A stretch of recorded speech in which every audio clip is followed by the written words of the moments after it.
The Blithedale Romance ******* The Blithedale Romance by Nathaniel Hawthorne. Table of Contents: I Old Moody 2. Blithedale 3. A Knot of Dreamers 4. The Supper Table v Until Bedtime 6.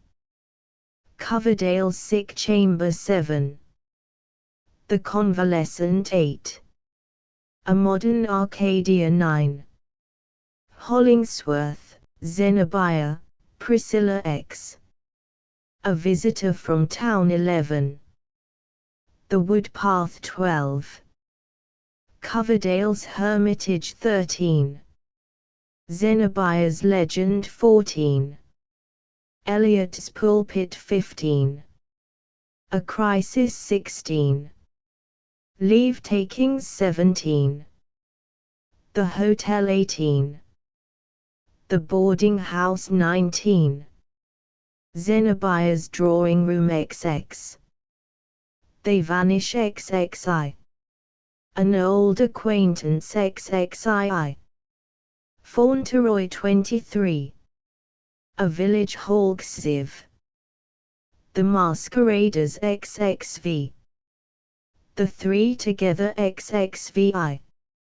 Zenobia and Coverdale XXAE. Midnight XX8. Blithedale Pasture XX6.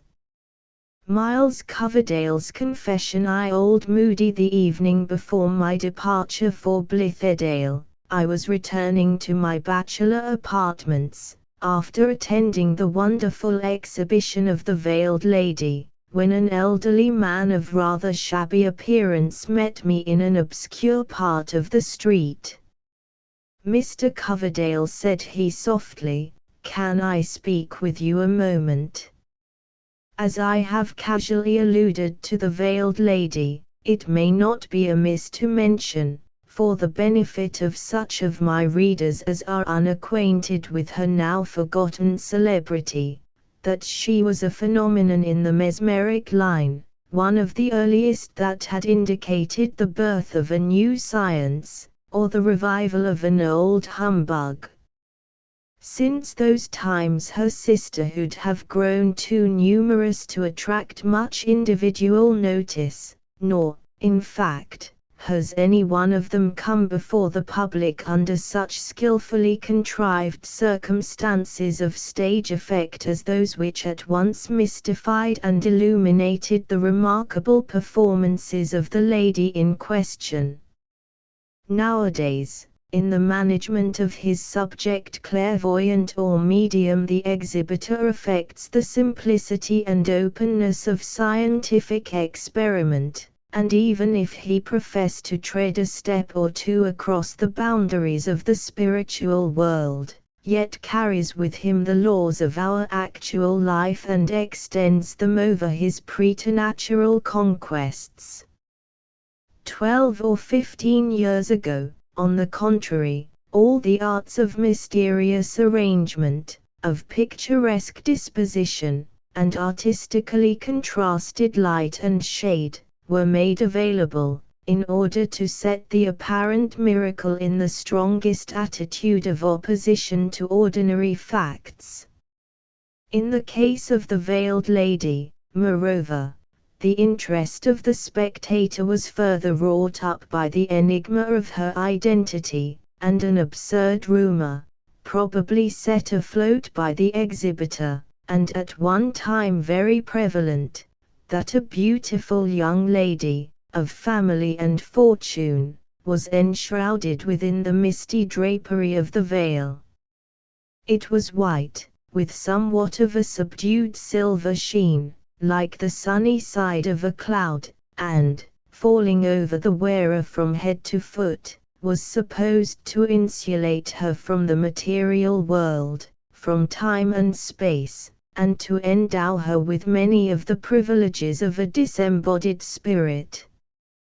Her pretensions, however, whether miraculous or otherwise, have little to do with the present narrative, except, indeed, that I had propounded, for the Veiled Lady's prophetic solution, a query as to the success of our Blithedale enterprise. The response, by the by, was of the true Sibylline stamp, nonsensical in its first aspect, yet on closer study unfolding a variety of interpretations, one of which has certainly accorded with the event. I was turning over this riddle in my mind, and trying to catch its slippery purport by the tail, when the old man above mentioned interrupted me. Mr. Coverdale, said he, repeating my name twice, in order to make up for the hesitating and ineffectual way in which he uttered it. I ask your pardon, sir, but I hear you are going to Blithedale tomorrow. I knew the pale, elderly face, with the red-tipped nose, and the patch over one eye, and likewise saw something characteristic in the old fellow's way of standing under the arch of a gate, only revealing enough of himself to make me recognize him as an acquaintance. He was a very shy personage, this Mr. Moody, and the tray was the more singular, as his mode of getting his bread necessarily brought him into the stir and hubbub of the world more than the generality of men. Yes, Mr. Moody, I answered, wondering what interest he could take in the fact. It is my intention to go to Blithedale tomorrow. Can I be of any service to you before my departure? If you pleased, Mr. Coverdale, said he, you might do me a very great favor. A very great one, repeated I, in a tone that must have expressed but little alacrity of beneficence, although I was ready to do the old man any amount of kindness involving no special trouble to myself. A very great favor, do you say? My time is brief, Mr. Moody, and I have a good many preparations to make. But be good enough to tell me what you wish. Ah, sir, replied old Moody, I don't quite like to do that, and, on further thoughts, Mr. Coverdale, perhaps I had better apply to some older gentleman, or to some lady, if you would have the kindness to make me known to one, who may happen to be going to Blithedale. You are a young man, sir. Does that fact lessen my availability for your purpose? Asked I. However, if an older man will suit you better, there is Mr. Hollingsworth, who has 3 or 4 years the advantage of me in age, and is a much more solid character, and a philanthropist to boot. I am only a poet, and, so the critics tell me, no great affair at that. But what can this business be, Mr. Moody? It begins to interest me, especially since your hint that a lady's influence might be found desirable. Come, I am really anxious to be of service to you.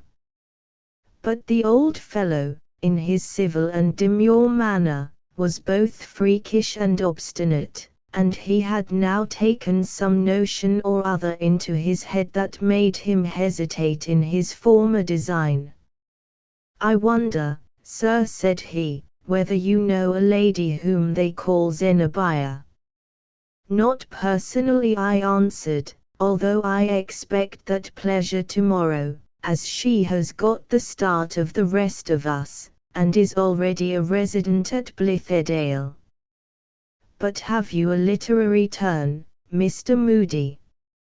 Or have you taken up the advocacy of women's rights? Or what else can have interested you in this lady?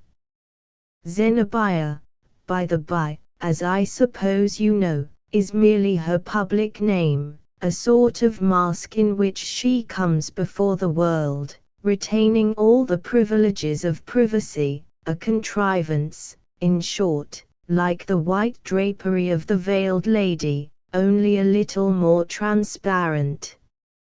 But it is late. Will you tell me what I can do for you? Please to excuse me tonight, Mr. Coverdale said moody. You are very kind, but I am afraid I have troubled you, when, after all, there may be no need. Perhaps, with your good leave, I will come to your lodgings tomorrow morning, before you set out for Blithedale. I wish you a good night, sir, and beg pardon for stopping you.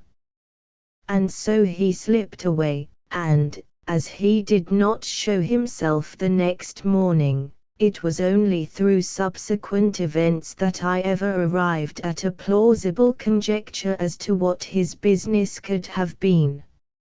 Arriving at my room, I threw a lump of cannel coal upon the grate, lighted a cigar, and spent an hour in musings of every hue, from the brightest to the most sombre, being, in truth, not so very confident as at some former periods that this final step, which would mix me up irrevocably with the Blithedale affair, was the wisest that could possibly be taken. It was nothing short of midnight when I went to bed, after drinking a glass of particularly fine sherry on which I used to pride myself in those days. It was the very last bottle, and I finished it, with a friend, the next forenoon, before setting out for Blithedale.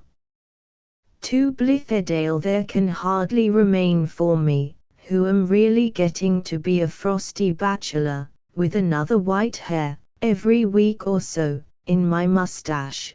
There can hardly flicker up again so cheery a blaze upon the hearth, as that which I remember, the next day, at Blithedale. It was a wood fire, in the parlor of an old farmhouse, on an April afternoon, but with the fitful gusts of a wintry snowstorm roaring in the chimney. Vividly does that fireside recreate itself, as I rake away the ashes from the embers in my memory, and blow them up with a sigh, for lack of more inspiring breath. Vividly for an instant, but anon, with the dimmest gleam, and with just as little fervency for my heart as for my finger ends. The stanch oaken logs were long ago burnt out. Their genial glow must be represented, if at all, by the merest phosphoric glimmer, like that which exudes, rather than shines, from damp fragments of decayed trees, deluding the benighted wanderer through a forest. Around such chill mockery of a fire some few of us might sit on the withered leaves, spreading out each a palm towards the imaginary warmth, and talk over our exploded scheme for beginning the life of paradise anew. Paradise, indeed. Nobody else in the world, I am bold to affirm, nobody, at least, in our bleak little world of New England, had dreamed of paradise that day except as the pole suggests the tropic.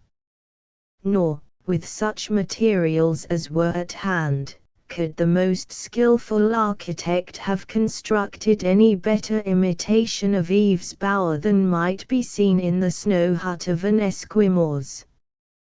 But we made a summer of it, in spite of the wild drifts. It was an April day, as already hinted, and well towards the middle of the month. When morning dawned upon me, in town, its temperature was mild enough to be pronounced even balmy, by a lodger, like myself, in one of the midmost houses of a brick block, each house partaking of the warmth of all the rest, besides the sultriness of its individual furnace, heat. But towards noon there had come snow, driven along the street by a northeasterly blast, and whitening the roofs and sidewalks with a businesslike perseverance that would have done credit to our severest January tempest. It set about its task apparently as much in earnest as if it had been guaranteed from a thaw for months to come.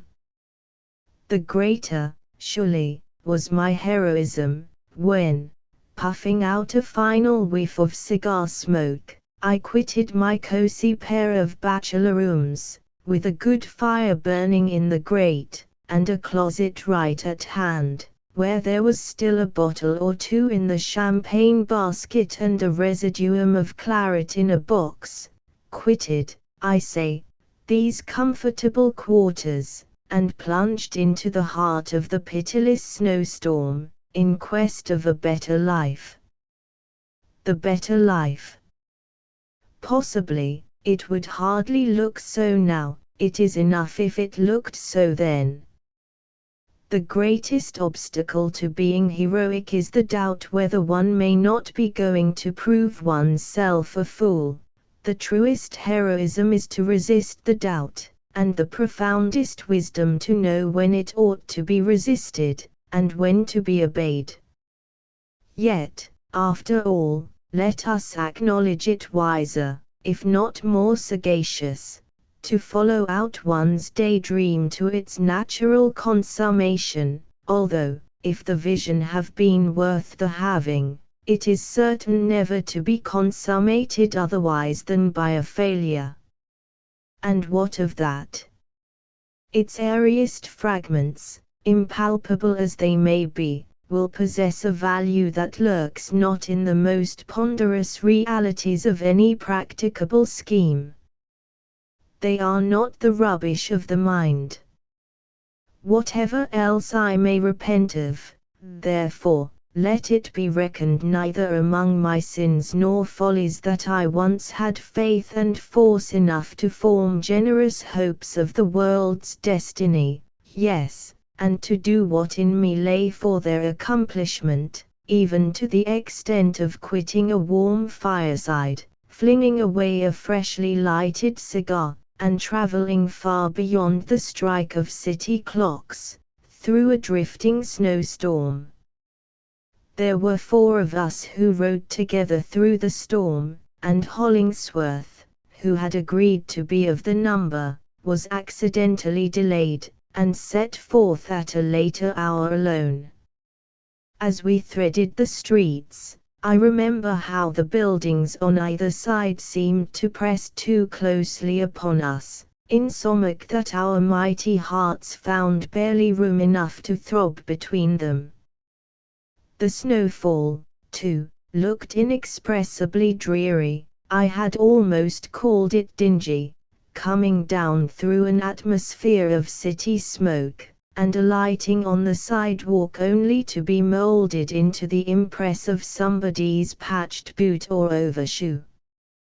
Thus the track of an old conventionalism was visible on what was freshest from the sky. But when we left the pavements, and our muffled hoof tramps beat upon a desolate extent of country road, and were effaced by the unfettered blast as soon as stamped, then there was better air to breathe. Air that had not been breathed once and again. Air that had not been spoken into words of falsehood, formality, and error, like all the air of the dusky city. How pleasant it is, remarked I, while the snowflakes flew into my mouth the moment it was opened. How very mild and balmy is this country air. Ah, Coverdale, don't laugh at what little enthusiasm you have left, said one of my companions. I maintain that this nitrous atmosphere is really exhilarating, and, at any rate, we can never call ourselves regenerated men till a February northeaster shall be as grateful to us as the softest breeze of June. So we all of us took courage, riding fleetly and merrily along, by stone fences that were half buried in the wave-like drifts, and through patches of woodland, where the tree trunks opposed a snow-encrusted side towards the northeast, and within ken of deserted villas, with no footprints in their avenues, and past scattered dwellings, whence puffed the smoke of country fires, strongly impregnated with the pungent aroma of burning peat. Sometimes, encountering a traveler, we shouted a friendly greeting, and he, unmuffling his ears to the bluster and the snow spray, and listening eagerly, appeared to think our courtesy worth less than the trouble which it cost him. The churl. He understood the shrill whistle of the blast, but had no intelligence for our blithe tones of brotherhood.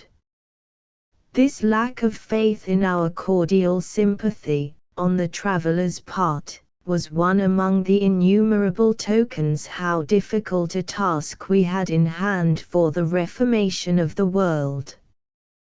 We rode on, however, with still unflagging spirits, and made such good companionship with the tempest that, at our journey's end, we professed ourselves almost loath to bid the rude bluster a goodbye.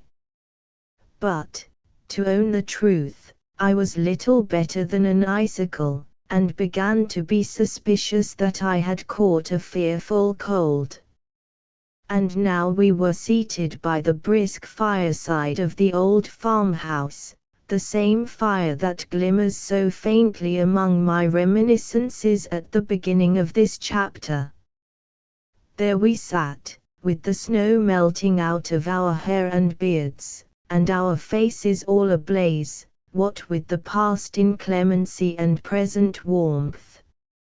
It was, indeed, a right good fire that we found awaiting us, built up of great, rough logs, and knotty limbs, and splintered fragments of an oak tree, such as farmers are wont to keep for their own hearths, since these crooked and unmanageable boughs could never be measured into merchantable cords for the market. A family of the old pilgrims might have swung their kettle over precisely such a fire as this, only, no doubt, a bigger one, and, contrasting it with my coal grate, I felt so much the more that we had transported ourselves a world-wide distance from the system of society that shackled us at breakfast time. Good, comfortable Mrs. Foster, the wife of stout Silas Foster, who was to manage the farm at a fair stipend, and be our tutor in the art of husbandry, bade us a hearty welcome. At her back, a back of generous breadth, appeared two young women, smiling most hospitably, but looking rather awkward withal, as not well knowing what was to be their position in our new arrangement of the world. We shook hands affectionately all round, and congratulated ourselves that the blessed state of brotherhood and sisterhood, at which we aimed, might fairly be dated from this moment. Our greetings were hardly concluded when the door opened, and Zenobia, whom I had never before seen, important as was her place in our enterprise, Zenobia entered the parlor. This, as the reader, if at all acquainted with our literary biography, need scarcely be told, was not her real name. She had assumed it, in the first instance, as her magazine signature, and, as it accorded well with something imperial which her friends attributed to this lady's figure and deportment, they half-laughingly adopted it in their familiar intercourse with her. She took the appellation in good part, and even encouraged its constant use, which, in fact, was thus far appropriate, that our Zenobia, however humble looked her new philosophy, had as much native pride as any queen would have known what to do with. 3. A knot of dreamers. Zenobia bade us welcome, in a fine, frank, mellow voice, and gave each of us her hand, which was very soft and warm. She had something appropriate, I recollect, to say to every individual, and what she said to myself was this: I have long wished to know you, Mr. Coverdale, and to thank you for your beautiful poetry, some of which I have learned by heart, or rather it has stolen into my memory, without my exercising any choice or volition about the matter. Of course, permit me to say you do not think of relinquishing an occupation in which you have done yourself so much credit. I would almost rather give you up as an associate, than that the world should lose one of its true poets. Ah, no, there will not be the slightest danger of that, especially after this inestimable praise from Zenobia, said I, smiling, and blushing, no doubt, with excess of pleasure. I hope, on the contrary, now to produce something that shall really deserve to be called poetry, true, strong, natural, and sweet, as is the life which we are going to lead, something that shall have the notes of wild birds twittering through it, or a strain like the wind anthems in the woods, as the case may be. Is it irksome to you to hear your own verses sung? Asked Zenobia, with a gracious smile. If so, I am very sorry, for you will certainly hear me singing them sometimes, in the summer evenings. Of all things, answered I, that is what will delight me most. While this passed, and while she spoke to my companions, I was taking note of Zenobia's aspect, and it impressed itself on me so distinctly, that I can now summon her up, like a ghost, a little wanner than the life but otherwise identical with it. She was dressed as simply as possible, in an American print, I think the dry goods people call it so, but with a silken kerchief, between which and her gown there was one glimpse of a white shoulder. It struck me as a great piece of good fortune that there should be just that glimpse. Her hair, which was dark, glossy, and of singular abundance, was put up rather soberly and primly, without curls, or other ornament, except a single flower. It was an exotic of rare beauty, and as fresh as if the hothouse gardener had just clipped it from the stem. That flower has struck deep root into my memory. I can both see it and smell it, at this moment. So brilliant, so rare, so costly as it must have been, and yet enduring only for a day, it was more indicative of the pride and pomp which had a luxuriant growth in Zenobia's character than if a great diamond had sparkled among her hair.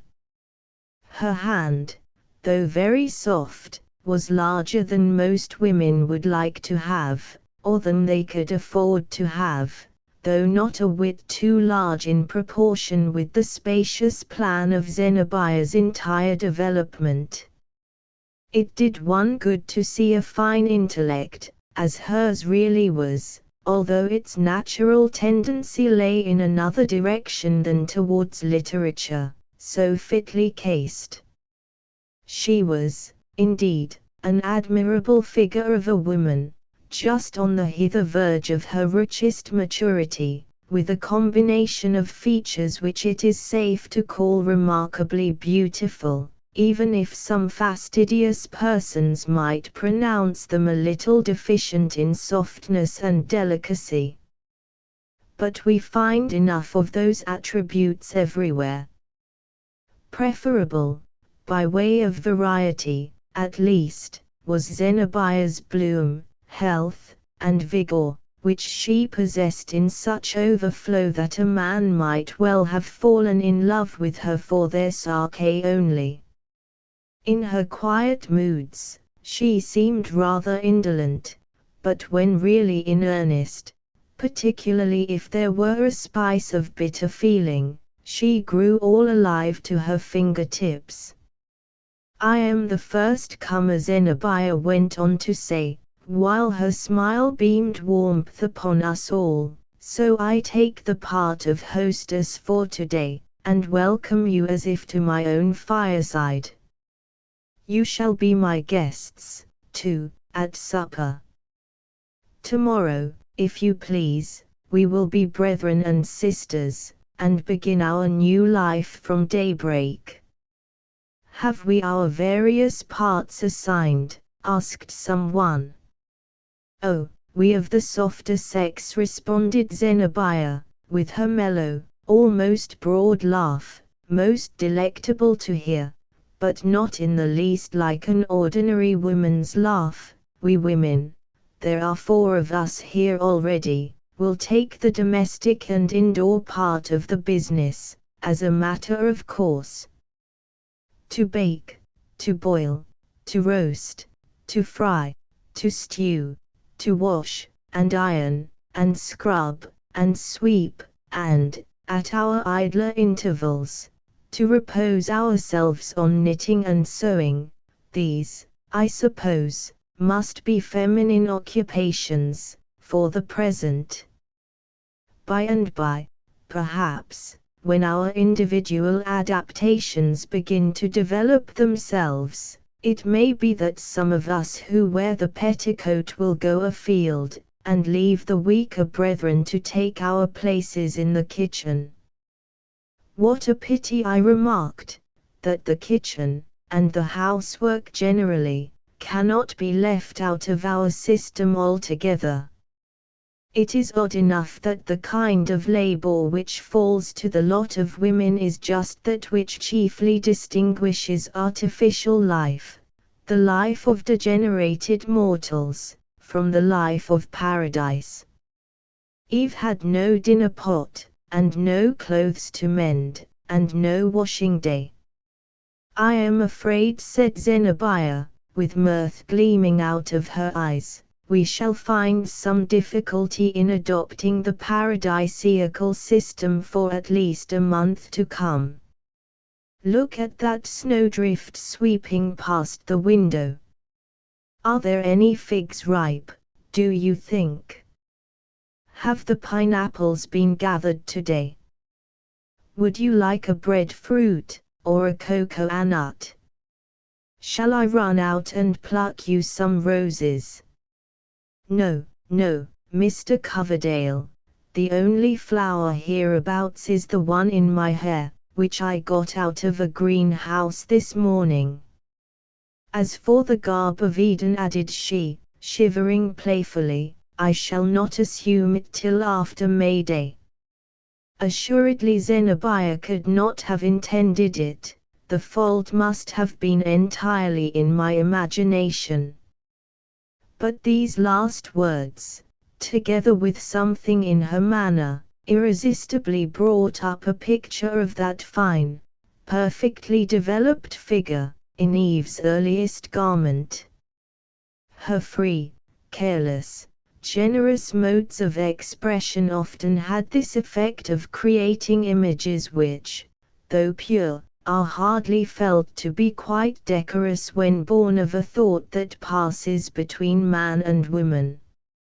I imputed it, at that time, to Zenobia's noble courage, conscious of no harm, and scorning the petty restraints which take the life and color out of other women's conversation. There was another peculiarity about her. We seldom meet with women nowadays, and in this country, who impress us as being women at all. Their sex fades away and goes for nothing, in ordinary intercourse. Not so with Zenobia. One felt an influence breathing out of her such as we might suppose to come from Eve, when she was just made, and her Creator brought her to Adam, saying, Behold, here is a woman. Not that I would convey the idea of especial gentleness, grace, modesty, and shyness, but of a certain warm and rich characteristic, which seems, for the most part, to have been refined away out of the feminine system.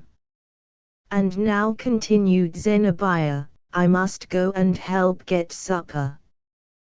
Do you think you can be content, instead of figs, pineapples, and all the other delicacies of Adam's supper table, with tea and toast, and a certain modest supply of ham and tongue, which, with the instinct of a housewife, I brought hither in a basket? And there shall be bread and milk, too, if the innocence of your taste demands it. The whole sisterhood now went about their domestic avocations, utterly declining our offers to assist, further than by bringing wood for the kitchen fire from a huge pile in the backyard. After heaping up more than a sufficient quantity, we returned to the sitting room, drew our chairs close to the hearth, and began to talk over our prospects. Soon, with a tremendous stamping in the entry, appeared Silas Foster, lank, stalwart, uncouth, and grizzly-bearded. He came from foddering the cattle in the barn, and from the field, where he had been ploughing, until the depth of the snow rendered it impossible to draw a furrow. He greeted us in pretty much the same tone as if he were speaking to his oxen, took a quid from his iron tobacco box, pulled off his wet cowhide boots, and sat down before the fire in his stocking feet. The steam arose from his soaked garments, so that the stout yeoman looked vaporous and spectre-like. Well, folks, remarked Silas, you'll be wishing yourselves back to town again, if this weather holds. And, true enough, there was a look of gloom, as the twilight fell silently and sadly out of the sky, its grey or sable flakes intermingling themselves with the fast descending snow. The storm, in its evening aspect, was decidedly dreary. It seemed to have arisen for our especial behoof, a symbol of the cold, desolate, distrustful phantoms that invariably haunt the mind, on the eve of adventurous enterprises, to warn us back within the boundaries of ordinary life. But our courage did not quail. We would not allow ourselves to be depressed by the snowdrift trailing past the window, any more than if it had been the sigh of a summer wind among rustling boughs. There have been few brighter seasons for us than that. If ever men might lawfully dream awake, and give utterance to their wildest visions without dread of laughter or scorn on the part of the audience, yes, and speak of earthly happiness, for themselves and mankind, as an object to be hopefully striven for, and probably attained, we who made that little semicircle round the blazing fire were those very men. We had left the rusty iron framework of society behind us. We had broken through many hindrances that are powerful enough to keep most people on the weary treadmill of the established system, even while they feel its irksomeness almost as intolerable as we did. We had stepped down from the pulpit, we had flung aside the pen, we had shut up the ledger, we had thrown off that sweet, bewitching, enervating indolence, which is better, after all, than most of the enjoyments within mortal grasp. It was our purpose, a generous one, certainly, and absurd, no doubt, in full proportion with its generosity, to give up whatever we had heretofore attained, for the sake of showing mankind the example of a life governed by other than the false and cruel principles on which human society has all along been based. And, first of all, we had divorced ourselves from pride, and were striving to supply its place with familiar love. We meant to lessen the laboring man's great burden of toil, by performing our due share of it at the cost of our own thews and sinews. We sought our profit by mutual aid, instead of wresting it by the strong hand from an enemy, or filching it craftily from those less shrewd than ourselves, if, indeed, there were any such in New England, or winning it by selfish competition with a neighbor, in one or another of which fashions every son of woman both perpetrates and suffers his share of the common evil, whether he chooses it or no. And, as the basis of our institution, we purposed to offer up the earnest toil of our bodies, as a prayer no less than an effort for the advancement of our race. Therefore, if we built splendid castles, phalansteries perhaps they might be more fitly called, and pictured beautiful scenes, among the fervid coals of the hearth around which we were clustering, and if all went to rack with the crumbling embers and have never since arisen out of the ashes, let us take to ourselves no shame.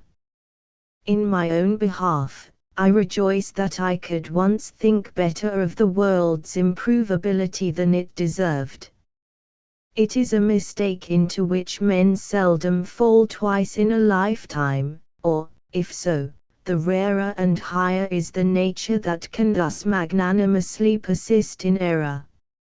Stout Silas Foster mingled little in our conversation, but when he did speak, it was very much to some practical purpose. For instance, which man among you, quoth he, is the best judge of swine?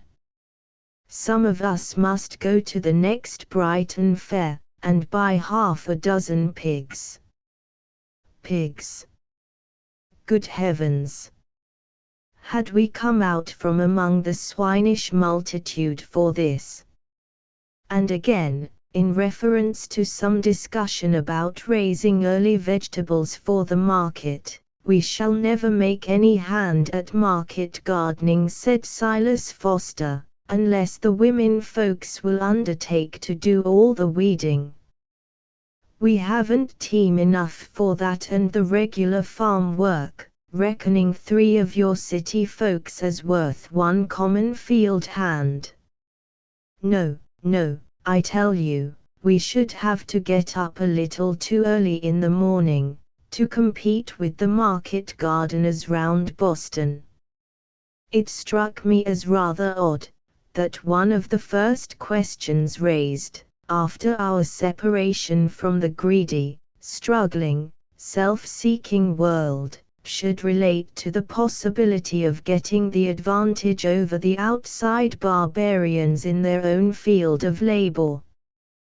But, to own the truth, I very soon became sensible that, as regarded society at large, we stood in a position of new hostility, rather than new brotherhood.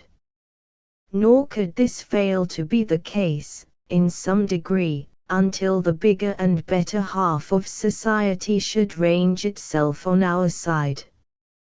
Constituting so pitiful a minority as now, we were inevitably estranged from the rest of mankind in pretty fair proportion with the strictness of our mutual bond among ourselves.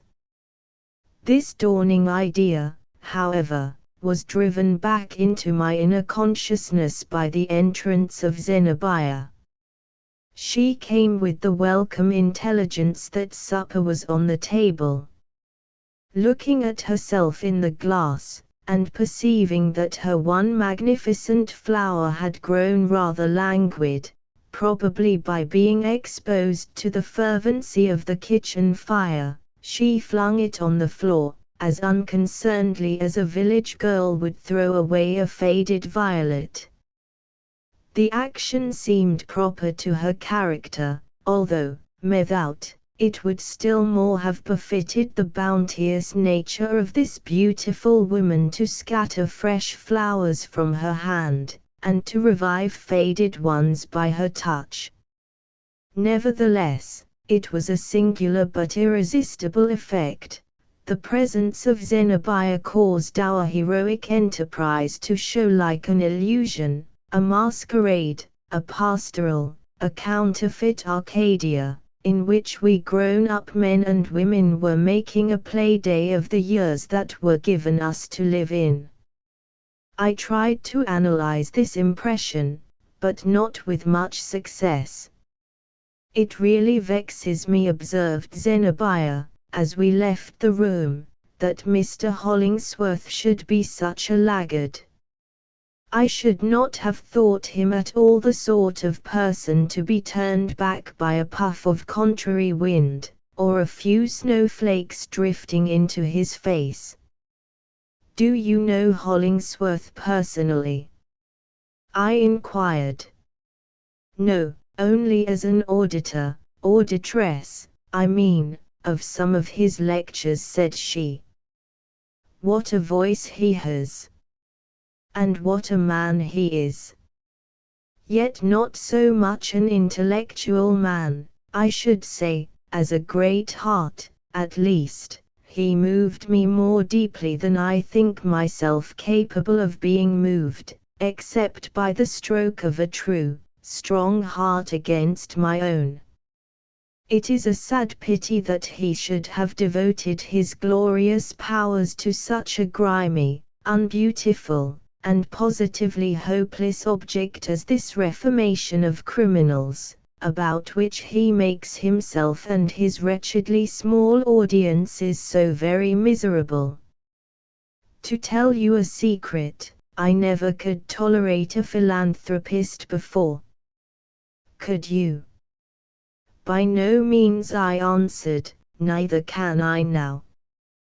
They are, indeed, an odiously disagreeable set of mortals," continued Zenobia. "I should like Mr. Hollingsworth a great deal better if the philanthropy had been left out. At all events, as a mere matter of taste, I wish he would let the bad people alone, and try to benefit those who are not already past his help. Do you suppose he will be content to spend his life, or even a few months of it, among tolerably virtuous and comfortable individuals like ourselves?" "Upon my word, I doubt it," said I. "If we wish to keep him with us, we must systematically commit at least one crime apiece. Mere peccadilloes will not satisfy him." Zenobia turned, sidelong, a strange kind of a glance upon me, but, before I could make out what it meant, we had entered the kitchen, where, in accordance with the rustic simplicity of our new life, the supper table was spread. For the supper table the pleasant firelight. I must still keep harping on it. The kitchen hearth had an old-fashioned breadth, depth, and spaciousness, far within which lay what seemed the butt of a good-sized oak tree, with the moisture bubbling merrily out at both ends. It was now half an hour beyond dusk. The blaze from an armful of substantial sticks, rendered more combustible by brushwood and pine, flickered powerfully on the smoke-blackened walls, and so cheered our spirits that we cared not what inclemency might rage and roar on the other side of our illuminated windows. A yet sultrier warmth was bestowed by a goodly quantity of peat, which was crumbling to white ashes among the burning brands, and incensed the kitchen with its not ungrateful fragrance. The exuberance of this household fire would alone have sufficed to bespeak us no true farmers, for the New England yeoman, if he have the misfortune to dwell within practicable distance of a wood market, is as niggardly of each stick as if it were a bar of California gold.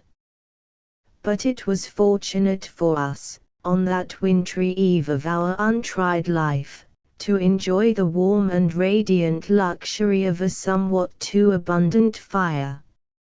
If it served no other purpose, it made the men look so full of youth, warm blood, and hope, and the women, such of them, at least, as were anywise convertible by its magic, so very beautiful, that I would cheerfully have spent my last dollar to prolong the blaze. As for Zenobia, there was a glow in her cheeks that made me think of Pandora, fresh from Vulcan's workshop, and full of the celestial warmth by dint of which he had tempered and moulded her. "Take your places, my dear friends," all cried she, "seat yourselves without ceremony, and you shall be made happy with such tea as not many of the world's working people, except yourselves, will find in their cups tonight. After this one supper, you may drink buttermilk, if you please. Tonight we will quaff this nectar, which, I assure you, could not be bought with gold." We all sat down, Grizzly Silas Foster, his rotund helpmate, and the two bouncing handmaidens, included, and looked at one another in a friendly but rather awkward way. It was the first practical trial of our theories of equal brotherhood and sisterhood, and we people of superior cultivation and refinement, for as such, I presume, we unhesitatingly reckoned ourselves, felt as if something were already accomplished towards the millennium of love. The truth is, however, that the laboring oar was with our unpolished companions, it being far easier to condescend than to accept of condescension.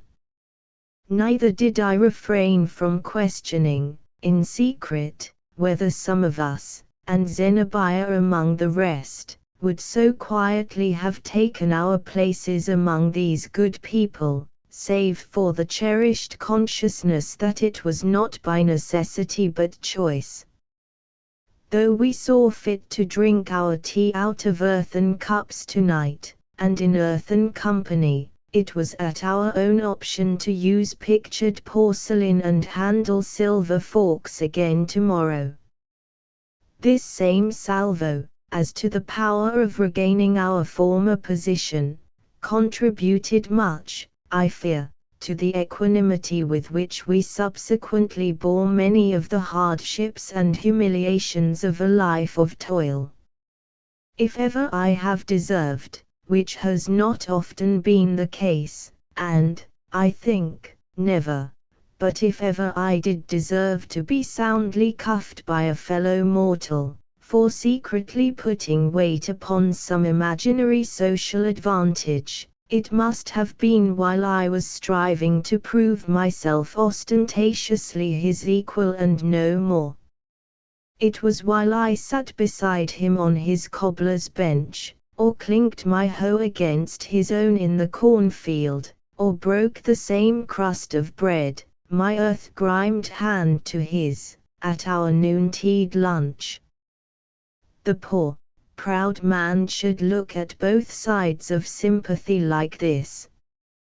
The silence which followed upon our sitting down to table grew rather oppressive. Indeed, it was hardly broken by a word, during the first round of Zenobia's fragrant tea. "I hope," said I, at last, "that our blazing windows will be visible a great way off." There is nothing so pleasant and encouraging to a solitary traveller, on a stormy night, as a flood of firelight seen amid the gloom. These ruddy window panes cannot fail to cheer the hearts of all that look at them. Are they not warm with the beacon fire which we have kindled for humanity? The blaze of that brushwood will only last a minute or two longer, observed Silas Foster, but whether he meant to insinuate that our moral illumination would have as brief a term, I cannot say. Meantime, said Zenobia, it may serve to guide some wayfarer to a shelter. And, just as she said this, there came a knock at the house door. There is one of the world's wayfarers, said I. Just so, quoth Silas Foster. Our firelight will draw stragglers, just as a candle draws dort-bugs on a summer night. Whether to enjoy a dramatic suspense, or that we were selfishly contrasting our own comfort with the chill and dreary situation of the unknown person at the threshold, or that some of us city folk felt a little startled at the knock which came so unseasonably, through night and storm, to the door of the lonely farmhouse, so it happened that nobody, for an instant or two, arose to answer the summons. Pretty soon there came another knock. The first had been moderately loud, the second was smitten so forcibly that the knuckles of the applicant must have left their mark in the door panel. He knocks as if he had a right to come in, said Zenobia, laughing.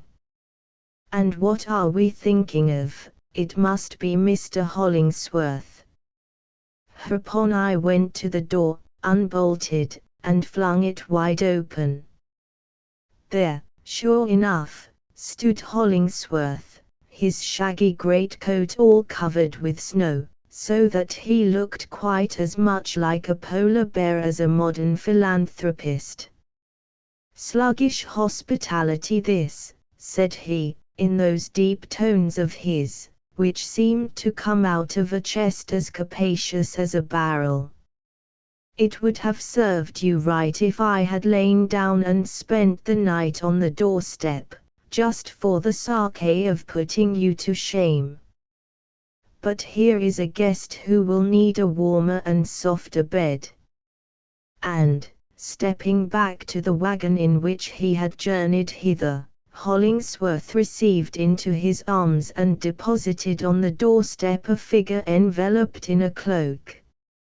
It was evidently a woman, or, rather, judging from the ease with which he lifted her, and the little space which she seemed to fill in his arms, a slim and unsubstantial girl. As she showed some hesitation about entering the door, Hollingsworth, with his usual directness and lack of ceremony, urged her forward not merely within the entry, but into the warm and strongly lighted kitchen. Who is this? Whispered I, remaining behind with him, while he was taking off his greatcoat. Who? Really, I don't know, answered Hollingsworth, looking at me with some surprise. It is a young person who belongs here, however, and no doubt she had been expected. Zenobia, or some of the women folks, can tell you all about it. I think not, said I, glancing towards the newcomer and the other occupants of the kitchen. Nobody seems to welcome her. I should hardly judge that she was an expected guest. Well, well, said Hollingsworth quietly, we'll make it right. The stranger, or whatever she were, remained standing precisely on that spot of the kitchen floor to which Hollingsworth's kindly hand had impelled her. The cloak falling partly off, She was seen to be a very young woman dressed in a poor but decent gown, made high in the neck, and without any regard to fashion or smartness. Her brown hair fell down from beneath the hood, not in curls but with only a slight wave. Her face was of a wan, almost sickly hue, betokening habitual seclusion from the sun and free atmosphere, like a flower shrub that had done its best to blossom in too scanty light. To complete the pitiableness of her aspect, she shivered either with cold, or fear, or nervous excitement, so that you might have beheld her shadow vibrating on the fire-lighted wall. In short, there has seldom been seen so depressed and sad a figure as this young girl's, and it was hardly possible to help being angry with her, from mere despair of doing anything for her comfort. The fantasy occurred to me that she was some desolate kind of a creature, doomed to wander about in snowstorms, and that, though the ruddiness of our window panes had tempted her into a human dwelling, she would not remain long enough to melt the icicles out of her hair. Another conjecture likewise came into my mind. Recollecting Hollingsworth's sphere of philanthropic action, I deemed it possible that he might have brought one of his guilty patients, to be wrought upon and restored to spiritual health by the pure influences which our mode of life would create. As yet the girl had not stirred. She stood near the door, fixing a pair of large, brown, melancholy eyes upon Zenobia, only upon Zenobia. She evidently saw nothing else in the room save that bright, fair, rosy, beautiful woman. It was the strangest look I ever witnessed, long a mystery to me, and forever a memory.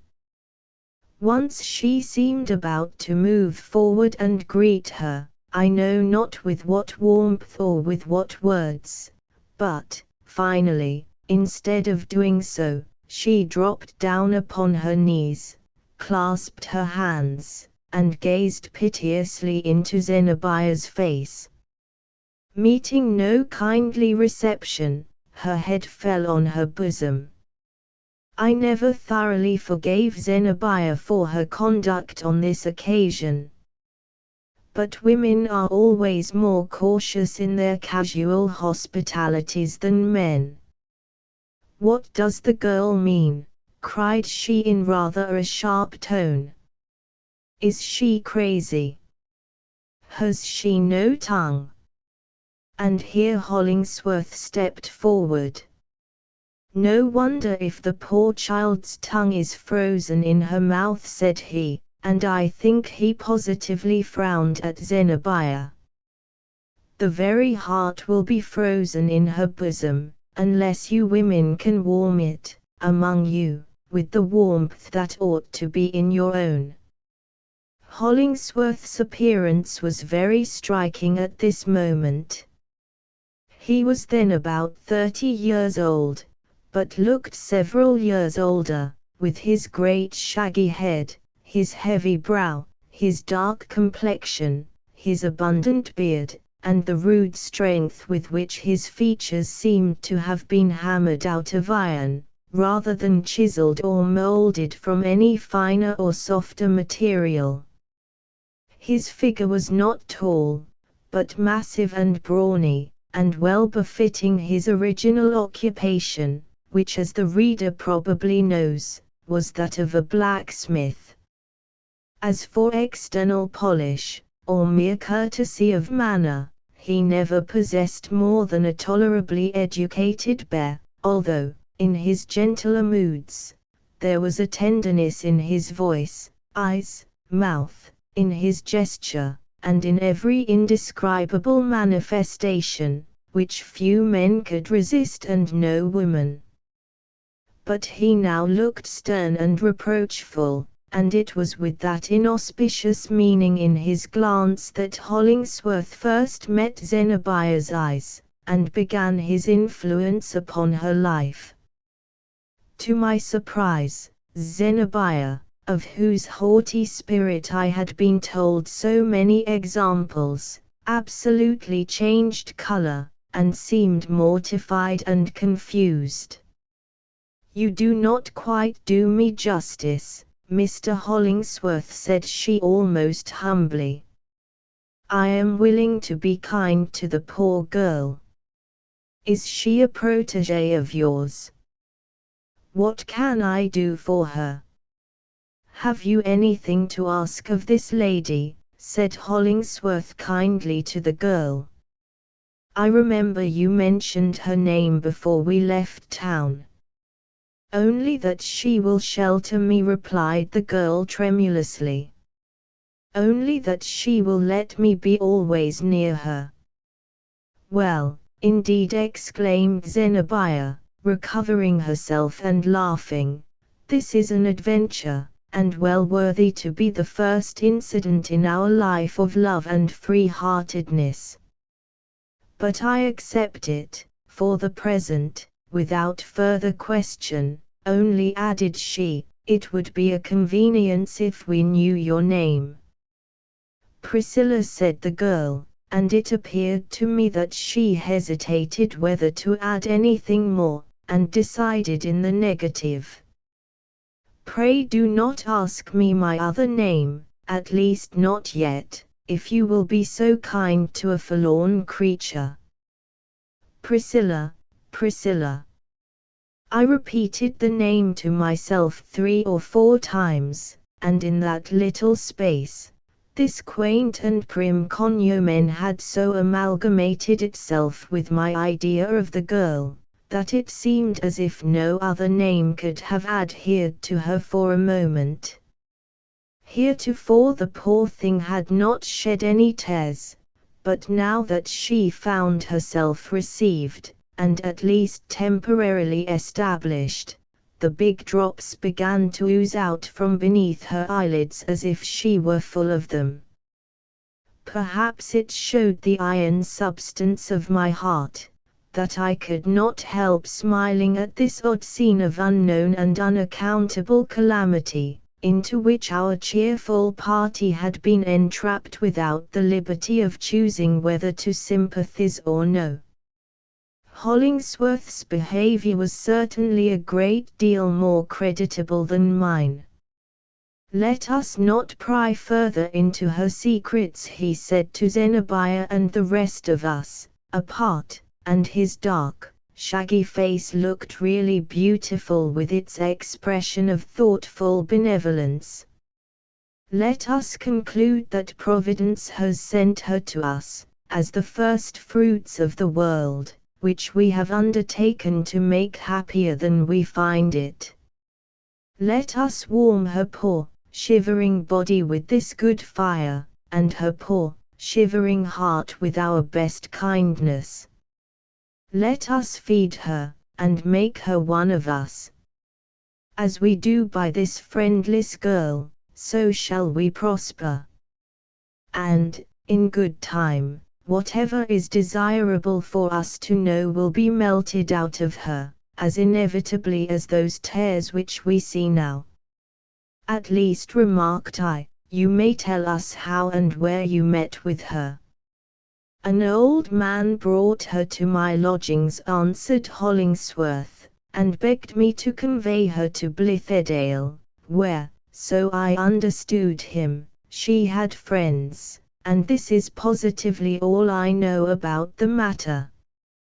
Grim Silas Foster, all this while, had been busy at the supper table, pouring out his own tea and gulping it down with no more sense of its exquisiteness than if it were a decoction of catnip, helping himself to pieces of dipped toast on the flat of his knife blade, and dropping half of it on the tablecloth, using the same serviceable implement to cut slice after slice of ham, perpetrating terrible enormities with the butter plate, and in all other respects behaving less like a civilized Christian than the worst kind of an ogre.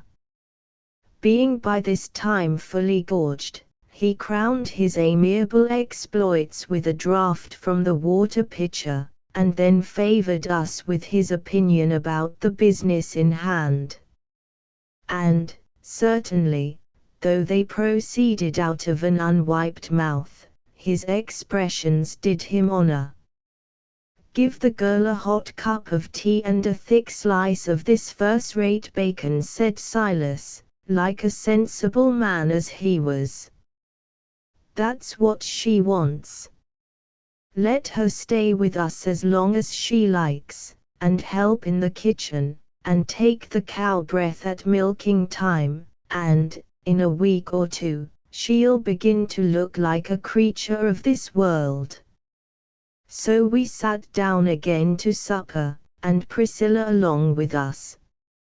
Until bedtime. Silas Foster, by the time we concluded our meal, had stripped off his coat, and planted himself on a low chair by the kitchen fire, with a lapstone, a hammer, a piece of sole leather, and some waxed ends, in order to cobble an old pair of cowhide boots, he being, in his own phrase, something of a dab, whatever degree of skill that may imply, at the shoemaking business.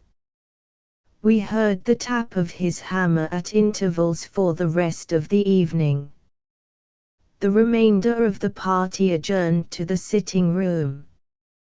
Good Mrs. Foster took her knitting work, and soon fell fast asleep, still keeping her needles in brisk movement, and, to the best of my observation, absolutely footing a stocking out of the texture of a dream. And a very substantial stocking it seemed to be. One of the two handmaidens hemmed a towel, and the other appeared to be making a ruffle, for her Sunday's wear, out of a little bit of embroidered muslin which Zenobia had probably given her. It was curious to observe how trustingly, and yet how timidly, our poor Priscilla betook herself into the shadow of Zenobia's protection. She sat beside her on a stool, looking up every now and then with an expression of humble delight at her new friend's beauty.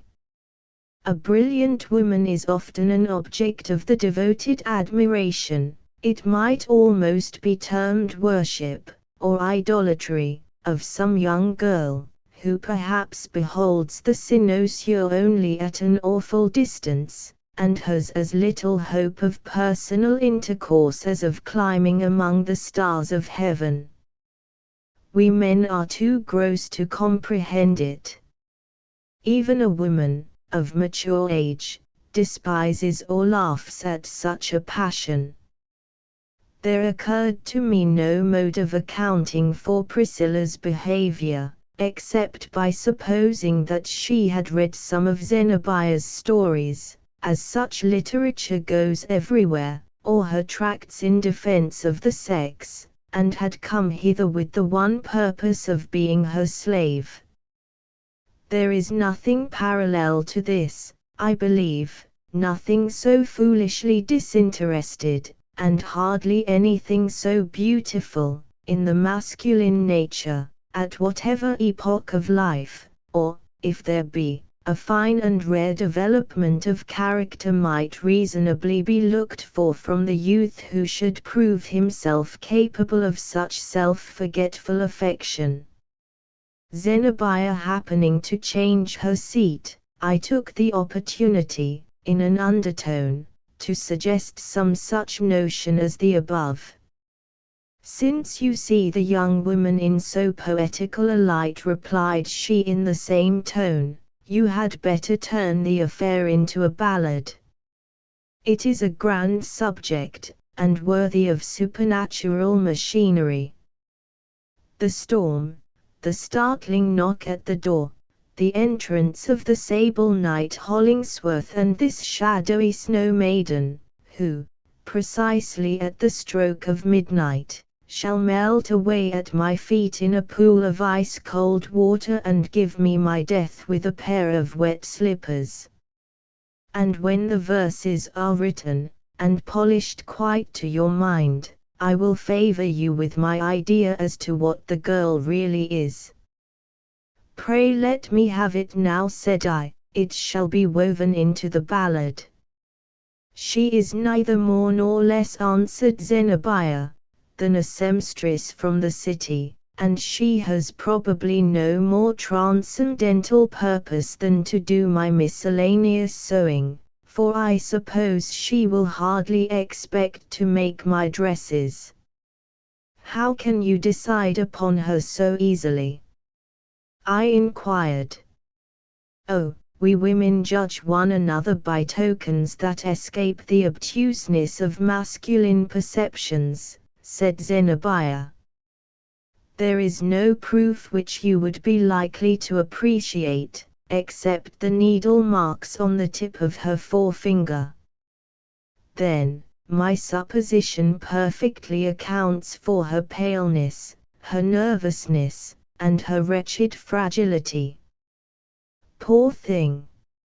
She has been stifled with the heat of a salamander stove, in a small, close room, and has drunk coffee, and fed upon doughnuts, raisins, candy, and all such trash, till she is scarcely half alive, and so, as she has hardly any physique, a poet like Mr. Miles Coverdale may be allowed to think her spiritual.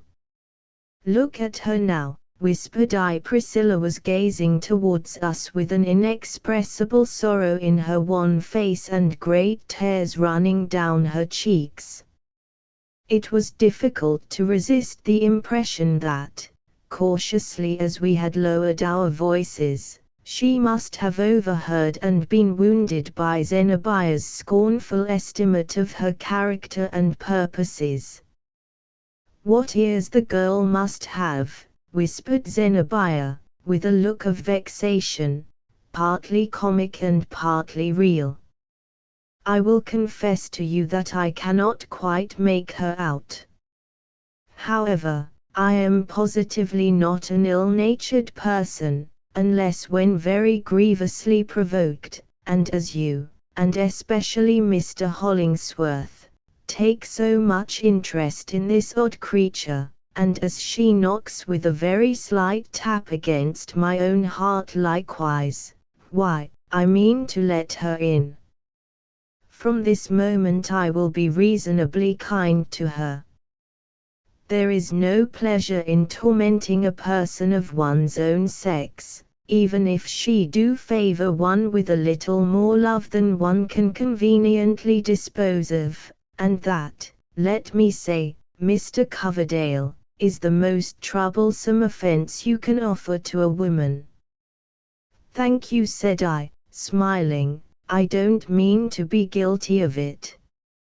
She went towards Priscilla, took her hand, and passed her own rosy fingertips, with a pretty, caressing movement, over the girl's hair. The touch had a magical effect. So vivid a look of joy flushed up beneath those fingers, that it seemed as if the sad and wan Priscilla had been snatched away, and another kind of creature substituted in her place. This one caress, bestowed voluntarily by Zenobia, was evidently received as a pledge of all that the stranger sought from her, whatever the unuttered boon might be. From that instant, too, she melted in quietly amongst us, and was no longer a foreign element. Though always an object of peculiar interest, a riddle, and a theme of frequent discussion, her tenure at Blithedale was thenceforth fixed. We no more thought of questioning it, than if Priscilla had been recognized as a domestic sprite, who had haunted the rustic fireside of old, before we had ever been warmed by its blaze. She now produced, out of a work-bag that she had with her, some little wooden instruments, what they are called I never knew, and proceeded to knit, or net, an article which ultimately took the shape of a silk purse. As the work went on, I remembered to have seen just such purses before. Indeed, I was the possessor of one. Their peculiar excellence, besides the great delicacy and beauty of the manufacture, lay in the almost impossibility that any uninitiated person should discover the aperture, although, to a practiced touch, they would open as wide as charity or prodigality might wish. I wondered if it were not a symbol of Priscilla's own mystery. Notwithstanding the new confidence with which Zenobia had inspired her, our guest showed herself disquieted by the storm. When the strong puffs of wind spattered the snow against the windows and made the oaken frame of the farmhouse creak, she looked at us apprehensively, as if to inquire whether these tempestuous outbreaks did not betoken some unusual mischief in the shrieking blast. She had been bred up, no doubt, in some close nook, some inauspiciously sheltered court of the city, where the uttermost rage of a tempest, though it might scatter down the slates of the roof into the bricked area, could not shake the casement of her little room. The sense of vast, undefined space, pressing from the outside against the black panes of our uncurtained windows, was fearful to the poor girl, heretofore accustomed to the narrowness of human limits, with the lamps of neighboring tenements glimmering across the street.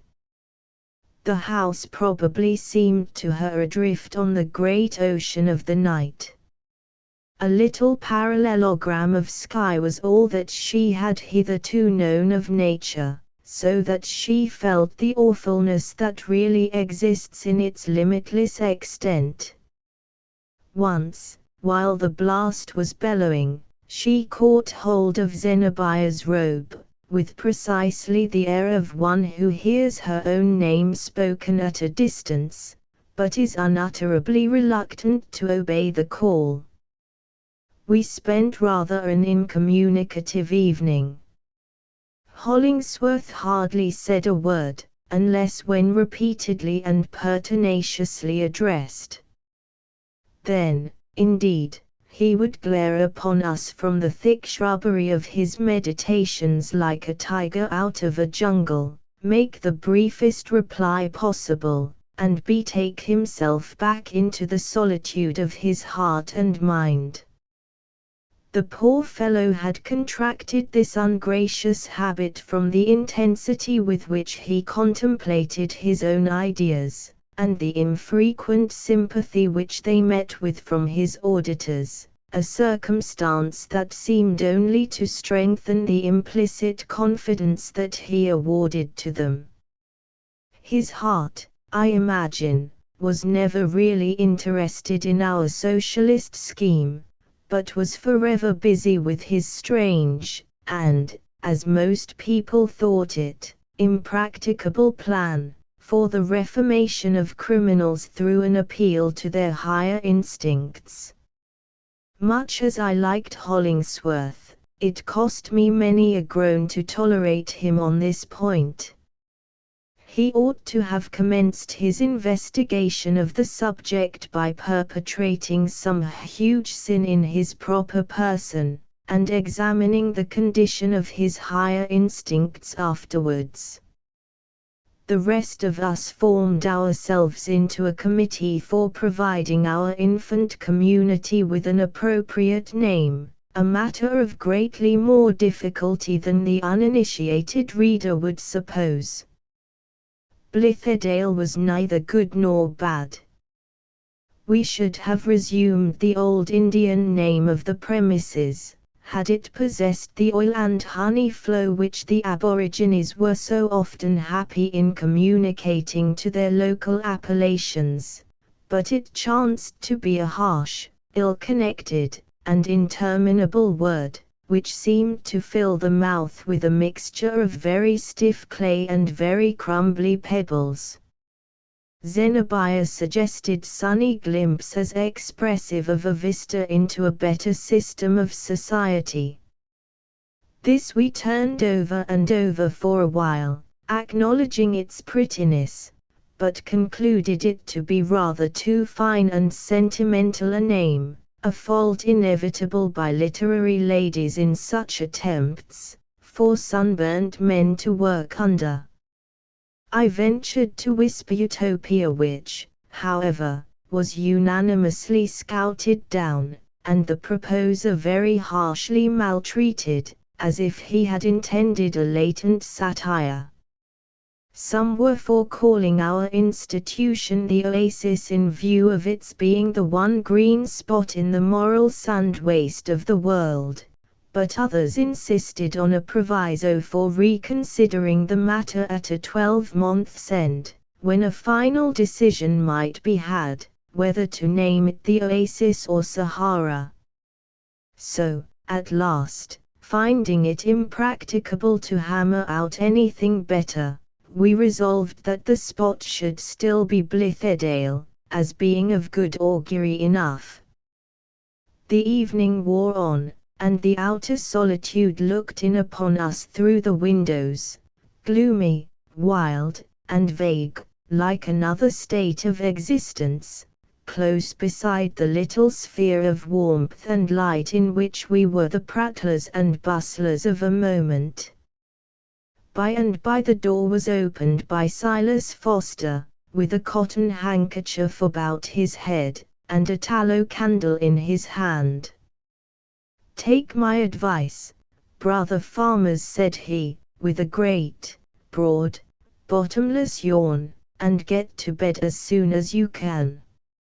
I shall sound the horn at daybreak, and we've got the cattle to fodder, and 9 cows to milk, and a dozen other things to do, before breakfast." Thus ended the first evening at Blithedale. I went shivering to my fireless chamber, with the miserable consciousness, which had been growing upon me for several hours past, that I had caught a tremendous cold, and should probably awaken, at the blast of the horn, a fit subject for a hospital. The night proved a feverish one. During the greater part of it, I was in that vilest of states when a fixed idea remains in the mind, like the nail in Sisera's brain, while innumerable other ideas go and come, and flutter to and fro, combining constant transition with intolerable sameness. Had I made a record of that night's half-waking dreams, it is my belief that it would have anticipated several of the chief incidents of this narrative, including a dim shadow of its catastrophe. Starting up in bed at length, I saw that the storm was past, and the moon was shining on the snowy landscape, which looked like a lifeless copy of the world in marble.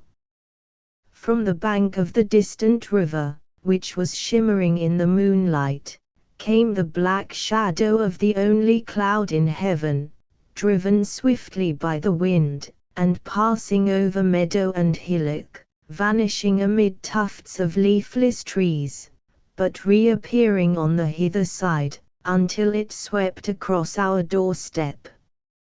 How cold an Arcadia was this! 6 Coverdale's sick chamber. The horn sounded at daybreak, as Silas Foster had forewarned us, harsh, uproarious, inexorably drawn out, and as sleep-dispelling as if this hard-hearted old yeoman had got hold of the trump of doom.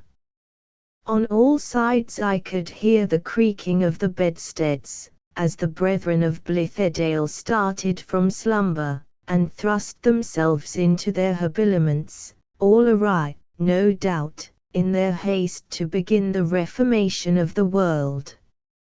Zenobia put her head into the entry, and besought Silas Foster to cease his clamor, and to be kind enough to leave an armful of firewood and a pail of water at her chamber door. Of the whole household, unless, indeed, it were Priscilla, for whose habits, in this particular, I cannot vouch, of all our apostolic society, whose mission was to bless mankind, Hollingsworth, I apprehend, was the only one who began the enterprise with prayer. My sleeping room being but thinly partitioned from his, the solemn murmur of his voice made its way to my ears, compelling me to be an auditor of his awful privacy with the Creator. It affected me with a deep reverence for Hollingsworth, which no familiarity then existing, or that afterwards grew more intimate between us, nor my subsequent perception of his own great errors, ever quite effaced. It is so rare, in these times, to meet with a man of prayerful habits, except, of course, in the pulpit, that such an one is decidedly marked out by the light of transfiguration, shed upon him in the divine interview from which he passes into his daily life. As for me, I lay abed, and if I said my prayers, it was backward, cursing my day as bitterly as patient Job himself.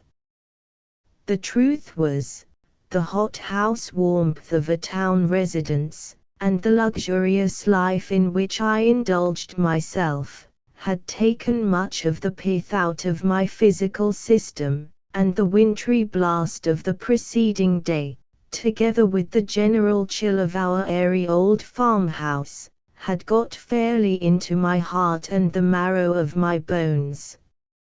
In this predicament, I seriously wished, selfish as it may appear, that the reformation of society had been postponed about half a century, or, at all events, to such a date as should have put my intermeddling with it entirely out of the question. What, in the name of common sense, had I to do with any better society than I had always lived in? It had satisfied me well enough. My pleasant bachelor parlor, sunny and shadowy, curtained and carpeted, with the bedchamber adjoining, my center table, strewn with books and periodicals, my writing desk with a half-finished poem, in a stanza of my own contrivance, my morning lounge at the reading room or picture gallery, my noon-tea'd walk along the cheery pavement, with the suggestive succession of human faces, and the brisk throb of human life in which I shared, my dinner at the Albion, where I had 100 dishes at command, and could banquet as delicately as the wizard Michael Scott when the devil fed him from the King of France's kitchen, my evening at the billiard club, the concert, the theatre, or at somebody's party, if I pleased. What could be better than all this? Was it better to hoe, to mow, to toil and moil amidst the accumulations of a barnyard, to be the chambermaid of 2 yoke of oxen and a dozen cows, to eat salt beef, and earn it with the sweat of my brow, and thereby take the tough morsel out of some wretch's mouth, into whose vocation I had thrust myself? Above all, was it better to have a fever and die blaspheming, as I was like to do? In this wretched plight, with a furnace in my heart and another in my head, by the heat of which I was kept constantly at the boiling point, yet shivering at the bare idea of extruding so much as a finger into the icy atmosphere of the room, I kept my bed until breakfast time, when Hollingsworth knocked at the door, and entered. "Well, Coverdale," cried he, "you bid fair to make an admirable farmer. Don't you mean to get up today?" "Neither today nor tomorrow," said I hopelessly. "I doubt if I ever rise again." "What is the matter now?" he asked. I told him my piteous case, and besought him to send me back to town in a close carriage. "No, no," said Hollingsworth with kindly seriousness. "If you are really sick, we must take care of you." Accordingly he built a fire in my chamber, and, having little else to do while the snow lay on the ground, established himself as my nurse. A doctor was sent for, who, being homeopathic, gave me as much medicine, in the course of a fortnight's attendance, as would have laid on the point of a needle. They fed me on water gruel, and I speedily became a skeleton above ground. But, after all, I have many precious recollections connected with that fit of sickness. Hollingsworth's more than brotherly attendance gave me inexpressible comfort. Most men, and certainly I could not always claim to be one of the exceptions, have a natural indifference, if not an absolutely hostile feeling, towards those whom disease, or weakness, or calamity of any kind causes to falter and faint amid the rude jostle of our selfish existence. The education of Christianity, it is true, the sympathy of a like experience and the example of women, may soften and, possibly, subvert this ugly characteristic of our sex, but it is originally there, and has likewise its analogy in the practice of our brute brethren, who hunt the sick or disabled member of the herd from among them, as an enemy.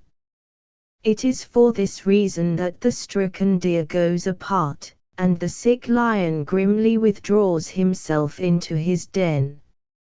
Except in love, or the attachments of kindred, or other very long and habitual affection, we really have no tenderness.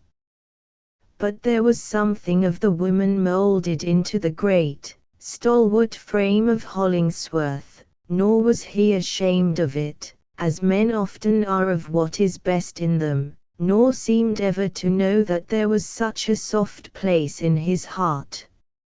I knew it well, however, at that time, although afterwards it came nigh to be forgotten.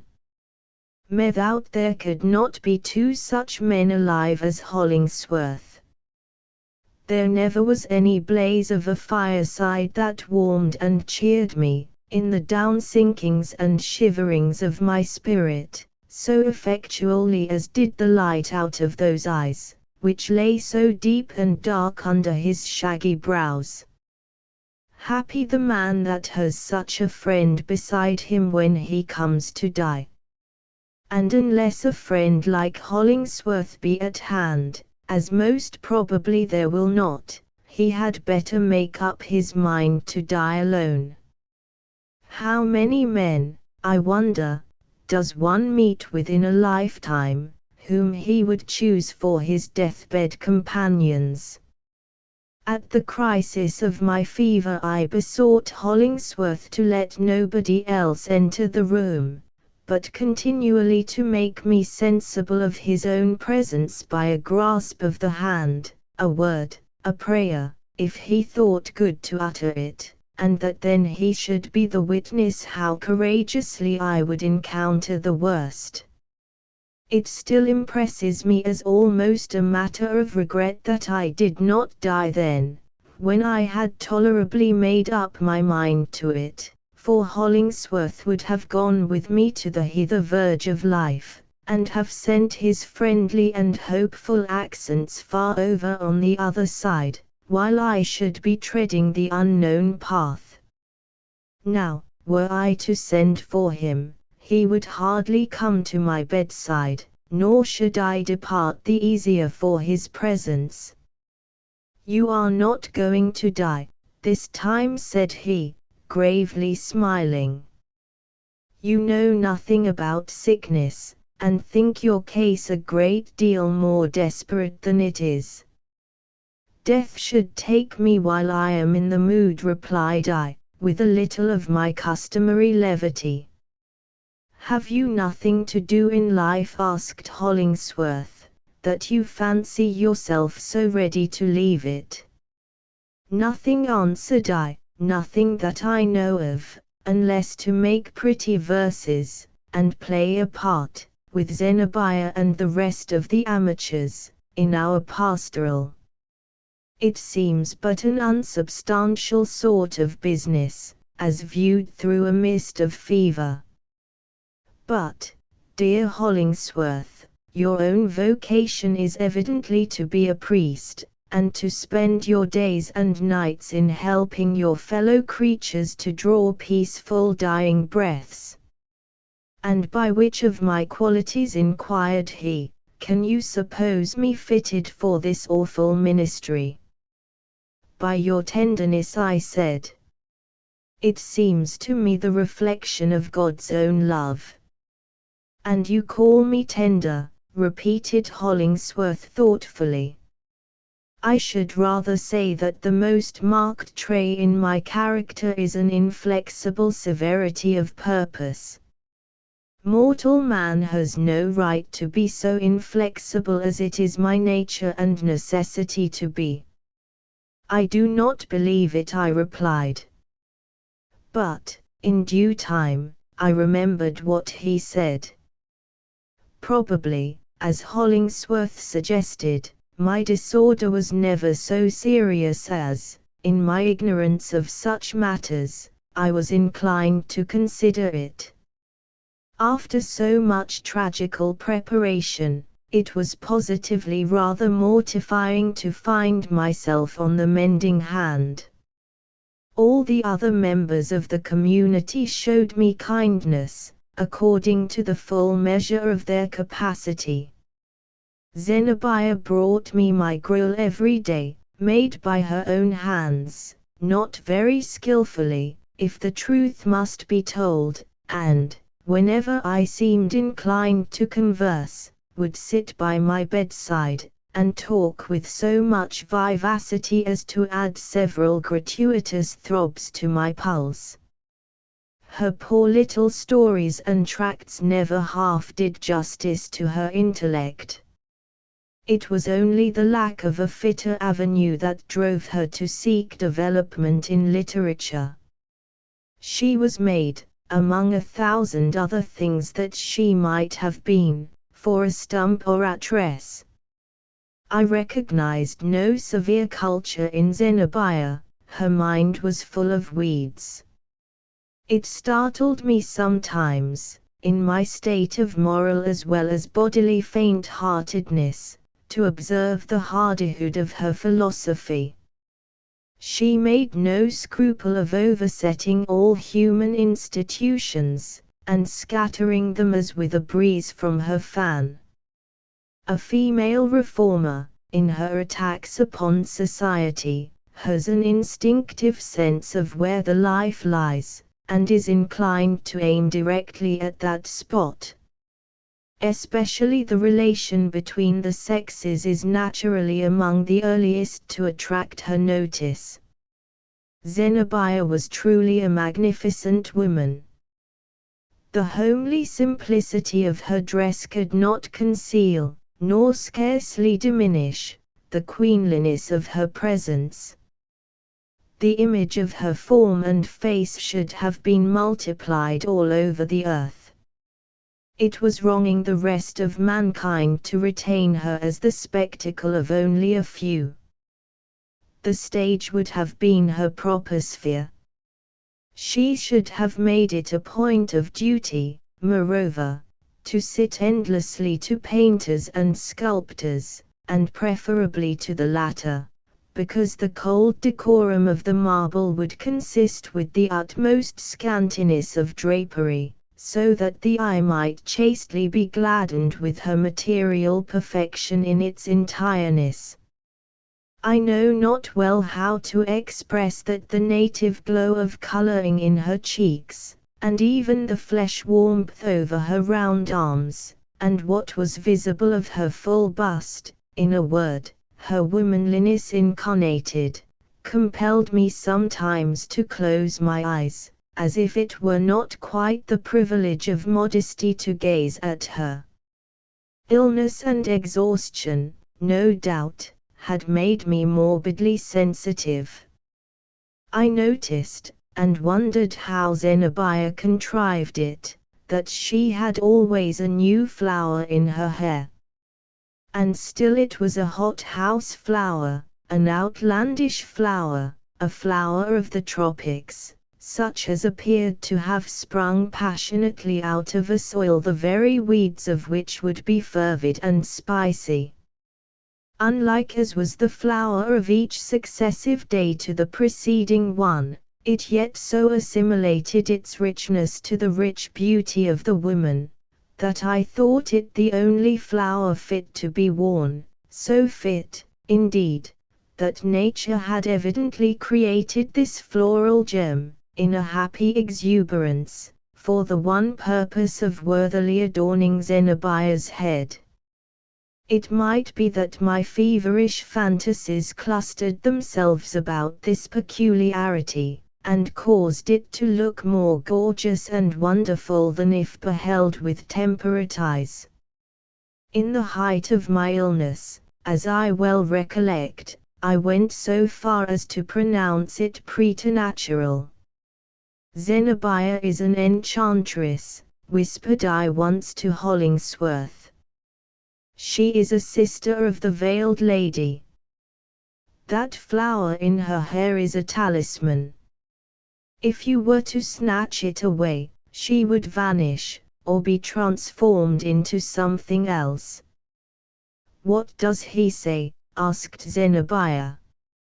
Nothing that has an atom of sense in it, answered Hollingsworth.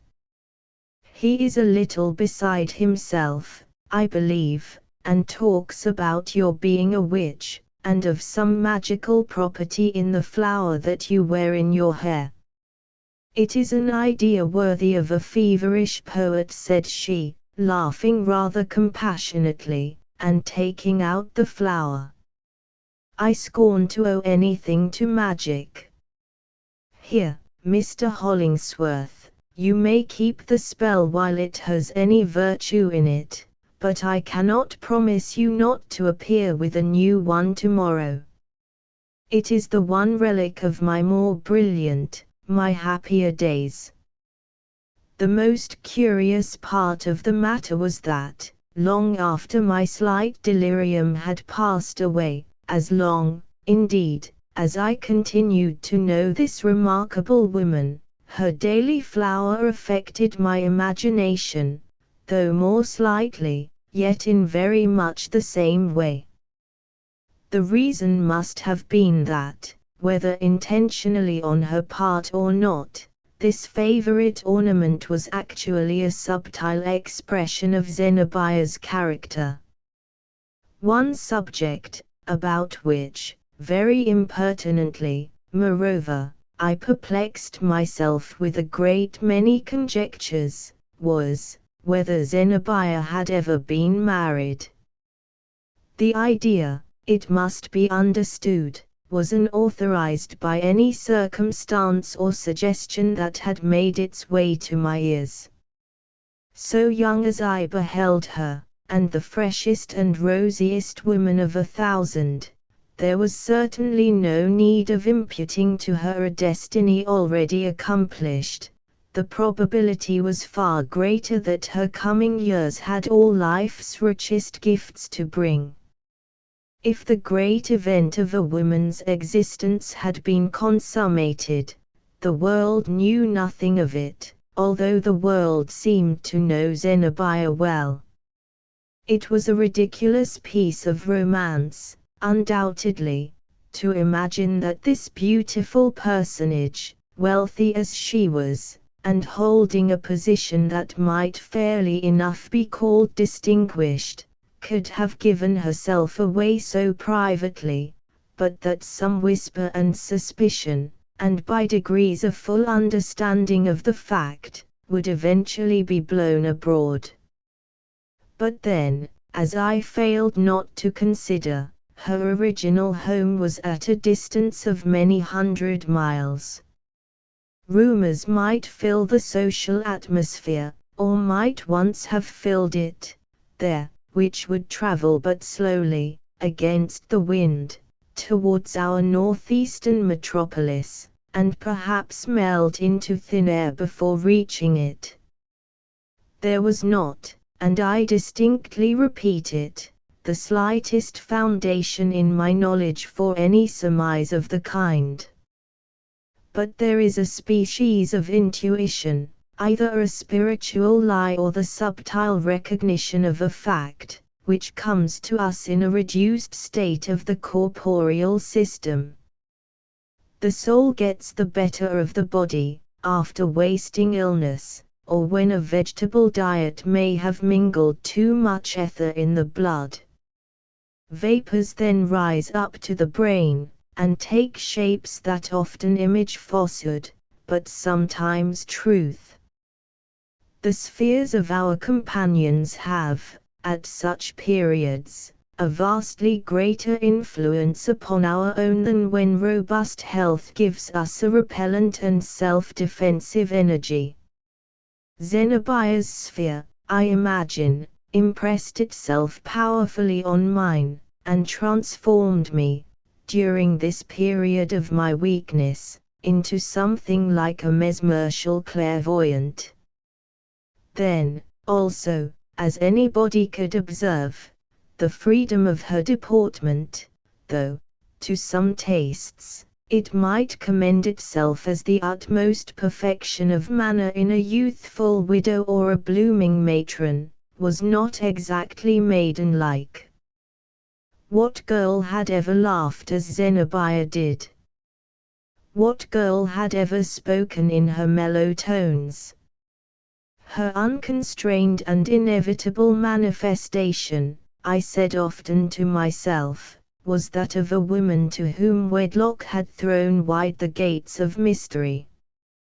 Yet sometimes I strove to be ashamed of these conjectures. I acknowledged it as a masculine grossness, a sin of wicked interpretation, of which man is often guilty towards the other sex, thus to mistake the sweet, liberal, but womanly frankness of a noble and generous disposition. Still, it was of no avail to reason with myself nor to upbraid myself. Pertinaciously the thought, Zenobia is a wife, Zenobia has lived and loved. There is no folded petal, no latent dewdrop, in this perfectly developed rose. Irresistibly that thought drove out all other conclusions, as often as my mind reverted to the subject.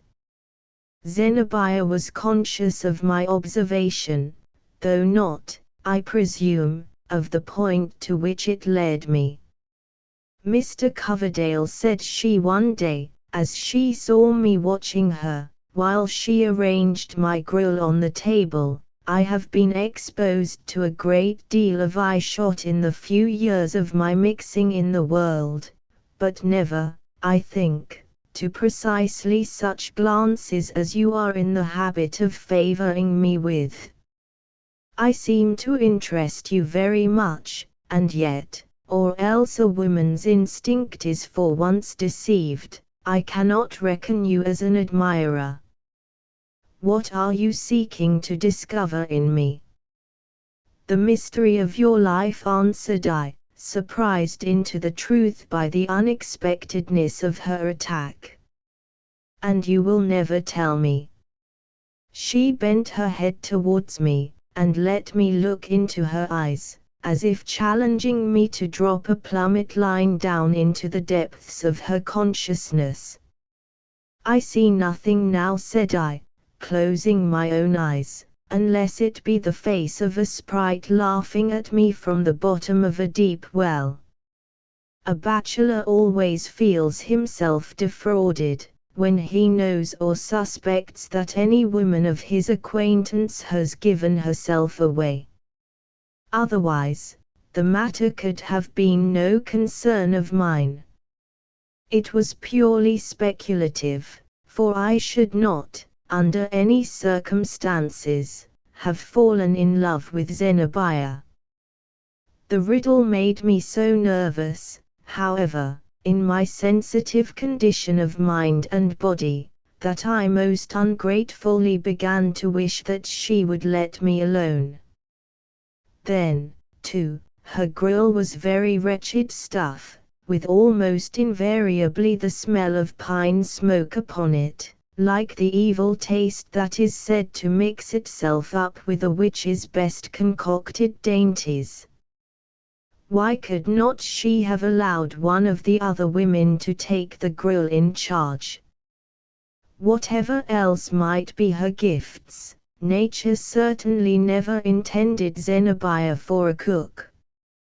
Or, if so, she should have meddled only with the richest and spiciest dishes, and such as are to be tasted at banquets, between draughts of intoxicating wine.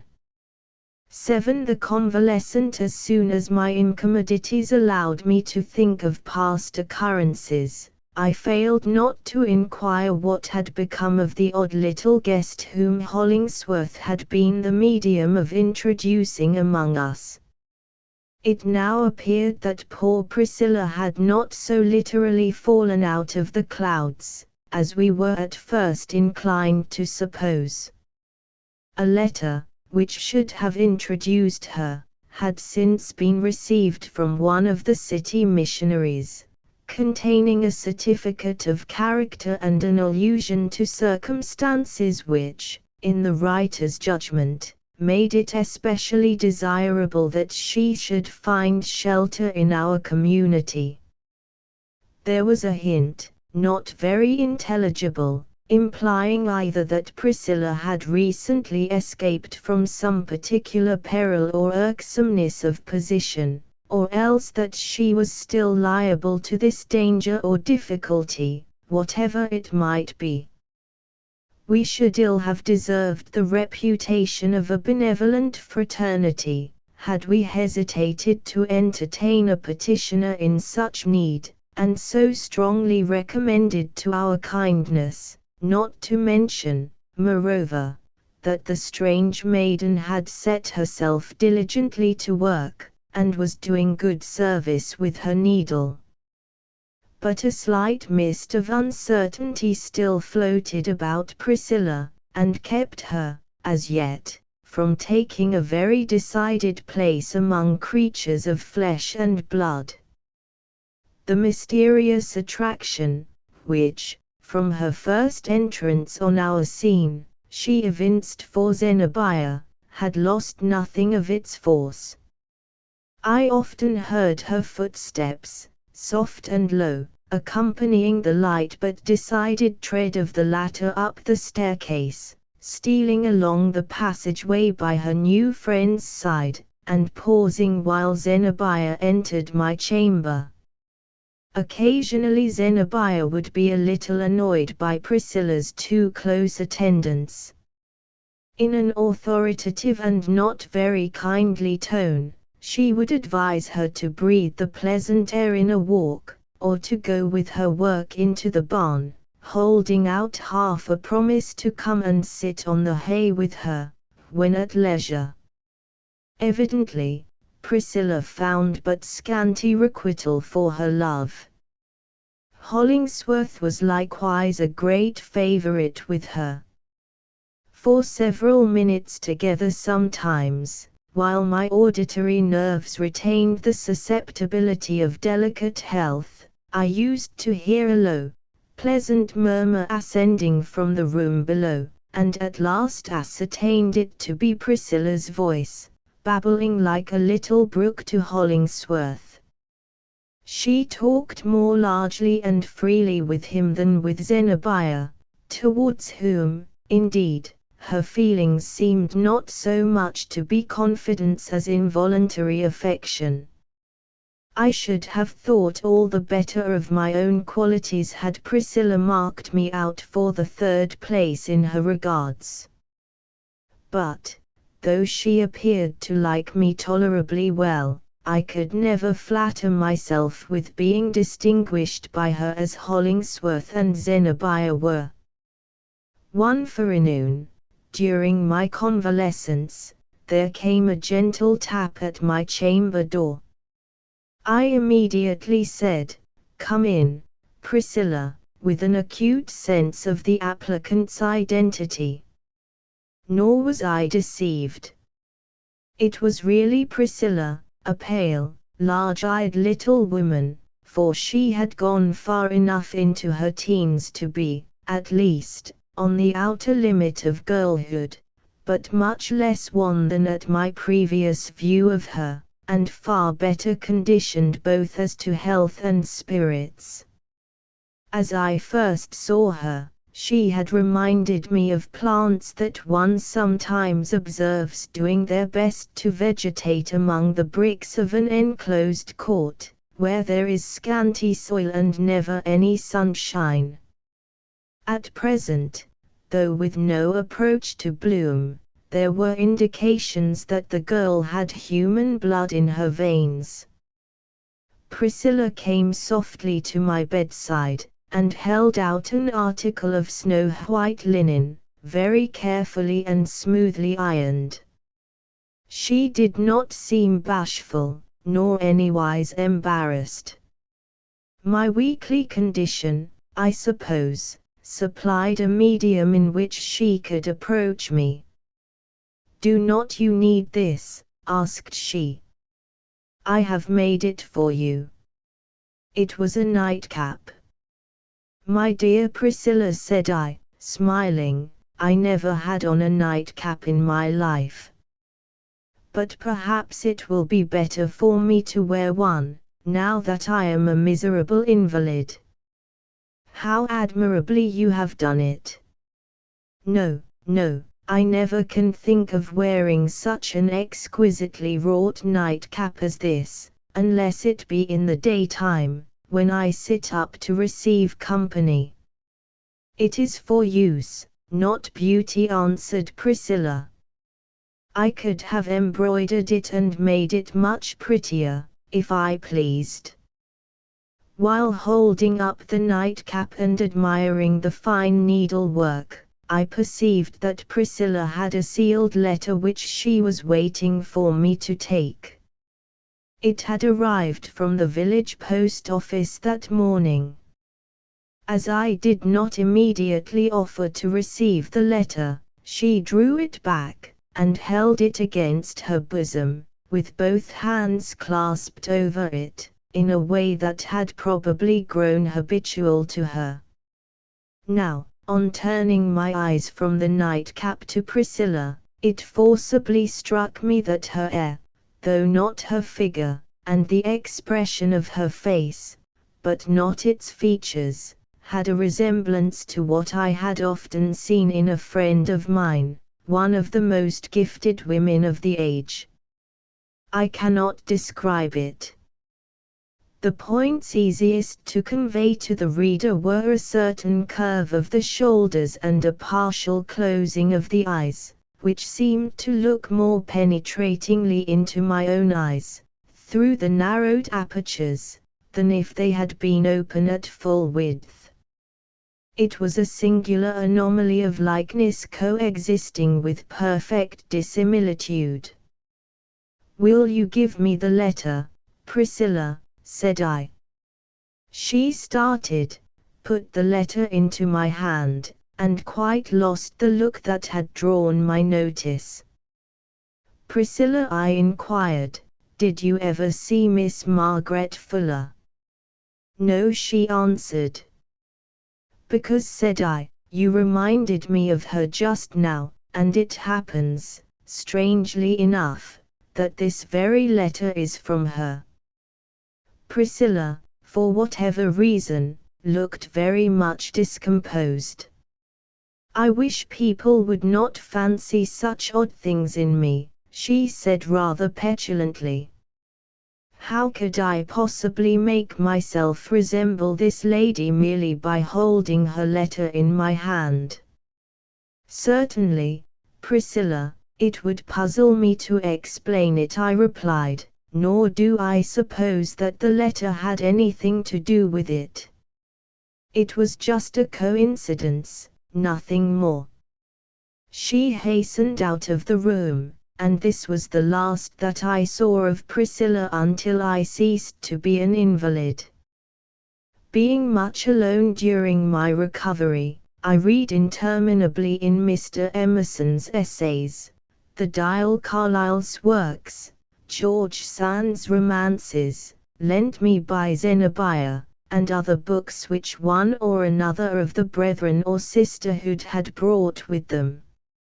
Agreeing in little else, most of these utterances were like the cry of some solitary sentinel, whose station was on the outposts of the advance guard of human progression, or sometimes the voice came sadly from among the shattered ruins of the past, but yet had a hopeful echo in the future.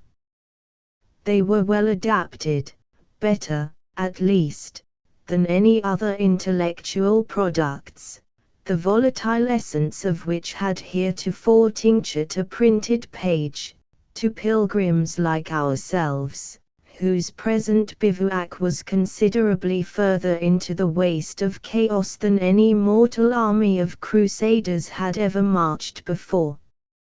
Fourier's works, also, in a series of horribly tedious volumes, attracted a good deal of my attention, from the analogy which I could not but recognize between his system and our own.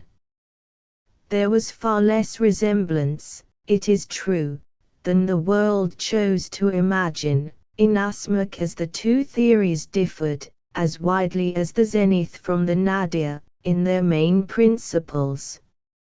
I talked about Fourier to Hollingsworth, and translated, for his benefit, some of the passages that chiefly impressed me. When, as a consequence of human improvement, said I, the globe shall arrive at its final perfection, the great ocean is to be converted into a particular kind of lemonade, such as was fashionable at Paris in Fourier's time. He calls it limonade de cedre. It is positively a fact. Just imagine the city docks filled, every day, with a flood tide of this delectable beverage. "Why did not the Frenchman make punch of it at once?" asked Hollingsworth. "The Jackdaws would be delighted to go down in ships and do business in such an element." I further proceeded to explain, as well as I modestly could, several points of Fourier's system, illustrating them with here and there a page or two, and asking Hollingsworth's opinion as to the expediency of introducing these beautiful peculiarities into our own practice. "Let me hear no more of it," cried he, in utter disgust. "I never will forgive this fellow. He has committed the unpardonable sin, for what more monstrous iniquity could the devil himself contrive than to choose the selfish principle, the principle of all human wrong, the very blackness of man's heart, the portion of ourselves which we shudder at, and which it is the whole aim of spiritual discipline to eradicate, to choose it as the master workman of his system, to seize upon and foster whatever vile, petty, sordid, filthy, bestial, and abominable corruptions have cankered into our nature, to be the efficient instruments of his infernal regeneration. And his consummated paradise, as he pictures it, would be worthy of the agency which he counts upon for establishing it. The nauseous villain. Nevertheless, remarked I, in consideration of the promised delights of his system, so very proper, as they certainly are, to be appreciated by Fourier's countrymen, I cannot but wonder that universal France did not adopt his theory at a moment's warning. But is there not something very characteristic of his nation in Fourier's manner of putting forth his views? He makes no claim to inspiration. He has not persuaded himself, as Swedenborg did, and as any other than a Frenchman would, with a mission of like importance to communicate, that he speaks with authority from above. He promulgates his system, so far as I can perceive, entirely on his own responsibility. He has searched out and discovered the whole counsel of the Almighty in respect to mankind, past, present, and for exactly 70,000 years to come, by the mere force and cunning of his individual intellect. "Take the book out of my sight," said Hollingsworth with great virulence of expression, "or, I tell you fairly, I shall fling it in the fire.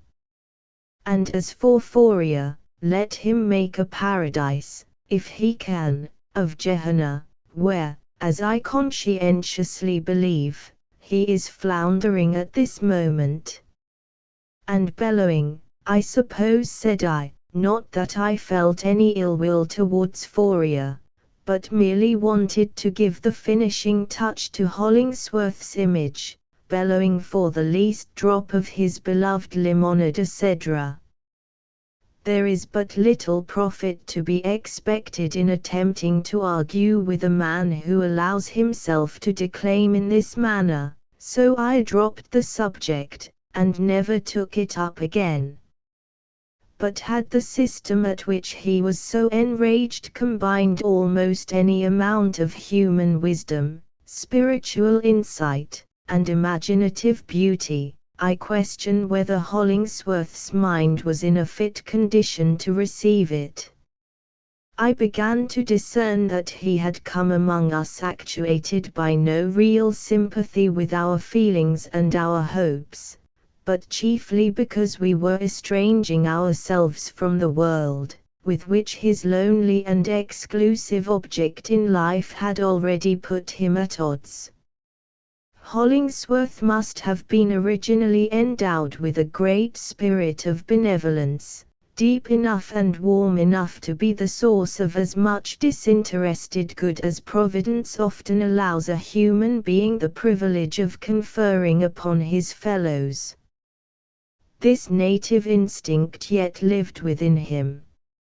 I myself had profited by it, in my necessity. It was seen, too, in his treatment of Priscilla. Such casual circumstances as were here involved would quicken his divine power of sympathy, and make him seem, while their influence lasted, the tenderest man and the truest friend on earth. But by and by you missed the tenderness of yesterday, and grew drearily conscious that Hollingsworth had a closer friend than ever you could be, and this friend was the cold, spectral monster which he had himself conjured up, and on which he was wasting all the warmth of his heart, and of which, at last, as these men of a mighty purpose so invariably do, he had grown to be the bond-slave. It was his philanthropic theory.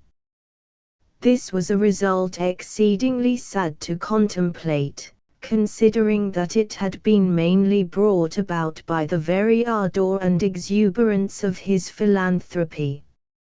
Sad, indeed, but by no means unusual. He had taught his benevolence to pour its warm tide exclusively through one channel, so that there was nothing to spare for other great manifestations of love to man, nor scarcely for the nutriment of individual attachments, unless they could minister in some way to the terrible egotism which he mistook for an angel of God.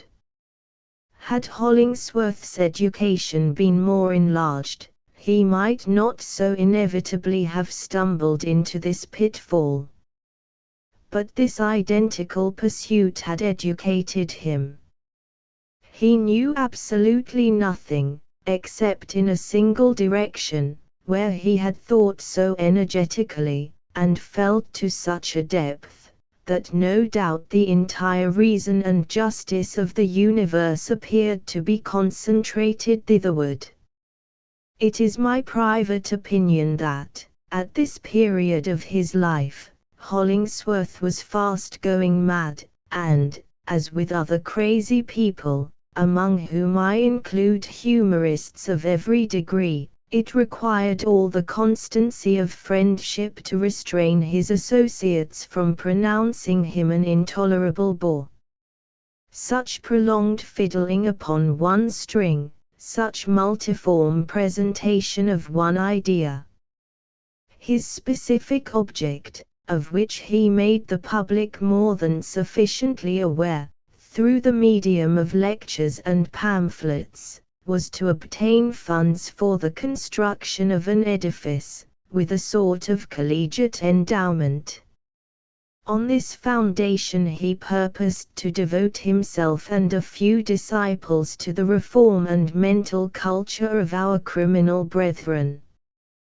His visionary edifice was Hollingsworth's one castle in the air. It was the material type in which his philanthropic dream strove to embody itself, and he made the scheme more definite, and caught hold of it the more strongly, and kept his clutch the more pertinaciously, by rendering it visible to the bodily eye. I have seen him, 100 times, with a pencil and sheet of paper, sketching the facade, the side view, or the rear of the structure, or planning the internal arrangements, as lovingly as another man might plan those of the projected home where he meant to be happy with his wife and children. I have known him to begin a model of the building with little stones, gathered at the brookside, whither we had gone to cool ourselves in the sultry noon of haying time. Unlike all other ghosts, his spirit haunted an edifice, which, instead of being time-worn, and full of storied love, and joy, and sorrow, had never yet come into existence. "Dear friend," said I once to Hollingsworth, before leaving my sick chamber, "I heartily wish that I could make your schemes my schemes, because it would be so great a happiness to find myself treading the same path with you. But I am afraid there is not stuff in me stern enough for a philanthropist, or not in this peculiar direction, or, at all events, not solely in this. Can you bear with me, if such should prove to be the case?" "I will at least wait a while," answered Hollingsworth, gazing at me sternly and gloomily. "But how can you be my lifelong friend, except you strive with me towards the great object of my life?" Heaven forgive me! A horrible suspicion crept into my heart, and stung the very core of it as with the fangs of an adder. I wondered whether it were possible that Hollingsworth could have watched by my bedside, with all that devoted care, only for the ulterior purpose of making me a proselyte to his views. 8. A modern Arcadia May Day, I forget whether by Zenobia's sole decree, or by the unanimous vote of our community, had been declared a movable festival. It was deferred until the sun should have had a reasonable time to clear away the snowdrifts along the lee of the stone walls, and bring out a few of the readiest wild flowers. On the forenoon of the substituted day, after admitting some of the balmy air into my chamber, I decided that it was nonsense and effeminacy to keep myself a prisoner any longer. So I descended to the sitting room, and finding nobody there, proceeded to the barn, whence I had already heard Zenobia's voice, and along with it a girlish laugh which was not so certainly recognizable. Arriving at the spot, it a little surprised me to discover that these merry outbreaks came from Priscilla. The two had been aiming together. They had found anemones in abundance, housetoneas by the handful, some columbines, a few long-stalked violets, and a quantity of white everlasting flowers, and had filled up their basket with the delicate spray of shrubs and trees. None were prettier than the maple twigs, the leaf of which looks like a scarlet bud in May, and like a plate of vegetable gold in October. Zenobia, who showed no conscience in such matters, had also rifled a cherry tree of one of its blossomed boughs, and, with all this variety of sylvan ornament, had been decking out Priscilla. Being done with a good deal of taste, it made her look more charming than I should have thought possible, with my recollection of the wan, frost-nipped girl, as heretofore described. Nevertheless, among those fragrant blossoms, and conspicuously, too, had been stuck a weed of evil odor and ugly aspect, which, as soon as I detected it, destroyed the effect of all the rest. There was a gleam of latent mischief, not to call it deviltry, in Zenobia's eye, which seemed to indicate a slightly malicious purpose in the arrangement. As for herself, she scorned the rural buds and leaflets, and wore nothing but her invariable flower of the tropics. "What do you think of Priscilla now, Mr. Coverdale?" asked she, surveying her as a child does its doll. "Is not she worth a verse or two?" "There is only one thing amiss," answered I. Zenobia laughed, and flung the malignant weed away. "Yes, she deserves some verses now," said I, "and from a better poet than myself. She is the very picture of the New England spring, subdued in tint and rather cool, but with a capacity of sunshine, and bringing us a few alpine blossoms, as earnest of something richer, though hardly more beautiful, hereafter. The best type of her is one of those anemones. What I find most singular in Priscilla, as her health improves," observed Zenobia, "is her wildness. Such a quiet little body as she seemed, one would not have expected that. Why, as we strolled the woods together, I could hardly keep her from scrambling up the trees, like a squirrel. She has never before known what it is to live in the free air, and so it intoxicates her as if she were sipping wine. And she thinks it such a paradise here, and all of us, particularly Mr. Hollingsworth and myself, such angels. It is quite ridiculous, and provokes one's malice almost, to see a creature so happy, especially a feminine creature."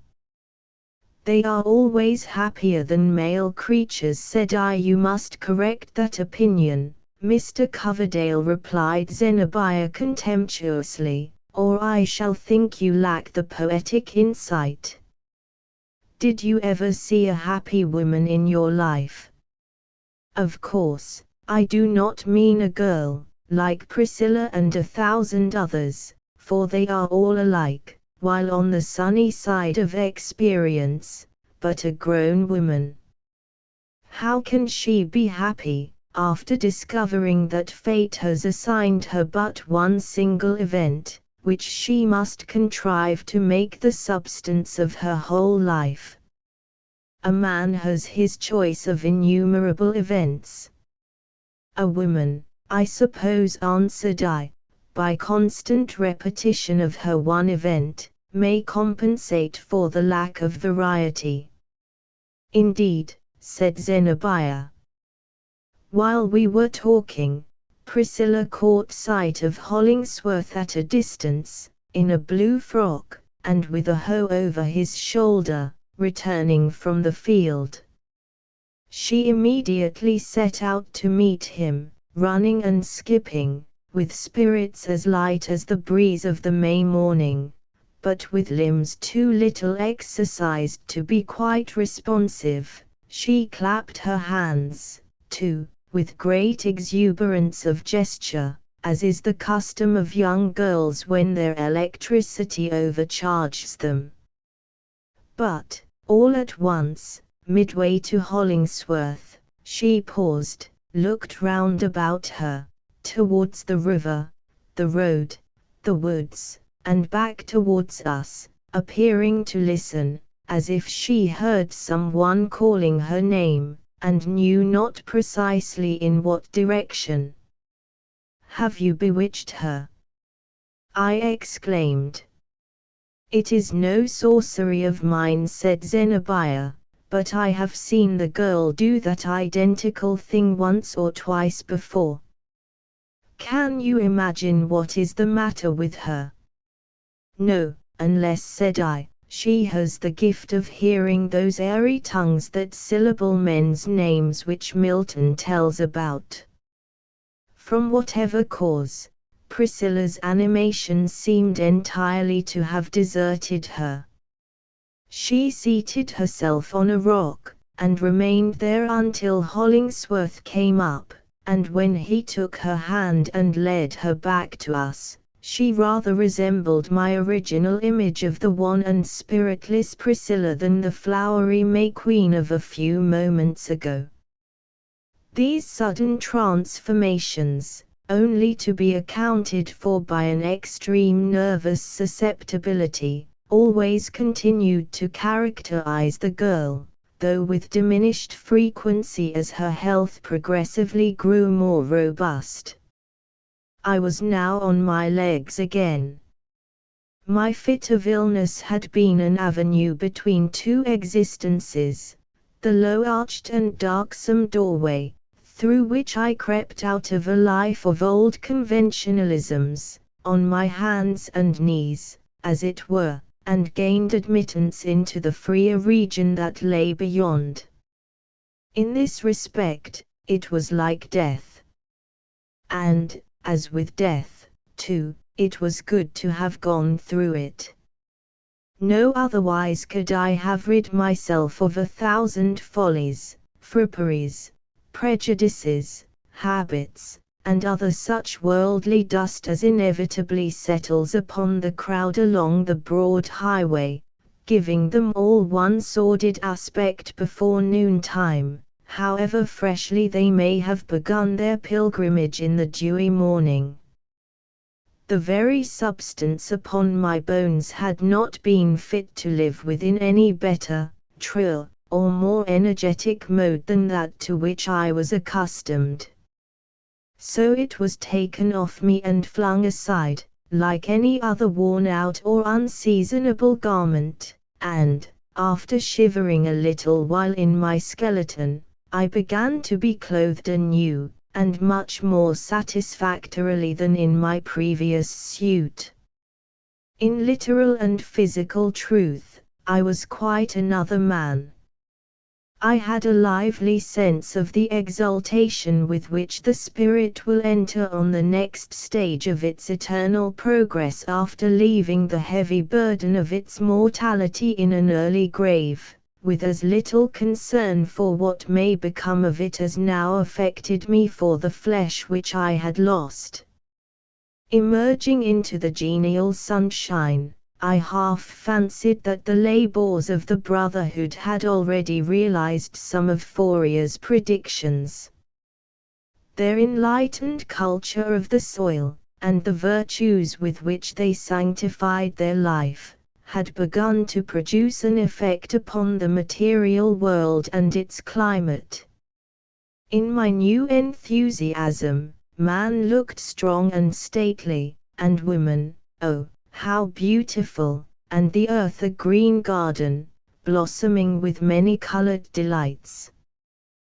Thus nature, whose laws I had broken in various artificial ways, comported herself towards me as a strict but loving mother, who uses the rod upon her little boy for his naughtiness, and then gives him a smile, a kiss, and some pretty playthings to console the urchin for her severity. In the interval of my seclusion, there had been a number of recruits to our little army of saints and martyrs.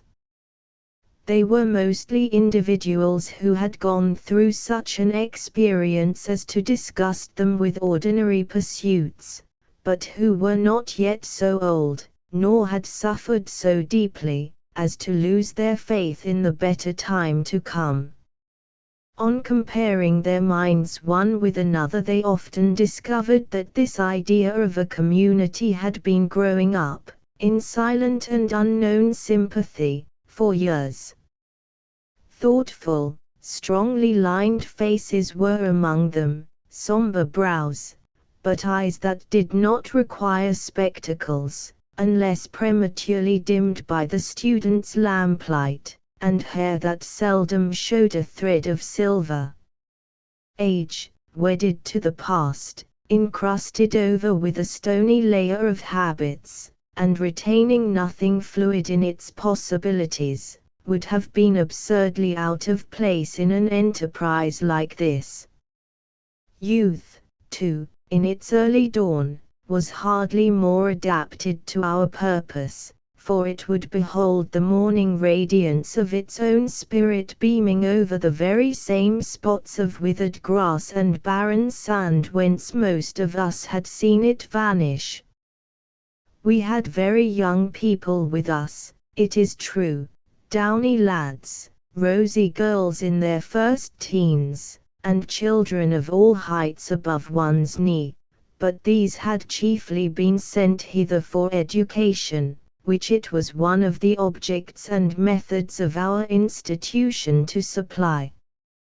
Then we had boarders, from town and elsewhere, who lived with us in a familiar way, sympathized more or less in our theories, and sometimes shared in our labors.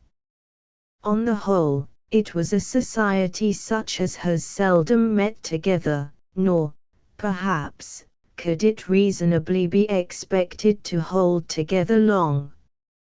Persons of marked individuality, crooked sticks, as some of us might be called, are not exactly the easiest to bind up into a faggot. But, so long as our union should subsist, a man of intellect and feeling, with a free nature in him, might have sought far and near without finding so many points of attraction as would allure him hitherward. We were of all creeds and opinions, and generally tolerant of all, on every imaginable subject. Our bond, it seems to me, was not affirmative, but negative. We had individually found one thing or another to quarrel with in our past life, and were pretty well agreed as to the inexpediency of lumbering along with the old system any further. As to what should be substituted, there was much less unanimity. We did not greatly care, at least, I never did, for the written constitution under which our millennium had commenced. My hope was, that, between theory and practice, a true and available mode of life might be struck out, and that, even should we ultimately fail, the months or years spent in the trial would not have been wasted, either as regarded passing enjoyment, or the experience which makes men wise. Arcadians though we were, our costume bore no resemblance to the berabant doublets, silk breeches and stockings, and slippers fastened with artificial roses, that distinguish the pastoral people of poetry and the stage. In outward show, I humbly conceive, we looked rather like a gang of beggars, or banditti, than either a company of honest labouring men, or a conclave of philosophers. Whatever might be our points of difference, we all of us seemed to have come to Blithedale with the one thrifty and laudable idea of wearing out our old clothes. Such garments as had an airing, whenever we strode afield. Coats with high collars and with no collars, broad-skirted or swallow-tailed, and with the waist at every point between the hip and armpit, pantaloons of a dozen successive epochs, and greatly defaced at the knees by the humiliations of the wearer before his lady-love. In short, we were a living epitome of defunct fashions, and the very raggedest presentment of men who had seen better days. It was gentility in tatters.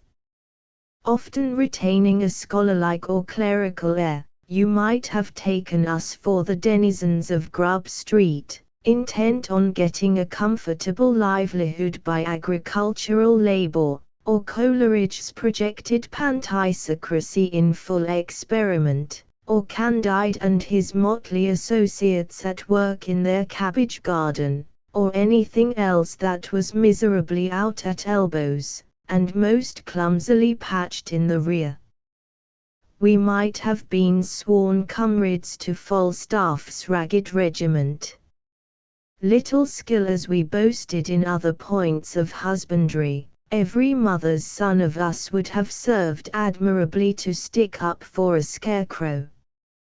And the worst of the matter was, that the first energetic movement essential to one downright stroke of real labor was sure to put a finish to these poor habiliments. So we gradually flung them all aside, and took to honest homespun and linsey woolsey, as preferable, on the whole, to the plan recommended, I think, by Virgil, Ara nudus, sia nudus, which as Silas Foster remarked, when I translated the maxim, would be apt to astonish the women folks. After a reasonable training, the yeoman life throve well with us. Our faces took the sunburn kindly, our chests gained in compass, and our shoulders in breadth and squareness. Our great brown fists looked as if they had never been capable of kid gloves. The plough, the hoe, the scythe, and the hay-fork grew familiar to our grasp. The oxen responded to our voices. We could do almost as fair a day's work as Silas Foster himself, sleep dreamlessly after it, and awake at daybreak with only a little stiffness of the joints, which was usually quite gone by breakfast time. To be sure, our next neighbors pretended to be incredulous as to our real proficiency in the business which we had taken in hand. They told slanderous fables about our inability to yoke our own oxen, or to drive them afield when yoked, or to release the poor brutes from their conjugal bond at nightfall. They had the face to say, too, that the cows laughed at our awkwardness at milking time, and invariably kicked over the pails, partly in consequence of our putting the stool on the wrong side, and partly because, taking offense at the whisking of their tails, we were in the habit of holding these natural fly-flappers with one hand and milking with the other. They further averred that we hoed up whole acres of Indian corn and other crops, and drew the earth carefully about the weeds, and that we raised 500 tufts of burdock, mistaking them for cabbages, and that by dint of unskillful planting few of our seeds ever came up at all, or, if they did come up, it was stern foremost, and that we spent the better part of the month of June in reversing a field of beans, which had thrust themselves out of the ground in this unseemly way. They quoted it as nothing more than an ordinary occurrence for one or other of us to crop off 2 or 3 fingers, of a morning, by our clumsy use of the hay cutter. Finally, and as an ultimate catastrophe, these mendacious rogues circulated a report that we communitarians were exterminated, to the last man, by severing ourselves asunder with the sweep of our own scythes. And that the world had lost nothing by this little accident. But this was pure envy and malice on the part of the neighboring farmers. The peril of our new way of life was not lest we should fail in becoming practical agriculturists, but that we should probably cease to be anything else. While our enterprise lay all in theory, we had pleased ourselves with delectable visions of the spiritualization of labor. It was to be our form of prayer and ceremonial of worship. Each stroke of the hoe was to uncover some aromatic root of wisdom, heretofore hidden from the sun. Pausing in the field, to let the wind exhale the moisture from our foreheads, we were to look upward, and catch glimpses into the far-off soul of truth. In this point of view, matters did not turn out quite so well as we anticipated. It is very true that, sometimes, gazing casually around me, out of the midst of my toil, I used to discern a richer picturesqueness in the visible scene of earth and sky. There was, at such moments, a novelty, an unwonted aspect, on the face of nature, as if she had been taken by surprise and seen at unawares, with no opportunity to put off her real look, and assume the mask with which she mysteriously hides herself from mortals. But this was all. The clods of earth, which we so constantly belabored and turned over and over, were never etherealized into thought. Our thoughts, on the contrary, were fast becoming cloddish. Our labor symbolized nothing, and left us mentally sluggish in the dusk of the evening. Intellectual activity is incompatible with any large amount of bodily exercise.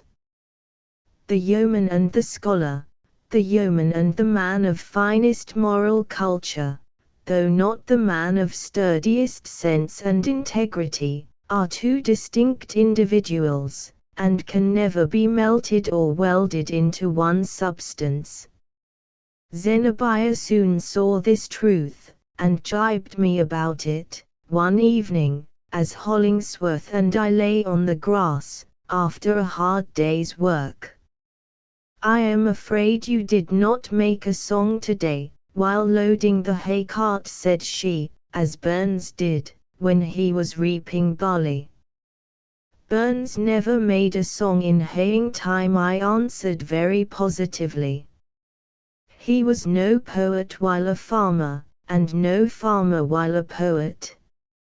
"And on the whole, which of the 2 characters do you like best?" asked Zenobia.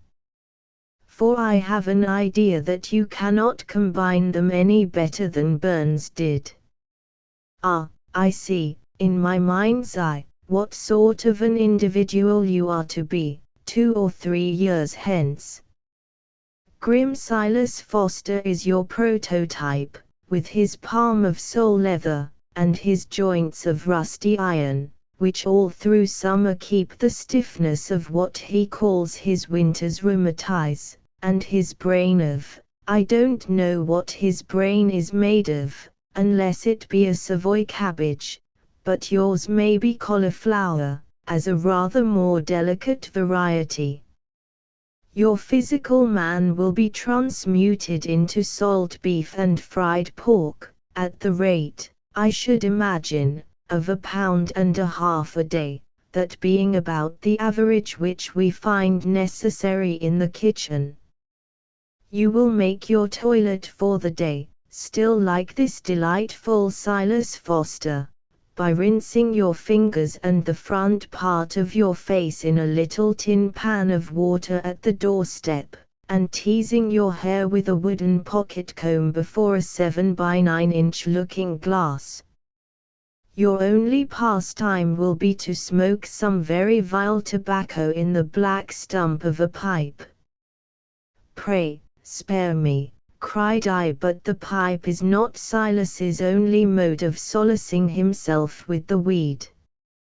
Your literature, continued Zenobia, apparently delighted with her description, will be the Farmer's Almanac, for I observe our friend Foster never gets so far as the newspaper.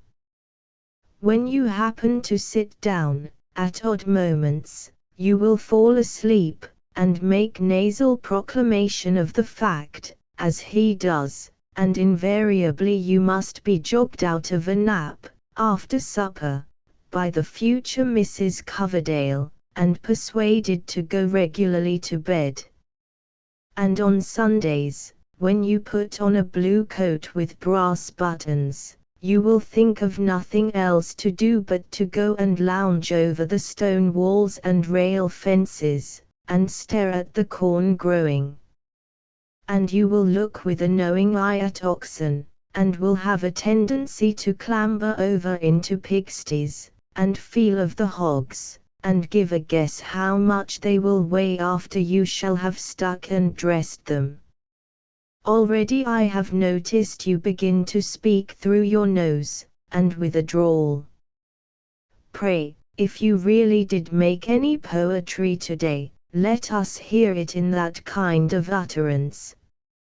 Coverdale has given up making verses now, said Hollingsworth, who never had the slightest appreciation of my poetry. Just think of him penning a sonnet with a fist like that. There is at least this good in a life of toil, that it takes the nonsense and fancy work out of a man, and leaves nothing but what truly belongs to him. If a farmer can make poetry at the plough-tail, it must be because his nature insists on it, and if that be the case, let him make it, in heaven's name.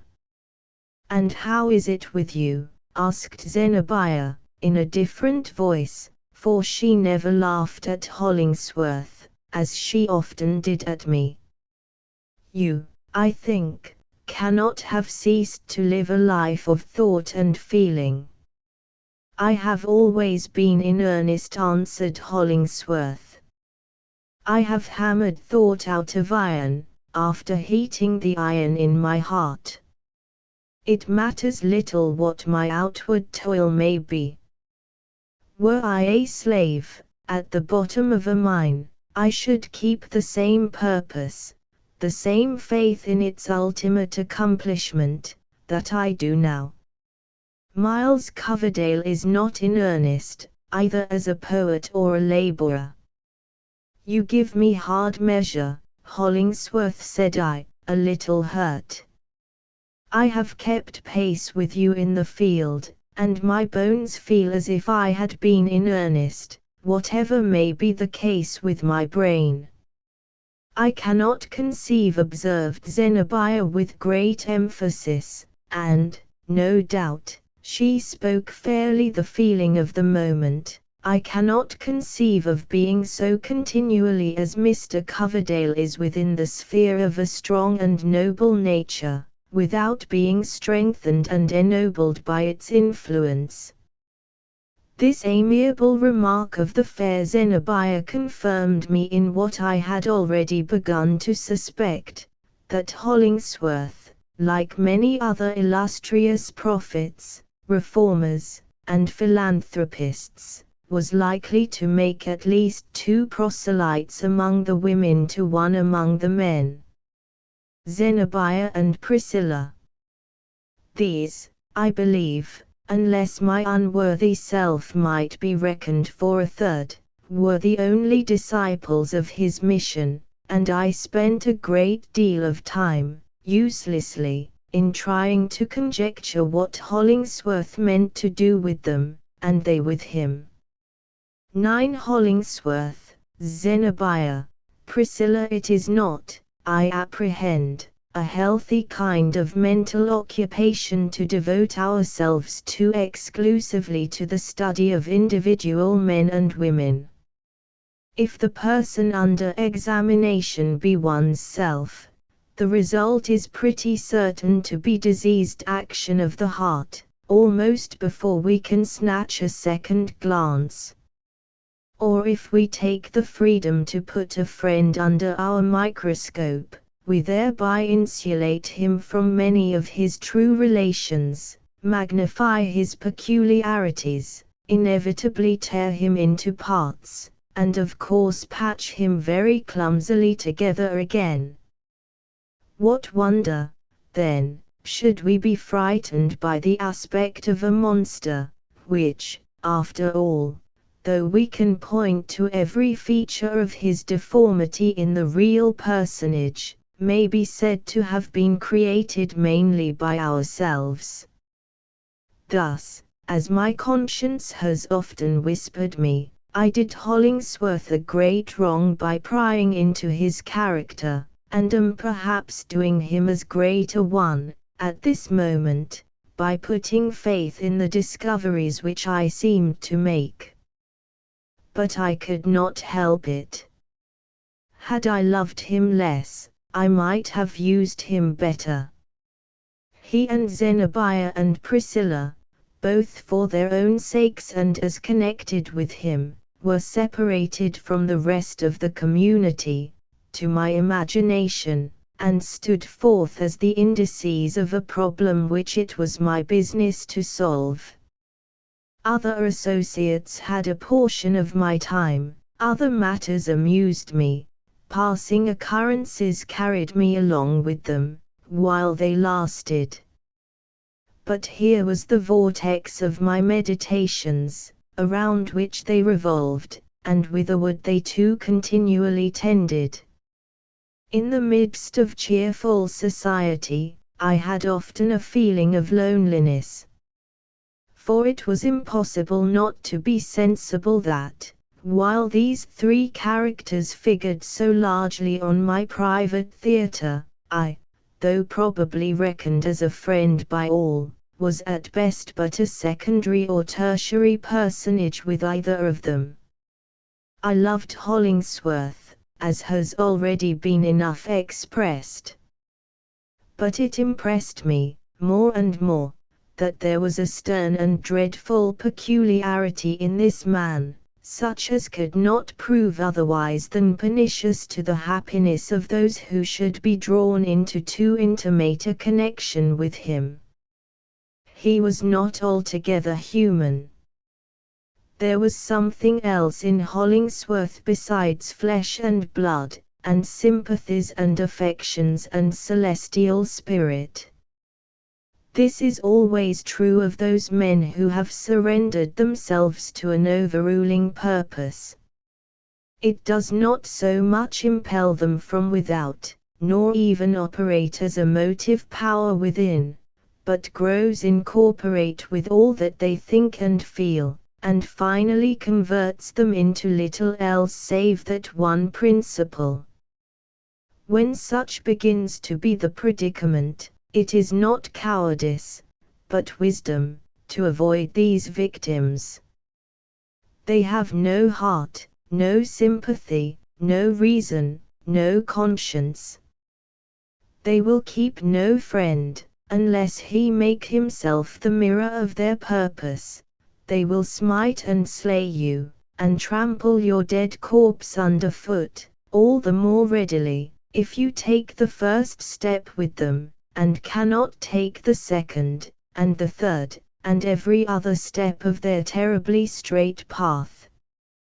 They have an idol to which they consecrate themselves high priest, and deem it holy work to offer sacrifices of whatever is most precious, and never once seem to suspect, so cunning has the devil been with them, that this false deity, in whose iron features, immitigable to all the rest of mankind, they see only benignity and love, is but a spectrum of the very priest himself, projected upon the surrounding darkness. And the higher and purer the original object, and the more unselfishly it may have been taken up, the slighter is the probability that they can be led to recognize the process by which godlike benevolence has been debased into all-devouring egotism. Of course, I am perfectly aware that the above statement is exaggerated, in the attempt to make it adequate. Professed philanthropists have gone far, but no originally good man, I presume, ever went quite so far as this. Let the reader abate whatever he deems fit.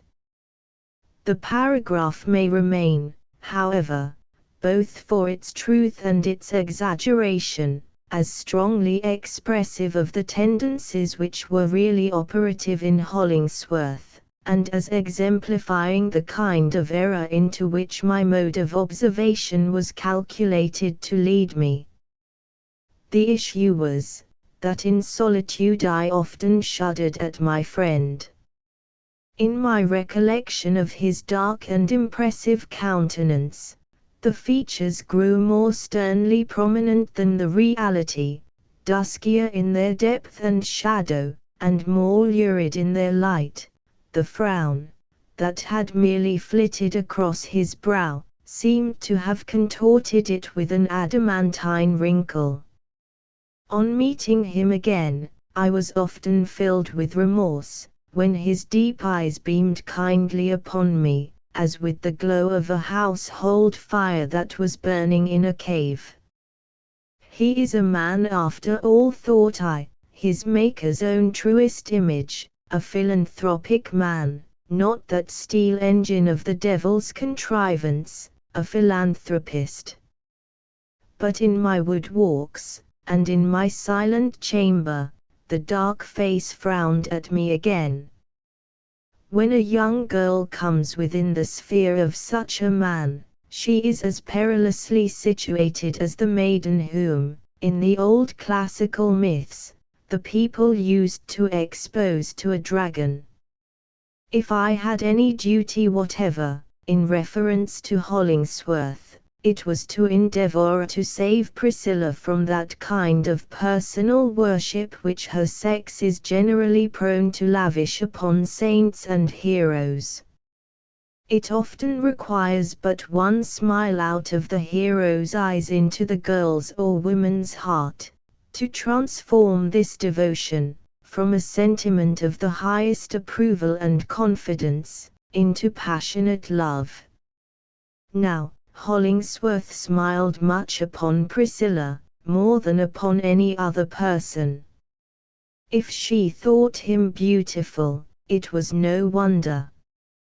I often thought him so, with the expression of tender human care and gentlest sympathy which she alone seemed to have power to call out upon his features.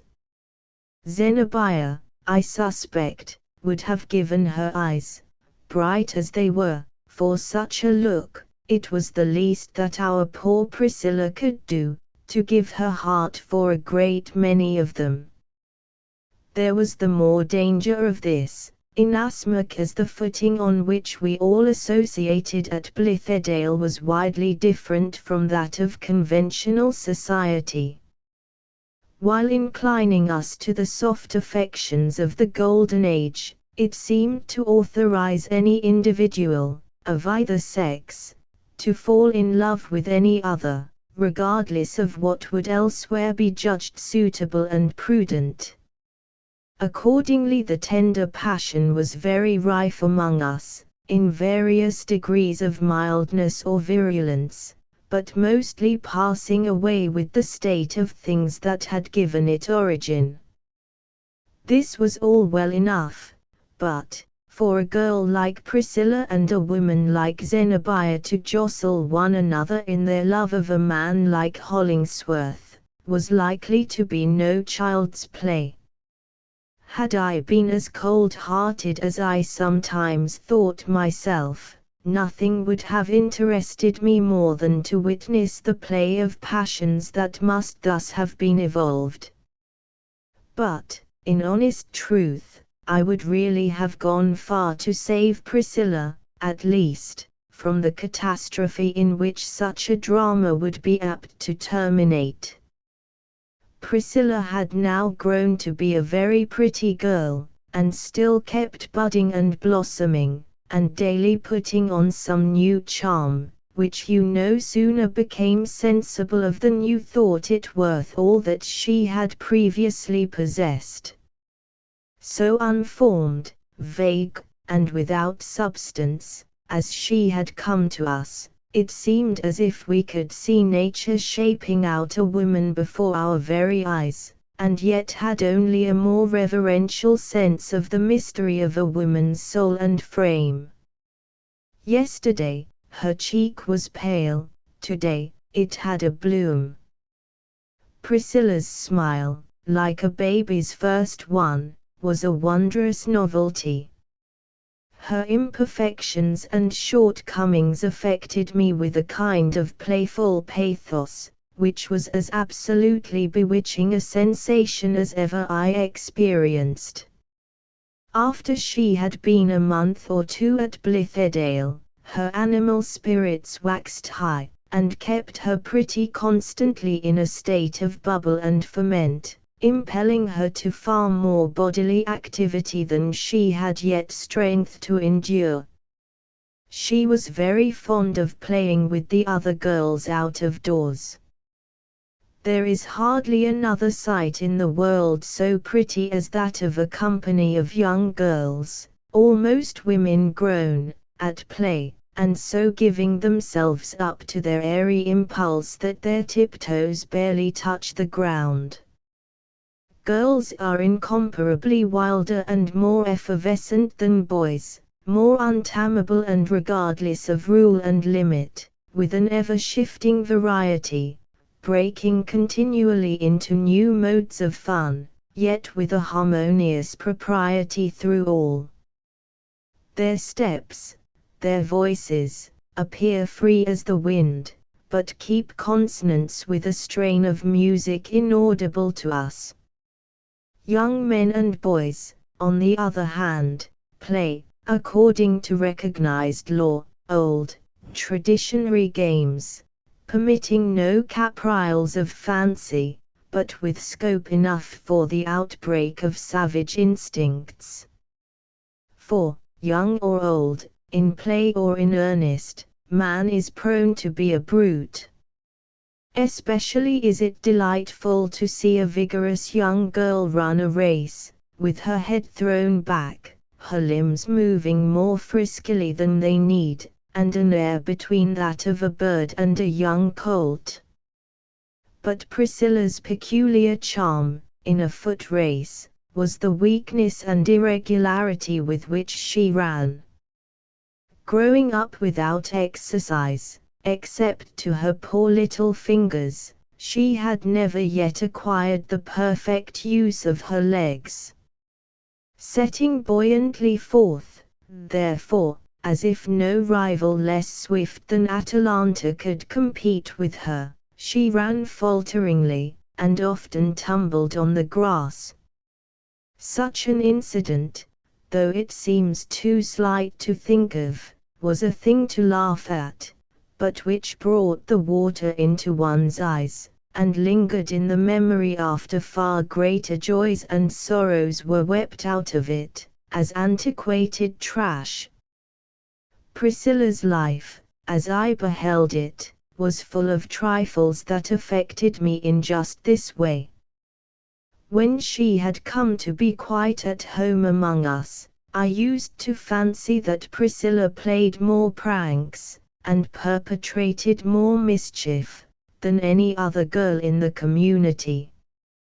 For example, I once heard Silas Foster, in a very gruff voice, threatening to rivet 3 horseshoes round Priscilla's neck and chain her to a post, because she, with some other young people, had clambered upon a load of hay, and caused it to slide off the cart.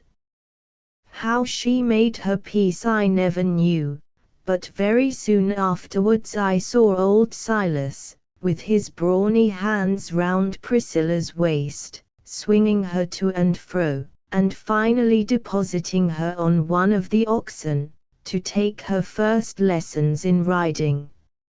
She met with terrible mishaps in her efforts to milk a cow. She let the poultry into the garden, she generally spoilt whatever part of the dinner she took in charge, she broke crockery, she dropped our biggest water pitcher into the well, and, except with her needle, and those little wooden instruments for purse making, was as unserviceable a member of society as any young lady in the land. There was no other sort of efficiency about her. Yet everybody was kind to Priscilla, everybody loved her and laughed at her to her face, and did not laugh behind her back. Everybody would have given her half of his last crust, or the bigger share of his plum cake. These were pretty certain indications that we were all conscious of a pleasant weakness in the girl, and considered her not quite able to look after her own interests or fight her battle with the world. And Hollingsworth, perhaps because he had been the means of introducing Priscilla to her new abode, appeared to recognize her as his own especial charge. Her simple, careless, childish flow of spirits often made me sad. She seemed to me like a butterfly at play in a flickering bit of sunshine, and mistaking it for a broad and eternal summer. We sometimes hold mirth to a stricter accountability than sorrow. It must show good cause, or the echo of its laughter comes back drearily.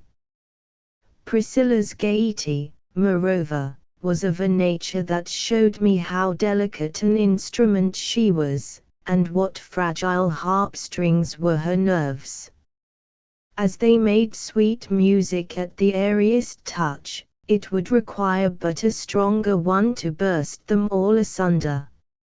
Absurd as it might be, I tried to reason with her, and persuade her not to be so joyous, thinking that, if she would draw less lavishly upon her fund of happiness, it would last the longer.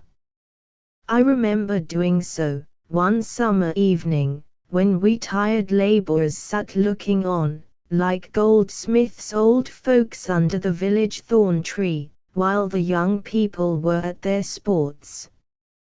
What is the use or sense of being so very gay? I said to Priscilla, while she was taking breath, after a great frolic. I love to see a sufficient cause for everything, and I can see none for this. Pray tell me, now, what kind of a world you imagine this to be, which you are so merry in. I never think about it at all, answered Priscilla, laughing. But this I am sure of, that it is a world where everybody is kind to me, and where I love everybody. My heart keeps dancing within me, and all the foolish things which you see me do are only the motions of my heart. How can I be dismal, if my heart will not let me? Have you nothing dismal to remember? I suggested. If not, then, indeed, you are very fortunate. Ah, said Priscilla slowly. And then came that unintelligible gesture, when she seemed to be listening to a distant voice. For my part, I continued, beneficently seeking to overshadow her with my own somber humor, my past life has been a tiresome one enough, yet I would rather look backward 10 times than forward once. For, little as we know of our life to come, we may be very sure, for one thing, that the good we aim at will not be attained. People never do get just the good they seek. If it come at all, it is something else, which they never dreamed of, and did not particularly want. Then, again, we may rest certain that our friends of today will not be our friends of a few years hence, but, if we keep one of them, it will be at the expense of the others, and most probably we shall keep none. To be sure, there are more to be had, but who cares about making a new set of friends, even should they be better than those around us? Not I, said Priscilla. I will live and die with these. Well, but let the future go, resumed I. As for the present moment, if we could look into the hearts where we wish to be most valued, what should you expect to see? One's own likeness, in the innermost, holiest niche. Ah! I don't know. It may not be there at all. It may be a dusty image, thrust aside into a corner, and by to be flung out of doors, where any foot may trample upon it. If not today, then tomorrow. And so, Priscilla, I do not see much wisdom in being so very merry in this kind of a world. It had taken me nearly 7 years of worldly life to hive up the bitter honey which I here offered to Priscilla. And she rejected it. I don't believe one word of what you say, she replied, laughing anew. You made me sad, for a minute, by talking about the past, but the past never comes back again. Do we dream the same dream twice? There is nothing else that I am afraid of. So away she ran, and fell down on the green grass, as it was often her luck to do, but got up again, without any harm. Priscilla, Priscilla, cried Hollingsworth, who was sitting on the doorstep, you had better not run any more tonight. You will weary yourself too much. And do not sit down out of doors, for there is a heavy dew beginning to fall.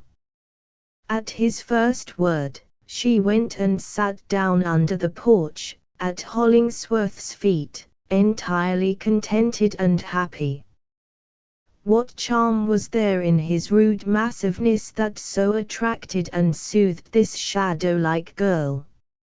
It appeared to me, who have always been curious in such matters, that Priscilla's vague and seemingly causeless flow of felicitous feeling was that with which love blesses inexperienced hearts, before they begin to suspect what is going on within them.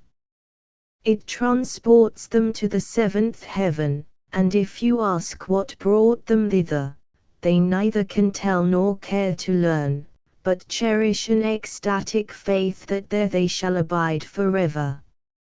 Zenobia was in the doorway, not far from Hollingsworth. She gazed at Priscilla in a very singular way.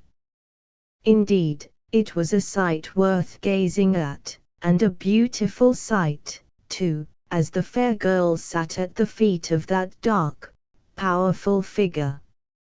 Her air, while perfectly modest, delicate, and virgin-like, denoted her as swayed by Hollingsworth, attracted to him, and unconsciously seeking to rest upon his strength.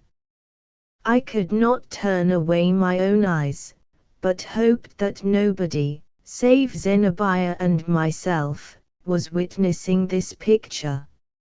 It is before me now, with the evening twilight a little deepened by the dusk of memory. "Come hither, Priscilla," said Zenobia. "I have something to say to you." She spoke in little more than a whisper. But it is strange how expressive of moods a whisper may often be.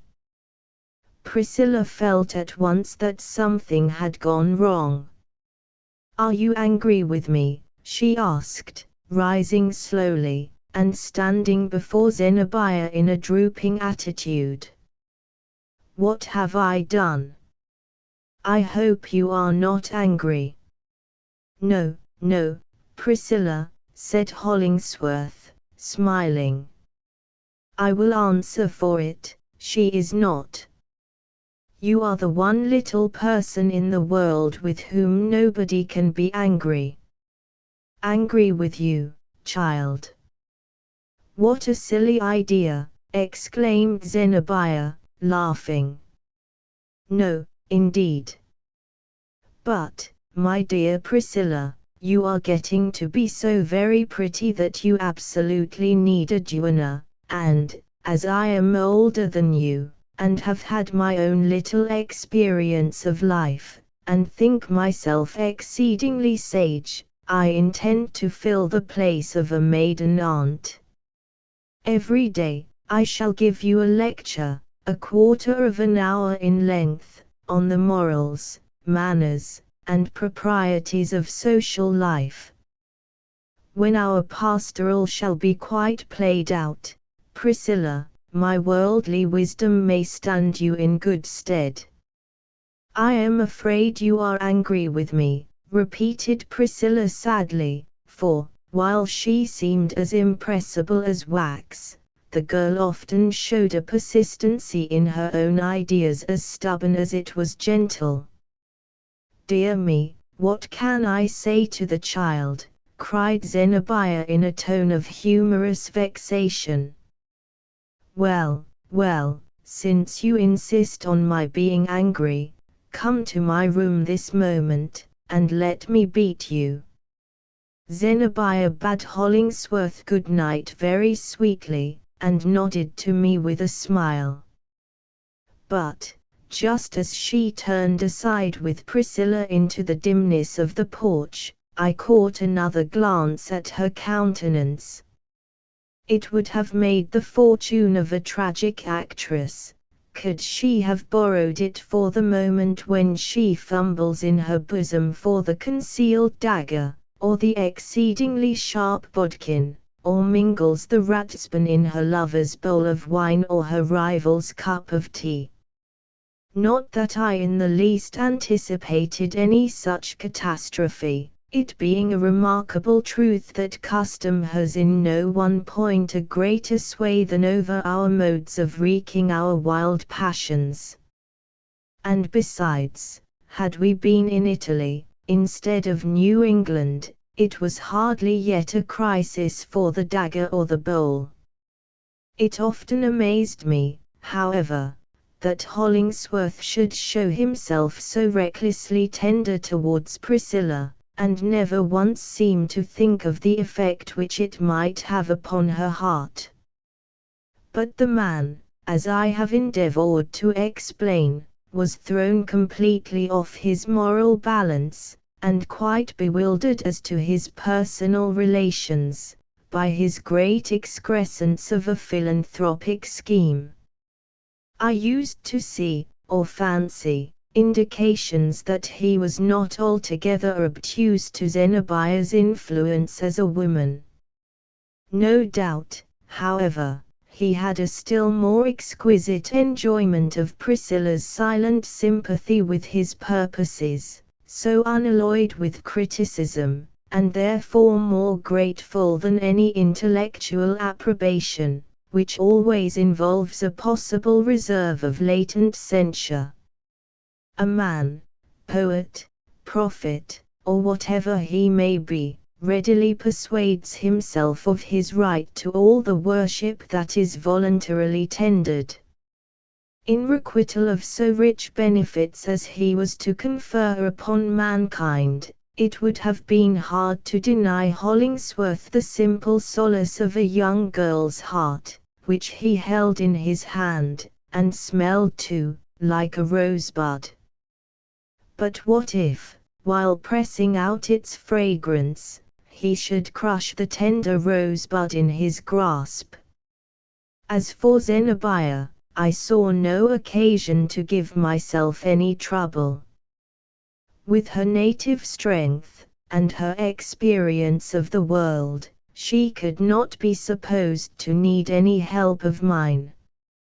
Nevertheless, I was really generous enough to feel some little interest likewise for Zenobia. With all her faults, which might have been a great many besides the abundance that I knew of, she possessed noble traits, and a heart which must, at least, have been valuable while new. And she seemed ready to fling it away as uncalculatingly as Priscilla herself. I could not but suspect that, if merely at play with Hollingsworth, she was sporting with a power which she did not fully estimate. Or if in earnest, it might chance, between Zenobia's passionate force and his dark, self-delusive egotism, to turn out such earnest as would develop itself in some sufficiently tragic catastrophe, though the dagger and the bowl should go for nothing in it.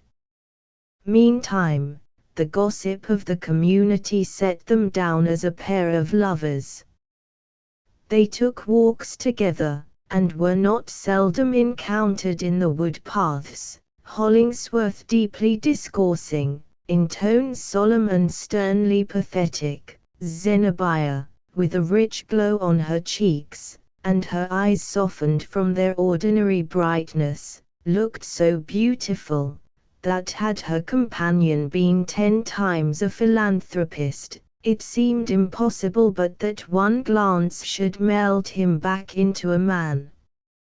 Oftener than anywhere else, they went to a certain point on the slope of a pasture, commanding nearly the whole of our own domain, besides a view of the river, and an airy prospect of many distant hills.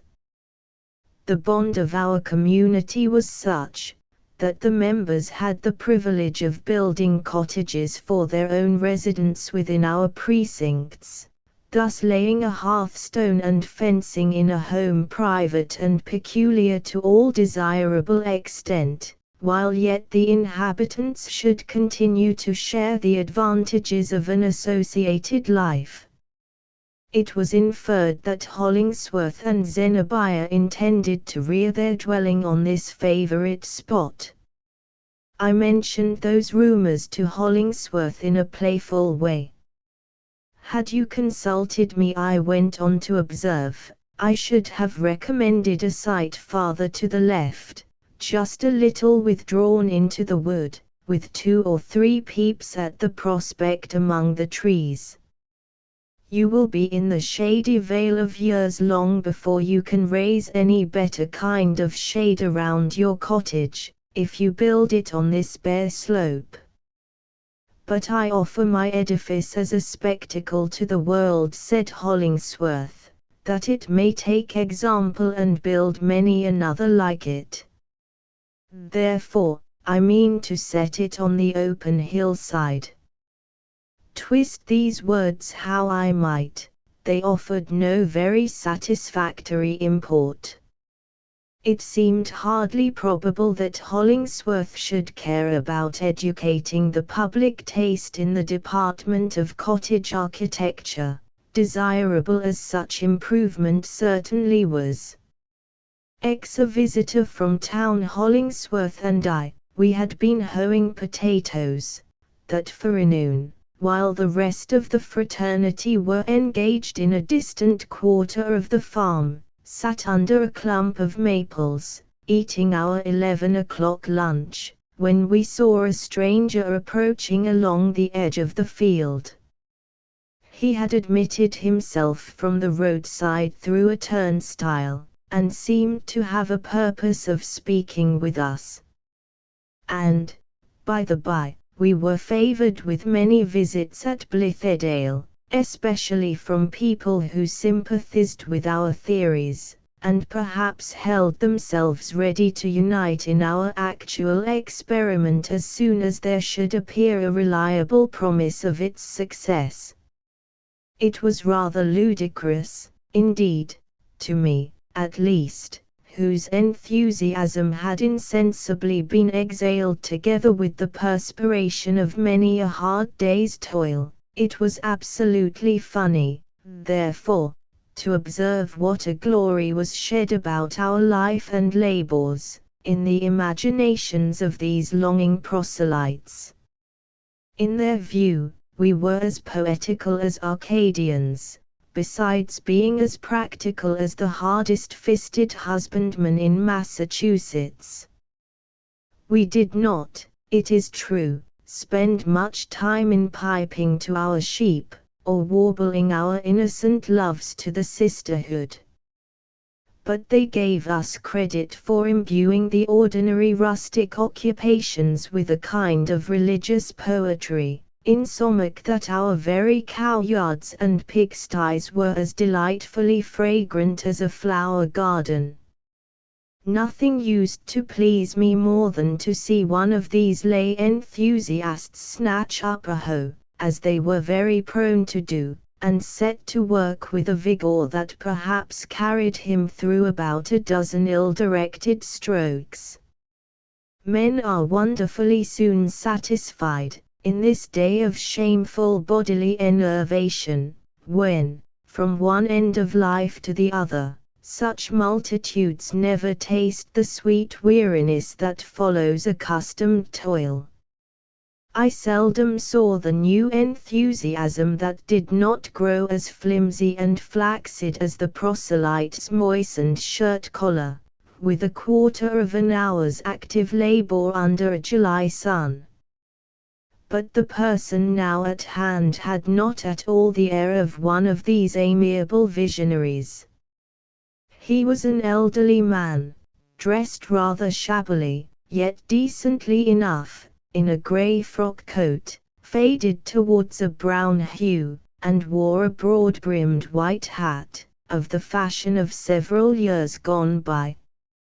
His hair was perfect silver, without a dark thread in the whole of it. His nose, though it had a scarlet tip, by no means indicated the jollity of which a red nose is the generally admitted symbol.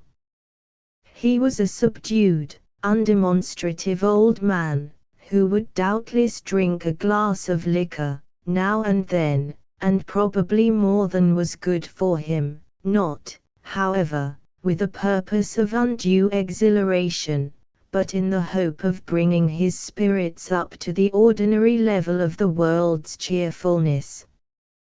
Drawing nearer, there was a shy look about him, as if he were ashamed of his poverty, or, at any rate, for some reason or other, would rather have us glance at him sidelong than take a full front view.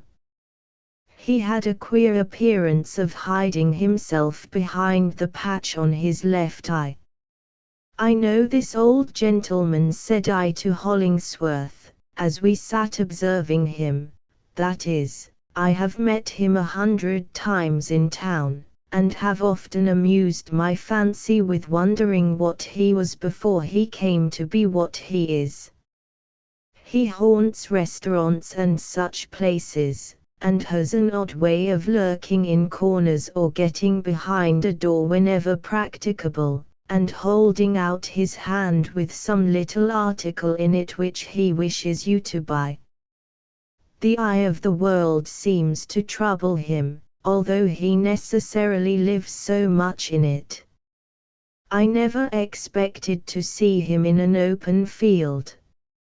"Have you learned anything of his history?" asked Hollingsworth. Not a circumstance, I answered, but there must be something curious in it. I take him to be a harmless sort of a person, and a tolerably honest one, but his manners, being so furtive, remind me of those of a rat without the mischief, the fierce eye, the teeth to bite with, or the desire to bite. See, now. He means to skulk along that fringe of bushes, and approach us on the other side of our clump of maples. We soon heard the old man's velvet tread on the grass, indicating that he had arrived within a few feet of where we Saturday. Good morning, Mr. Moody, said Hollingsworth, addressing the stranger as an acquaintance. You must have had a hot and tiresome walk from the city. Sit down, and take a morsel of our bread and cheese. The visitor made a grateful little murmur of acquiescence, and sat down in a spot somewhat removed, so that, glancing round, I could see his grey pantaloons and dusty shoes, while his upper part was mostly hidden behind the shrubbery. Nor did he come forth from this retirement during the whole of the interview that followed. We handed him such food as we had, together with a brown jug of molasses and water. Would that it had been brandy, or something better, for the sake of his chill old heart, like priests offering dainty sacrifice to an enshrined and invisible idol. I have no idea that he really lacked sustenance, but it was quite touching, nevertheless, to hear him nibbling away at our crusts. Mr. Moody, said I, do you remember selling me one of those very pretty little silk purses, of which you seem to have a monopoly in the market? I keep it to this day, I can assure you. Ah, thank you, said our guest.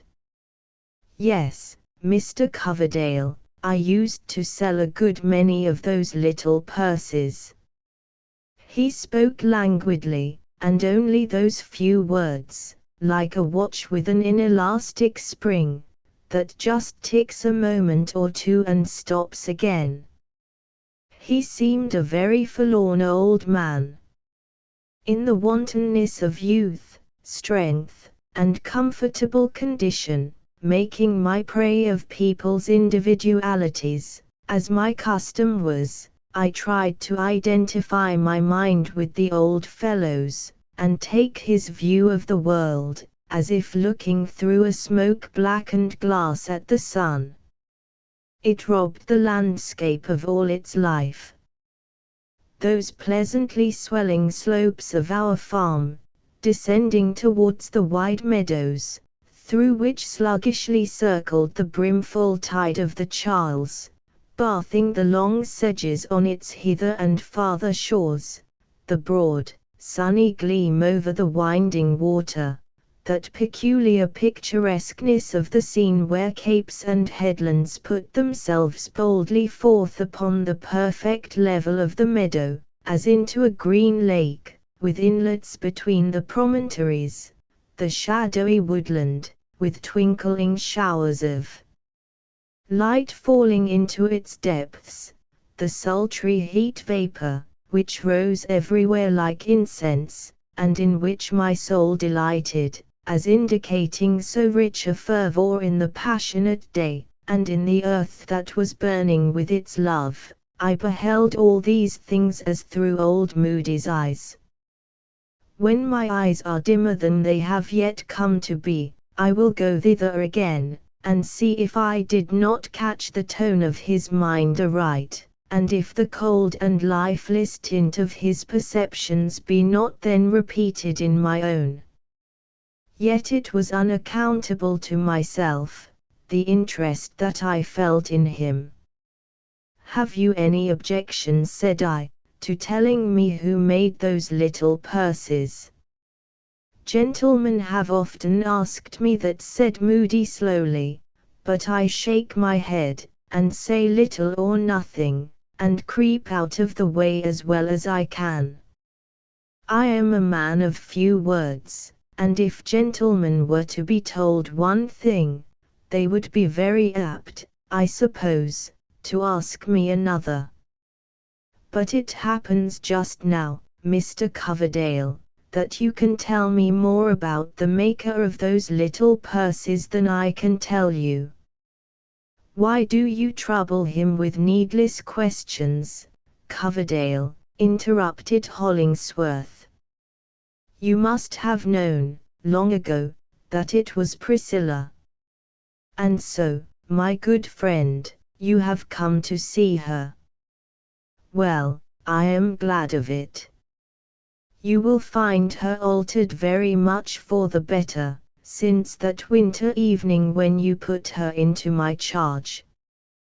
Why, Priscilla has a bloom in her cheeks, now. Has my pale little girl a bloom? Repeated Moody with a kind of slow wonder. Priscilla with a bloom in her cheeks. Ah, I am afraid I shall not know my little girl. And is she happy? Just as happy as a bird, answered Hollingsworth. Then, gentlemen, said our guest apprehensively, I don't think it well for me to go any farther. I crept hitherward only to ask about Priscilla, and now that you have told me such good news, perhaps I can do no better than to creep back again. If she were to see this old face of mine, the child would remember some very sad times which we have spent together. Some very sad times, indeed.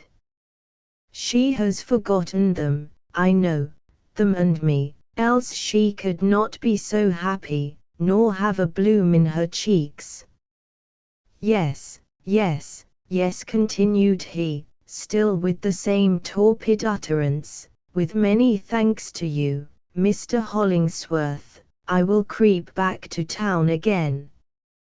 You shall do no such thing, Mr. Moody, said Hollingsworth bluffly. Priscilla often speaks of you, and if there lacks anything to make her cheeks bloom like two damask roses, I'll venture to say it is just the sight of your face. Come, we will go and find her. Mr. Hollingsworth, said the old man in his hesitating way. Well, answered Hollingsworth. Has there been any call for Priscilla? Asked Moody, and though his face was hidden from us, his tone gave a sure indication of the mysterious nod and wink with which he put the question.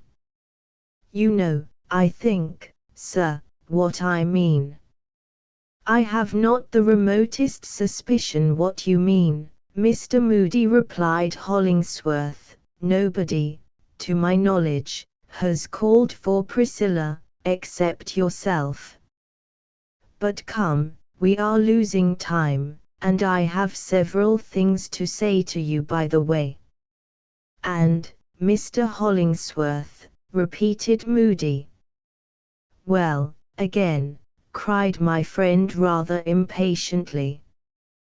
What now? There is a lady here, said the old man, and his voice lost some of its wearisome hesitation. You will account it a very strange matter for me to talk about, but I chanced to know this lady when she was but a little child. If I am rightly informed, she has grown to be a very fine woman, and makes a brilliant figure in the world, with her beauty, and her talents, and her noble way of spending her riches. I should recognize this lady, so people tell me, by a magnificent flower in her hair. What a rich tinge it gives to his colorless ideas, when he speaks of Zenobia. I whispered to Hollingsworth. But how can there possibly be any interest or connecting link between him and her? The old man, for years past, whispered Hollingsworth, has been a little out of his right mind, as you probably see. What I would inquire, resumed Moody, is whether this beautiful lady is kind to my poor Priscilla. Very kind, said Hollingsworth. Does she love her? Asked Moody. It should seem so, answered my friend. They are always together. Like a gentlewoman and her maid-servant, I fancy, suggested the old man. There was something so singular in his way of saying this, that I could not resist the impulse to turn quite round, so as to catch a glimpse of his face, almost imagining that I should see another person than old Moody.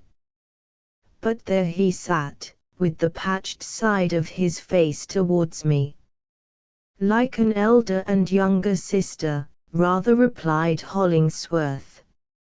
Ah, said Moody more complacently, for his latter tones had harshness and acidity in them, it would gladden my old heart to witness that. If one thing would make me happier than another, Mr. Hollingsworth, it would be to see that beautiful lady holding my little girl by the hand. Come along, said Hollingsworth, and perhaps you may. After a little more delay on the part of our freakish visitor, they set forth together, old Moody keeping a step or two behind Hollingsworth, so that the latter could not very conveniently look him in the face. I remained under the tuft of maples, doing my utmost to draw an inference from the scene that had just passed. In spite of Hollingsworth's offhand explanation, it did not strike me that our strange guest was really beside himself, but only that his mind needed screwing up, like an instrument long out of tune, the strings of which have ceased to vibrate smartly and sharply. Without it would be profitable for us, projectors of a happy life, to welcome this old grey shadow, and cherish him as one of us, and let him creep about our domain, in order that he might be a little merrier for our sakes, and we, sometimes, a little sadder for his. Human destinies look ominous without some perceptible intermixture of the sable or the grey. And then, too, should any of our fraternity grow feverish with an over-exulting sense of prosperity, it would be a sort of cooling regimen to slink off into the woods, and spend an hour, or a day, or as many days as might be requisite to the cure, in uninterrupted communion with this deplorable old Moody. Going homeward to dinner, I had a glimpse of him, behind the trunk of a tree, gazing earnestly towards a particular window of the farmhouse, and by Priscilla appeared at this window, playfully drawing along Zenobia, who looked as bright as the very day that was blazing down upon us, only not, by many degrees, so well advanced towards her noon. I was convinced that this pretty sight must have been purposely arranged by Priscilla for the old man to see. But either the girl held her too long, or her fondness was resented as too great a freedom, for Zenobia suddenly put Priscilla decidedly away, and gave her a haughty look, as from a mistress to a dependent. Old Moody shook his head, and again I saw him shake it, as he withdrew along the road, and at the last point whence the farmhouse was visible, he turned and shook his uplifted staff. 11. The wood path. Not long after the preceding incident, in order to get the ache of too constant labor out of my bones, and to relieve my spirit of the irksomeness of a settled routine, I took a holiday. It was my purpose to spend it all alone, from breakfast time till twilight, in the deepest wood seclusion that lay anywhere around us. Though fond of society, I was so constituted as to need these occasional retirements, even in a life like that of Blithedale, which was itself characterized by a remoteness from the world. Unless renewed by a yet further withdrawal towards the inner circle of self-communion, I lost the better part of my individuality. My thoughts became of little worth, and my sensibilities grew as arid as a tuft of moss, a thing whose life is in the shade, the rain, or the noontide dew, crumbling in the sunshine after long expectance of a shower. So, with my heart full of a drowsy pleasure, and cautious not to dissipate my mood by previous intercourse with any one, I hurried away, and was soon pacing a wood path, arched overhead with boughs, and dusky brown beneath my feet. At first I walked very swiftly, as if the heavy flood tide of social life were roaring at my heels, and would outstrip and overwhelm me, without all the better diligence in my escape. But, threading the more distant windings of the track, I abated my pace, and looked about me for some side aisle, that should admit me into the innermost sanctuary of this green cathedral, just as, in human acquaintanceship, a casual opening sometimes lets us, all of a sudden, into the long-sought intimacy of a mysterious heart. So much was I absorbed in my reflections, or, rather, in my mood, the substance of which was as yet too shapeless to be called thought, that footsteps rustled on the leaves, and a figure passed me by, almost without impressing either the sound or sight upon my consciousness. A moment afterwards, I heard a voice at a little distance behind me, speaking so sharply and impertinently that it made a complete discord with my spiritual state, and caused the latter to vanish as abruptly as when you thrust a finger into a soap bubble. "Halloo, friend!" cried this most unseasonable voice. "Stop a moment, I say. I must have a word with you." I turned about, in a humor ludicrously irate. In the first place, the interruption, at any rate, was a grievous injury, then, the tone displeased me. And finally, unless there be real affection in his heart, a man cannot, such is the bad state to which the world has brought itself, cannot more effectually show his contempt for a brother mortal, nor more gallingly assume a position of superiority, than by addressing him as friend.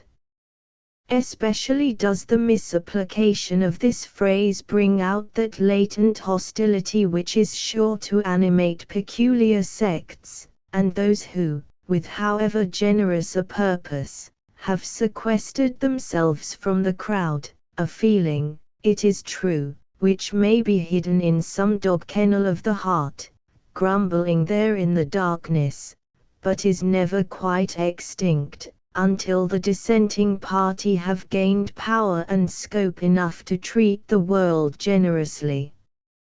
For my part, I should have taken it as far less an insult to be styled fellow clown or bumpkin. To either of these appellations my rustic garb, it was a linen blouse, with checked shirt and striped pantaloons, a chip hat on my head, and a rough hickory stick in my hand, very fairly entitled me. As the case stood, my temper darted at once to the opposite pole, not friend, but enemy. "What do you want with me?" said I, facing about. "Come a little nearer, friend," said the stranger, beckoning. No, answered I, if I can do anything for you without too much trouble to myself, say so. But recollect, if you please, that you are not speaking to an acquaintance, much less a friend. Upon my word, I believe not, retorted he, looking at me with some curiosity, and, lifting his hat, he made me a salute which had enough of sarcasm to be offensive, and just enough of doubtful courtesy to render any resentment of it absurd. But I ask your pardon. I recognize a little mistake. If I may take the liberty to suppose it, you, sir, are probably one of the aesthetic, or shall I rather say ecstatic, laborers, who have planted themselves hereabouts. This is your forest of Arden, and you are either the banished duke in person, or one of the chief nobles in his train. The melancholy Jacks, perhaps. Be it so. In that case, you can probably do me a favor. I never, in my life, felt less inclined to confer a favor on any man. I am busy, said I. So unexpectedly had the stranger made me sensible of his presence, that he had almost the effect of an apparition, and certainly a less appropriate one, taking into view the dim woodland solitude about us, than if the salvage man of antiquity, hirsute and cinctured with a leafy girdle, had started out of a thicket. He was still young, seemingly a little under 30, of a tall and well-developed figure, and as handsome a man as ever I beheld. The style of his beauty, however, though a masculine style, did not at all commend itself to my taste. His countenance, I hardly know how to describe the peculiarity, had an indecorum in it, a kind of rudeness, a hard, coarse, forth-putting freedom of expression, which no degree of external polish could have abated one single jot. Not that it was vulgar. But he had no fineness of nature, there was in his eyes, although they might have artifice enough of another sort, the naked exposure of something that ought not to be left prominent. With these vague allusions to what I have seen in other faces as well as his, I leave the quality to be comprehended best, because with an intuitive repugnance, by those who possess least of it. His hair, as well as his beard and mustache, was coal black, his eyes, too, were black and sparkling, and his teeth remarkably brilliant. He was rather carelessly but well and fashionably dressed, in a summer morning costume. There was a gold chain, exquisitely wrought, across his vest. I never saw a smoother or whiter gloss than that upon his shirt bosom, which had a pin in it, set with a gem that glimmered, in the leafy shadow where he stood, like a living tip of fire. He carried a stick with a wooden head, carved in vivid imitation of that of a serpent. I hated him, partly, I do believe, from a comparison of my own homely garb with his well-ordered foppishness. Well, sir, said I, a little ashamed of my first irritation, but still with no waste of civility, be pleased to speak at once, as I have my own business in hand. I regret that my mode of addressing you was a little unfortunate, said the stranger, smiling, for he seemed a very acute sort of person, and saw, in some degree, how I stood affected towards him.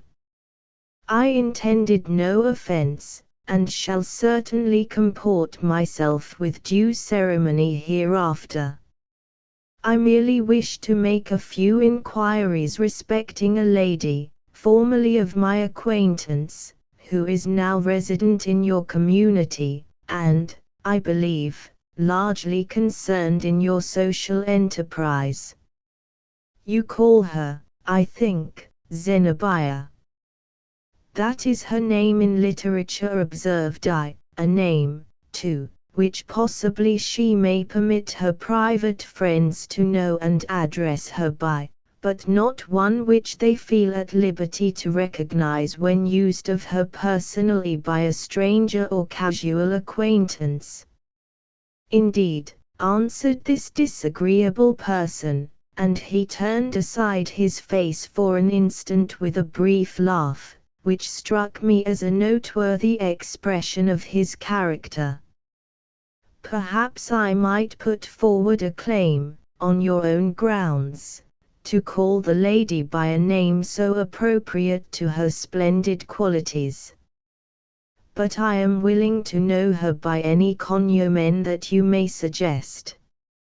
Heartily wishing that he would be either a little more offensive, or a good deal less so, or break off our intercourse altogether, I mentioned Zenobia's real name.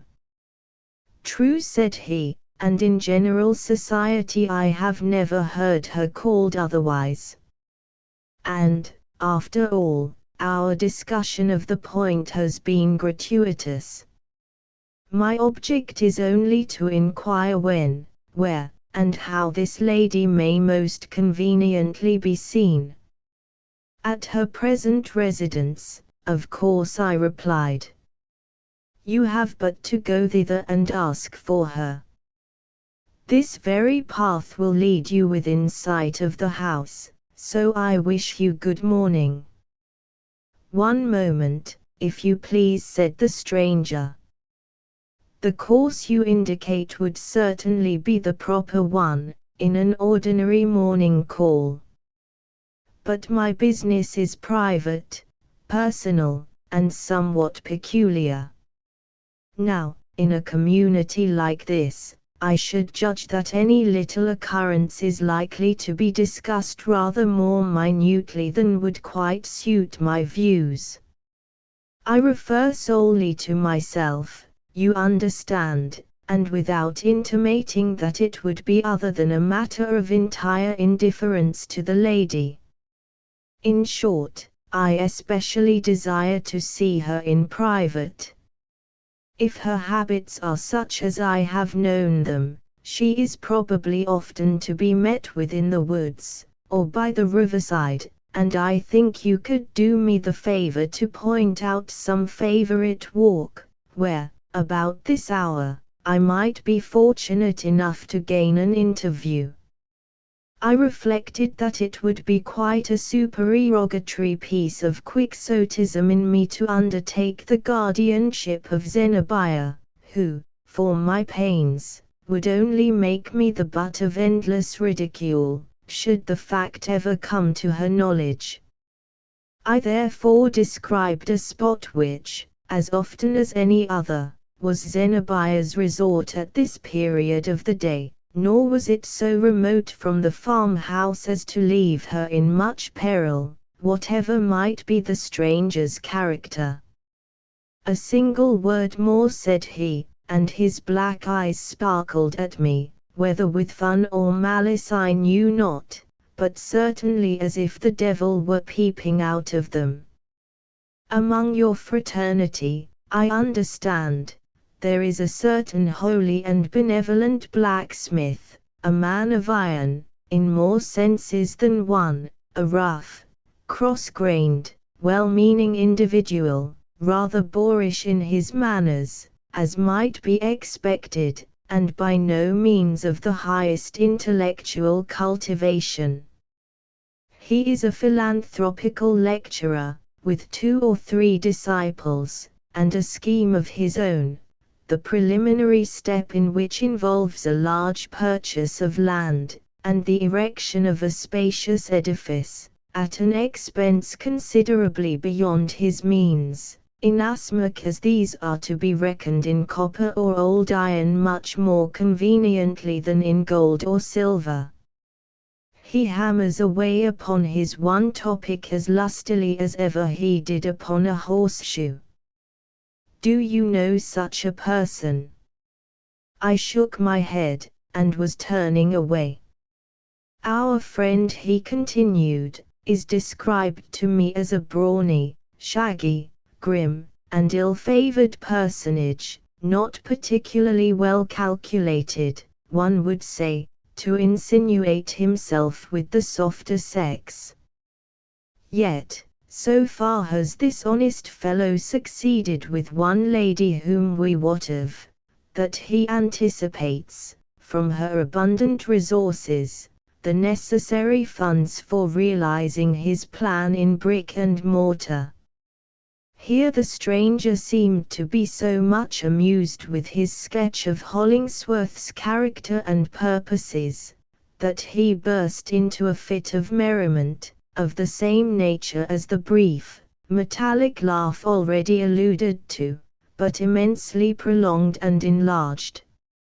In the excess of his delight, he opened his mouth wide, and disclosed a gold band around the upper part of his teeth, thereby making it apparent that every one of his brilliant grinders and incisors was a sham. This discovery affected me very oddly. I felt as if the whole man were a moral and physical humbug. His wonderful beauty of face, for aught I knew, might be removable like a mask, and, tall and comely as his figure looked, he was perhaps but a wizened little elf, grey and decrepit, with nothing genuine about him save the wicked expression of his grin. The fantasy of his spectral character so wrought upon me, together with the contagion of his strange mirth on my sympathies, that I soon began to laugh as loudly as himself. By and by, he paused all at once, so suddenly, indeed, that my own cachinnation lasted a moment longer. "Ah, excuse me," said he. "Our interview seems to proceed more merrily than it began." "It ends here," answered I, "and I take shame to myself that my folly has lost me the right of resenting your ridicule of a friend." "Pray allow me," said the stranger, approaching a step nearer, and laying his gloved hand on my sleeve. "One other favor I must ask of you. You have a young person here at Blithedale, of whom I have heard, whom, perhaps, I have known, and in whom, at all events, I take a peculiar interest. She is one of those delicate, nervous young creatures, not uncommon in New England, and whom I suppose to have become what we find them by the gradual refining away of the physical system among your women. Some philosophers choose to glorify this habit of body by terming it spiritual, but, in my opinion, it is rather the effect of unwholesome food, bad air, lack of outdoor exercise, and neglect of bathing, on the part of these damsels and their female progenitors, all resulting in a kind of hereditary dyspepsia. Zenobia, even with her uncomfortable surplus of vitality, is far the better model of womanhood. But, to revert again to this young person, she goes among you by the name of Priscilla. Could you possibly afford me the means of speaking with her? You have made so many inquiries of me, I observed, that I may at least trouble you with one. What is your name? He offered me a card, with Professor Westervelt engraved on it. At the same time, as if to vindicate his claim to the professorial dignity, so often assumed on very questionable grounds, He put on a pair of spectacles, which so altered the character of his face that I hardly knew him again. But I liked the present aspect no better than the former one. "I must decline any further connection with your affairs," said I, drawing back. "I have told you where to find Zenobia. As for Priscilla, she has closer friends than myself, through whom, if they see fit, you can gain access to her." "In that case," returned the professor, ceremoniously raising his hat, "good morning to you." He took his departure, and was soon out of sight among the windings of the wood path. But after a little reflection, I could not help regretting that I had so peremptorily broken off the interview, while the stranger seemed inclined to continue it. His evident knowledge of matters affecting my three friends might have led to disclosures or inferences that would perhaps have been serviceable. I was particularly struck with the fact that, ever since the appearance of Priscilla, it had been the tendency of events to suggest and establish a connection between Zenobia and her. She had come, in the first instance, as if with the sole purpose of claiming Zenobia's protection. Old Moody's visit, it appeared, was chiefly to ascertain whether this object had been accomplished. And here, today, was the questionable professor, linking one with the other in his inquiries, and seeking communication with both. Meanwhile, my inclination for a ramble having been balked, I lingered in the vicinity of the farm, with perhaps a vague idea that some new event would grow out of Westervelt's proposed interview with Zenobia. My own part in these transactions was singularly subordinate.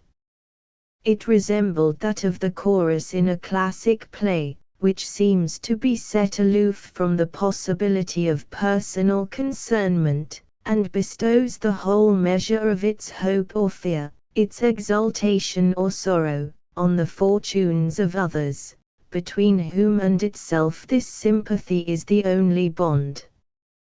Destiny, it may be, the most skillful of stage managers, seldom chooses to arrange its scenes, and carry forward its drama, without securing the presence of at least one calm observer.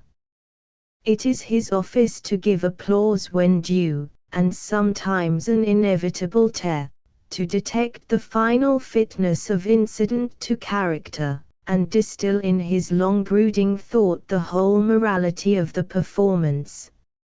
Not to be out of the way in case there were need of me in my vocation, and, at the same time, to avoid thrusting myself where neither destiny nor mortals might desire my presence, I remained pretty near the verge of the woodlands. My position was off the track of Zenobia's customary walk, yet not so remote but that a recognized occasion might speedily have brought me thither.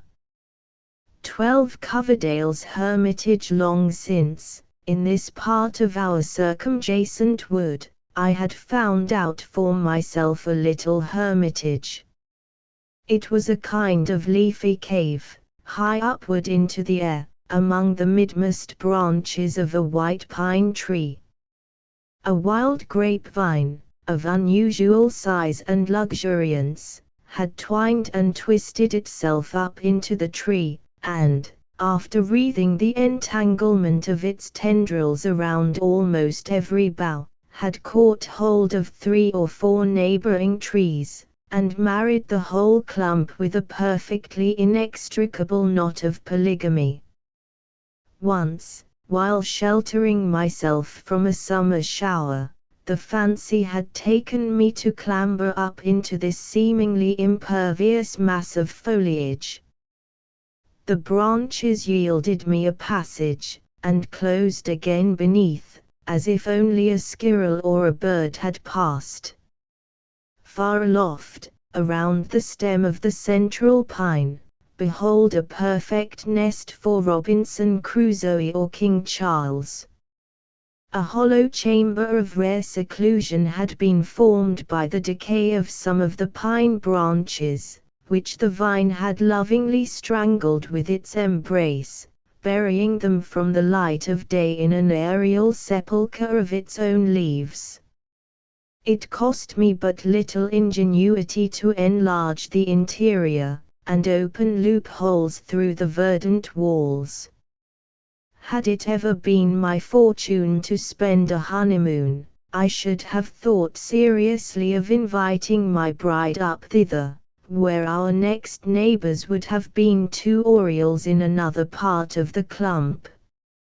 It was an admirable place to make verses, tuning the rhythm to the breezy symphony that so often stirred among the vine leaves, or to meditate an essay for the dial in which the many tongues of nature whispered mysteries, and seemed to ask only a little stronger puff of wind to speak out the solution of its riddle.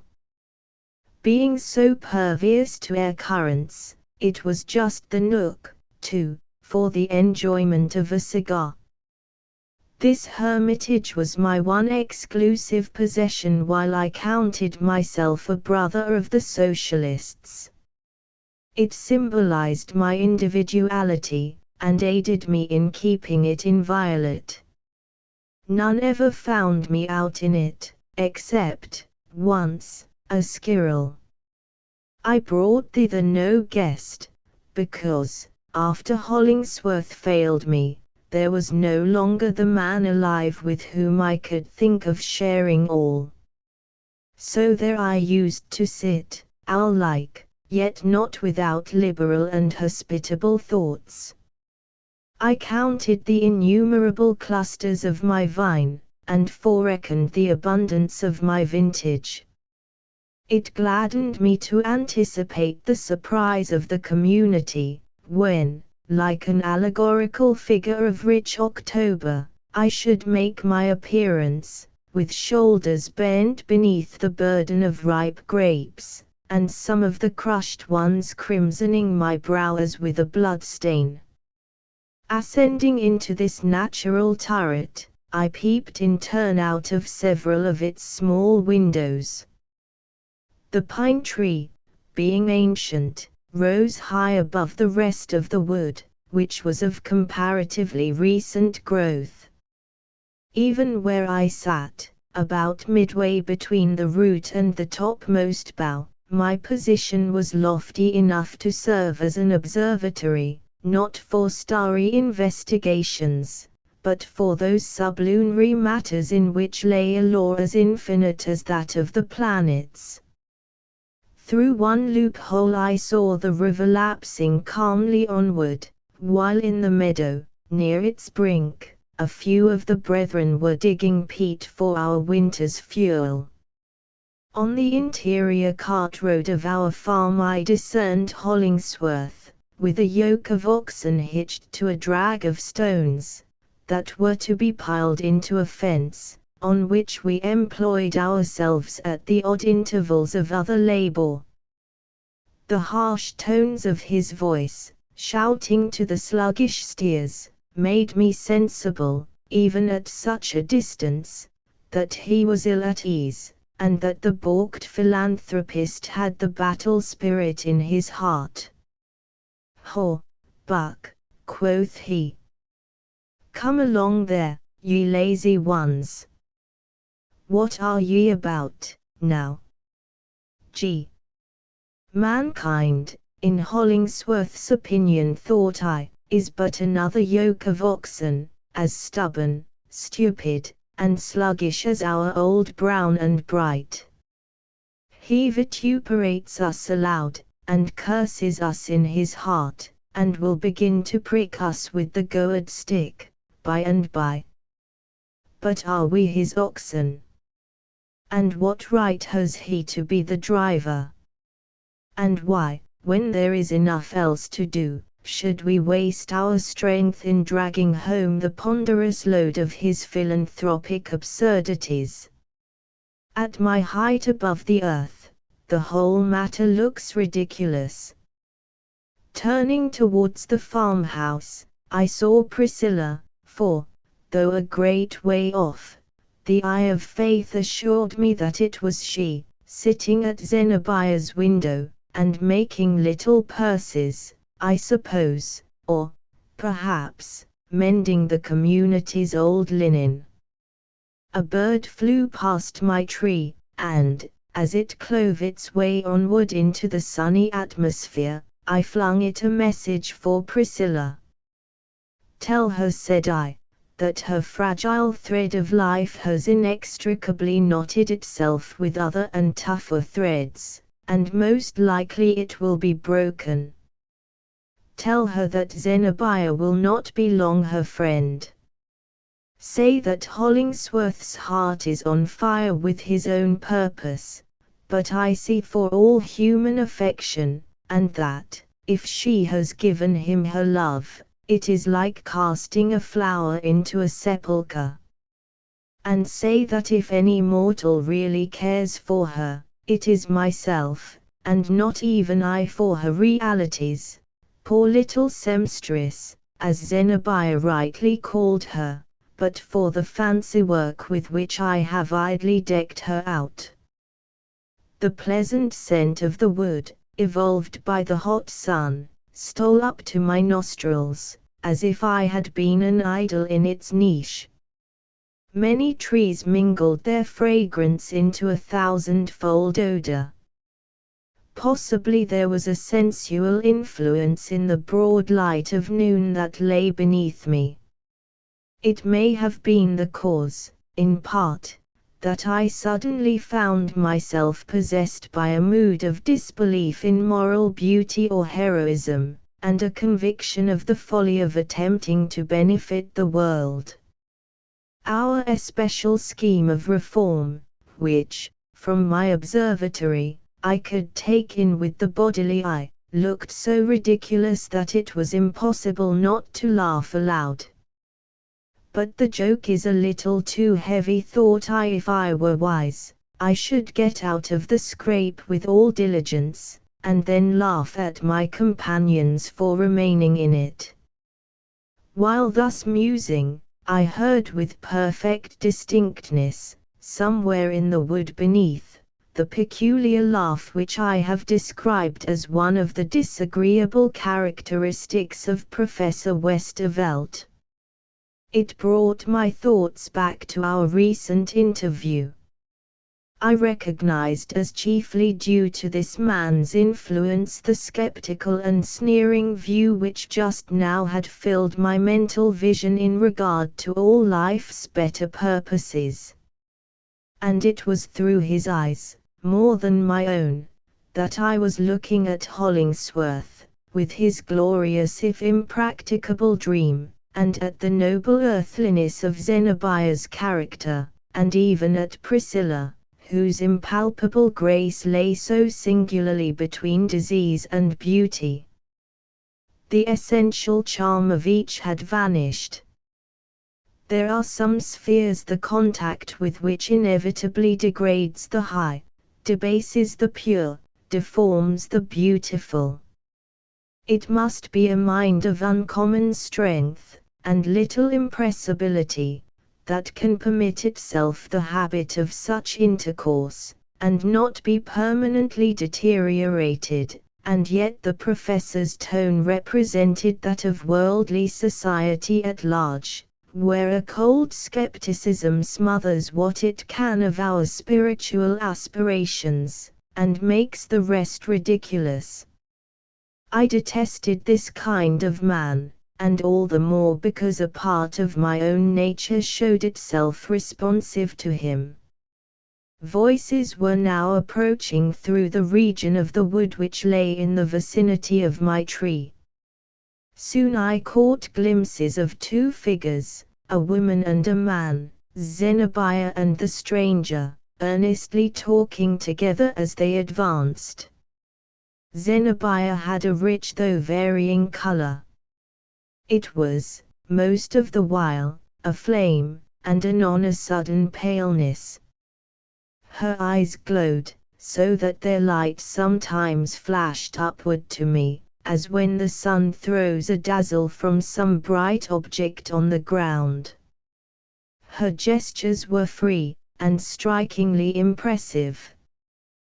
The whole woman was alive with a passionate intensity, which I now perceived to be the phase in which her beauty culminated. Any passion would have become her well, and passionate love, perhaps, the best of all. This was not love, but anger, largely intermixed with scorn.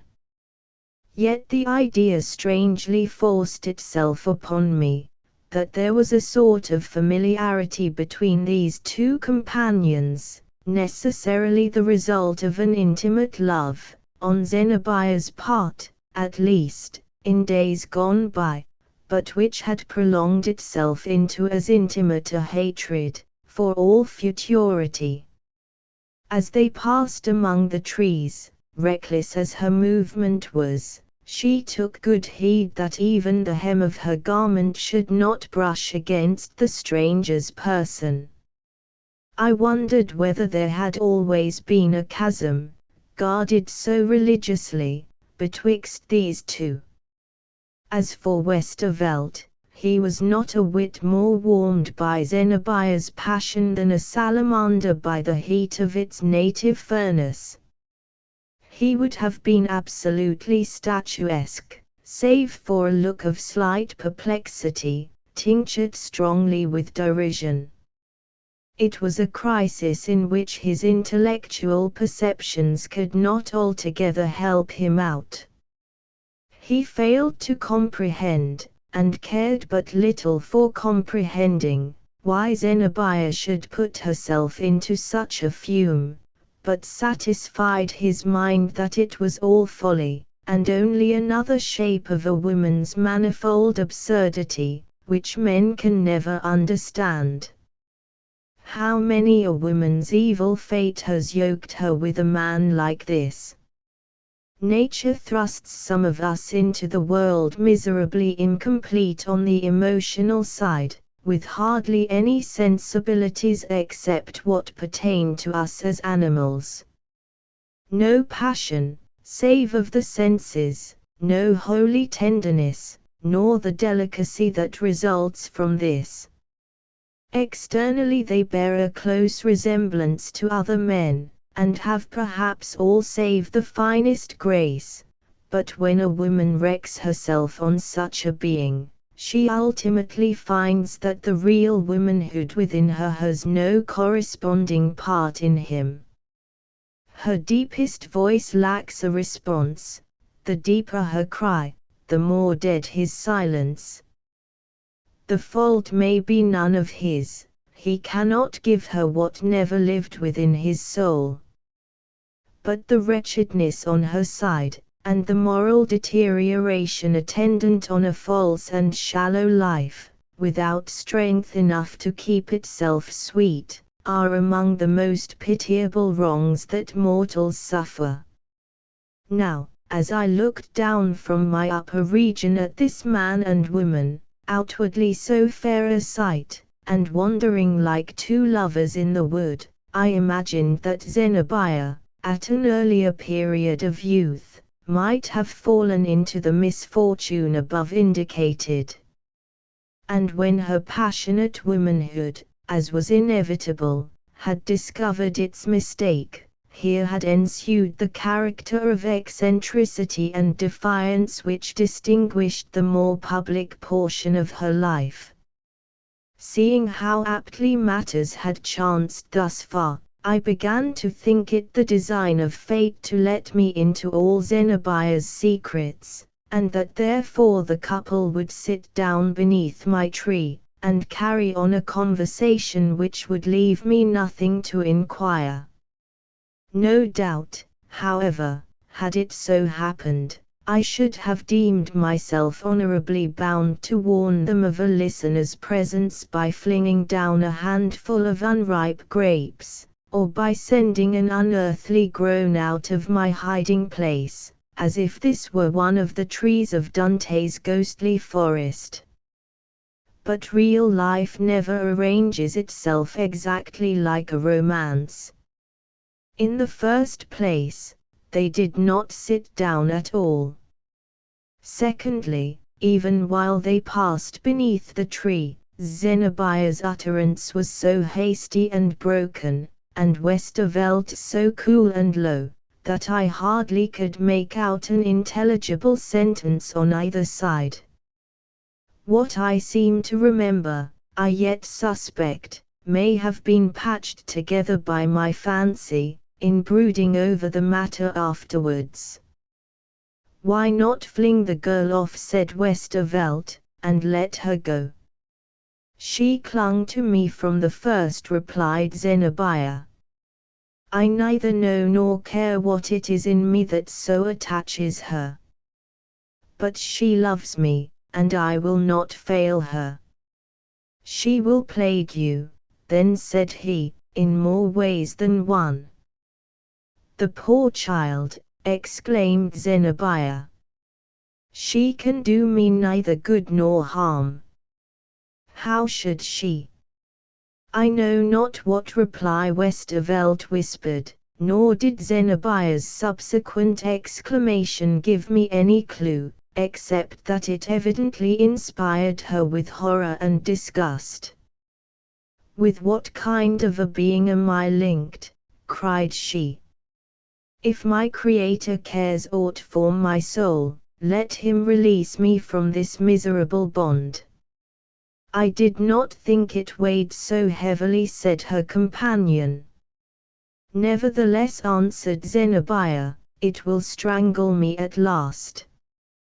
And then I heard her utter a helpless sort of moan, a sound which, struggling out of the heart of a person of her pride and strength, affected me more than if she had made the wood dolorously vocal with 1,000 shrieks and wails. Other mysterious words, besides what are above written, they spoke together, but I understood no more, and even question whether I fairly understood so much as this. By long brooding over our recollections, we subtilize them into something akin to imaginary stuff, and hardly capable of being distinguished from it. In a few moments they were completely beyond earshot. A breeze stirred after them, and awoke the leafy tongues of the surrounding trees, which forthwith began to babble, as if innumerable gossips had all at once got wind of Zenobia's secret. But, as the breeze grew stronger, its voice among the branches was as if it said, "Hush! Hush!" and I resolved that to no mortal would I disclose what I had heard. And, though there might be room for casuistry, such, I conceive, is the most equitable rule in all similar conjunctures.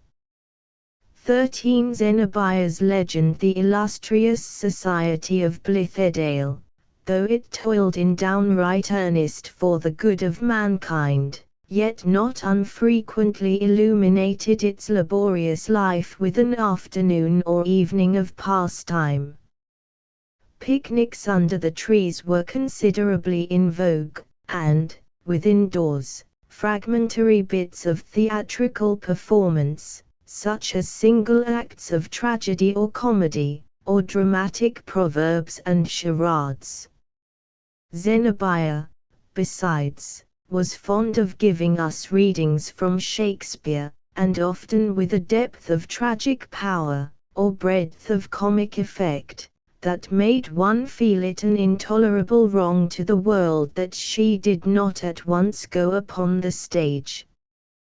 Tableaux vivants were another of our occasional modes of amusement, in which scarlet shawls, old silken robes, ruffs, velvets, furs, and all kinds of miscellaneous trumpery converted our familiar companions into the people of a pictorial world. We had been thus engaged on the evening after the incident narrated in the last chapter. Several splendid works of art, either arranged after engravings from the old masters, or original illustrations of scenes in history or romance, had been presented, and we were earnestly entreating Zenobia for more. She stood with a meditative air, holding a large piece of gauze, or some such ethereal stuff, as if considering what picture should next occupy the frame, while at her feet lay a heap of many-colored garments, which her quick fancy and magic skill could so easily convert into gorgeous draperies for heroes and princesses. "I am getting weary of this," said she, after a moment's thought. "Our own features, and our own figures and airs, show a little too intrusively through all the characters we assume. We have so much familiarity with one another's realities, that we cannot remove ourselves, at pleasure, into an imaginary sphere. Let us have no more pictures tonight, but, to make you what poor amends I can, how would you like to have me trump up a wild, spectral legend, on the spur of the moment?" Zenobia had the gift of telling a fanciful little story, offhand, in a way that made it greatly more effective than it was usually found to be when she afterwards elaborated the same production with her pen. Her proposal, therefore, was greeted with acclamation. "Oh, a story, by all means," cried the young girls. "No matter how marvelous, we will believe it, every word. And let it be a ghost story, if you please." "No, not exactly a ghost story," answered Zenobia, "but something so nearly like it that you shall hardly tell the difference. And, Priscilla, stand you before me, where I may look at you, and get my inspiration out of your eyes. They are very deep and dreamy tonight." I know not whether the following version of her story will retain any portion of its pristine character, but, as Zenobia told it wildly and rapidly, hesitating at no extravagance, and dashing at absurdities which I am too timorous to repeat, giving it the varied emphasis of her inimitable voice, and the pictorial illustration of her mobile face, while through it all we caught the freshest aroma of the thoughts, as they came bubbling out of her mind, thus narrated, and thus heard, the legend seemed quite a remarkable affair. I scarcely knew, at the time, whether she intended us to laugh or be more seriously impressed. From beginning to end, it was undeniable nonsense, but not necessarily the worse for that. The silvery veil you have heard, my dear friends, of the veiled lady, who grew suddenly so very famous, a few months ago. And have you never thought how remarkable it was that this marvelous creature should vanish, all at once, while her renown was on the increase, before the public had grown weary of her, and when the enigma of her character, instead of being solved, presented itself more mystically at every exhibition? Her last appearance, as you know, was before a crowded audience. The next evening, although the bills had announced her, at the corner of every street, in red letters of a gigantic size, there was no veiled lady to be seen. Now, listen to my simple little tale, and you shall hear the very latest incident in the known life, if life it may be called, which seemed to have no more reality than the candlelight image of one's self which peeps at us outside of a dark window-pane, the life of this shadowy phenomenon. A party of young gentlemen, you are to understand, were enjoying themselves, one afternoon, as young gentlemen are sometimes fond of doing, over a bottle or two of champagne, and, among other ladies less mysterious, the subject of the veiled lady, as was very natural, happened to come up before them for discussion. She rose, as it were, with the sparkling effervescence of their wine, and appeared in a more airy and fantastic light on account of the medium through which they saw her. They repeated to one another, between jest and earnest, all the wild stories that were in vogue, nor, I presume, did they hesitate to add any small circumstance that the inventive whim of the moment might suggest, to heighten the marvelousness of their theme. But what an audacious report was that observed one, which pretended to assert the identity of this strange creature with a young lady, and here he mentioned her name, the daughter of one of our most distinguished families. "Ah, there is more in that story than can well be accounted for," remarked another. "I have it on good authority, that the young lady in question is invariably out of sight, and not to be traced, even by her own family, at the hours when the veiled lady is before the public, nor can any satisfactory explanation be given of her disappearance. And just look at the thing, her brother is a young fellow of spirit. He cannot but be aware of these rumors in reference to his sister. Why, then, does he not come forward to defend her character, unless he is conscious that an investigation would only make the matter worse?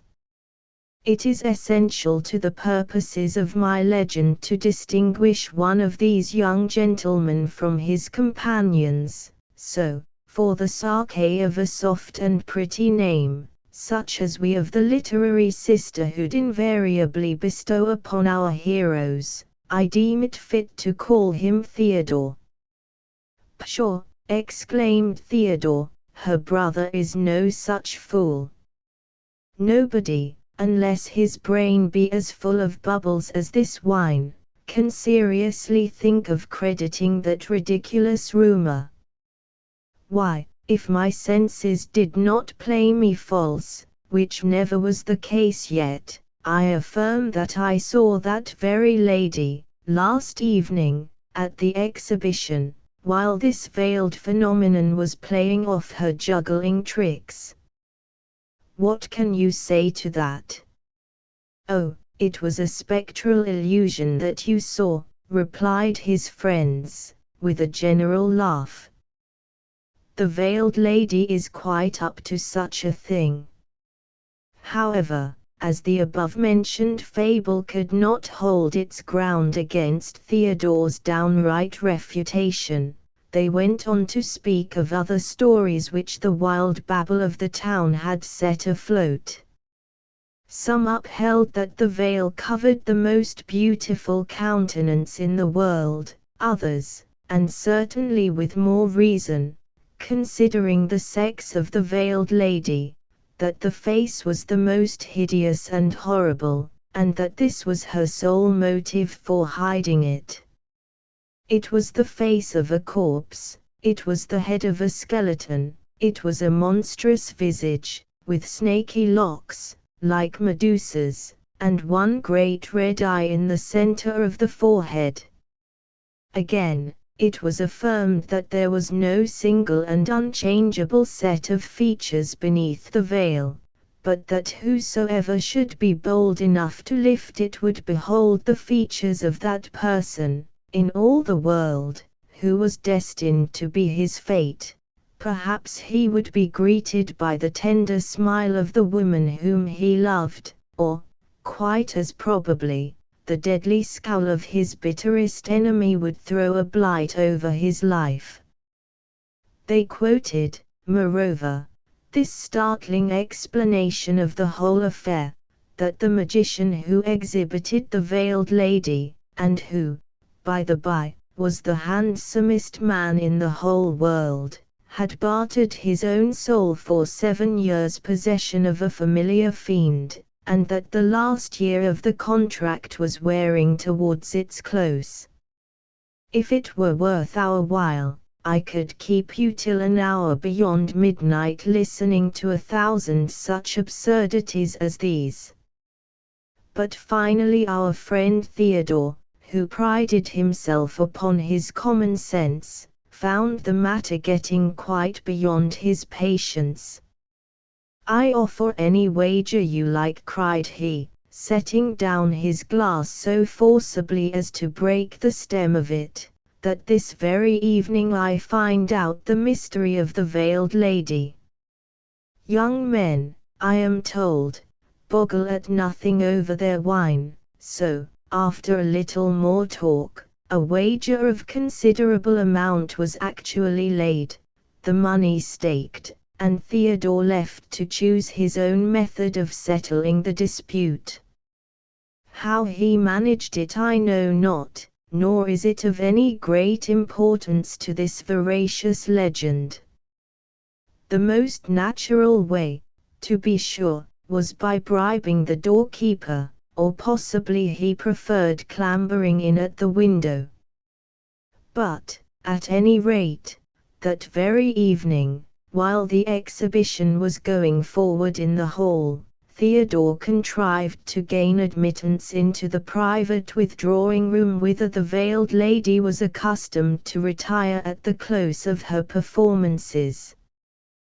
There he waited, listening, I suppose, to the stifled hum of the great audience, and no doubt he could distinguish the deep tones of the magician, causing the wonders that he wrought to appear more dark and intricate, by his mystic pretense of an explanation. Perhaps, too, in the intervals of the wild breezy music which accompanied the exhibition, he might hear the low voice of the veiled lady, conveying her sibylline responses. Firm as Theodore's nerves might be, and much as he prided himself on his sturdy perception of realities, I should not be surprised if his heart throbbed at a little more than its ordinary rate. Theodore concealed himself behind a screen. In due time the performance was brought to a close, and whether the door was softly opened, or whether her bodiless presence came through the wall, is more than I can say, but, all at once, without the young man's knowing how it happened, a veiled figure stood in the center of the room. It was one thing to be in presence of this mystery in the hall of exhibition, where the warm, dense life of hundreds of other mortals kept up the beholder's courage, and distributed her influence among so many. It was another thing to be quite alone with her, and that, too, with a hostile, or, at least, an unauthorized and unjustifiable purpose. I further imagine that Theodore now began to be sensible of something more serious in his enterprise than he had been quite aware of while he sat with his boon companions over their sparkling wine. Very strange, it must be confessed, was the movement with which the figure floated to and fro over the carpet, with the silvery veil covering her from head to foot, so impalpable, so ethereal, so without substance, as the texture seemed, yet hiding her every outline in an impenetrability like that of midnight. Surely, she did not walk. She floated, and flitted, and hovered about the room, no sound of a footstep, no perceptible motion of a limb. It was as if a wandering breeze wafted her before it, at its own wild and gentle pleasure. But, by and by, a purpose began to be discernible, throughout the seeming vagueness of her unrest.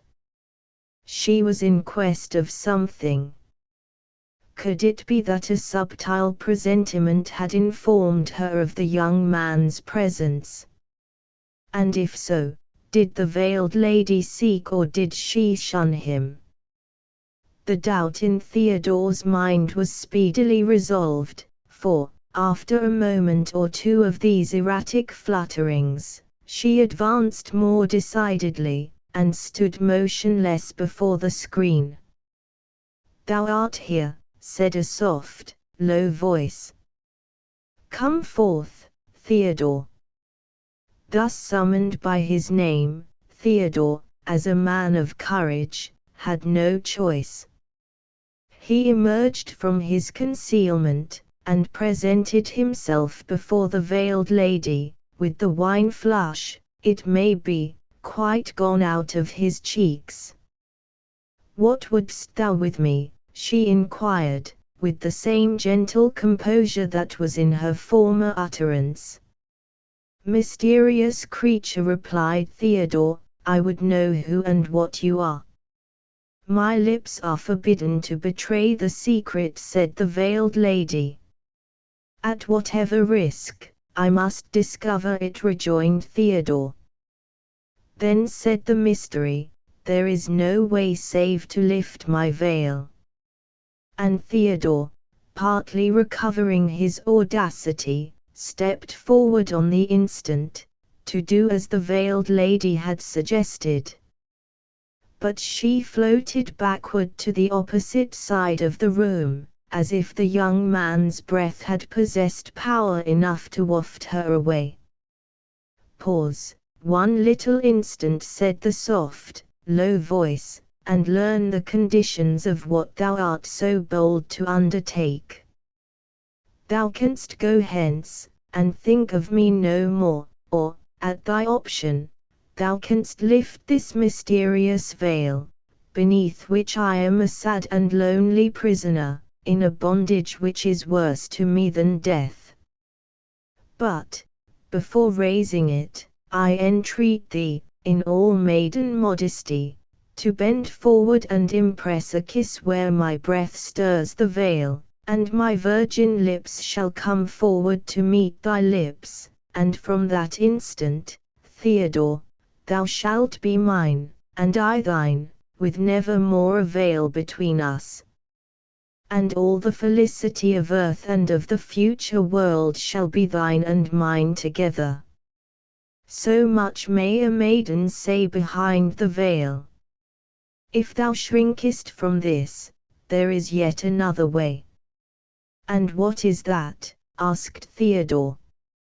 "Dost thou hesitate," said the veiled lady, "to pledge thyself to me, by meeting these lips of mine, while the veil yet hides my face? Has not thy heart recognized me? Dost thou come hither, not in holy faith, nor with a pure and generous purpose, but in scornful skepticism and idle curiosity?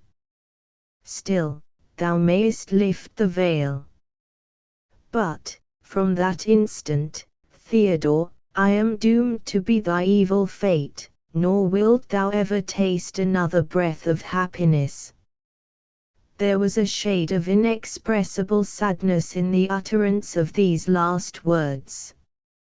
But Theodore, whose natural tendency was towards skepticism, felt himself almost injured and insulted by the veiled lady's proposal that he should pledge himself, for life and eternity, to so questionable a creature as herself, or even that she should suggest an inconsequential kiss, taking into view the probability that her face was none of the most bewitching. A delightful idea, truly, that he should salute the lips of a dead girl, or the jaws of a skeleton, or the grinning cavity of a monster's mouth. Even should she prove a comely maiden enough in other respects, the odds were 10 to 1 that her teeth were defective, a terrible drawback on the delectableness of a kiss. "Excuse me, fair lady," said Theodore, and I think he nearly burst into a laugh, "if I prefer to lift the veil first, and for this affair of the kiss, we may decide upon it afterwards." "Thou hast made thy choice," said the sweet, sad voice behind the veil, and there seemed a tender but unresentful sense of wrong done to womanhood by the young man's contemptuous interpretation of her offer. "I must not counsel thee to pause, although thy fate is still in thine own hand." Grasping at the veil, he flung it upward, and caught a glimpse of a pale, lovely face beneath, just one momentary glimpse, and then the apparition vanished, and the silvery veil fluttered slowly down and lay upon the floor. Theodore was alone. Our legend leaves him there. His retribution was, to pine forever and ever for another sight of that dim, mournful face, which might have been his lifelong household fireside joy, to desire, and waste life in a feverish quest, and never meet it more. But what, in good sooth, had become of the veiled lady? Had all her existence been comprehended within that mysterious veil, and was she now annihilated? Or was she a spirit, with a heavenly essence, but which might have been tamed down to human bliss, had Theodore been brave and true enough to claim her? Hearken, my sweet friends, and hearken, dear Priscilla, and you shall learn the little more that Zenobia can tell you. Just at the moment, so far as can be ascertained, when the veiled lady vanished, a maiden, pale and shadowy, rose up amid a knot of visionary people, who were seeking for the better life. She was so gentle and so sad, a nameless melancholy gave her such hold upon their sympathies, that they never thought of questioning whence she came. She might have heretofore existed, or her thin substance might have been moulded out of air at the very instant when they first beheld her. It was all one to them, they took her to their hearts. Among them was a lady to whom, more than to all the rest, this pale, mysterious girl attached herself. But one morning the lady was wandering in the woods, and there met her a figure in an oriental robe, with a dark beard, and holding in his hand a silvery veil. He motioned her to stay. Being a woman of some nerve, she did not shriek, nor run away, nor faint, as many ladies would have been apt to do, but stood quietly, and bade him speak. The truth was, she had seen his face before, but had never feared it, although she knew him to be a terrible magician. "Lady," said he, with a warning gesture, "you are in peril." "Peril," she exclaimed. "And of what nature?" "There is a certain maiden," replied the magician, "who has come out of the realm of mystery, and made herself your most intimate companion. Now, the fates have so ordained it, that, whether by her own will or no, this stranger is your deadliest enemy. In love, in worldly fortune, in all your pursuit of happiness, she is doomed to fling a blight over your prospects. There is but one possibility of thwarting her disastrous influence." "Then tell me that one method," said the lady. "Take this veil," he answered, holding forth the silvery texture. It is a spell, it is a powerful enchantment, which I wrought for her Sake, and beneath which she was once my prisoner. Throw it, at unawares, over the head of this secret foe, stamp your foot, and cry, "Arise, magician! Here is the veiled lady," and immediately I will rise up through the earth, and seize her, and from that moment you are safe.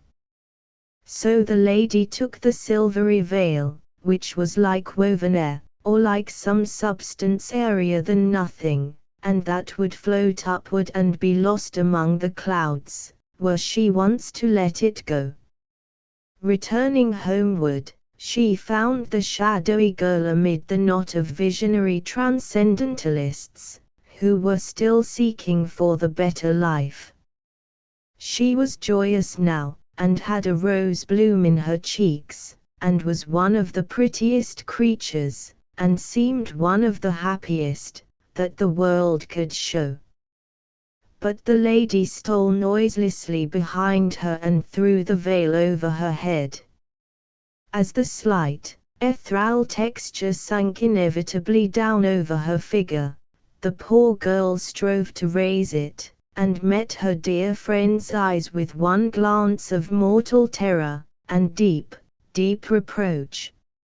It could not change her purpose.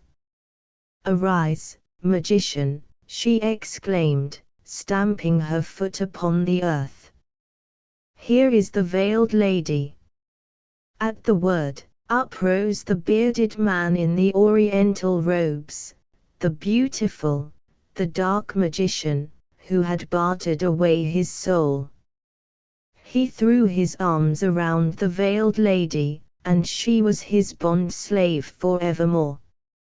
Zenobia, all this while, had been holding the piece of gauze, and so managed it as greatly to increase the dramatic effect of the legend at those points where the magic veil was to be described. Arriving at the catastrophe, and uttering the fatal words, she flung the gauze over Priscilla's head, and for an instant her auditors held their breath, half expecting, I verily believe, that the magician would start up through the floor, and carry off our poor little friend before our eyes.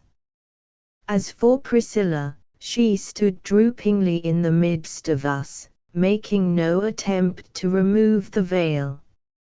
"How do you find yourself, my love?" said Zenobia, lifting a corner of the gauze, and peeping beneath it with a mischievous smile.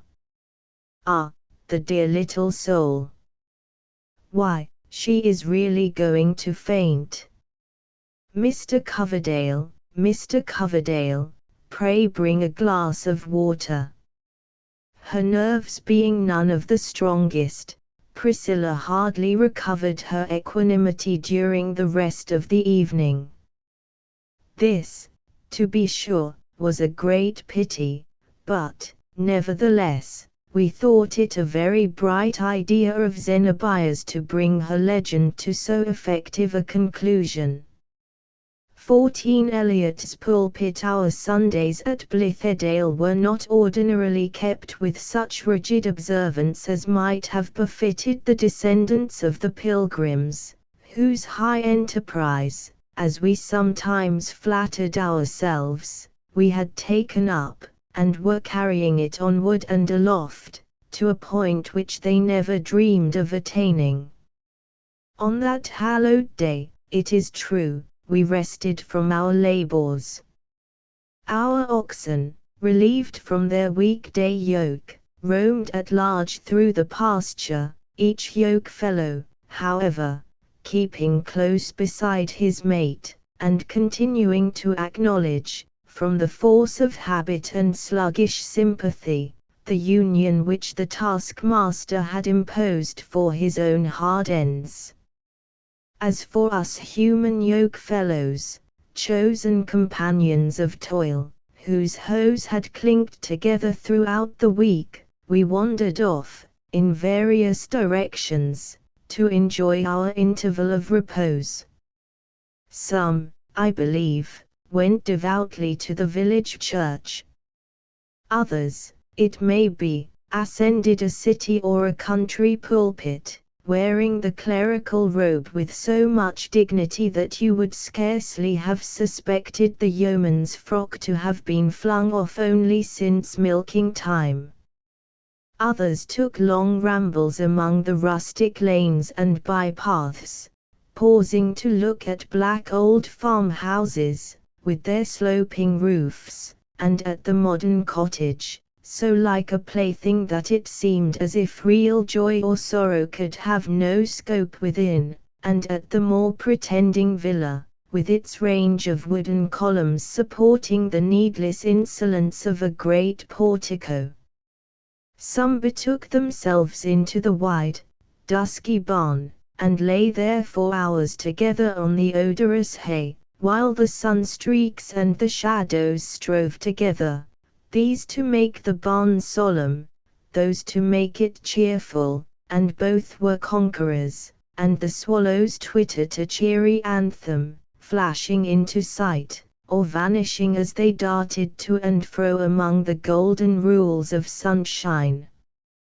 And others went a little way into the woods, and threw themselves on Mother Earth, pillowing their heads on a heap of moss, the green decay of an old log, and, dropping asleep, the bumblebees and mosquitoes sung and buzzed about their ears, causing the slumberers to twitch and start, without awaking.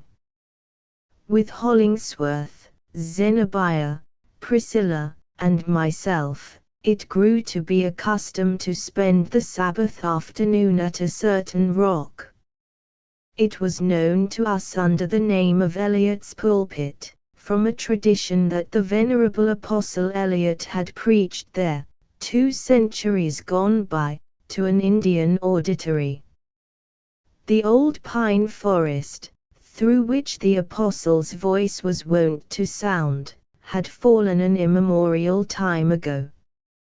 But the soil, being of the rudest and most broken surface, had apparently never been brought under tillage. Other growths, maple and beech and birch, had succeeded to the primeval trees, so that it was still as wild a tract of woodland as the great-great-great-great-grandson of one of Eliot's Indians, had any such posterity been in existence, could have desired for the site and shelter of his wigwam. These aftergrowths, indeed, lose the stately solemnity of the original forest. If left in due neglect, however, they run into an entanglement of softer wildness, among the rustling leaves of which the sun can scatter cheerfulness as it never could among the dark-browed pines. The rock itself rose some 20 or 30 feet, a shattered granite boulder, or heap of boulders, with an irregular outline and many fissures, out of which sprang shrubs, bushes, and even trees, as if the scanty soil within those crevices were sweeter to their roots than any other earth. At the base of the pulpit, the broken boulders inclined towards each other, so as to form a shallow cave, within which our little party had sometimes found protection from a summer shower.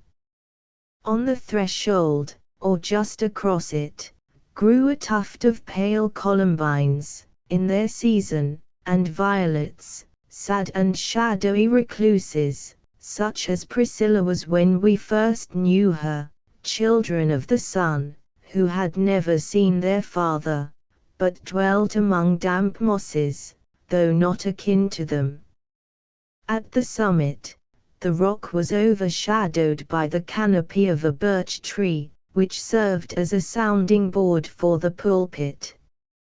Beneath this shade, with my eyes of sense half shut and those of the imagination widely opened, I used to see the holy apostle of the Indians, with the sunlight flickering down upon him through the leaves, and glorifying his figure as with the half-perceptible glow of a transfiguration.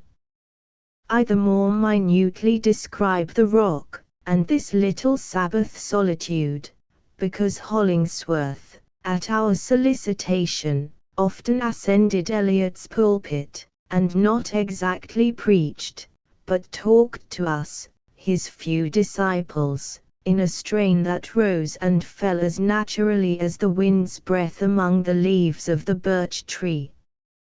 No other speech of man has ever moved me like some of those discourses.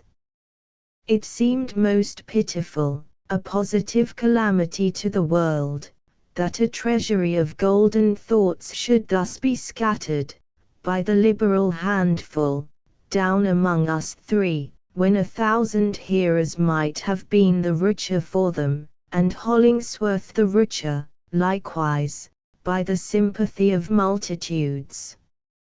After speaking much or little, as might happen, he would descend from his grey pulpit, and generally fling himself at full length on the ground, face downward. Meanwhile, we talked around him on such topics as were suggested by the discourse.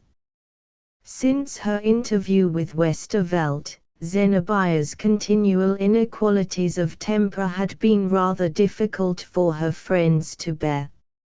On the first Sunday after that incident, when Hollingsworth had clambered down from Eliot's pulpit, she declaimed with great earnestness and passion, nothing short of anger, on the injustice which the world did to women, and equally to itself, by not allowing them, in freedom and honor, and with the fullest welcome, their natural utterance in public. "It shall not always be so," cried she. "If I live another year, I will lift up my own voice in behalf of women's wider liberty." She perhaps saw me smile. "What matter of ridicule do you find in this, Miles Coverdale?" exclaimed Zenobia, with a flash of anger in her eyes.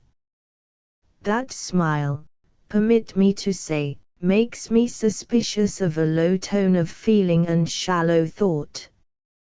It is my belief, yes, and my prophecy, should I die before it happens, that, when my sex shall achieve its rights, there will be 10 eloquent women where there is now 1 eloquent man. Thus far, no woman in the world has ever once spoken out her whole heart and her whole mind. The mistrust and disapproval of the vast bulk of society throttles us, as with 2 gigantic hands at our throats. We mumble a few weak words, and leave 1,000 better ones unsaid. You let us write a little, it is true, on a limited range of subjects. But the pen is not for woman. Her power is too natural and immediate. It is with the living voice alone that she can compel the world to recognize the light of her intellect and the depth of her heart. Now, though I could not well say so to Zenobia, I had not smiled from any unworthy estimate of woman, or in denial of the claims which she is beginning to put forth. What amused and puzzled me was the fact, that women, however intellectually superior, so seldom disquiet themselves about the rights or wrongs of their sex, unless their own individual affections chance to lie in idleness, or to be ill at ease. They are not natural reformers, but become such by the pressure of exceptional misfortune. I could measure Zenobia's inward trouble by the animosity with which she now took up the general quarrel of woman against man. "I will give you leave," Zenobia replied, to fling your utmost scorn upon me, if you ever hear me utter a sentiment unfavorable to the widest liberty which woman has yet dreamed of, I would give her all she asks, and add a great deal more, which she will not be the party to demand, but which men, if they were generous and wise, would grant of their own free motion. For instance, I should love dearly, for the next 1,000 years, at least, to have all government devolve into the hands of women. I hate to be ruled by my own sex, it excites my jealousy, and wounds my pride. It is the iron sway of bodily force which abases us, in our compelled submission. But how sweet the free, generous courtesy with which I would kneel before a woman ruler. Yes, if she were young and beautiful, said Zenobia, laughing. But how if she were 60, and a fright? Ah! It is you that rate womanhood low, said I, but let me go on. I have never found it possible to suffer a bearded priest so near my heart and conscience as to do me any spiritual good. I blush at the very thought. Oh, in the better order of things, Heaven grant that the ministry of souls may be left in charge of women. The gates of the blessed city will be thronged with the multitude that enter in, when that day comes. The task belongs to woman. God meant it for her.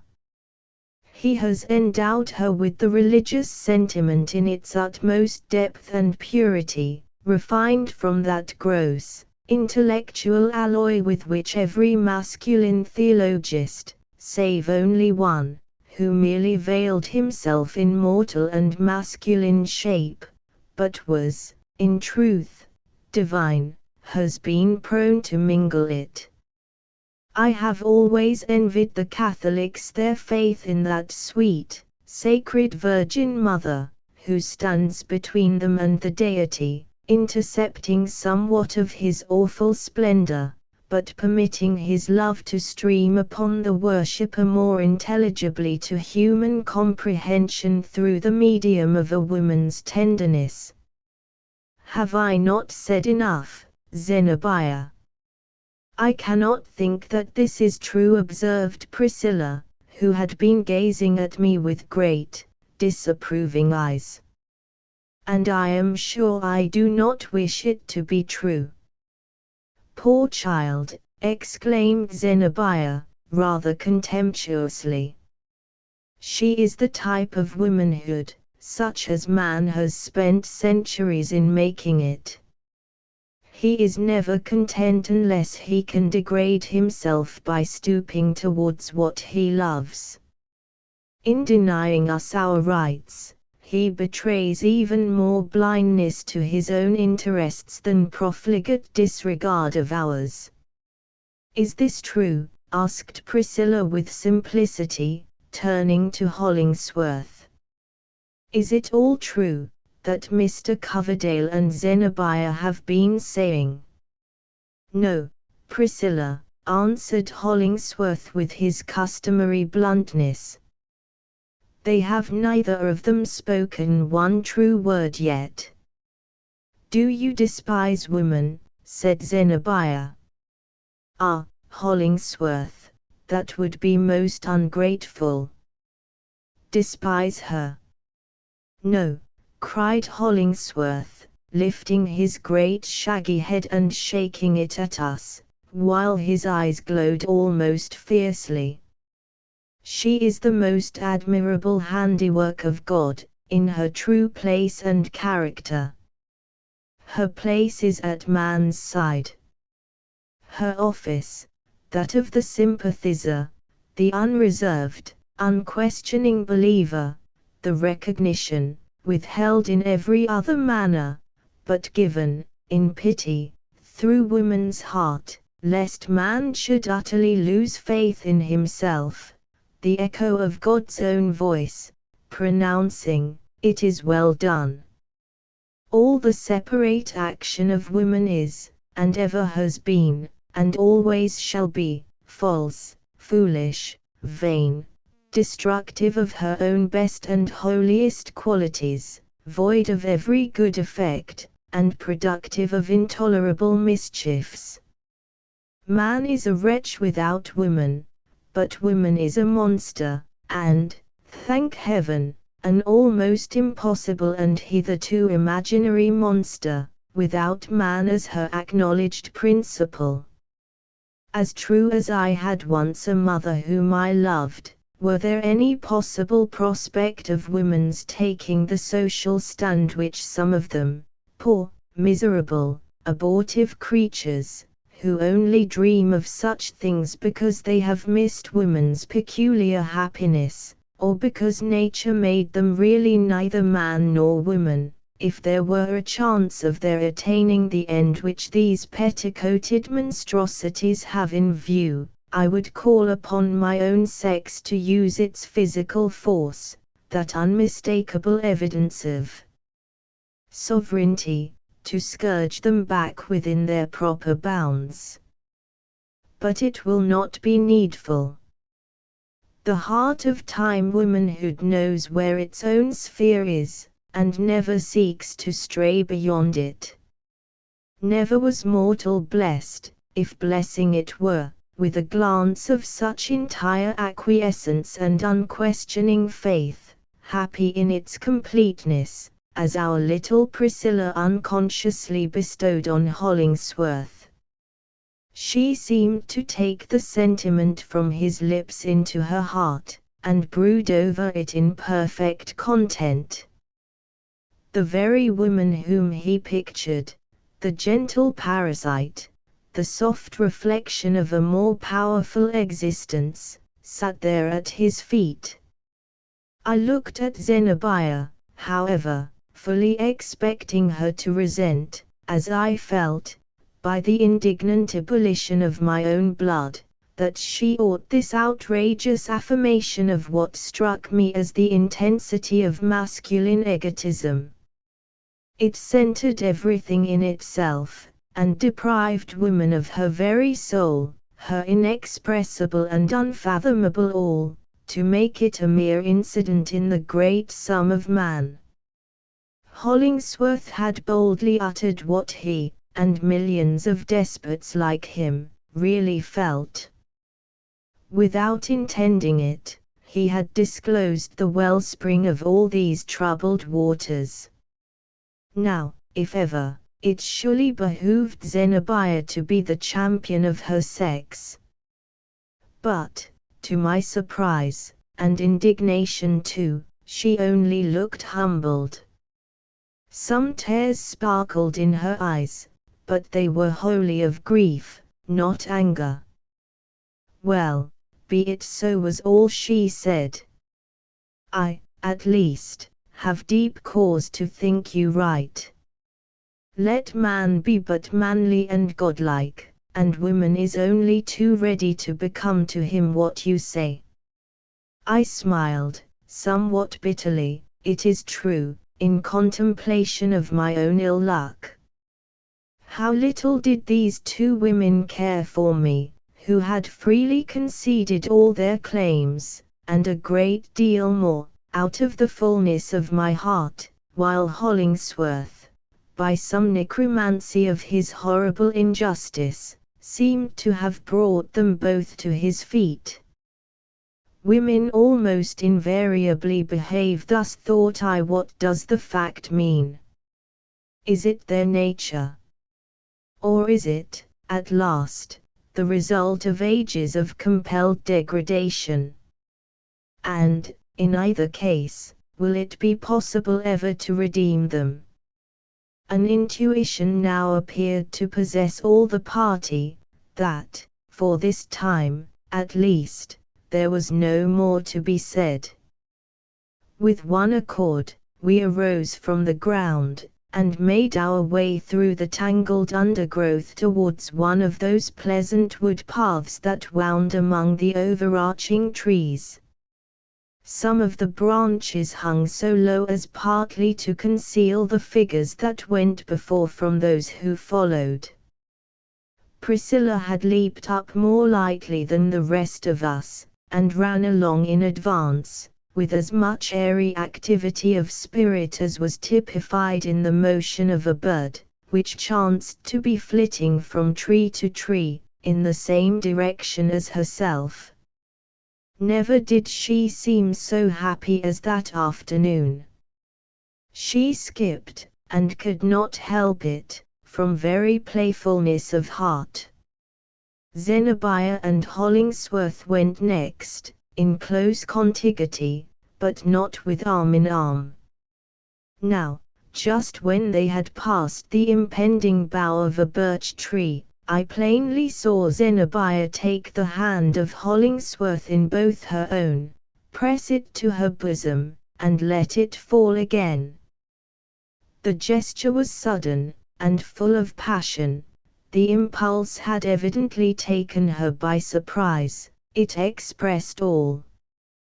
Had Zenobia knelt before him, or flung herself upon his breast, and gasped out, "I love you, Hollingsworth"?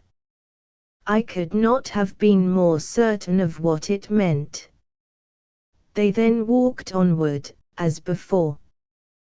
But, methought, as the declining sun threw Zenobia's magnified shadow along the path, I beheld it tremulous, and the delicate stem of the flower which she wore in her hair was likewise responsive to her agitation. Priscilla, through the medium of her eyes, at least could not possibly have been aware of the gesture above described. Yet, at that instant, I saw her droop. The buoyancy, which just before had been so bird-like, was utterly departed. The life seemed to pass out of her, and even the substance of her figure to grow thin and grey. I almost imagined her a shadow, tiding gradually into the dimness of the wood. Her pace became so slow that Hollingsworth and Zenobia passed by, and I, without hastening my footsteps, overtook her. "Come, Priscilla," said I, looking her intently in the face, which was very pale and sorrowful, "we must make haste after our friends. Do you feel suddenly ill? A moment ago, you flitted along so lightly that I was comparing you to a bird.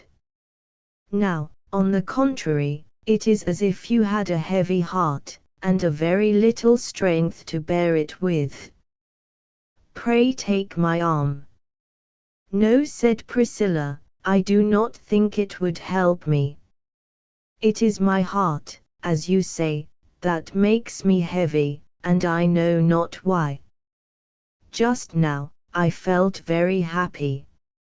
No doubt it was a kind of sacrilege in me to attempt to come within her maidenly mystery, but, as she appeared to be tossed aside by her other friends, or carelessly let fall, like a flower which they had done with, I could not resist the impulse to take just one peep beneath her folded petals.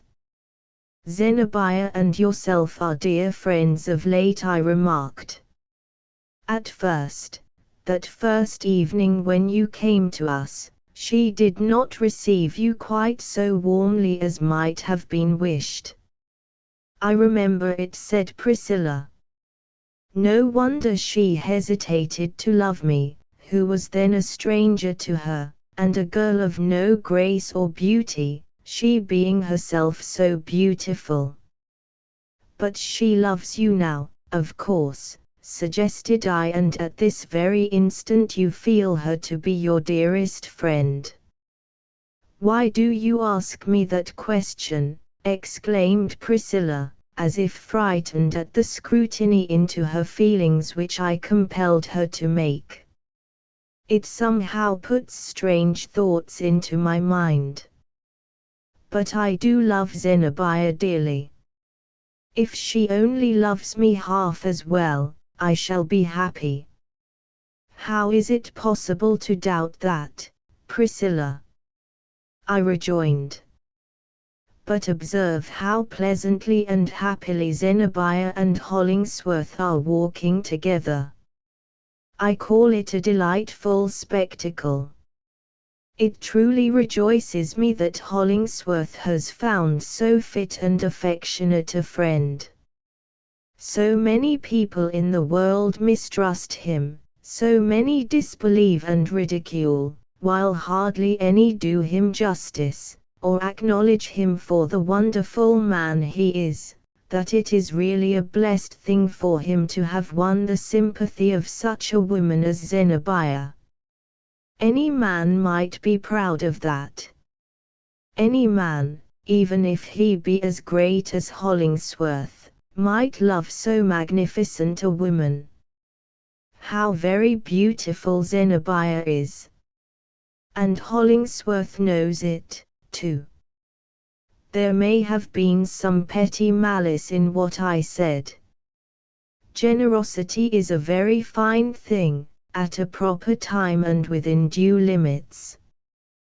But it is an insufferable bore to see one man engrossing every thought of all the women, and leaving his friend to shiver in outer seclusion, without even the alternative of solacing himself with what the more fortunate individual has rejected. Yes, it was out of a foolish bitterness of heart that I had spoken. Go on before, said Priscilla abruptly, and with true feminine imperiousness, which heretofore I had never seen her exercise. It pleases me best to loiter along by myself. I do not walk so fast as you. With her hand she made a little gesture of dismissal. It provoked me, yet, on the whole, was the most bewitching thing that Priscilla had ever done. I obeyed her, and strolled moodily homeward, wondering, as I had wondered 1,000 times already, how Hollingsworth meant to dispose of these two hearts, which, plainly to my perception, and, as I could not but now suppose, to his, he had engrossed into his own huge egotism. There was likewise another subject hardly less fruitful of speculation. In what attitude did Zenobia present herself to Hollingsworth? Was it in that of a free woman, with no mortgage on her affections nor claimant to her hand, but fully at liberty to surrender both, in exchange for the heart and hand which she apparently expected to receive? But was it a vision that I had witnessed in the wood? Was Westervelt a goblin? Were those words of passion and agony, which Zenobia had uttered in my hearing, a mere stage declamation? Were they formed of a material lighter than common air? Or, supposing them to bear sterling weight, was it a perilous and dreadful wrong which she was meditating towards herself and Hollingsworth? Arriving nearly at the farmhouse, I looked back over the long slope of pasture land, and beheld them standing together, in the light of sunset, just on the spot where, according to the gossip of the community, they meant to build their cottage. Priscilla, alone and forgotten, was lingering in the shadow of the wood. 15 A crisis. Thus the summer was passing away, a summer of toil, of interest, of something that was not pleasure, but which went deep into my heart, and there became a rich experience. I found myself looking forward to years, if not to a lifetime, to be spent on the same system. The community were now beginning to form their permanent plans. One of our purposes was to erect a phalanstery, as I think we called it, after Fourier, but the phraseology of those days is not very fresh in my remembrance, where the great and general family should have its abiding place. Individual members, too, who made it a point of religion to preserve the sanctity of an exclusive home, were selecting sites for their cottages, by the woodside, or on the breezy swells, or in the sheltered nook of some little valley, according as their taste might lean towards snugness or the picturesque. Altogether, by projecting our minds outward, we had imparted a show of novelty to existence, and contemplated it as hopefully as if the soil beneath our feet had not been fathom deep with the dust of deluded generations, on every one of which, as on ourselves, the world had imposed itself as a hitherto unwed bride. Hollingsworth and myself had often discussed these prospects. It was easy to perceive, however, that he spoke with little or no fervor, but either as questioning the fulfillment of our anticipations, or, at any rate, with a quiet consciousness that it was no personal concern of his. Shortly after the scene at Eliot's pulpit, while he and I were repairing an old stone fence, I amused myself with sallying forward into the future time. When we come to be old men, I said, they will call us uncles, or fathers, Father Hollingsworth and Uncle Coverdale, and we will look back cheerfully to these early days, and make a romantic story for the young people, and if a little more romantic than truth may warrant, it will be no harm, out of our severe trials and hardships. In a century or two, we shall, every one of us, be mythical personages, or exceedingly picturesque and poetical ones, at all events. They will have a great public hall, in which your portrait, and mine, and 20 other faces that are living now, shall be hung up, and as for me, I will be painted in my shirt sleeves, and with the sleeves rolled up, to show my muscular development. What stories will be rife among them about our mighty strength, continued I, lifting a big stone and putting it into its place, though our posterity will really be far stronger than ourselves, after several generations of a simple, natural, and active life. What legends of Zenobia's beauty, and Priscilla's slender and shadowy grace, and those mysterious qualities which make her seem diaphanous with spiritual light. In due course of ages, we must all figure heroically in an epic poem, and we will ourselves, at least, I will, bend unseen over the future poet, and lend him inspiration while he writes it. You seem, said Hollingsworth, to be trying how much nonsense you can pour out in a breath. I wish you would see fit to comprehend, retorted I, that the profoundest wisdom must be mingled with 9/10 of nonsense, else it is not worth the breath that utters it. But I do long for the cottages to be built, that the creeping plants may begin to run over them, and the moss to gather on the walls, and the trees, which we will set out, to cover them with a breadth of shadow. This spick and span novelty does not quite suit my taste. It is time, too, for children to be born among us. The firstborn child is still to come. And I shall never feel as if this were a real, practical, as well as poetical system of human life, until somebody has sanctified it by death. A pretty occasion for martyrdom, truly, said Hollingsworth. As good as any other, I replied. I wonder, Hollingsworth, who, of all these strong men, and fair women and maidens, is doomed the first to die? Would it not be well, even before we have absolute need of it, to fix upon a spot for a cemetery? Let us choose the rudest, roughest, most uncultivable spot, for death's garden ground, and death shall teach us to beautify it, grave by grave. By our sweet, calm way of dying, and the airy elegance out of which we will shape our funeral rites, and the cheerful allegories which we will model into tombstones, the final scene shall lose its terrors, so that hereafter it may be happiness to live, and bliss to die. None of us must die young.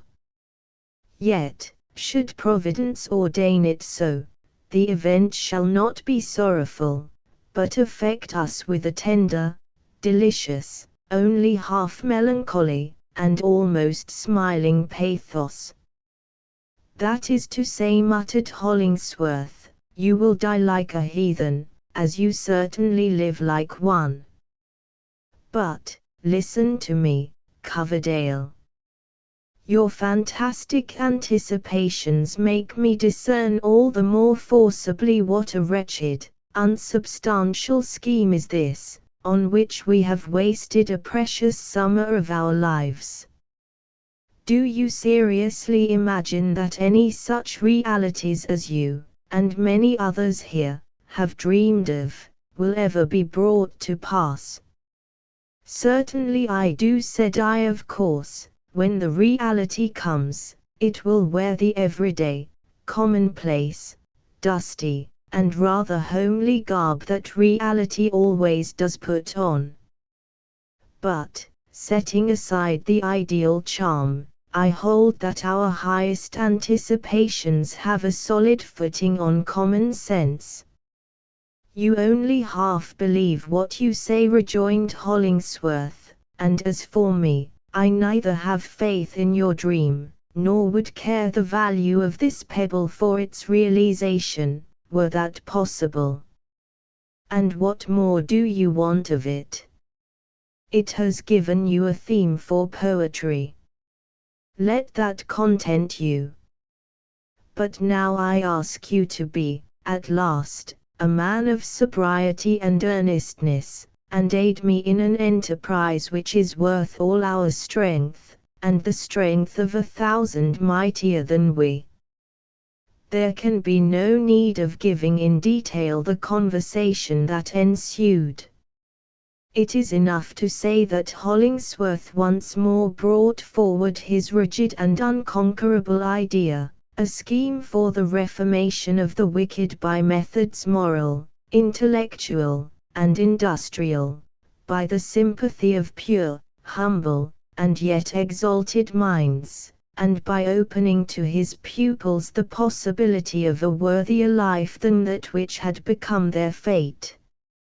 It appeared, unless he overestimated his own means, that Hollingsworth held it at his choice, and he did so choose, to obtain possession of the very ground on which we had planted our community, and which had not yet been made irrevocably ours, by purchase. It was just the foundation that he desired. Our beginnings might readily be adapted to his great end. The arrangements already completed would work quietly into his system. So plausible looked his theory, and, more than that, so practical, such an air of reasonableness had he, by patient thought, thrown over it. Each segment of it was contrived to dovetail into all the rest with such a complicated applicability, and so ready was he with a response for every objection, that, really, so far as logic and argument went, he had the matter all his own way. But said I, whence can you, having no means of your own, derive the enormous capital which is essential to this experiment? State Street, I imagine, would not draw its purse strings very liberally in aid of such a speculation. I have the funds, as much, at least, as is needed for a commencement, at command, he answered. They can be produced within a month, if necessary. My thoughts reverted to Zenobia. It could only be her wealth which Hollingsworth was appropriating so lavishly. And on what conditions was it to be had? Did she fling it into the scheme with the uncalculating generosity that characterizes a woman when it is her impulse to be generous at all? And did she fling herself along with it? But Hollingsworth did not volunteer an explanation. "And have you no regrets," I inquired, "in overthrowing this fair system of our new life, which has been planned so deeply, and is now beginning to flourish so hopefully around us? How beautiful it is, and, so far as we can yet see, how practicable. The ages have waited for us, and here we are, the very first that have essayed to carry on our mortal existence in love and mutual help. Hollingsworth, I would be loath to take the ruin of this enterprise upon my conscience." "Then let it rest wholly upon mine," he answered, knitting his black brows. "I see through the system. It is full of defects, irremediable and damning ones, from first to last. There is nothing else. I grasp it in my hand, and find no substance whatever. There is not human nature in it. Why are you so secret in your operations?" I asked.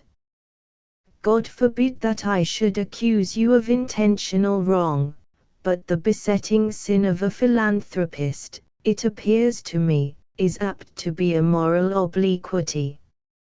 His sense of honor ceases to be the sense of other honorable men.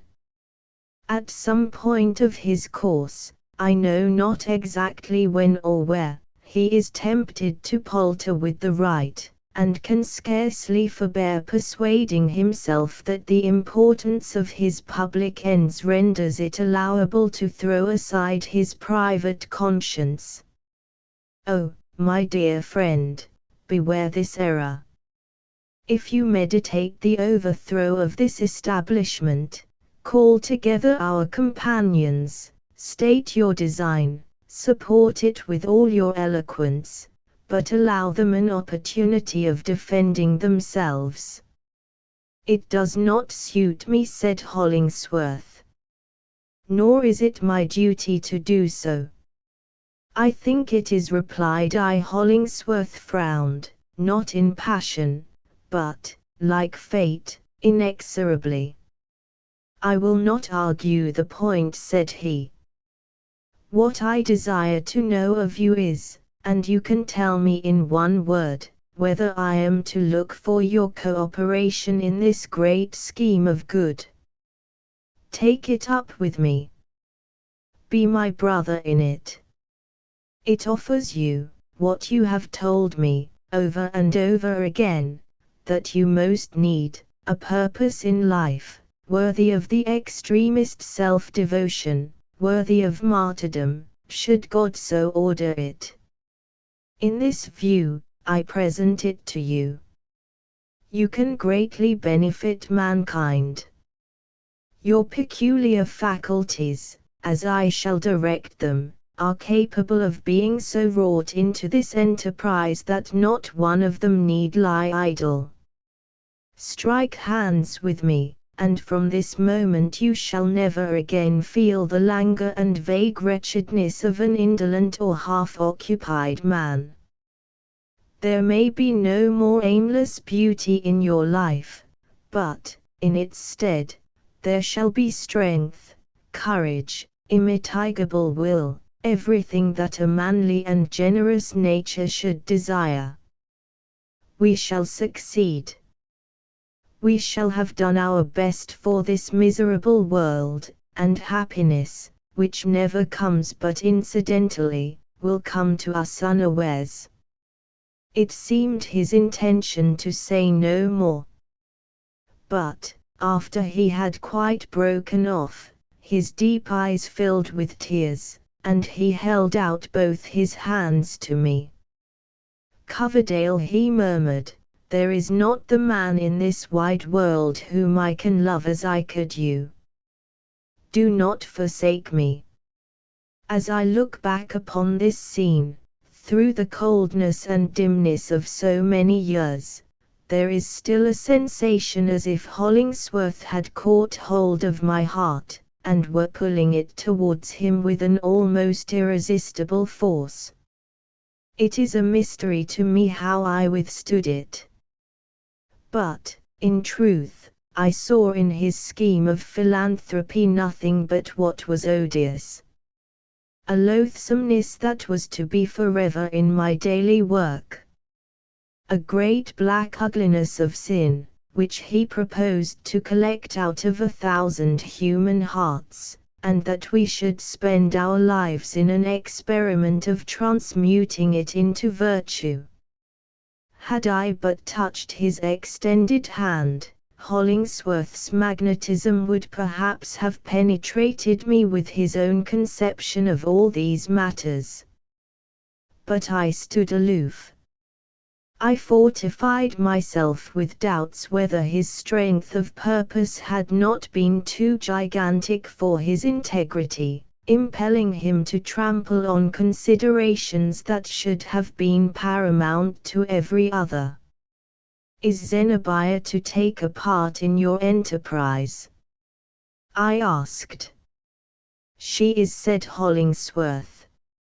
"She, the beautiful, the gorgeous," I exclaimed. "And how have you prevailed with such a woman to work in this squalid element?" "Through no base methods, as you seem to suspect," he answered, "but by addressing whatever is best and noblest in her." Hollingsworth was looking on the ground.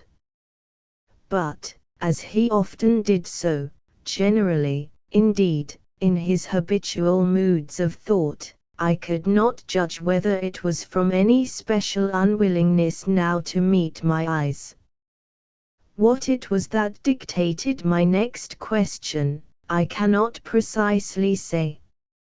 Nevertheless, it rose so inevitably into my mouth, and, as it were, asked itself so involuntarily, that there must needs have been an aptness in it. "What is to become of Priscilla?" Hollingsworth looked at me fiercely, and with glowing eyes. He could not have shown any other kind of expression than that, had he meant to strike me with a sword. "Why do you bring in the names of these women?" said he, after a moment of pregnant silence. "What have they to do with the proposal which I make you? I must have your answer. Will you devote yourself, and sacrifice all to this great end, and be my friend of friends forever?"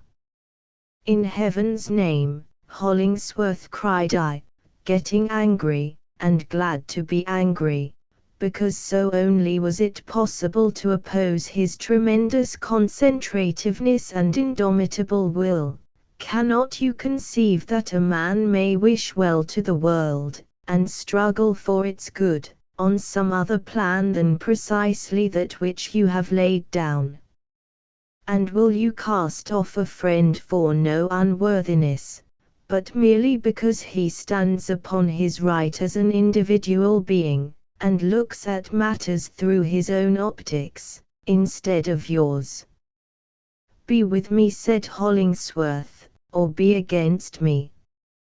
There is no third choice for you." "Take this, then, as my decision," I answered. "I doubt the wisdom of your scheme. Furthermore, I greatly fear that the methods by which you allow yourself to pursue it are such as cannot stand the scrutiny of an unbiased conscience. And you will not join me. No. I never said the word, and certainly can never have it to say hereafter, that cost me 1,000th part so hard an effort as did that one syllable. The heart pang was not merely figurative, but an absolute torture of the breast. I was gazing steadfastly at Hollingsworth. It seemed to me that it struck him, too, like a bullet. A ghastly paleness, always so terrific on a swarthy face, overspread his features. There was a convulsive movement of his throat, as if he were forcing down some words that struggled and fought for utterance. Whether words of anger, or words of grief, I cannot tell, although many and many a time I have vainly tormented myself with conjecturing which of the two they were. One other appeal to my friendship, such as once, already, Hollingsworth had made, taking me in the revulsion that followed a strenuous exercise of opposing will, would completely have subdued me. But he left the matter there. Well, said he. And that was all. I should have been thankful for one word more, even had it shot me through the heart, as mine did him. But he did not speak it, and, after a few moments, with one accord, we set to work again, repairing the stone fence. Hollingsworth, I observed, wrought like a Titan, and, for my own part, I lifted stones which at this day, or, in a calmer mood, at that one, I should no more have thought it possible to stir than to carry off the gates of Gaza on my back. 16 leave-takings. A few days after the tragic passage at arms between Hollingsworth and me, I appeared at the dinner table actually dressed in a coat, instead of my customary blouse, with a satin cravat, too, a white vest, and several other things that made me seem strange and outlandish to myself.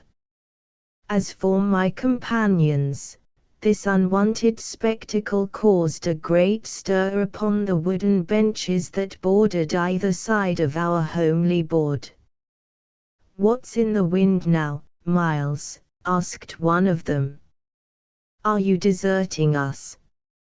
"Yes, for a week or two," said I. "It strikes me that my health demands a little relaxation of labor, and a short visit to the seaside, during the dog days."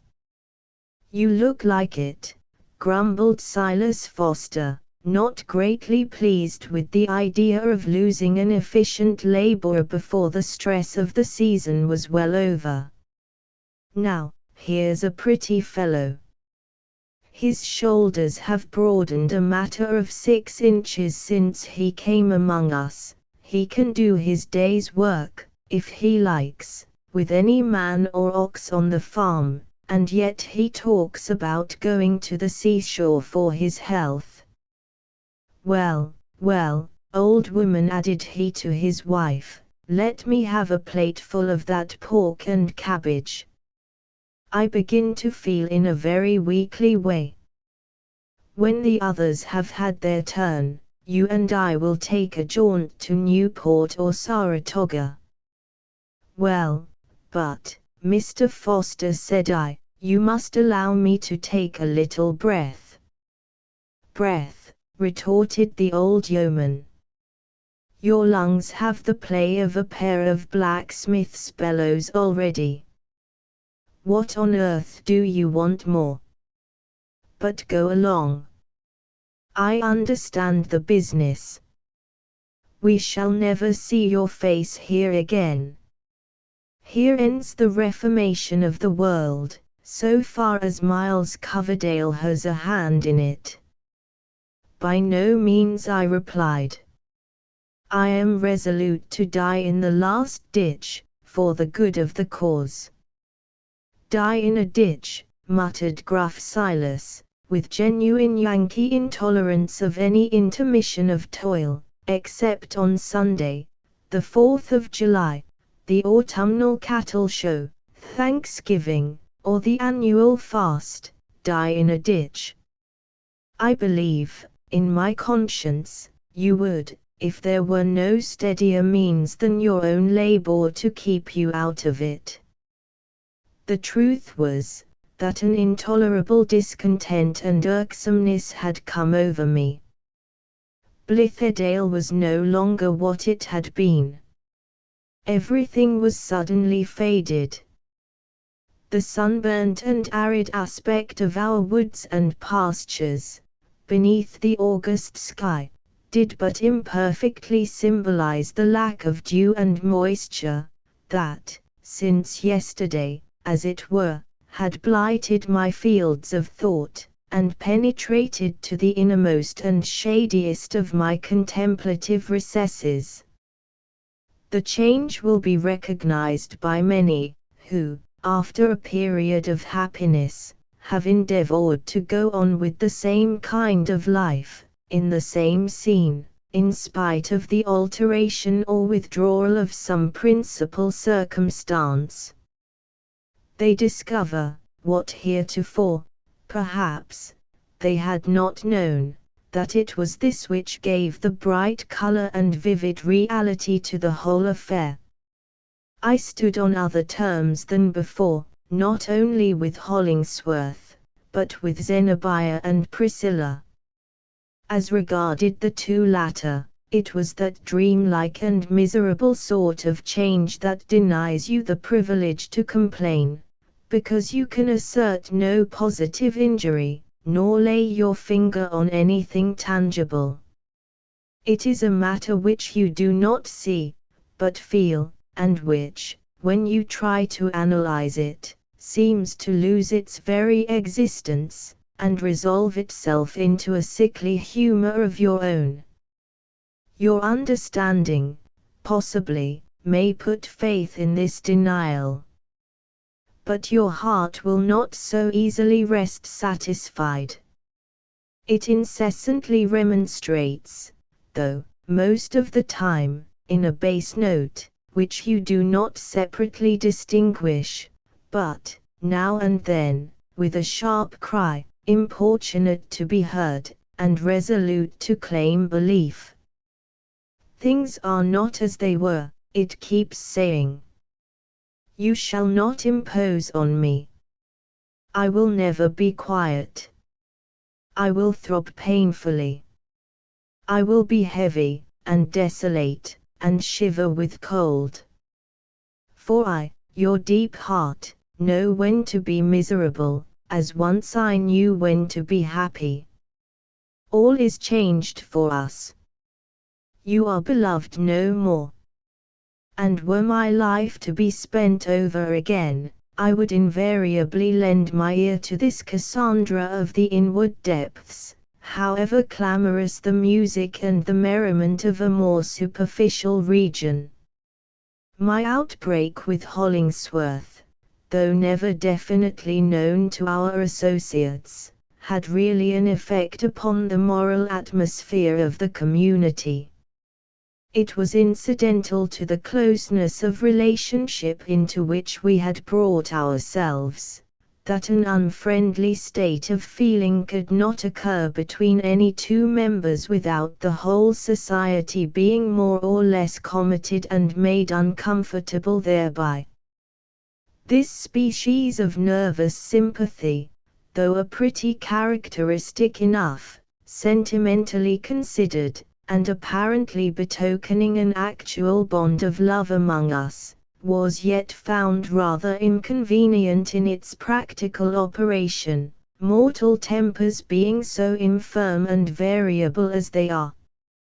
If one of us happened to give his neighbor a box on the ear, the tingle was immediately felt on the same side of everybody's head.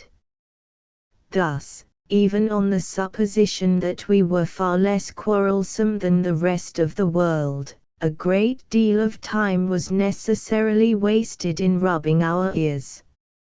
Musing on all these matters, I felt an inexpressible longing for at least a temporary novelty. I thought of going across the Rocky Mountains, or to Europe, or up the Nile, of offering myself a volunteer on the exploring expedition, of taking a ramble of years, no matter in what direction, and coming back on the other side of the world. Then, should the colonists of Blithedale have established their enterprise on a permanent basis, I might fling aside my pilgrim staff and dusty shoon, and rest as peacefully here as elsewhere. Or, in case Hollingsworth should occupy the ground with his school of reform, as he now purposed, I might plead earthly guilt enough, by that time, to give me what I was inclined to think the only trustworthy hold on his affections. Meanwhile, before deciding on any ultimate plan, I determined to remove myself to a little distance, and take an exterior view of what we had all been about. In truth, it was dizzy work, amid such fermentation of opinions as was going on in the general brain of the community. It was a kind of bedlam, for the time being, although out of the very thoughts that were wildest and most destructive might grow a wisdom, holy, calm, and pure, and that should incarnate itself with the substance of a noble and happy life. But, as matters now were, I felt myself, and, having a decided tendency towards the actual, I never liked to feel it, getting quite out of my reckoning, with regard to the existing state of the world. I was beginning to lose the sense of what kind of a world it was, among innumerable schemes of what it might or ought to be. It was impossible, situated as we were, not to imbibe the idea that everything in nature and human existence was fluid, or fast becoming so, that the crust of the earth in many places was broken, and its whole surface portentously upheaving, that it was a day of crisis, and that we ourselves were in the critical vortex. Our great globe floated in the atmosphere of infinite space like an unsubstantial bubble. No sagacious man will long retain his sagacity, if he live exclusively among reformers and progressive people, without periodically returning into the settled system of things, to correct himself by a new observation from that old standpoint. It was now time for me, therefore, to go and hold a little talk with the conservatives, the writers of the North American Review, the merchants, the politicians, the Cambridge men, and all those respectable old blockheads who still, in this intangibility and mistiness of affairs, kept a death grip on one or two ideas which had not come into vogue since yesterday morning. The brethren took leave of me with cordial kindness, and as for the sisterhood, I had serious thoughts of kissing them all round, but forbore to do so, because, in all such general salutations, the penance is fully equal to the pleasure. So I kissed none of them, and nobody, to say the truth, seemed to expect it. "Do you wish me," I said to Zenobia, "to announce in town, and at the watering places, your purpose to deliver a course of lectures on the rights of women?" "Women possess no rights," said Zenobia, with a half-melancholy smile, "or, at all events, only little girls and grandmothers would have the force to exercise them." She gave me her hand freely and kindly, and looked at me, I thought, with a pitying expression in her eyes, nor was there any settled light of joy in them on her own behalf, but a troubled and passionate flame, flickering and fitful. "I regret, on the whole, that you are leaving us," she said, "and all the more, since I feel that this phase of our life is finished, and can never be lived over again. Do you know, Mr. Coverdale, that I have been several times on the point of making you my confidant, for lack of a better and wiser one. But you are too young to be my father confessor, and you would not thank me for treating you like one of those good little handmaidens who share the bosom secrets of a tragedy queen. I would, at least, be loyal and faithful," answered I, "and would counsel you with an honest purpose, if not wisely." "Yes," said Zenobia, "you would be only too wise, too honest. Honesty and wisdom are such a delightful pastime, at another person's expense." "Ah, Zenobia," I exclaimed, "if you would but let me speak." "By no means," she replied, "especially when you have just resumed the whole series of social conventionalisms, together with that straight-bodied coat. I would as lief open my heart to a lawyer or a clergyman. No, no, Mr. Coverdale, if I choose a counselor, in the present aspect of my affairs, it must be either an angel or a madman, and I rather apprehend that the latter would be likeliest of the two to speak the fitting word. It needs a wild steersman when we voyage through chaos. The anchor is up, farewell." Priscilla, as soon as dinner was over, had betaken herself into a corner, and set to work on a little purse. As I approached her, she let her eyes rest on me with a calm, serious look, for, with all her delicacy of nerves, there was a singular self-possession in Priscilla, and her sensibilities seemed to lie sheltered from ordinary commotion, like the water in a deep well. "Will you give me that purse, Priscilla?" said I, "as a parting keepsake?" "Yes," she answered, "if you will wait till it is finished." "I must not wait, even for that," I replied. "Shall I find you here, on my return?" "I never wish to go away," said she. "I have sometimes thought," observed I, smiling, "that you, Priscilla, are a little prophetess, or, at least, that you have spiritual intimations respecting matters which are dark to us grosser people. If that be the case, I should like to ask you what is about to happen, for I am tormented with a strong foreboding that, were I to return even so soon as tomorrow morning, I should find everything changed. Have you any impressions of this nature?" "Ah, no," said Priscilla, looking at me apprehensively. "If any such misfortune is coming, the shadow has not reached me yet." "Heaven forbid! I should be glad if there might never be any change, but one summer follow another, and all just like this."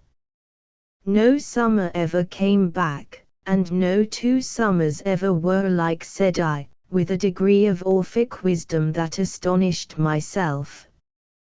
"Times change, and people change, and if our hearts do not change as readily, so much the worse for us. Goodbye, Priscilla." I gave her hand a pressure, which, I think, she neither resisted nor returned. Priscilla's heart was deep, but of small compass. It had room but for a very few dearest ones, among whom she never reckoned me. On the doorstep I met Hollingsworth. I had a momentary impulse to hold out my hand, or at least to give a parting nod, but resisted both. When a real and strong affection has come to an end, it is not well to mock the sacred past with any show of those commonplace civilities that belong to ordinary intercourse. Being dead henceforth to him, and he to me, there could be no propriety in our chilling one another with the touch of two corpse-like hands, or playing at looks of courtesy with eyes that were impenetrable beneath the glaze and the film. We passed, therefore, as if mutually invisible. I can nowise explain what sort of whim, prank, or perversity it was, that, after all these leave-takings, induced me to go to the pigsty, and take leave of the swine. There they lay, buried as deeply among the straw as they could burrow, 4 huge black grunters, the very symbols of slothful ease and sensual comfort. They were asleep, drawing short and heavy breaths, which heaved their big sides up and down. Unclosing their eyes, however, at my approach, they looked dimly forth at the outer world, and simultaneously uttered a gentle grunt, not putting themselves to the trouble of an additional breath for that particular purpose, but grunting with their ordinary inhalation. They were involved, and almost stifled and buried alive, in their own corporeal substance. The very unreadiness and oppression wherewith these greasy citizens gained breath enough to keep their life machinery in sluggish movement appeared to make them only the more sensible of the ponderous and fat satisfaction of their existence. Peeping at me an instant out of their small, red, hardly perceptible eyes, they dropped asleep again, yet not so far asleep but that their unctuous bliss was still present to them, betwixt dream and reality. "You must come back in season to eat part of a sparerib," said Silas Foster, giving my hand a mighty squeeze. "I shall have these fat fellows hanging up by the heels, heads downward, pretty soon, I tell you." "Oh, cruel Silas, what a horrible idea!" cried I. "All the rest of us, men, women, and livestock, save only these 4 porkers, are bedevilled with one grief or another. They alone are happy, and you mean to cut their throats and eat them. It would be more for the general comfort to let them eat us, and bitter and sour morsels we should be." 17. The hotel arriving in town, where my bachelor rooms, long before this time, had received some other occupant, I established myself, for a day or two, in a certain, respectable hotel. It was situated somewhat aloof from my former track in life, my present mood inclining me to avoid most of my old companions, from whom I was now sundered by other interests, and who would have been likely enough to amuse themselves at the expense of the amateur workingman. The hotel keeper put me into a back room of the 3rd story of his spacious establishment.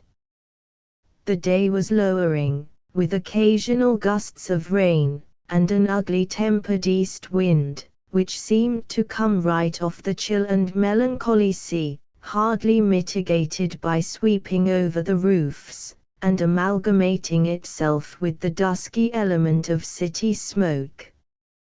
All the effeminacy of past days had returned upon me at once. Summer as it still was, I ordered a coal fire in the rusty grate, and was glad to find myself growing a little too warm with an artificial temperature. My sensations were those of a traveler, long sojourning in remote regions, and at length sitting down again amid customs once familiar. There was a newness and an oldness oddly combining themselves into one impression. It made me acutely sensible how strange a piece of mosaic work had lately been wrought into my life. True, if you look at it in one way, it had been only a summer in the country. But, considered in a profounder relation, it was part of another age, a different state of society, a segment of an existence peculiar in its aims and methods, a leaf of some mysterious volume interpolated into the current history which time was writing off. At one moment, the very circumstances now surrounding me, my coal fire and the dingy room in the bustling hotel, appeared far off and intangible. The next instant Blithedale looked vague, as if it were at a distance both in time and space, and so shadowy that a question might be raised whether the whole affair had been anything more than the thoughts of a speculative man. I had never before experienced a mood that so robbed the actual world of its solidity. It nevertheless involved a charm, on which, a devoted epicure of my own emotions, I resolved to pause, and enjoy the moral syllabub until quite dissolved away. Whatever had been my taste for solitude and natural scenery, yet the thick, foggy, stifled element of cities, the entangled life of many men together, sordid as it was, and empty of the beautiful, took quite as strenuous a hold upon my mind. I felt as if there could never be enough of it. Each characteristic sound was too suggestive to be passed over unnoticed. Beneath and around me, I heard the stir of the hotel, the loud voices of guests, landlord, or barkeeper, steps echoing on the staircase, the ringing of a bell, announcing arrivals or departures, the porter lumbering past my door with baggage, which he thumped down upon the floors of neighboring chambers, the lighter feet of chambermaids scudding along the passages. It is ridiculous to think what an interest they had for me. From the street came the tumult of the pavements, pervading the whole house with a continual uproar, so broad and deep that only an unaccustomed ear would dwell upon it. A company of the city soldiery, with a full military band, marched in front of the hotel, invisible to me, but stirringly audible both by its foot tramp and the clangor of its instruments. Once or twice all the city bells jangled together, announcing a fire, which brought out the engine men and their machines, like an army with its artillery rushing to battle. Hour by hour the clocks in many steeples responded one to another. In some public hall, not a great way off, there seemed to be an exhibition of a mechanical diorama, for 3 times during the day occurred a repetition of obstreperous music, winding up with the rattle of imitative cannon and musketry, and a huge final explosion. Then ensued the applause of the spectators, with clap of hands and thump of sticks, and the energetic pounding of their heels. All this was just as valuable, in its way, as the sighing of the breeze among the birch trees that overshadowed Eliot's pulpit. Yet I felt a hesitation about plunging into this muddy tide of human activity and pastime. It suited me better, for the present, to linger on the brink, or hover in the air above it. So I spent the first day, and the greater part of the second, in the laziest manner possible, in a rocking chair, inhaling the fragrance of a series of cigars, with my legs and slippered feet horizontally disposed, and in my hand a novel purchased of a railroad bibliopolist. The gradual waste of my cigar accomplished itself with an easy and gentle expenditure of breath. My book was of the dullest, yet had a sort of sluggish flow, like that of a stream in which your boat is as often aground as afloat.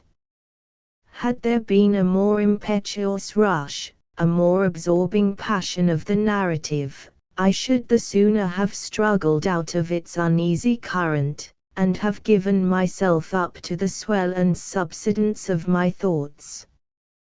But, as it was, the torpid life of the book served as an unobtrusive accompaniment to the life within me and about me.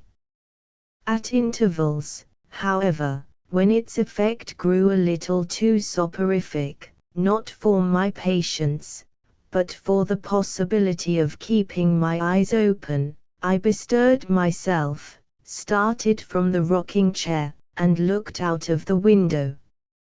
A grey sky, the weathercock of a steeple that rose beyond the opposite range of buildings, pointing from the eastward, a sprinkle of small, spiteful-looking raindrops on the window pane. In that ebb tide of my energies, had I thought of venturing abroad, these tokens would have checked the abortive purpose. After several such visits to the window, I found myself getting pretty well acquainted with that little portion of the backside of the universe which it presented to my view. Over against the hotel and its adjacent houses, at the distance of 40 or 50 yards, was the rear of a range of buildings which appeared to be spacious, modern, and calculated for fashionable residences. The interval between was apportioned into grass plots, and here and there an apology for a garden, pertaining severally to these dwellings. There were apple trees, and pear and peach trees, too, the fruit on which looked singularly large, luxuriant, and abundant, as well it might, in a situation so warm and sheltered, and where the soil had doubtless been enriched to a more than natural fertility. In 2 or 3 places grapevines clambered upon trellises, and bore clusters already purple, and promising the richness of Malta or Madeira in their ripened juice. The blighting winds of our rigid climate could not molest these trees and vines. The sunshine, though descending late into this area, and too early intercepted by the height of the surrounding houses, yet lay tropically there, even when less than temperate in every other region. Dreary as was the day, the scene was illuminated by not a few sparrows and other birds, which spread their wings, and flitted and fluttered, and alighted now here, now there, and busily scratched their food out of the wormy earth. Most of these winged people seemed to have their domicile in a robust and healthy buttonwood tree. It aspired upward, high above the roofs of the houses, and spread a dense head of foliage half across the area. There was a cat, as there invariably is in such places, who evidently thought herself entitled to the privileges of forest life in this close heart of city conventionalisms. I watched her creeping along the low, flat roofs of the offices, descending a flight of wooden steps, gliding among the grass, and besieging the buttonwood tree, with murderous purpose against its feathered citizens.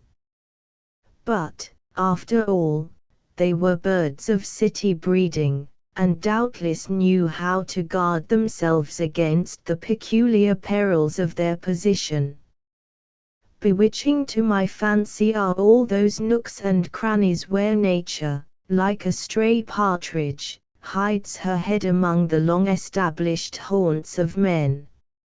It is likewise to be remarked, as a general rule, that there is far more of the picturesque, more truth to native and characteristic tendencies, and vastly greater suggestiveness in the back view of a residence, whether in town or country, than in its front.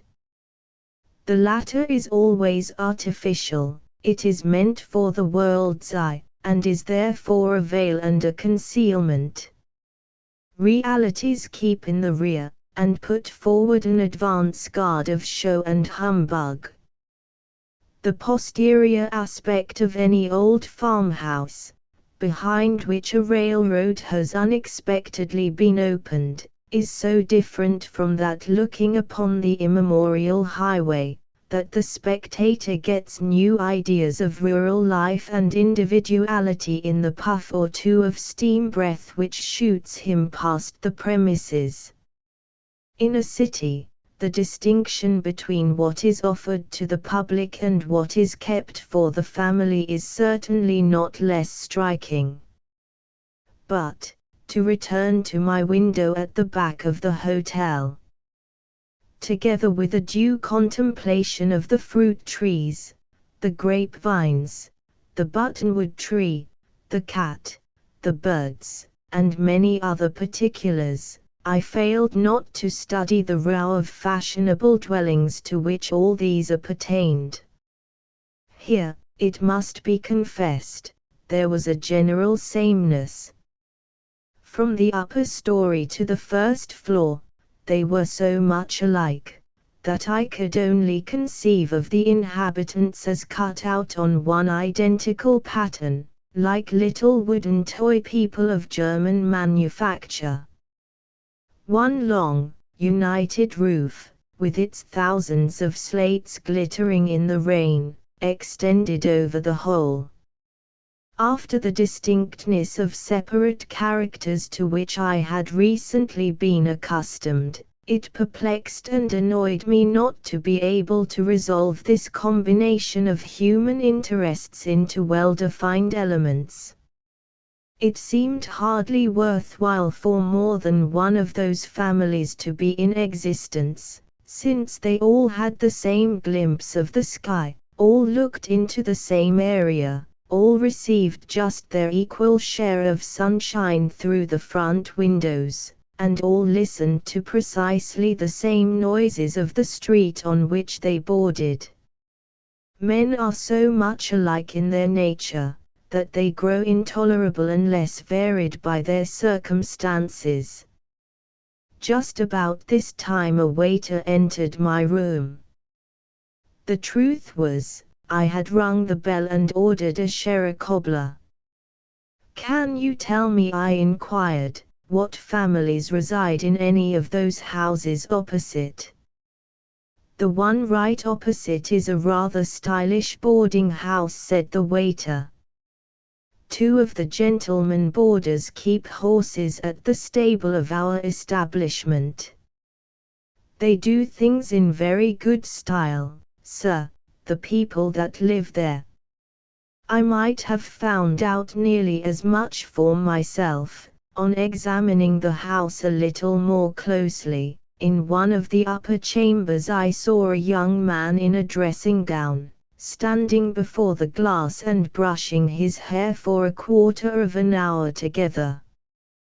He then spent an equal space of time in the elaborate arrangement of his cravat, and finally made his appearance in a dress coat, which I suspected to be newly come from the tailor's, and now first put on for a dinner party. At a window of the next story below, two children, prettily dressed, were looking out. By and by a middle-aged gentleman came softly behind them, kissed the little girl, and playfully pulled the little boy's ear. It was a papa, no doubt, just come in from his counting-room or office, and anon appeared mamma, stealing as softly behind papa as he had stolen behind the children, and laying her hand on his shoulder to surprise him. Then followed a kiss between Papa and Mama, but a noiseless one, for the children did not turn their heads. I bless God for these good folks, thought I to myself. I have not seen a prettier bit of nature, in all my summer in the country, than they have shown me here, in a rather stylish boarding house. I will pay them a little more attention by and by.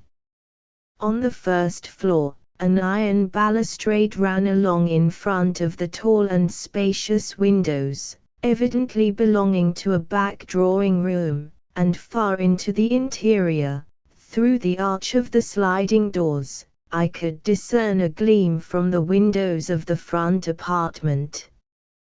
There were no signs of present occupancy in this suite of rooms, the curtains being enveloped in a protective covering, which allowed but a small portion of their crimson material to be seen. But 2 housemaids were industriously at work, so that there was good prospect that the boarding house might not long suffer from the absence of its most expensive and profitable guests. Meanwhile, until they should appear, I cast my eyes downward to the lower regions. There, in the dusk that so early settles into such places, I saw the red glow of the kitchen range. The hot cook, or one of her subordinates, with a ladle in her hand, came to draw a cool breath at the back door.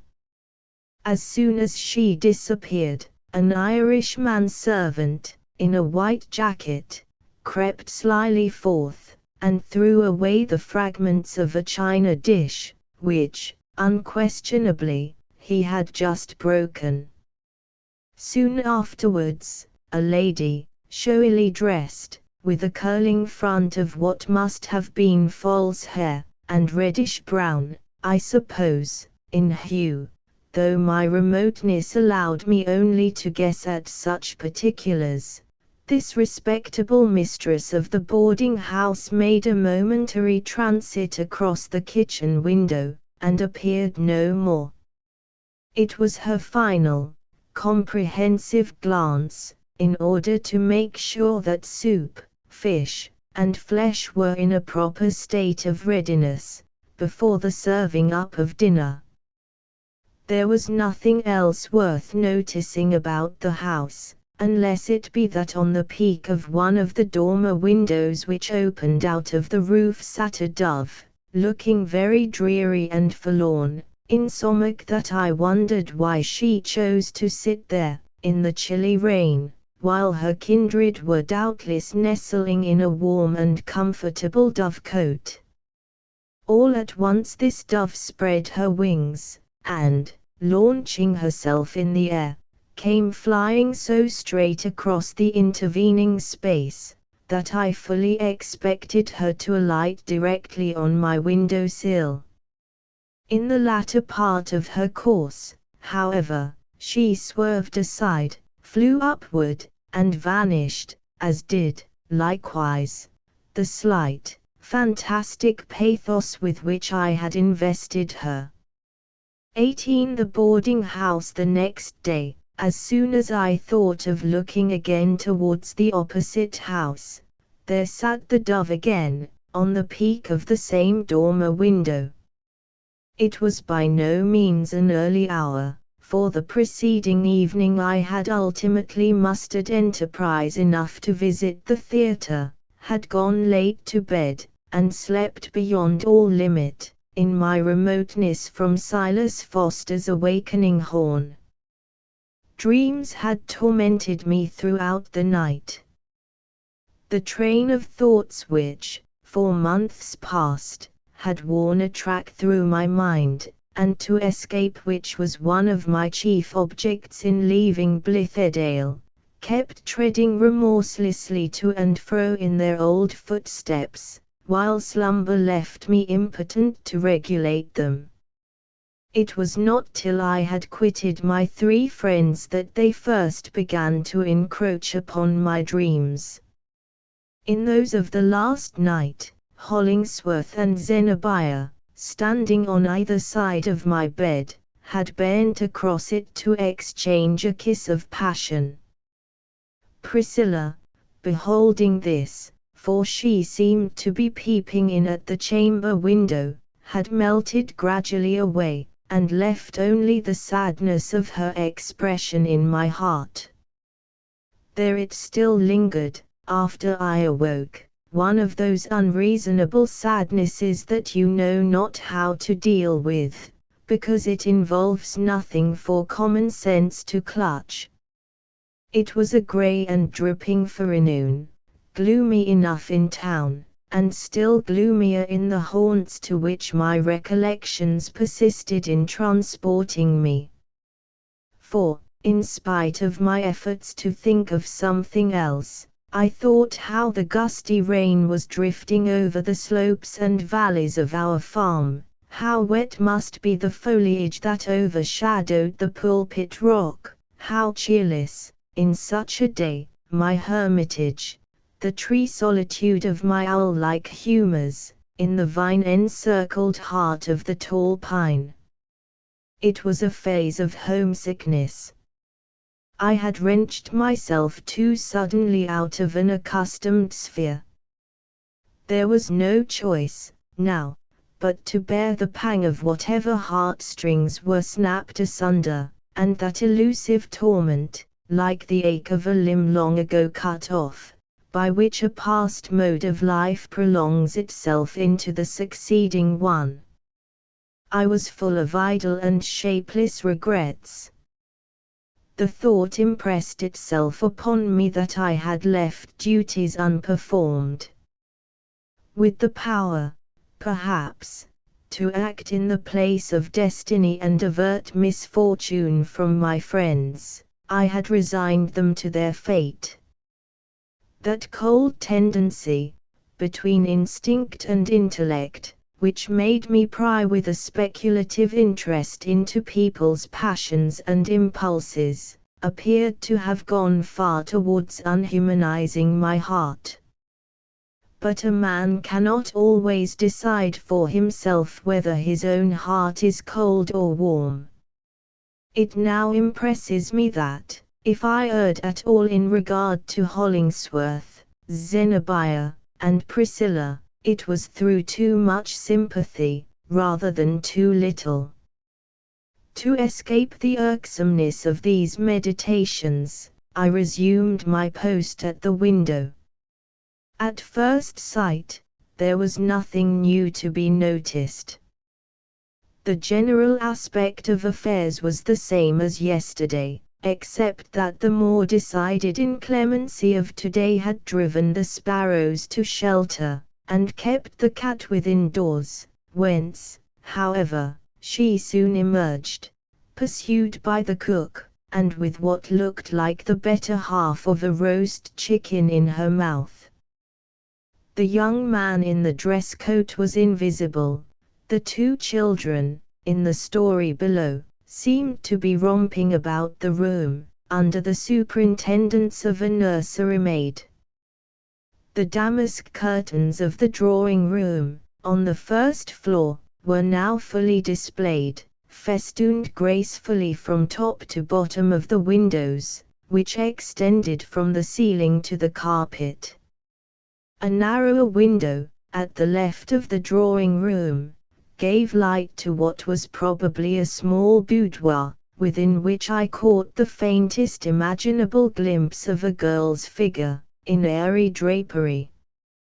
Her arm was in regular movement, as if she were busy with her German worsted, or some other such pretty and unprofitable handiwork. While intent upon making out this girlish shape, I became sensible that a figure had appeared at one of the windows of the drawing-room.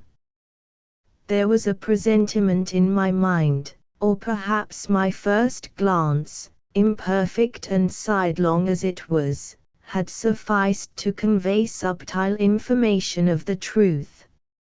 At any rate, it was with no positive surprise, but as if I had all along expected the incident, that, directing my eyes thitherward, I beheld, like a full-length picture, in the space between the heavy festoons of the window curtains, no other than Zenobia. At the same instant, my thoughts made sure of the identity of the figure in the boudoir.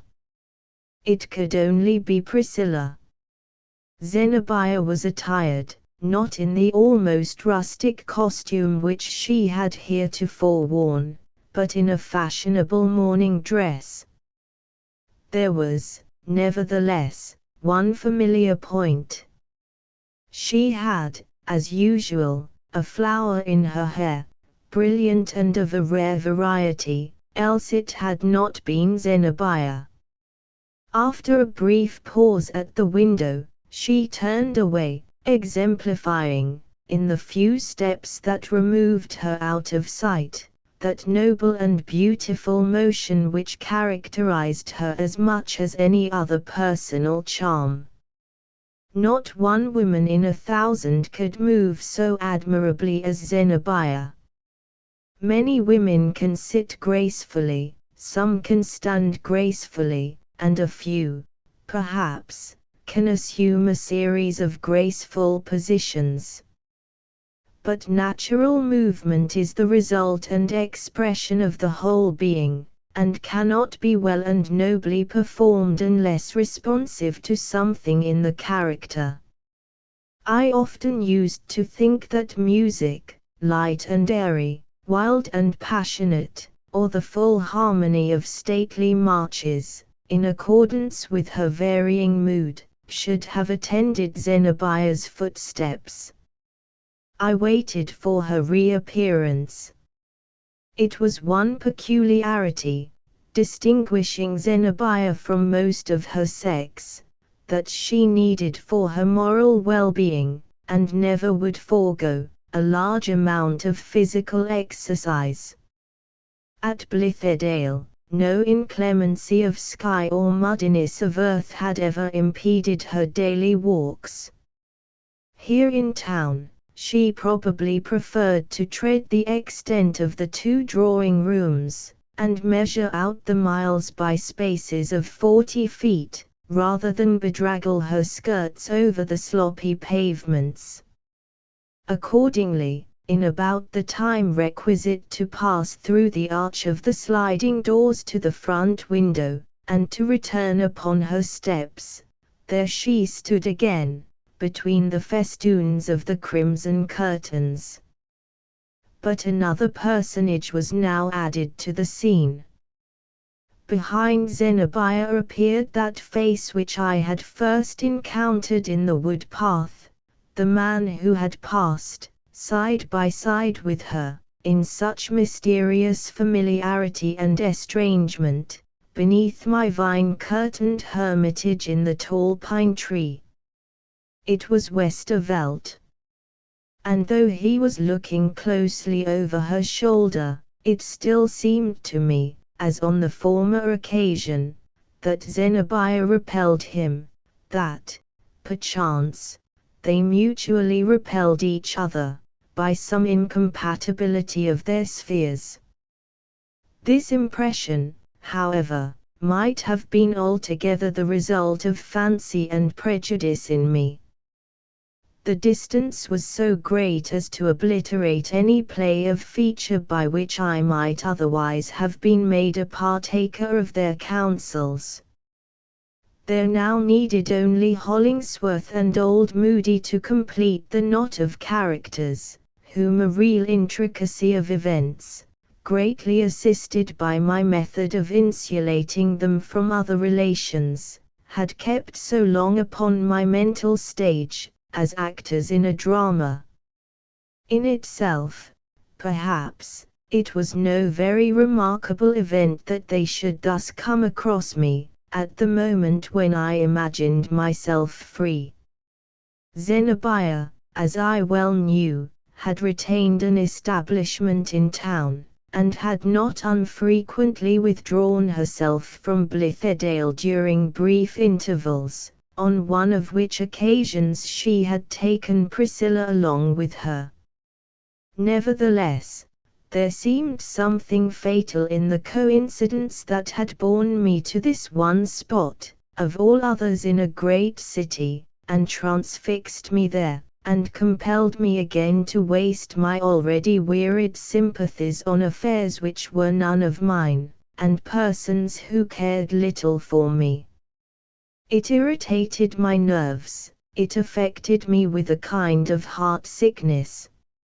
After the effort which it cost me to fling them off, after consummating my escape, as I thought, from these goblins of flesh and blood, and pausing to revive myself with a breath or two of an atmosphere in which they should have no share, it was a positive despair to find the same figures arraying themselves before me, and presenting their old problem in a shape that made it more insoluble than ever. I began to long for a catastrophe.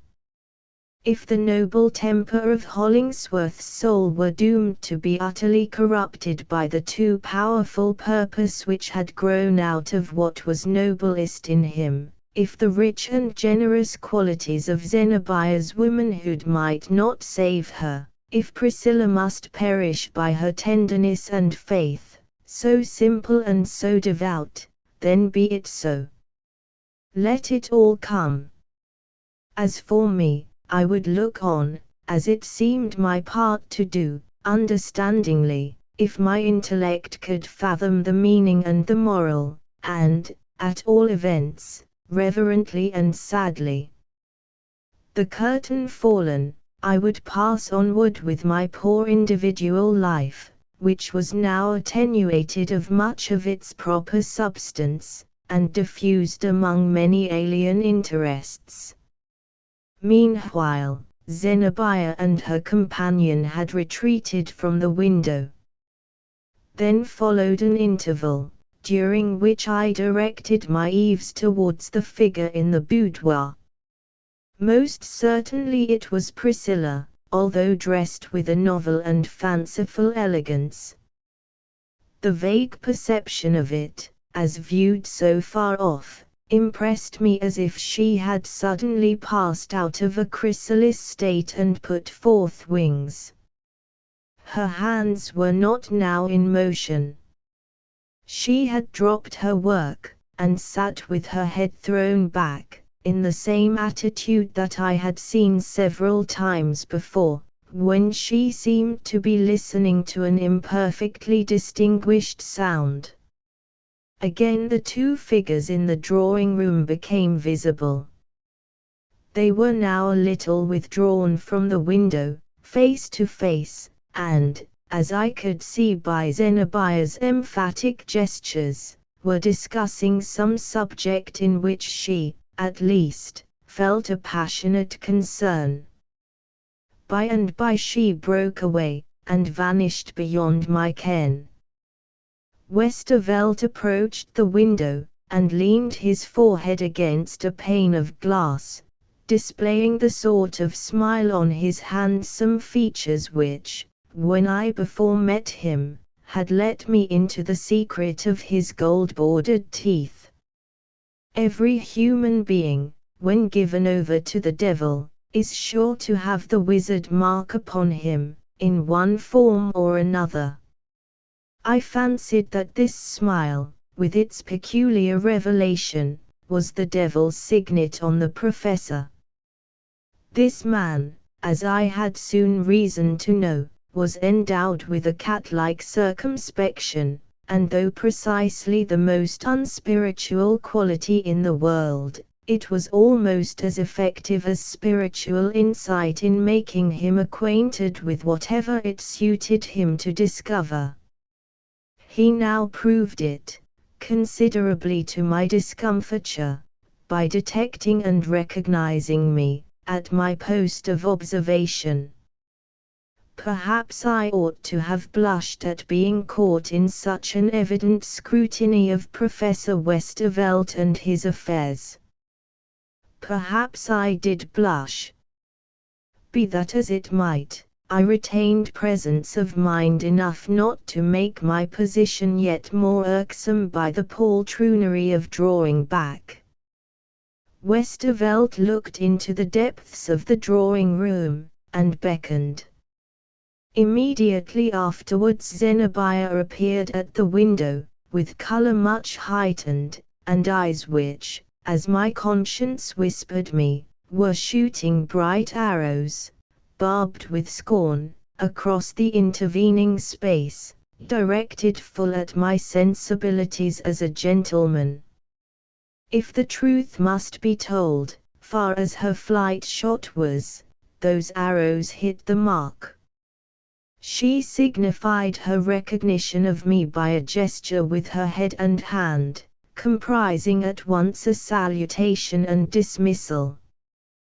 The next moment she administered one of those pitiless rebukes which a woman always has at hand, ready for any offense, and which she so seldom spares on due occasion, by letting down a white linen curtain between the festoons of the damask ones. It fell like the drop curtain of a theatre, in the interval between the acts. Priscilla had disappeared from the boudoir. But the dove still kept her desolate perch on the peak of the attic window. 19 Zenobia's drawing-room. The remainder of the day, so far as I was concerned, was spent in meditating on these recent incidents. I contrived, and alternately rejected, innumerable methods of accounting for the presence of Zenobia and Priscilla, and the connection of Westervelt with both. It must be owned, too, that I had a keen, revengeful sense of the insult inflicted by Zenobia's scornful recognition, and more particularly by her letting down the curtain, as if such were the proper barrier to be interposed between a character like hers and a perceptive faculty like mine. For, was mine a mere vulgar curiosity? Zenobia should have known me better than to suppose it. She should have been able to appreciate that quality of the intellect and the heart which impelled me, often against my own will, and to the detriment of my own comfort, to live in other lives, and to endeavor, by generous sympathies, by delicate intuitions, by taking note of things too slight for record, and by bringing my human spirit into manifold accordance with the companions whom God assigned me, to learn the secret which was hidden even from themselves. Of all possible observers, methought a woman like Zenobia and a man like Hollingsworth should have selected me. And now when the event has long been past, I retain the same opinion of my fitness for the office. True, I might have condemned them. Had I been judge as well as witness, my sentence might have been stern as that of destiny itself. But, still, no trait of original nobility of character, no struggle against temptation, no iron necessity of will, on the one hand, nor extenuating circumstance to be derived from passion and despair, on the other, no remorse that might coexist with error, even if powerless to prevent it, no proud repentance that should claim retribution as a meed, would go unappreciated. True, again, I might give my full assent to the punishment which was sure to follow. But it would be given mournfully, and with undiminished love. And, after all was finished, I would come as if to gather up the white ashes of those who had perished at the stake, and to tell the world, the wrong being now atoned for, how much had perished there which it had never yet known how to praise. I sat in my rocking chair, too far withdrawn from the window to expose myself to another rebuke like that already inflicted.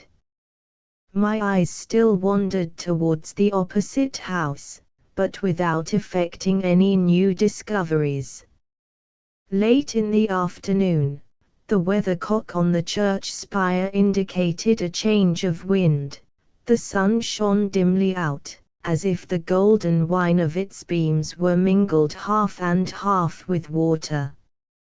Nevertheless, they kindled up the whole range of edifices, threw a glow over the windows, glistened on the wet roofs, and, slowly withdrawing upward, perched upon the chimney tops. Thence they took a higher flight, and lingered an instant on the tip of the spire, making it the final point of more cheerful light in the whole sombre scene. The next moment, it was all gone.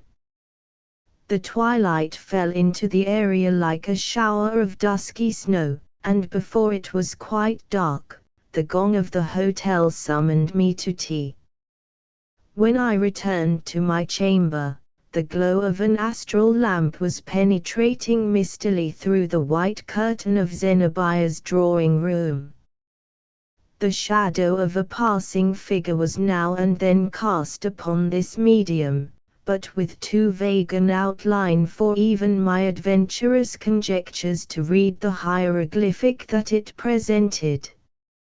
All at once, it occurred to me how very absurd was my behavior in thus tormenting myself with crazy hypotheses as to what was going on within that drawing room, when it was at my option to be personally present there, my relations with Zenobia, as yet unchanged, as a familiar friend, and associated in the same lifelong enterprise, gave me the right, and made it no more than kindly courtesy demanded, to call on her. Nothing, except our habitual independence of conventional rules at Blithedale, could have kept me from sooner recognizing this duty. At all events, it should now be performed. In compliance with this sudden impulse, I soon found myself actually within the house, the rear of which, for 2 days past, I had been so sedulously watching. A servant took my card, and, immediately returning, ushered me upstairs. On the way, I heard a rich, and, as it were, triumphant burst of music from a piano, in which I felt Zenobia's character, although heretofore I had known nothing of her skill upon the instrument. 2 or 3 canary birds, excited by this gush of sound, sang piercingly, and did their utmost to produce a kindred melody. A bright illumination streamed through the door of the front drawing room, and I had barely stepped across the threshold before Zenobia came forward to meet me, laughing, and with an extended hand. "Ah, Mr. Coverdale," said she, still smiling, but, as I thought, with a good deal of scornful anger underneath, "it has gratified me to see the interest which you continue to take in my affairs. I have long recognized you as a sort of transcendental Yankee, with all the native propensity of your countrymen to investigate matters that come within their range, but rendered almost poetical, in your case, by the refined methods which you adopt for its gratification. After all, it was an unjustifiable stroke, on my part, was it not, to let down the window curtain?" "I cannot call it a very wise one," returned I, with a secret bitterness, which, no doubt, Zenobia appreciated. "It is really impossible to hide anything in this world, to say nothing of the next.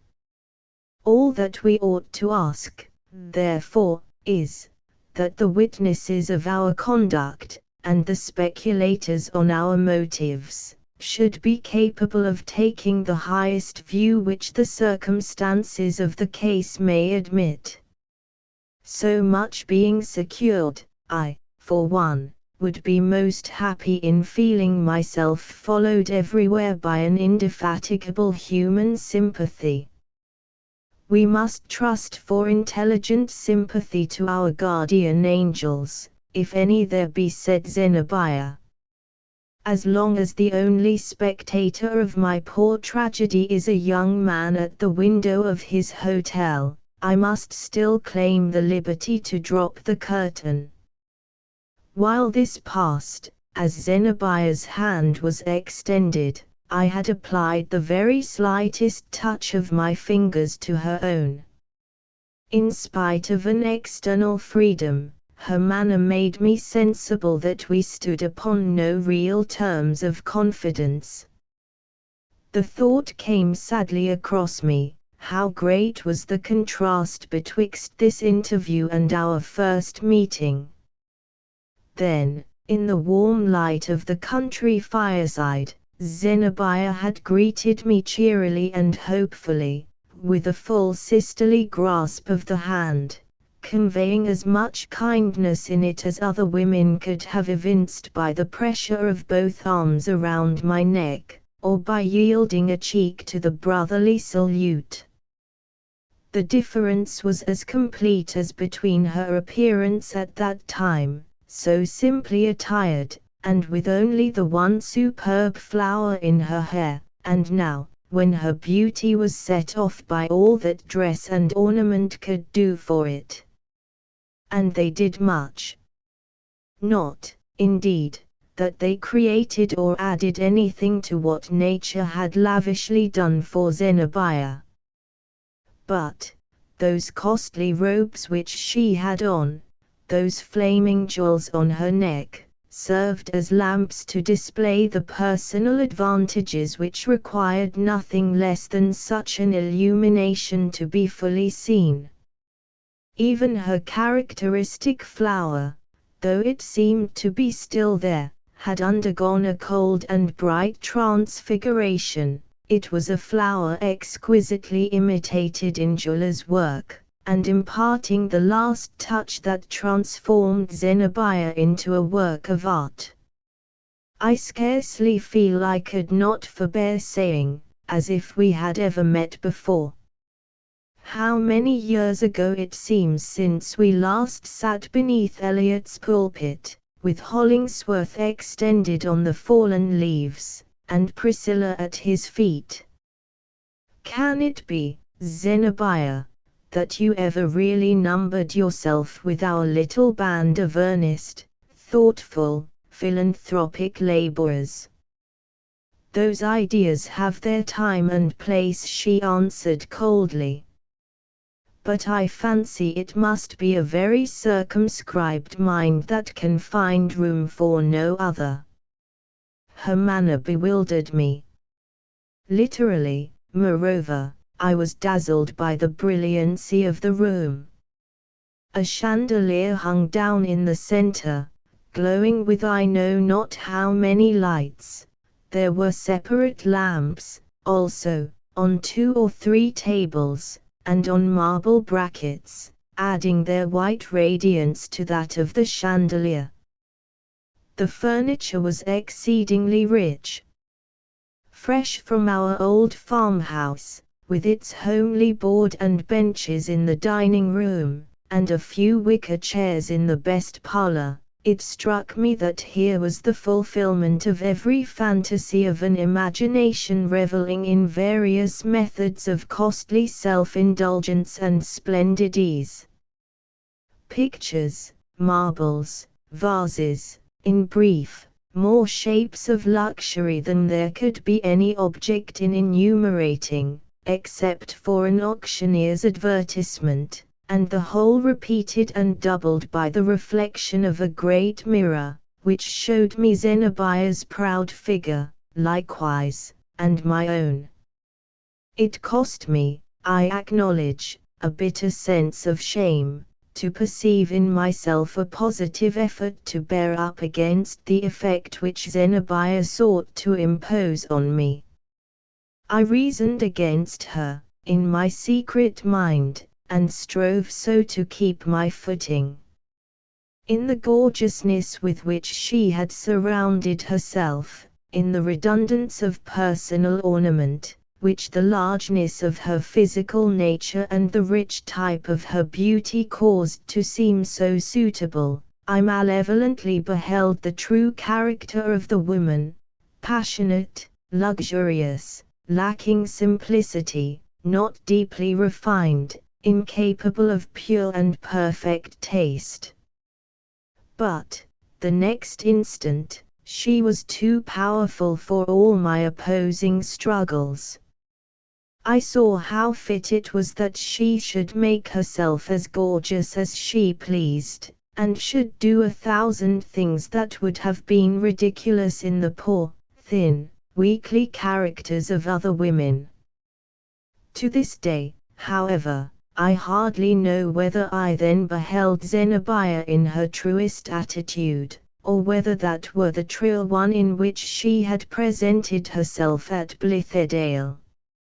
In both, there was something like the illusion which a great actress flings around her. "Have you given up Blithedale forever?" I inquired.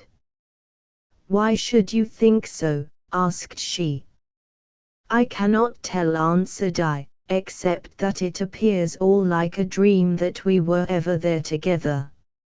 "It is not so to me," said Zenobia.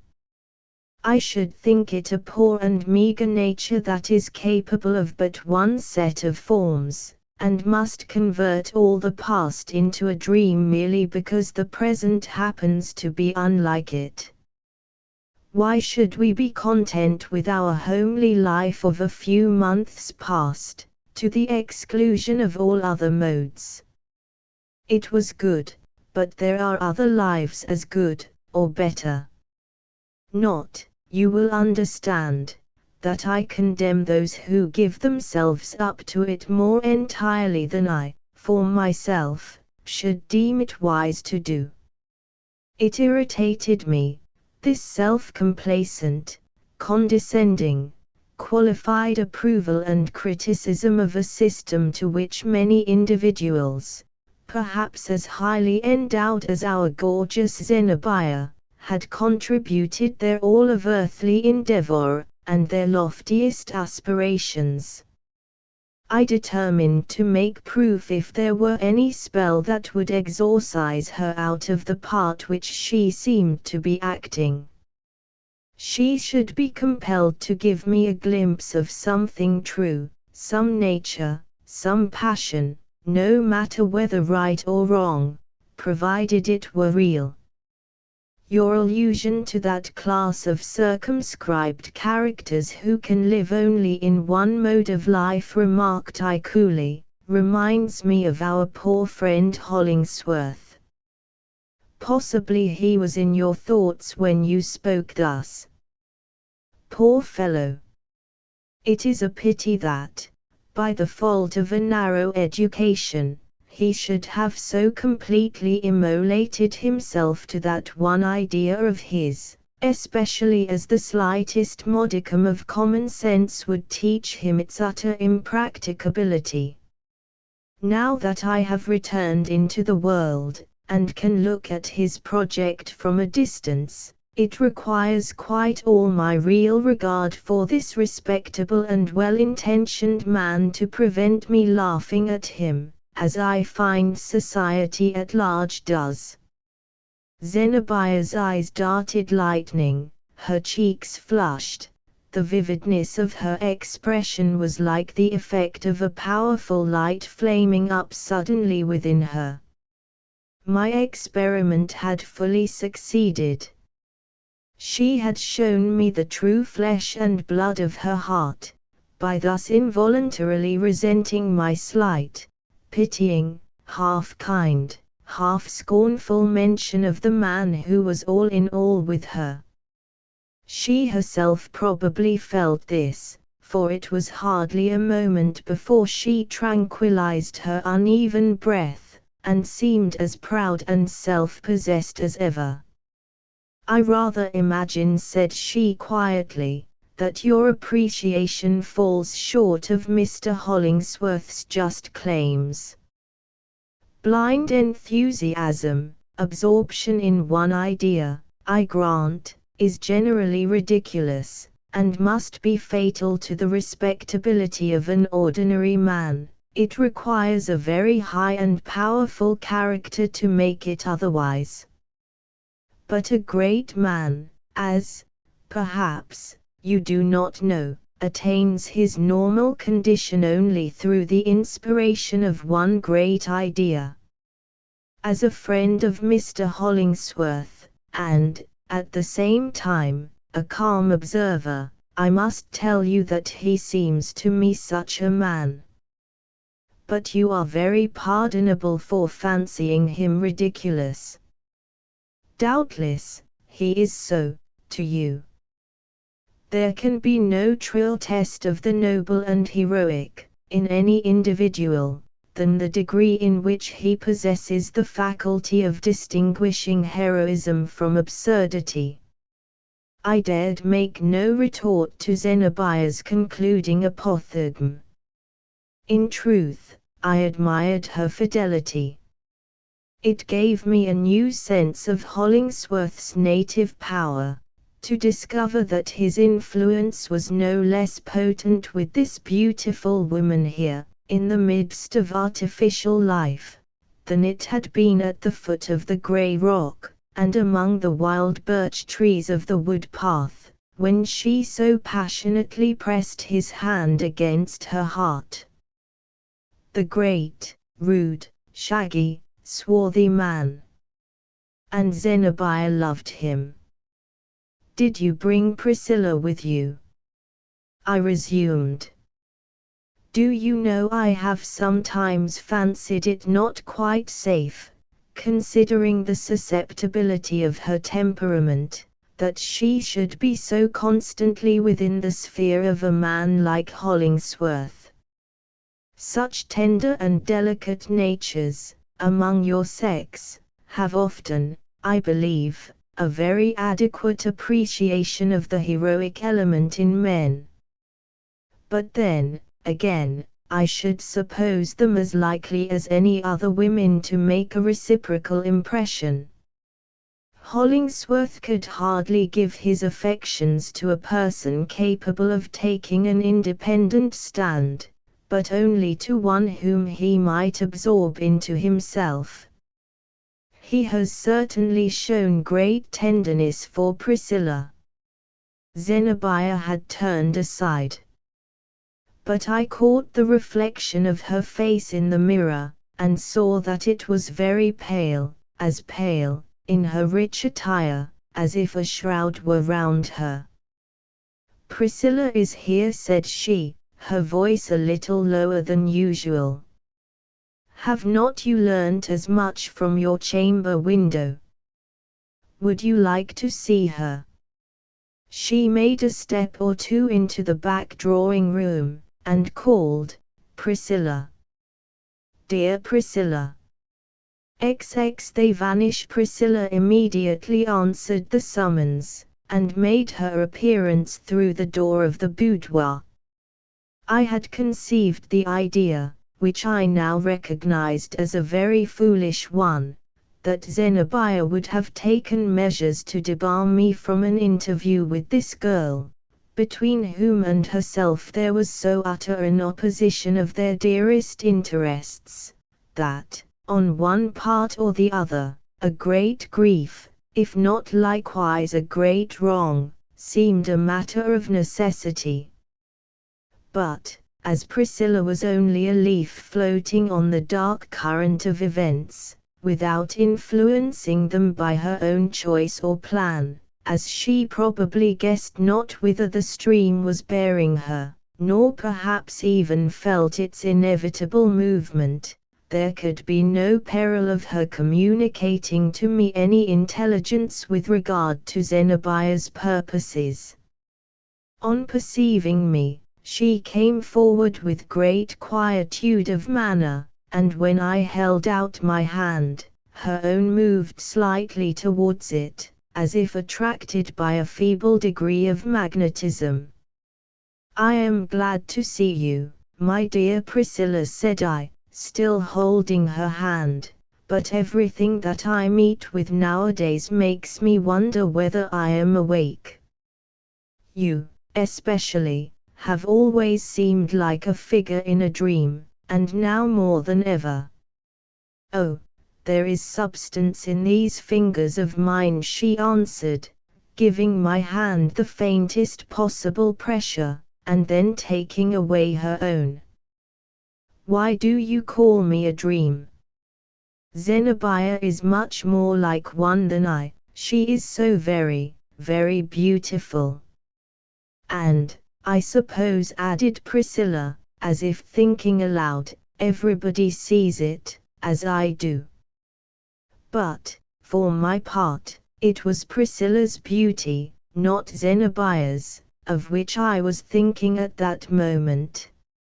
She was a person who could be quite obliterated, so far as beauty went, by anything unsuitable in her attire. Her charm was not positive and material enough to bear up against a mistaken choice of color, for instance, or fashion. It was safest, in her case, to attempt no art of dress, for it demanded the most perfect taste, or else the happiest accident in the world, to give her precisely the adornment which she needed. She was now dressed in pure white, set off with some kind of a gauzy fabric, which, as I bring up her figure in my memory, with a faint gleam on her shadowy hair, and her dark eyes bent shyly on mine, through all the vanished years, seems to be floating about her like a mist. I wondered what Zenobia meant by evolving so much loveliness out of this poor girl. It was what few women could afford to do, for, as I looked from one to the other, the sheen and splendor of Zenobia's presence took nothing from Priscilla's softer spell, if it might not rather be thought to add to it. "What do you think of her?" asked Zenobia. I could not understand the look of melancholy kindness with which Zenobia regarded her. She advanced a step, and beckoning Priscilla near her, kissed her cheek, then, with a slight gesture of repulse, she moved to the other side of the room. I followed. "She is a wonderful creature," I said. "Ever since she came among us, I have been dimly sensible of just this charm which you have brought out. But it was never absolutely visible till now. She is as lovely as a flower." "Well, say so if you like," answered Zenobia. "You are a poet, at least, as poets go nowadays, and must be allowed to make an opera glass of your imagination, when you look at women. I wonder, in such Arcadian freedom of falling in love as we have lately enjoyed, it never occurred to you to fall in love with Priscilla. In society, indeed, a genuine American never dreams of stepping across the inappreciable airline which separates one class from another." But what was rank to the colonists of Blithedale? "There were other reasons," I replied, "why I should have demonstrated myself an ass, had I fallen in love with Priscilla. By the by, has Hollingsworth ever seen her in this dress?" "Why do you bring up his name at every turn?" asked Zenobia in an undertone, and with a malign look which wandered from my face to Priscilla's. "You know not what you do. It is dangerous, sir, believe me, to tamper thus with earnest human passions, out of your own mere idleness, and for your sport." I will endure it no longer. Take care that it does not happen again. I warn you. You partly wrong me, if not wholly, I responded. It is an uncertain sense of some duty to perform, that brings my thoughts, and therefore my words, continually to that one point. Oh, this stale excuse of duty, said Zenobia, in a whisper so full of scorn that it penetrated me like the hiss of a serpent. I have often heard it before, from those who sought to interfere with me, and I know precisely what it signifies. Bigotry, self-conceit, an insolent curiosity, a meddlesome temper, a cold-blooded criticism, founded on a shallow interpretation of half-perceptions, a monstrous skepticism in regard to any conscience or any wisdom, except one's own, a most irreverent propensity to thrust Providence aside, and substitute one's self in its awful place. Out of these, and other motives as miserable as these, comes your idea of duty. But, beware, sir. With all your fancied acuteness, you step blindfold into these affairs. For any mischief that may follow your interference, I hold you responsible. It was evident that, with but a little further provocation, the lioness would turn to bay, if, indeed, such were not her attitude already. I bowed, and not very well knowing what else to do, was about to withdraw. But, glancing again towards Priscilla, who had retreated into a corner, there fell upon my heart an intolerable burden of despondency, the purport of which I could not tell, but only felt it to bear reference to her. I approached and held out my hand, a gesture, however, to which she made no response. It was always one of her peculiarities that she seemed to shrink from even the most friendly touch, unless it was Zenobia's or Hollingsworth's. Zenobia, all this while, stood watching us, but with a careless expression, as if it mattered very little what might pass.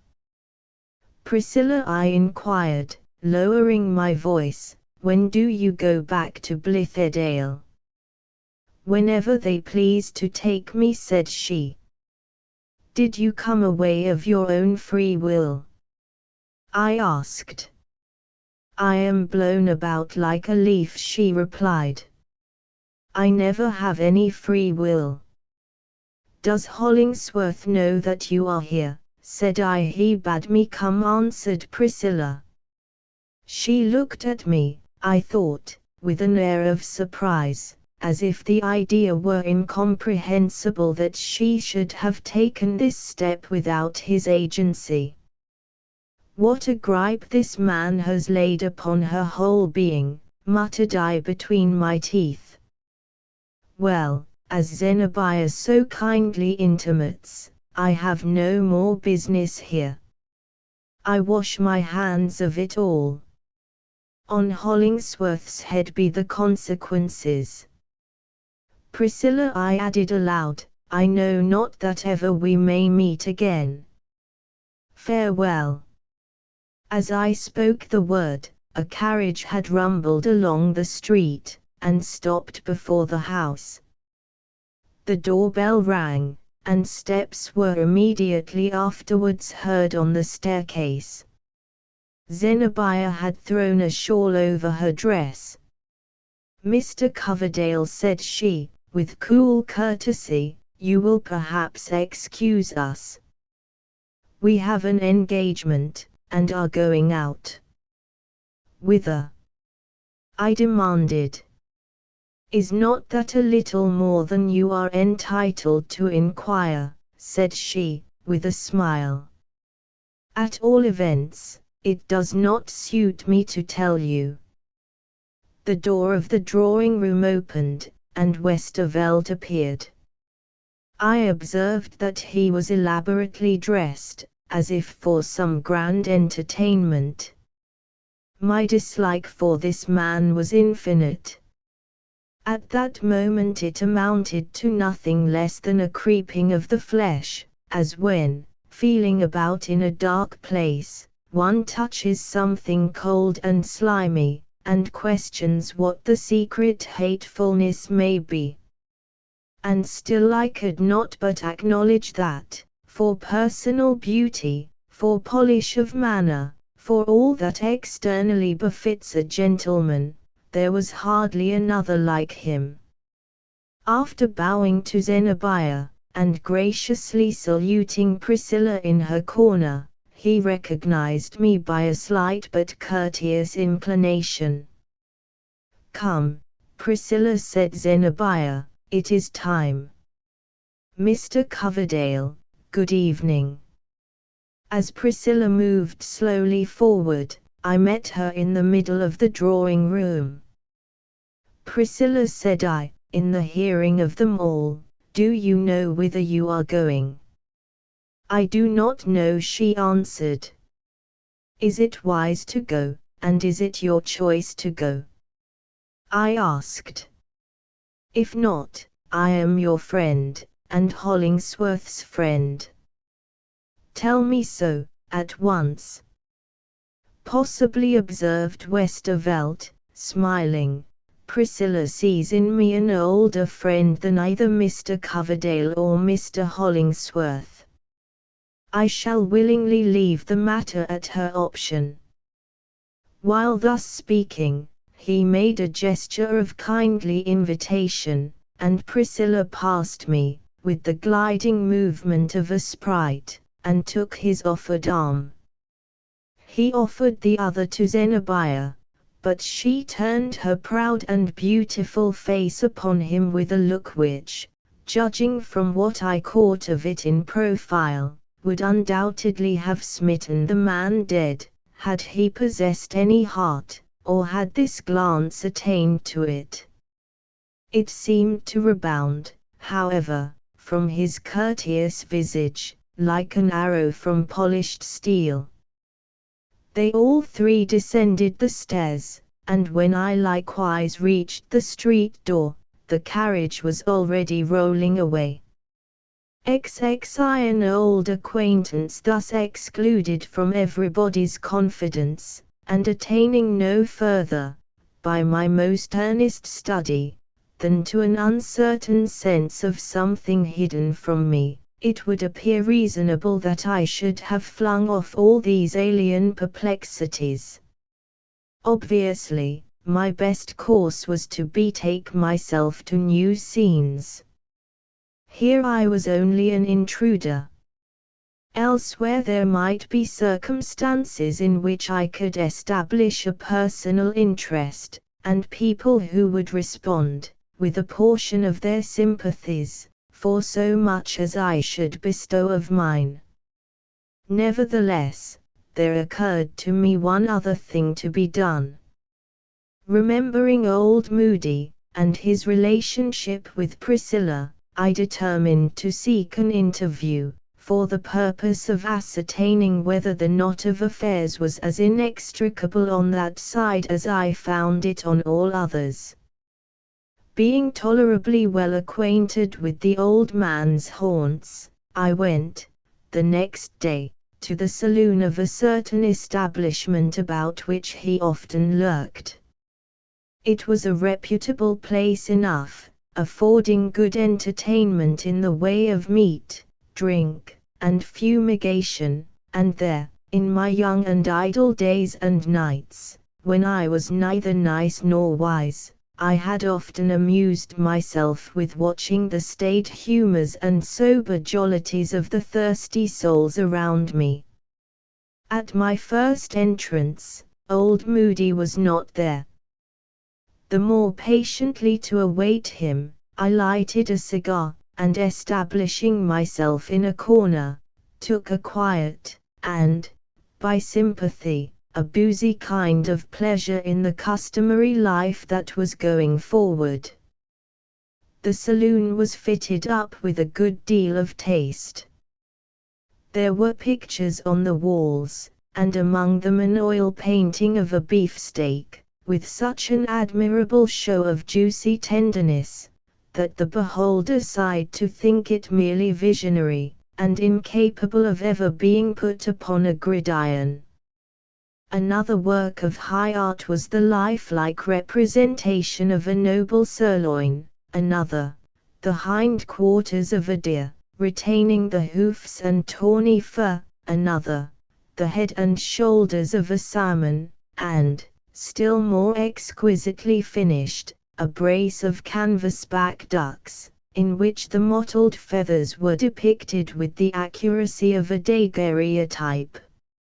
Some very hungry painter, I suppose, had wrought these subjects of still life, heightening his imagination with his appetite, and earning, it is to be hoped, the privilege of a daily dinner off whichever of his pictorial viands he liked best. Then there was a fine old cheese, in which you could almost discern the mites, and some sardines, on a small plate, very richly done, and looking as if oozy with the oil in which they had been smothered. All these things were so perfectly imitated, that you seemed to have the genuine article before you, and yet with an indescribable, ideal charm, it took away the grossness from what was fleshiest and fattest, and thus helped the life of man, even in its earthliest relations, to appear rich and noble, as well as warm, cheerful, and substantial. There were pictures, too, of gallant revellers, those of the old time, Flemish, apparently, with doublets and slashed sleeves, drinking their wine out of fantastic, long-stemmed glasses, quaffing joyously, quaffing forever, with inaudible laughter and song, while the champagne bubbled immortally against their moustaches, or the purple tide of Burgundy ran inexhaustibly down their throats. But, in an obscure corner of the saloon, there was a little picture excellently done, moreover of a ragged, bloated, New England toper, stretched out on a bench, in the heavy, apoplectic sleep of drunkenness. The death in life was too well portrayed. You smelled the fumy liquor that had brought on this syncope. Your only comfort lay in the forced reflection, that, real as he looked, the poor caitiff was but imaginary, a bit of painted canvas, whom no delirium tremens, nor so much as a retributive headache, awaited, on the morrow.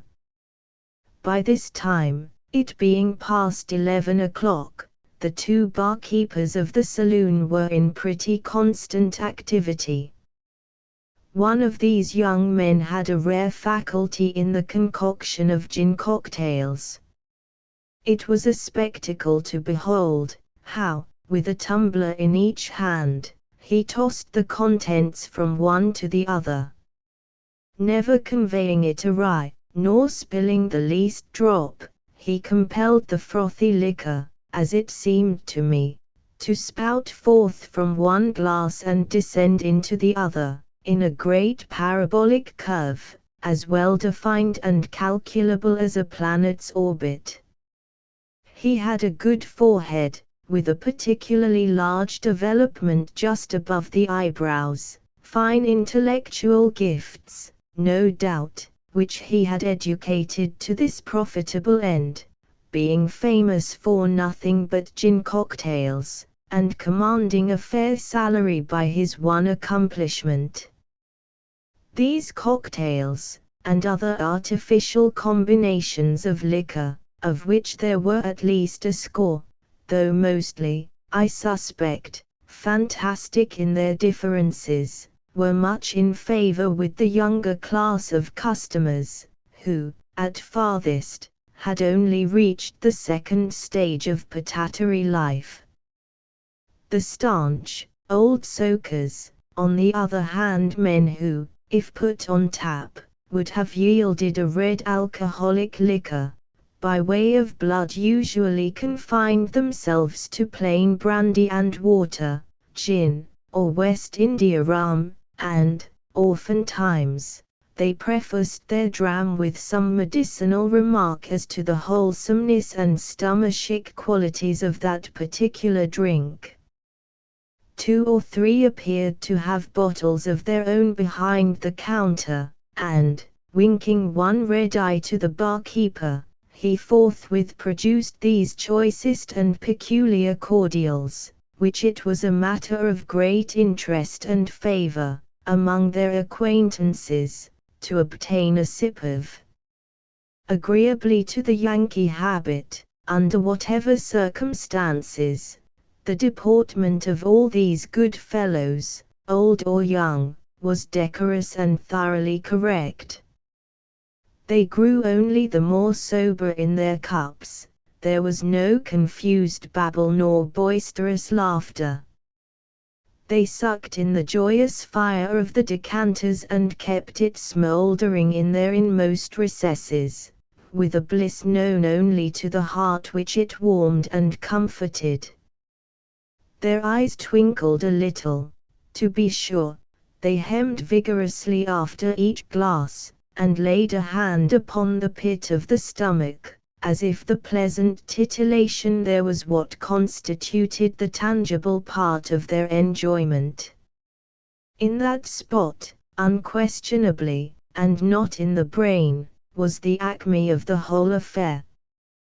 But the true purpose of their drinking, and one that will induce men to drink, or do something equivalent, as long as this weary world shall endure, was the renewed youth and vigor, the brisk, cheerful sense of things present and to come, with which, for about a quarter of an hour, the dram permeated their systems. And when such quarters of an hour can be obtained in some mode less baneful to the great sum of a man's life, but, nevertheless, with a little spice of impropriety, to give it a wild flavor, we temperance people may ring out our bells for victory. The prettiest object in the saloon was a tiny fountain, which threw up its feathery jet through the counter, and sparkled down again into an oval basin, or lakelet, containing several goldfishes. There was a bed of bright sand at the bottom, strewn with coral and rock work, and the fishes went gleaming about, now turning up the sheen of a golden side, and now vanishing into the shadows of the water, like the fanciful thoughts that coquette with a poet in his dream. Never before, I imagine, did a company of water drinkers remain so entirely uncontaminated by the bad example around them, nor could I help wondering that it had not occurred to any freakish inebriate to empty a glass of liquor into their lakelet. What a delightful idea! Who would not be a fish, if he could inhale jollity with the essential element of his existence? I had begun to despair of meeting old Moody, when, all at once, I recognized his hand and arm protruding from behind a screen that was set up for the accommodation of bashful Topus. As a matter of course, he had one of Priscilla's little purses, and was quietly insinuating it under the notice of a person who stood near. This was always old Moody's way. You hardly ever saw him advancing towards you, but became aware of his proximity without being able to guess how he had come thither. He glided about like a spirit, assuming visibility close to your elbow, offering his petty trifles of merchandise, remaining long enough for you to purchase, if so disposed, and then taking himself off, between two breaths, while you happened to be thinking of something else. By a sort of sympathetic impulse that often controlled me in those more impressible days of my life, I was induced to approach this old man in a mode as undemonstrative as his own. Thus, when, according to his custom, he was probably just about to vanish, he found me at his elbow. "Ah," said he, with more emphasis than was usual with him. "It is Mr. Coverdale." "Yes, Mr. Moody, your old acquaintance," answered I. "It is some time now since we ate luncheon together at Blithedale, and a good deal longer since our little talk together at the street corner." "That was a good while ago," said the old man. And he seemed inclined to say not a word more. His existence looked so colourless and torpid, so very faintly shadowed on the canvas of reality, that I was half afraid lest he should altogether disappear, even while my eyes were fixed full upon his figure. He was certainly the wretchedest old ghost in the world, with his crazy hat, the dingy handkerchief about his throat, his suit of threadbare grey, and especially that patch over his right eye, behind which he always seemed to be hiding himself. There was one method, however, of bringing him out into somewhat stronger relief. A glass of brandy would effect it. Perhaps the gentler influence of a bottle of claret might do the same. Nor could I think it a matter for the recording angel to write down against me, if, with my painful consciousness of the frost in this old man's blood, and the positive ice that had congealed about his heart, I should thaw him out, were it only for an hour, with the summer warmth of a little wine. What else could possibly be done for him? How else could he be imbued with energy enough to hope for a happier state hereafter? How else be inspired to say his prayers? For there are states of our spiritual system when the throb of the soul's life is too faint and weak to render us capable of religious aspiration. "Mr. Moody," said I, "shall we lunch together? And would you like to drink a glass of wine?" His one eye gleamed. He bowed, and it impressed me that he grew to be more of a man at once, either in anticipation of the wine, or as a grateful response to my good fellowship in offering it. "With pleasure," he replied. The barkeeper, at my request, showed us into a private room, and soon afterwards set some fried oysters and a bottle of claret on the table, and I saw the old man glance curiously at the label of the bottle, as if to learn the brand. "It should be good wine," I remarked, "if it have any right to its label." "You cannot suppose, sir," said Moody, with a sigh, "that a poor old fellow like me knows any difference in wines." And yet, in his way of handling the glass, in his preliminary snuff at the aroma, in his first cautious sip of the wine, and the gustatory skill with which he gave his palate the full advantage of it, it was impossible not to recognize the connoisseur. "I fancy, Mr. Moody," said I, "you are a much better judge of wines than I have yet learned to be. Tell me fairly, did you never drink it where the grape grows?" "How should that have been, Mr. Coverdale?" answered old Moody shyly, but then he took courage, as it were, and uttered a feeble little laugh. "The flavor of this wine," added he, "and its perfume still more than its taste, makes me remember that I was once a young man. I wish, Mr. Moody suggested not that I greatly cared about it, however, but was only anxious to draw him into some talk about Priscilla and Zenobia. I wish, while we sit over our wine, you would favor me with a few of those youthful reminiscences. Said he, shaking his head, they might interest you more than you suppose. But I had better be silent, Mr. Coverdale. If this good wine, though claret, I suppose, is not apt to play such a trick, but if it should make my tongue run too freely, I could never look you in the face again.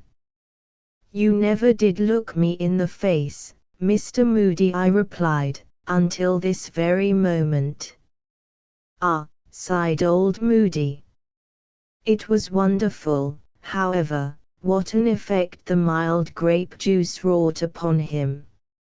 It was not in the wine, but in the associations which it seemed to bring up. Instead of the mean, slouching, furtive, painfully depressed air of an old city vagabond, more like a grey kennel rat than any other living thing, he began to take the aspect of a decayed gentleman.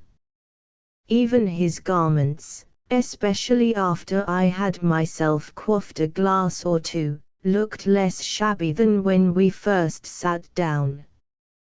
There was, by and by, a certain exuberance and elaborateness of gesture and manner, oddly in contrast with all that I had hitherto seen of him. Anon, with hardly any impulse from me, old Moody began to talk. His communications referred exclusively to a long past and more fortunate period of his life, with only a few unavoidable allusions to the circumstances that had reduced him to his present state. But, having once got the clue, my subsequent researches acquainted me with the main facts of the following narrative, although, in writing it out, my pen has perhaps allowed itself a trifle of romantic and legendary license, worthier of a small poet than of a grave biographer. XXII Fauntleroy 25 years ago, at the epoch of this story, there dwelt in one of the Middle States a man whom we shall call Fauntleroy, a man of wealth, and magnificent tastes, and prodigal expenditure. His home might almost be styled a palace, his habits, in the ordinary sense, princely. His whole being seemed to have crystallized itself into an external splendor, wherewith he glittered in the eyes of the world, and had no other life than upon this gaudy surface. He had married a lovely woman, whose nature was deeper than his own. But his affection for her, though it showed largely, was superficial. Like all his other manifestations and developments, he did not so truly keep this noble creature in his heart, as wear her beauty for the most brilliant ornament of his outward state. And there was born to him a child, a beautiful daughter, whom he took from the beneficent hand of God with no just sense of her immortal value, but as a man already rich in gems would receive another jewel. If he loved her, it was because she shone. After Fauntleroy had thus spent a few empty years, coruscating continually an unnatural light, the source of it, which was merely his gold, began to grow more shallow, and finally became exhausted. He saw himself in imminent peril of losing all that had heretofore distinguished him, and, conscious of no innate worth to fall back upon, he recoiled from this calamity with the instinct of a soul shrinking from annihilation. To avoid it, wretched man, or rather to defer it, if but for a month, a day, or only to procure himself the life of a few breaths more amid the false glitter which was now less his own than ever, he made himself guilty of a crime. It was just the sort of crime, growing out of its artificial state, which society, unless it should change its entire constitution for this man's unworthy sake, neither could nor ought to pardon. More safely might it pardon murder. Fauntleroy's guilt was discovered. He fled, his wife perished, by the necessity of her innate nobleness, in its alliance with a being so ignoble, and betwixt her mother's death and her father's ignominy, his daughter was left worse than orphaned. There was no pursuit after Fauntleroy. His family connections, who had great wealth, made such arrangements with those whom he had attempted to wrong as secured him from the retribution that would have overtaken an unfriended criminal. The wreck of his estate was divided among his creditors. His name, in a very brief space, was forgotten by the multitude who had passed it so diligently from mouth to mouth. Seldom, indeed, was it recalled, even by his closest former intimates. Nor could it have been otherwise. The man had laid no real touch on any mortal's heart. Being a mere image, an optical delusion, created by the sunshine of prosperity, it was his law to vanish into the shadow of the first intervening cloud. He seemed to leave no vacancy, a phenomenon which, like many others that attended his brief career, went far to prove the elusiveness of his existence. Not, however, that the physical substance of Fauntleroy had literally melted into vapor. He had fled northward to the New England metropolis, and had taken up his abode, under another name, in a squalid street or court of the older portion of the city. There he dwelt among poverty-stricken wretches, sinners, and forlorn good people, Irish, and whomsoever else were neediest. Many families were clustered in each house together, above stairs and below, in the little peaked garrets, and even in the dusky cellars. The house where Fauntleroy paid weekly rent for a chamber and a closet had been a stately habitation in its day.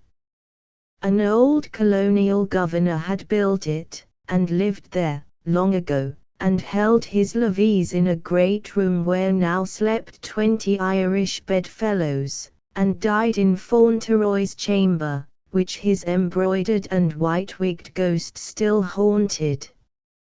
Tattered hangings, a marble hearth, traversed with many cracks and fissures, a richly carved oaken mantelpiece, partly hacked away for kindling stuff, a stuccoed ceiling, defaced with great, unsightly patches of the naked laths, such was the chamber's aspect, as if, with its splinters and rags of dirty splendor, it were a kind of practical gibe at this poor, ruined man of show. At first, and at irregular intervals, his relatives allowed Fauntleroy a little pittance to sustain life, not from any love, perhaps, but lest poverty should compel him, by new offences, to add more shame to that with which he had already stained them. But he showed no tendency to further guilt. His character appeared to have been radically changed, as, indeed, from its shallowness, it well might, by his miserable fate, or, it may be, the traits now seen in him were portions of the same character, presenting itself in another phase. Instead of any longer seeking to live in the sight of the world, his impulse was to shrink into the nearest obscurity, and to be unseen of men, were it possible, even while standing before their eyes. He had no pride, it was all trodden in the dust. No ostentation, for how could it survive, when there was nothing left of Fauntleroy, save penury and shame? His very gait demonstrated that he would gladly have faded out of view, and have crept about invisibly, for the sake of sheltering himself from the irksomeness of a human glance. Hardly, it was averred, within the memory of those who knew him now, had he the hardihood to show his full front to the world. He skulked in corners, and crept about in a sort of noonday twilight, making himself grey and misty, at all hours, with his morbid intolerance of sunshine. In his torpid despair, however, he had done an act which that condition of the spirit seems to prompt almost as often as prosperity and hope. Fauntleroy was again married. He had taken to wife a forlorn, meek-spirited, feeble young woman, a seamstress, whom he found dwelling with her mother in a contiguous chamber of the old gubernatorial residence. This poor phantom, as the beautiful and noble companion of his former life had done, brought him a daughter. And sometimes, as from one dream into another, Fauntleroy looked forth out of his present grimy environment into that past magnificence, and wondered whether the grandee of yesterday or the pauper of today were real. But, in my mind, the one and the other were alike impalpable. In truth, it was Fauntleroy's fatality to behold whatever he touched dissolve. After a few years, his second wife, dim shadow that she had always been, faded finally out of the world, and left Fauntleroy to deal as he might with their pale and nervous child. And, by this time, among his distant relatives, with whom he had grown a weary thought, linked with contagious infamy, and which they were only too willing to get rid of, he was himself supposed to be no more. The younger child, like his elder one, might be considered as the true offspring of both parents, and as the reflection of their state.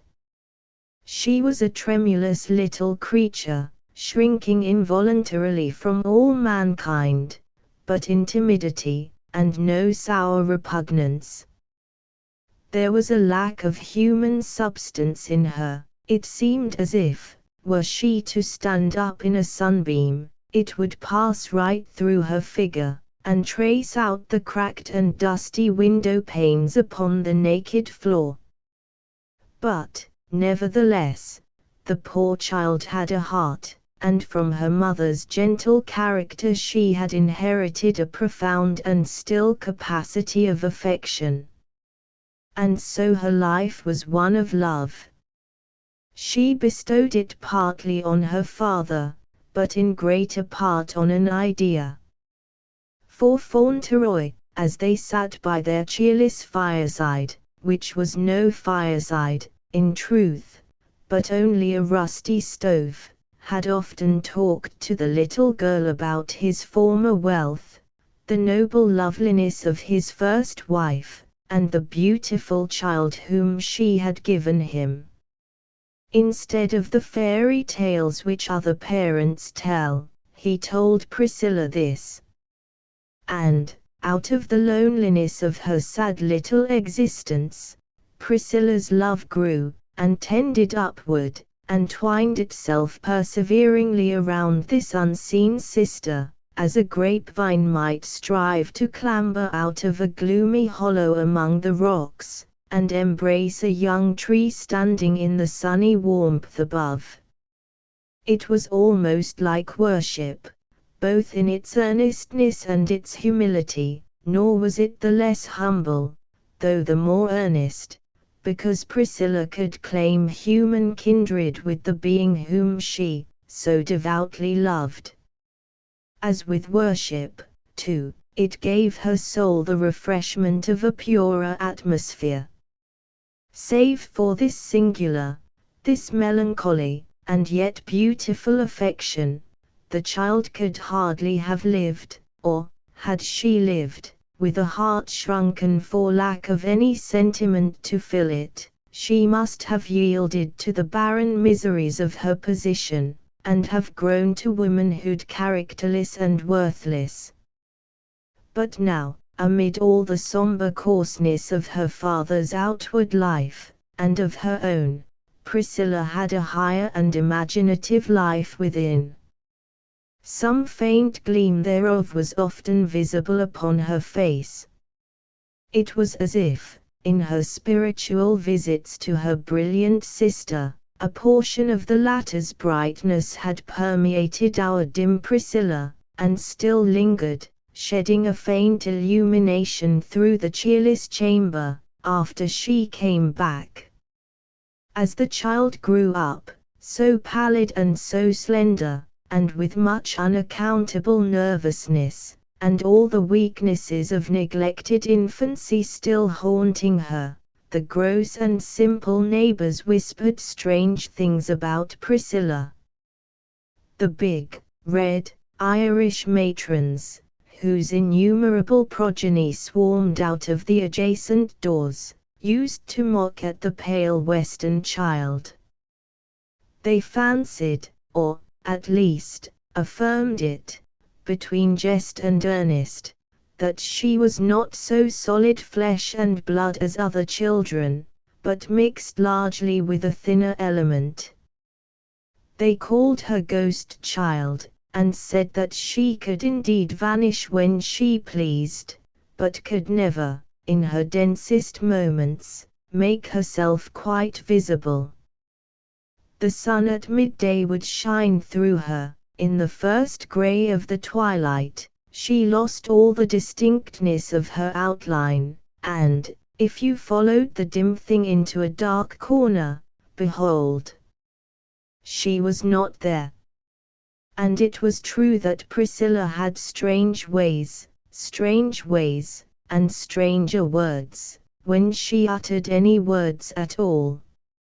Never stirring out of the old governor's dusky house, she sometimes talked of distant places and splendid rooms, as if she had just left them.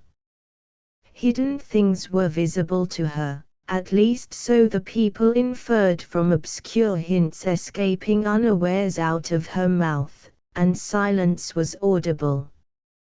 And in all the world there was nothing so difficult to be endured, by those who had any dark secret to conceal, as the glance of Priscilla's timid and melancholy eyes. Her peculiarities were the theme of continual gossip among the other inhabitants of the gubernatorial mansion. The rumor spread thence into a wider circle. Those who knew old Moody, as he was now called, used often to jeer him, at the very street corners, about his daughter's gift of second sight and prophecy. It was a period when science, though mostly through its empirical professors, was bringing forward, anew, a horde of facts and imperfect theories, that had partially won credence in elder times, but which modern skepticism had swept away as rubbish. These things were now tossed up again, out of the surging ocean of human thought and experience.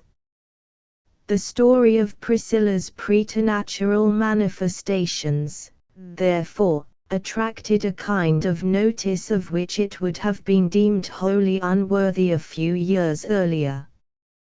One day a gentleman ascended the creaking staircase, and inquired which was old Moody's chamber door. And, several times, he came again. He was a marvelously handsome man, still youthful, too, and fashionably dressed. Except that Priscilla, in those days, had no beauty, and, in the languor of her existence, had not yet blossomed into womanhood. There would have been rich food for scandal in these visits, for the girl was unquestionably their sole object, although her father was supposed always to be present. But, it must likewise be added, there was something about Priscilla that calumny could not meddle with, and thus far was she privileged, either by the preponderance of what was spiritual, or the thin and watery blood that left her cheek so pallid. Yet, if the busy tongues of the neighborhood spared Priscilla in one way, they made themselves amends by renewed and wilder babble on another score. They averred that the strange gentleman was a wizard, and that he had taken advantage of Priscilla's lack of earthly substance to subject her to himself, as his familiar spirit, through whose medium he gained cognizance of whatever happened, in regions near or remote.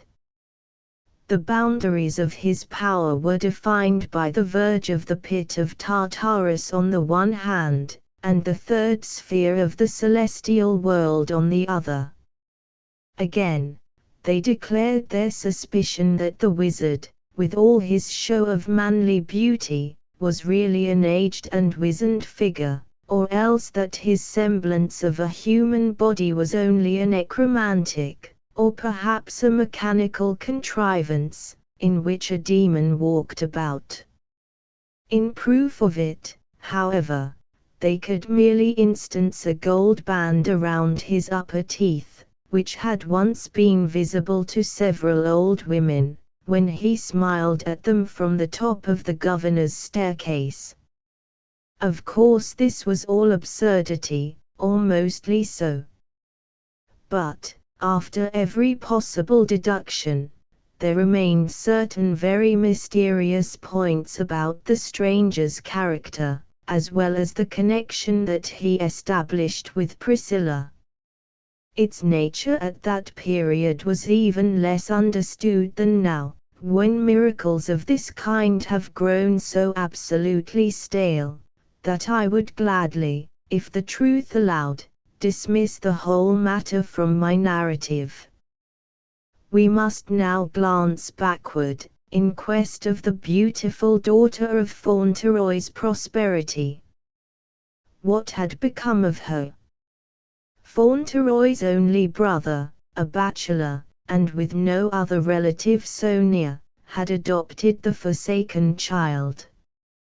She grew up in affluence, with native graces clustering luxuriantly about her. In her triumphant progress towards womanhood, she was adorned with every variety of feminine accomplishment. But she lacked a mother's care. With no adequate control, on any hand, for a man, however stern, however wise, can never sway and guide a female child, her character was left to shape itself.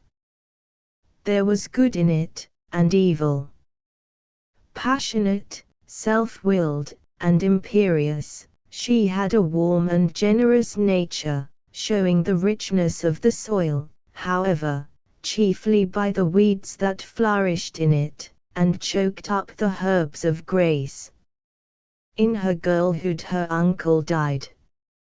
As Fauntleroy was supposed to be likewise dead, and no other heir was known to exist, his wealth devolved on her, although, dying suddenly, the uncle left no will. After his death there were obscure passages in Zenobia's history. There were whispers of an attachment, and even a secret marriage, with a fascinating and accomplished but unprincipled young man. The incidents and appearances, however, which led to this surmise soon passed away, and were forgotten. nor was her reputation seriously affected by the report.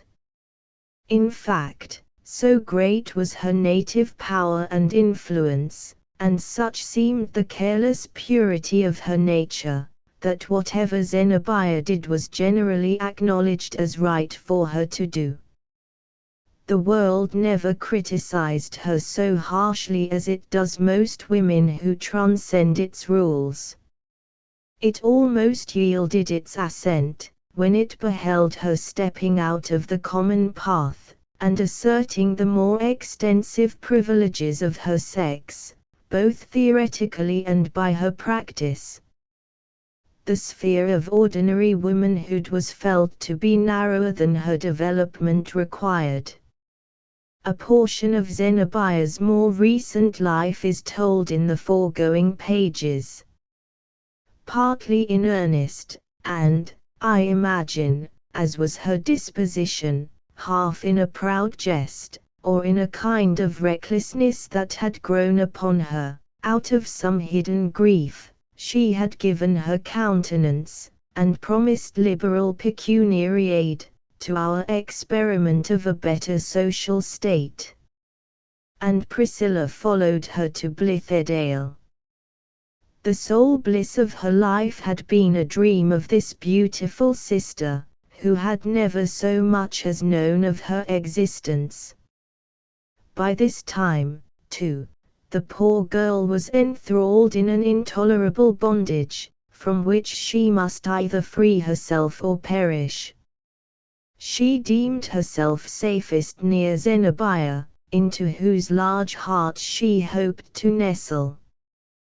One evening, months after Priscilla's departure, when Moody, or shall we call him Fauntleroy, was sitting alone in the state chamber of the old governor, there came footsteps up the staircase.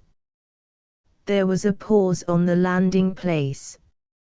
A lady's musical yet haughty accents were heard making an inquiry from some denizen of the house, who had thrust a head out of a contiguous chamber. There was then a knock at Moody's door. "Come in," said he. And Zenobia entered. The details of the interview that followed being unknown to me, while, notwithstanding, it would be a pity quite to lose the picturesqueness of the situation, I shall attempt to sketch it, mainly from fancy, although with some general grounds of surmise in regard to the old man's feelings. She gazed wonderingly at the dismal chamber.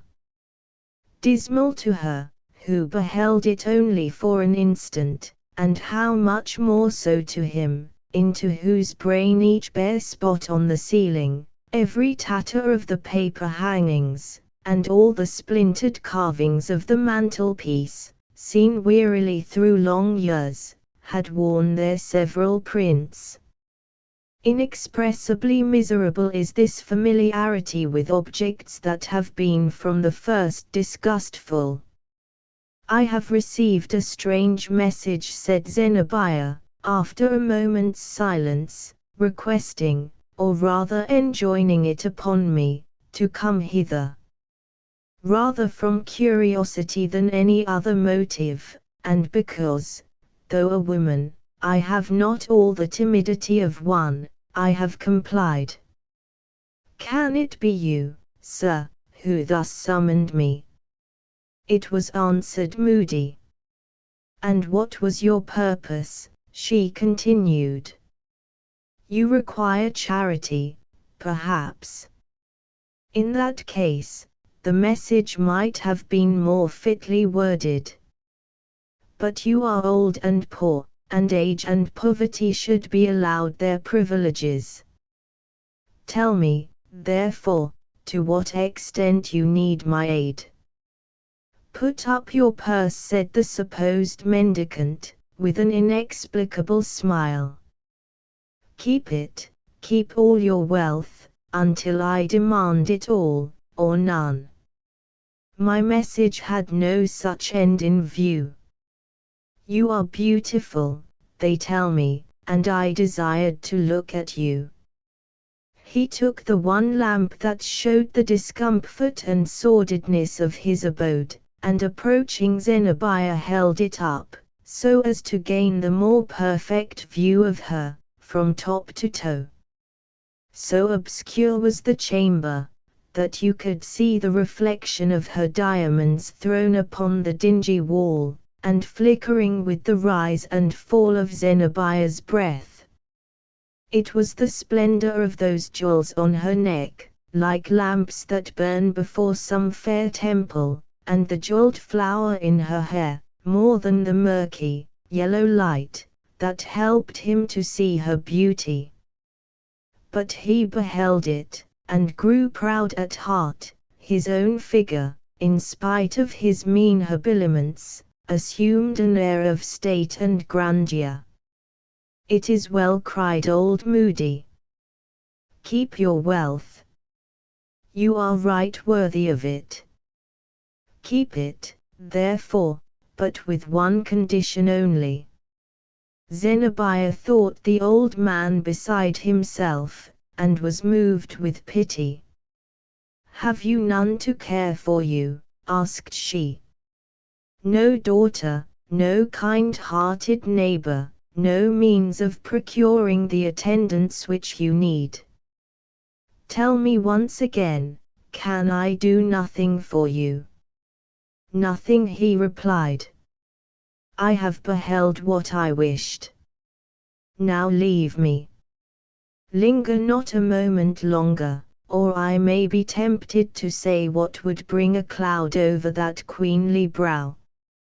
Keep all your wealth, but with only this one condition: be kind, be no less kind than sisters are, to my poor Priscilla." And, it may be, after Zenobia withdrew, Fauntleroy paced his gloomy chamber, and communed with himself as follows, or, at all events, it is the only solution which I can offer of the enigma presented in his character: "I am unchanged, the same man as of yore," said he. "True, my brother's wealth, he dying intestate, is legally my own.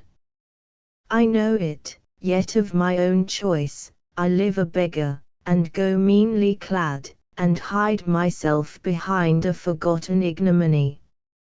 Looks this like ostentation? Ah! But in Zenobia I live again. Beholding her, so beautiful, so fit to be adorned with all imaginable splendor of outward state, the cursed vanity, which, half a lifetime since, dropped off like tatters of once gaudy apparel from my debased and ruined person, is all renewed for her Sake. Were I to reappear, my shame would go with me from darkness into daylight. Zenobia has the splendor, and not the shame. Let the world admire her, and be dazzled by her, the brilliant child of my prosperity. It is Fauntleroy that still shines through her." But then, perhaps, another thought occurred to him. "My poor Priscilla! And am I just to her, in surrendering all to this beautiful Zenobia? Priscilla! I love her best, I love her only, but with shame, not pride. So dim, so pallid, so shrinking, the daughter of my long calamity.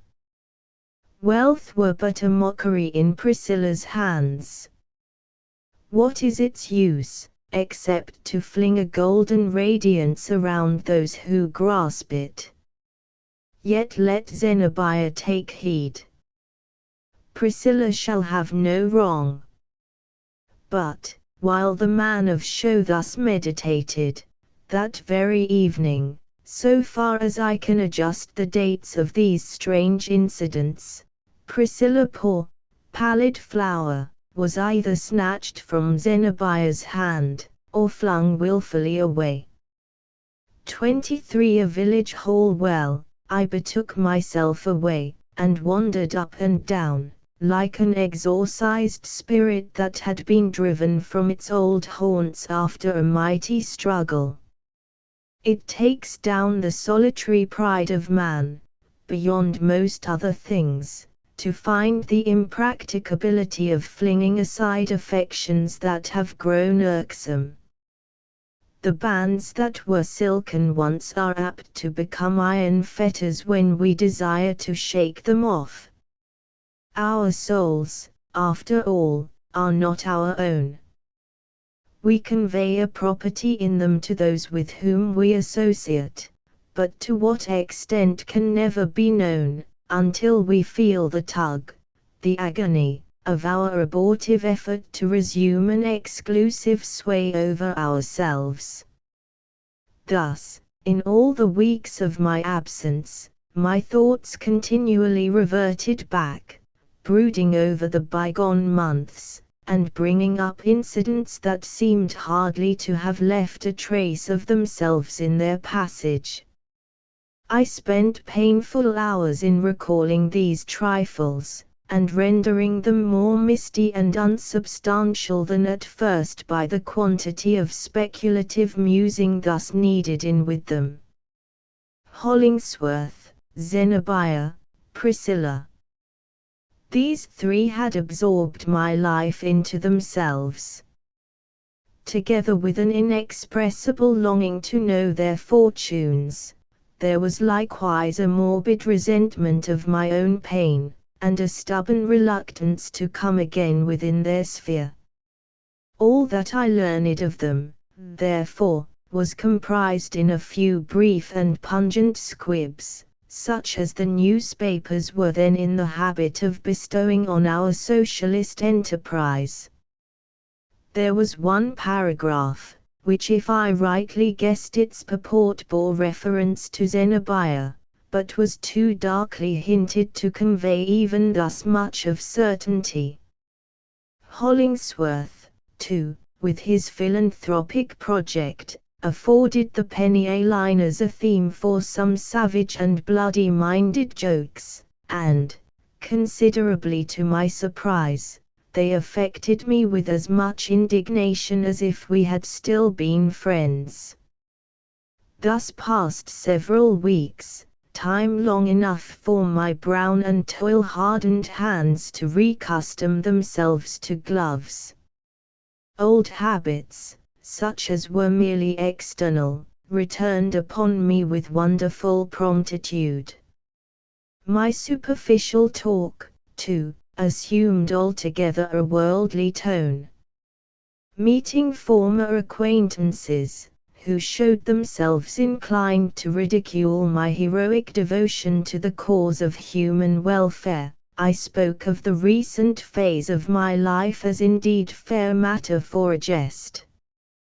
But, I also gave them to understand that it was, at most, only an experiment, on which I had staked no valuable amount of hope or fear. It had enabled me to pass the summer in a novel and agreeable way, had afforded me some grotesque specimens of artificial simplicity, and could not, therefore, so far as I was concerned, be reckoned a failure. In no one instance, however, did I voluntarily speak of my three friends. They dwelt in a profounder region. The more I consider myself as I then was, the more do I recognize how deeply my connection with those three had affected all my being. As it was already the epoch of annihilated space, I might in the time I was away from Blithedale have snatched a glimpse at England, and been back again. But my wanderings were confined within a very limited sphere. I hopped and fluttered, like a bird with a string about its leg, gyrating round a small circumference, and keeping up a restless activity to no purpose. Thus it was still in our familiar Massachusetts, in one of its white country villages, that I must next particularize an incident. The scene was one of those lyceum halls, of which almost every village has now its own, dedicated to that sober and pallid, or rather drab-colored, mode of winter evening entertainment, the lecture. Of late years this has come strangely into vogue, when the natural tendency of things would seem to be to substitute lettered for oral methods of addressing the public. But, in halls like this, besides the winter course of lectures, there is a rich and varied series of other exhibitions. Hither comes the ventriloquist, with all his mysterious tongues, the thaumaturgist, too, with his miraculous transformations of plates, doves, and rings, his pancakes smoking in your hat, and his cellar of choice liquors represented in one small bottle. Here, also, the itinerant professor instructs separate classes of ladies and gentlemen in physiology, and demonstrates his lessons by the aid of real skeletons, and mannequins in wax, from Paris. Here is to be heard the choir of Ethiopian melodists, and to be seen the diorama of Moscow or Bunker Hill, or the moving panorama of the Chinese Wall. Here is displayed the museum of wax figures, illustrating the wide Catholicism of earthly renown, by mixing up heroes and statesmen, the Pope and the Mormon prophet, kings, queens, murderers, and beautiful ladies, every sort of person, in short, except authors, of whom I never beheld even the most famous done in wax. And here, in this many-purposed hall, unless the select men of the village chance to have more than their share of the Puritanism, which, however diversified with later patchwork, still gives its prevailing tint to New England character, here the company of strolling players sets up its little stage, and claims patronage for the legitimate drama. But, on the autumnal evening which I speak of, a number of printed handbills, stuck up in the barroom, and on the signpost of the hotel, and on the meeting-house porch, and distributed largely through the village, had promised the inhabitants an interview with that celebrated and hitherto inexplicable phenomenon, the veiled lady. The hall was fitted up with an amphitheatrical descent of seats towards a platform, on which stood a desk, 2 lights, a stool, and a capacious antique chair.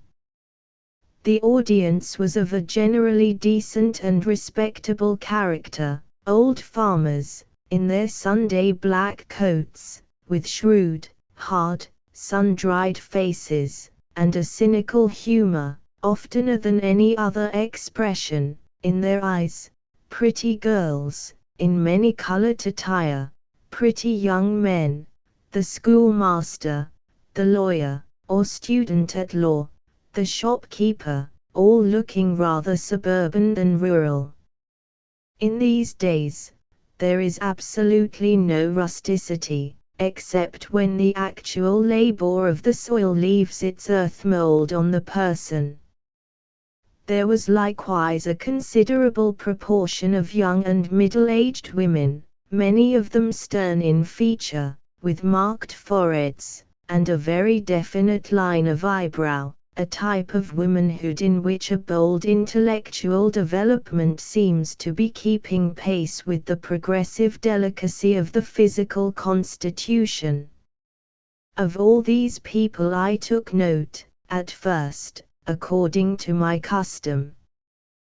But I ceased to do so the moment that my eyes fell on an individual who sat 2 or 3 seats below me, immovable, apparently deep in thought, with his back, of course, towards me, and his face turned steadfastly upon the platform. After sitting a while in contemplation of this person's familiar contour, I was irresistibly moved to step over the intervening benches, lay my hand on his shoulder, put my mouth close to his ear, and address him in a sepulchral, melodramatic whisper, "Hollingsworth, where have you left Zenobia?" His nerves, however, were proof against my attack. He turned half around, and looked me in the face with great sad eyes, in which there was neither kindness nor resentment, nor any perceptible surprise. "Zenobia, when I last saw her," he answered, "was at Blithedale." He said no more. But there was a great deal of talk going on near me, among a knot of people who might be considered as representing the mysticism, or rather the mystic sensuality, of this singular age. The nature of the exhibition that was about to take place had probably given the turn to their conversation.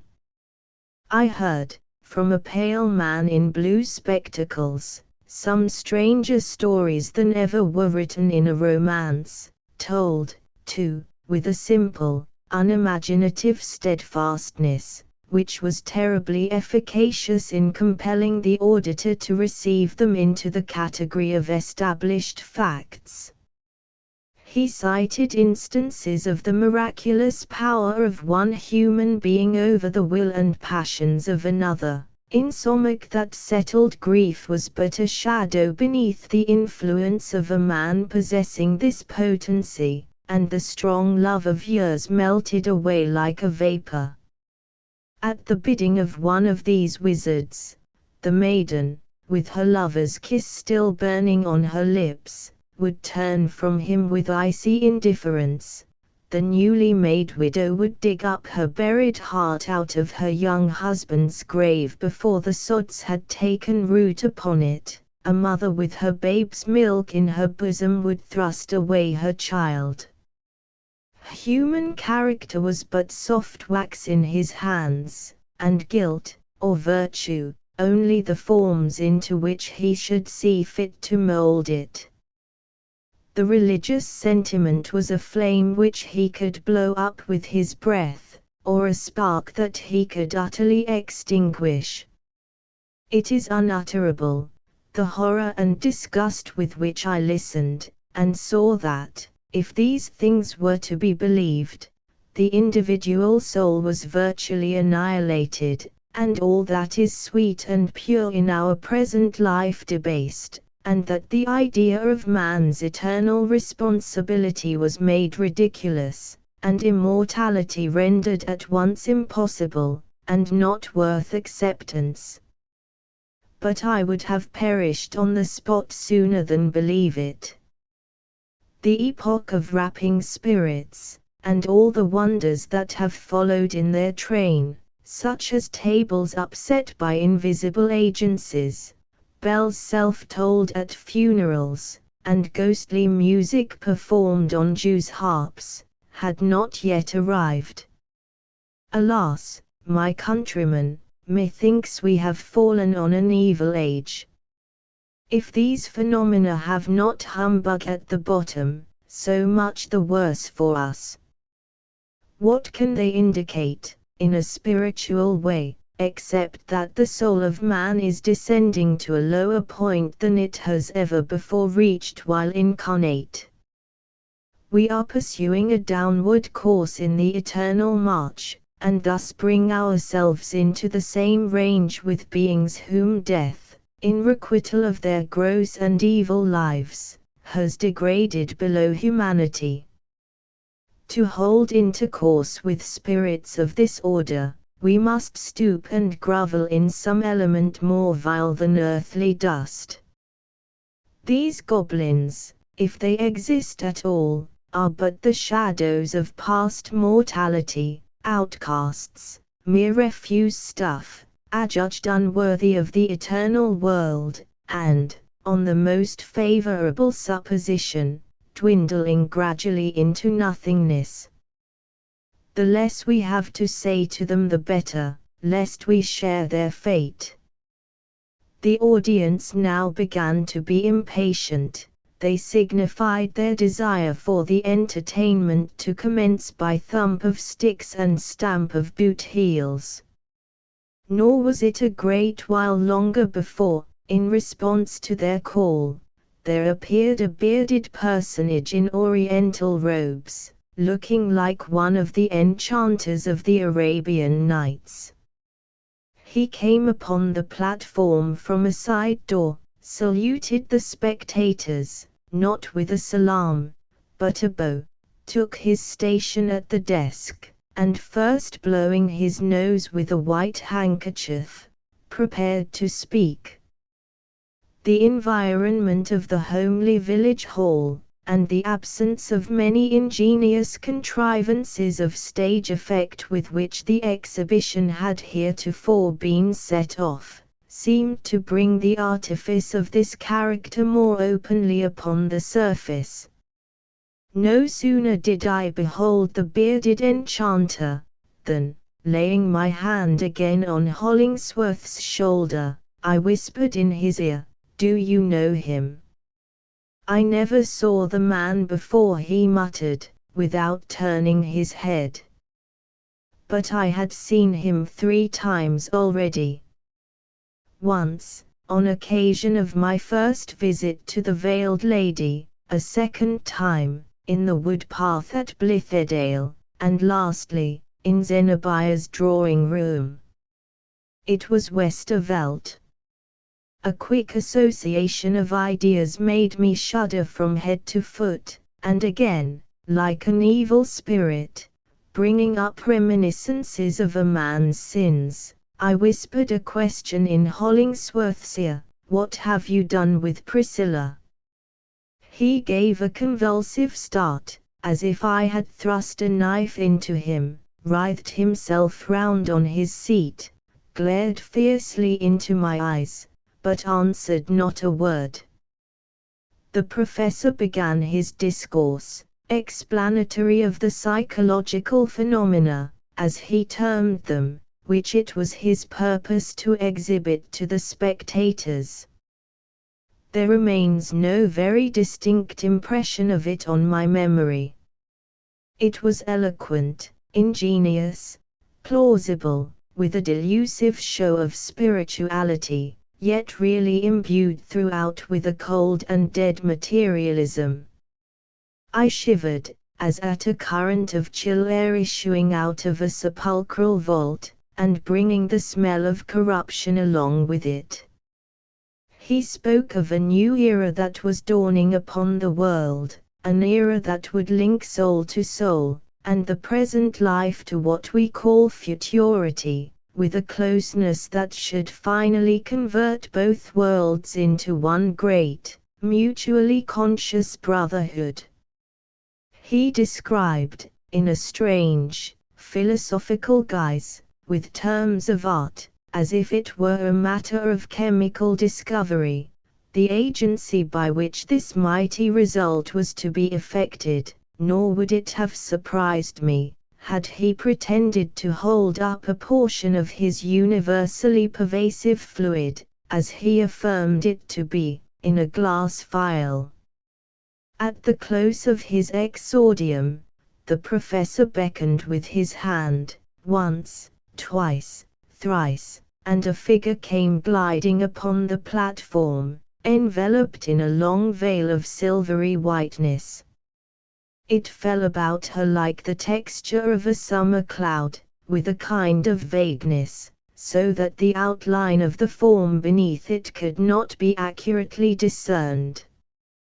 But the movement of the veiled lady was graceful, free, and unembarrassed, like that of a person accustomed to be the spectacle of thousands, or, possibly, a blindfold prisoner within the sphere with which this dark earthly magician had surrounded her. She was wholly unconscious of being the central object to all those straining eyes. Pliant to his gesture, which had even an obsequious courtesy, but at the same time a remarkable decisiveness. The figure placed itself in the great chair. Sitting there, in such visible obscurity, it was, perhaps, as much like the actual presence of a disembodied spirit as anything that stage trickery could devise.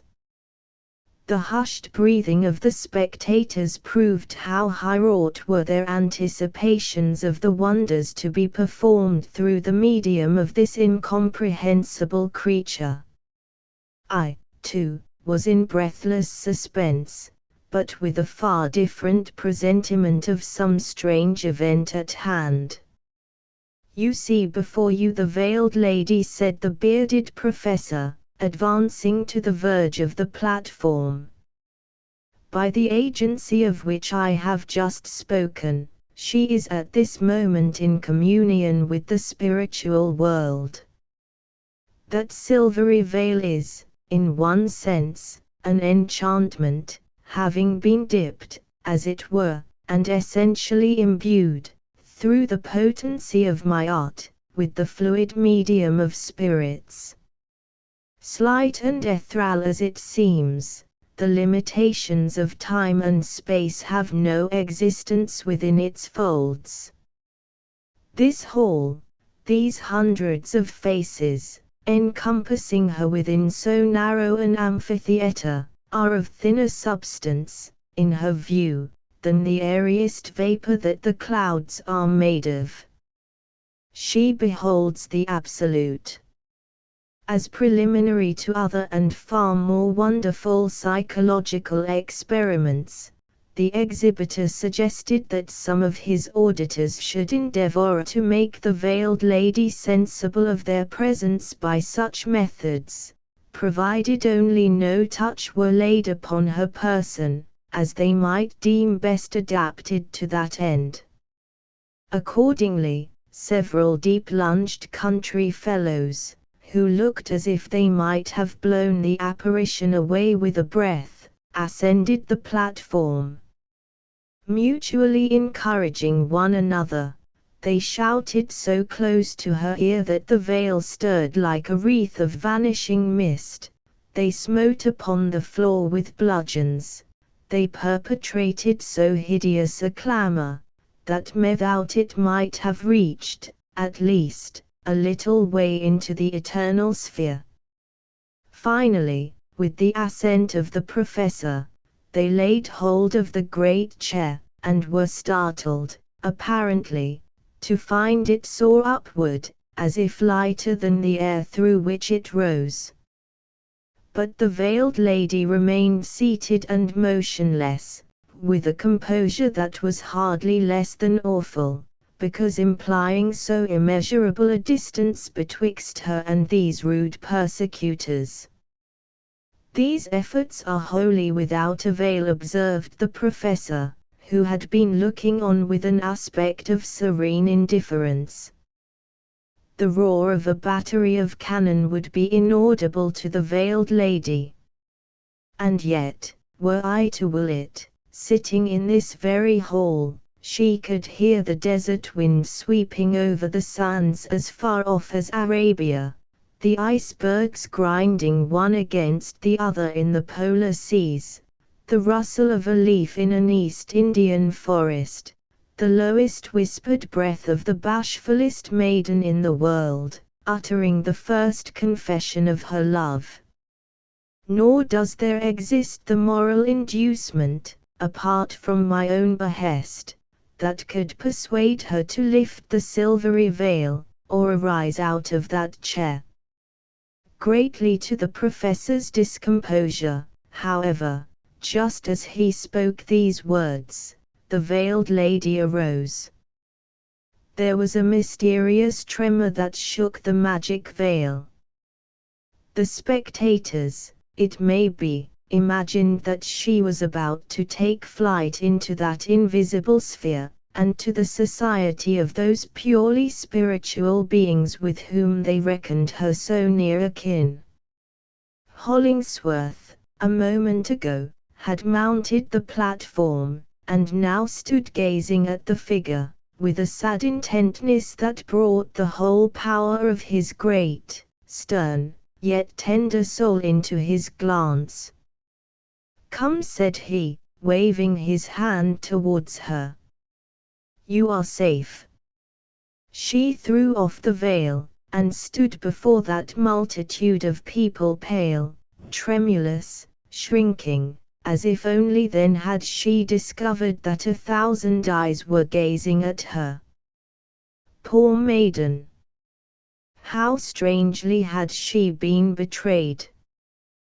Blazoned abroad as a wonder of the world, and performing what were adjudged as miracles, in the faith of many, a seeress and a prophetess, in the harsher judgment of others, a mountebank, she had kept, as I religiously believe, her virgin reserve and sanctity of soul throughout it all. Within that encircling veil, though an evil hand had flung it over her, there was as deep a seclusion as if this forsaken girl had, all the while, been sitting under the shadow of Eliot's pulpit, in the Blithedale woods, at the feet of him who now summoned her to the shelter of his arms. And the true heart-throb of a woman's affection was too powerful for the jugglery that had hitherto environed her. She uttered a shriek, and fled to Hollingsworth, like one escaping from her deadliest enemy, and was safe forever. As if the masqueraders 2 nights had passed since the foregoing occurrences, when, in a breezy September forenoon, I set forth from town, on foot, towards Blithedale. It was the most delightful of all days for a walk, with a dash of invigorating ice temper in the air, but a coolness that soon gave place to the brisk glow of exercise, while the vigor remained as elastic as before. The atmosphere had a spirit and sparkle in it. Each breath was like a sip of ethereal wine, tempered, as I said, with a crystal lump of ice. I had started on this expedition in an exceedingly somber mood, as well befitted one who found himself tending towards home, but was conscious that nobody would be quite overjoyed to greet him there. My feet were hardly off the pavement, however, when this morbid sensation began to yield to the lively influences of air and motion. Nor had I gone far, with fields yet green on either side, before my step became as swift and light as if Hollingsworth were waiting to exchange a friendly hand grip, and Zenobia's and Priscilla's open arms would welcome the wanderer's reappearance. It has happened to me on other occasions, as well as this, to prove how a state of physical well-being can create a kind of joy, in spite of the profoundest anxiety of mind. The pathway of that walk still runs along, with sunny freshness, through my memory.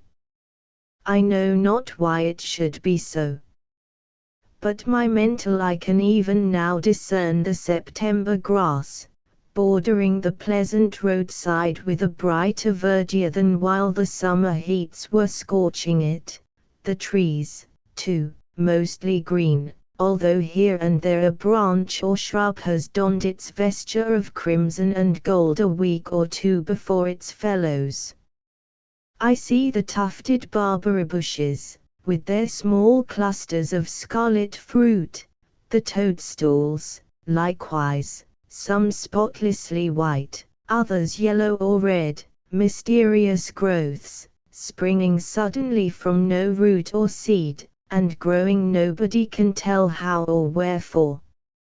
In this respect they resembled many of the emotions in my breast. And I still see the little rivulets, chill, clear, and bright, that murmured beneath the road, through subterranean rocks, and deepened into mossy pools, where tiny fish were darting to and fro, and within which lurked the hermit frog. But no, I never can account for it, that, with a yearning interest to learn the upshot of all my story, and returning to Blithedale for that sole purpose, I should examine these things so like a peaceful-bosomed naturalist. Nor why, amid all my sympathies and fears, there shot, at times, a wild exhilaration through my frame.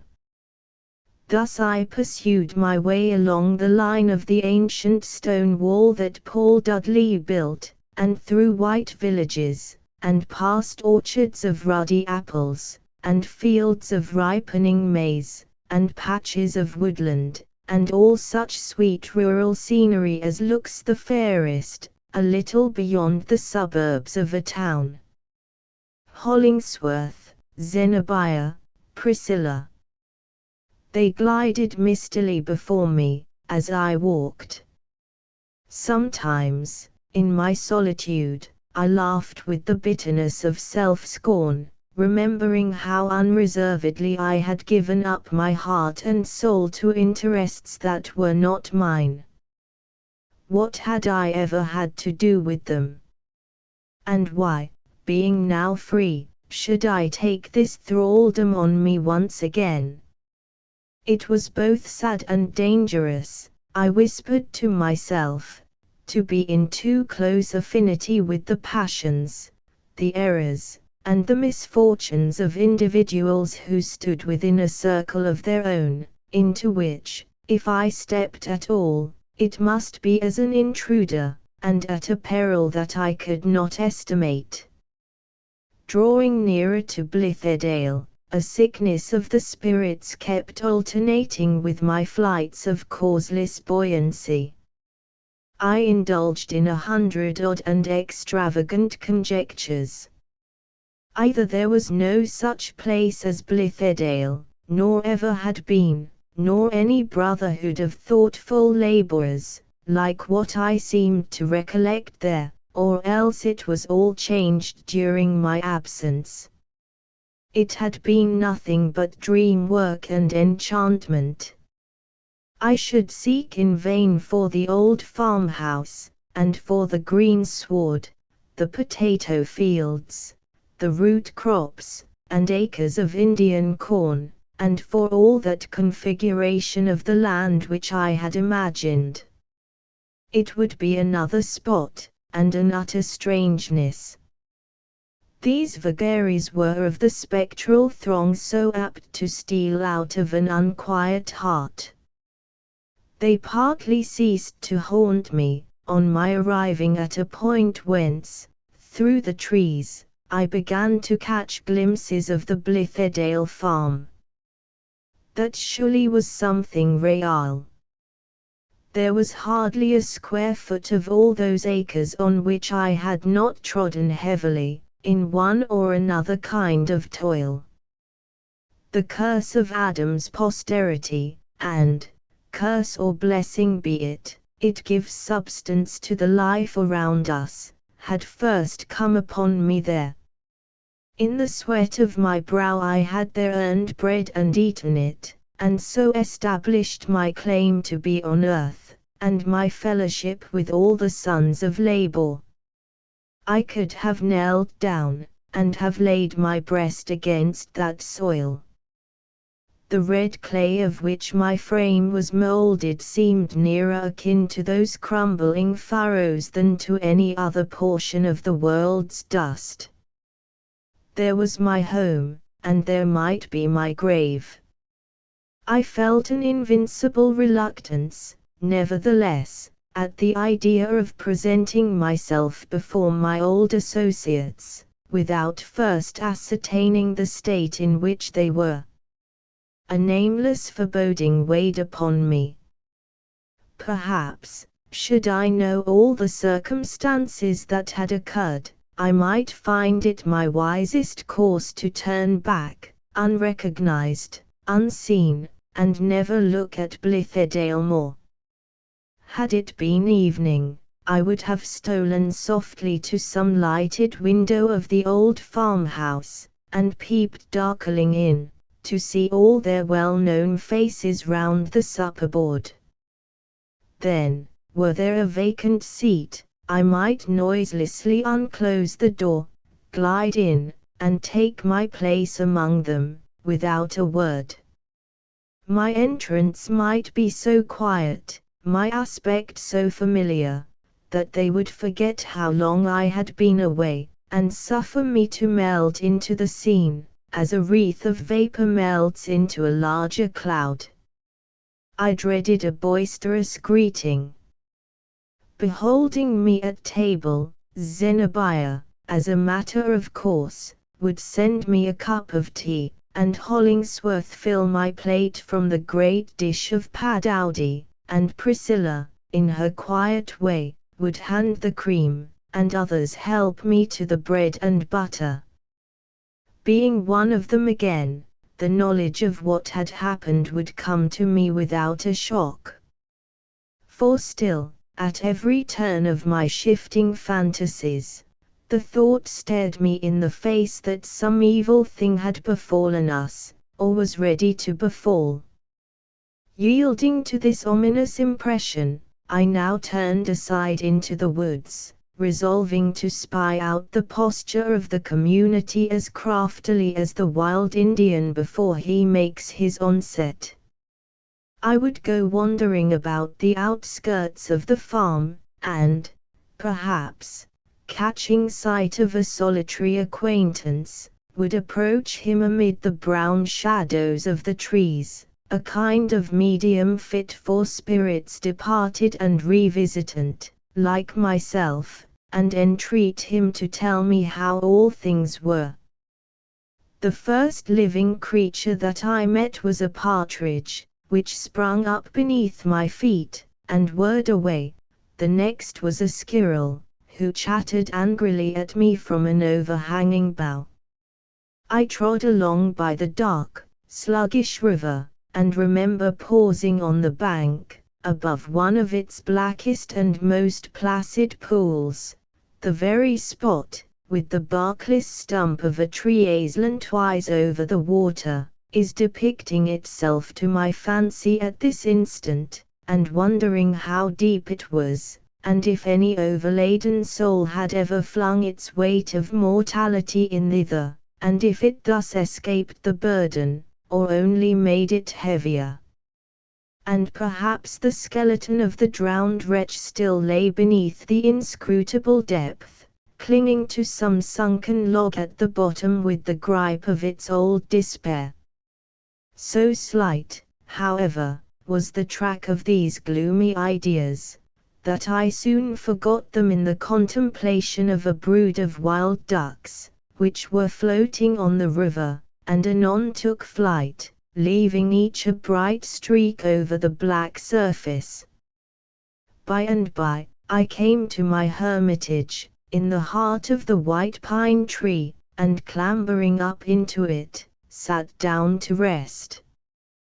The grapes, which I had watched throughout the summer, now dangled around me in abundant clusters of the deepest purple, deliciously sweet to the taste, and, though wild, yet free from that ungentle flavor which distinguishes nearly all our native and uncultivated grapes. Methought a wine might be pressed out of them possessing a passionate zest, and endowed with a new kind of intoxicating quality, attended with such bacchanalian ecstasies as the tamer grapes of Madeira, France, and the Rhine are inadequate to produce. And I longed to quaff a great goblet of it that moment.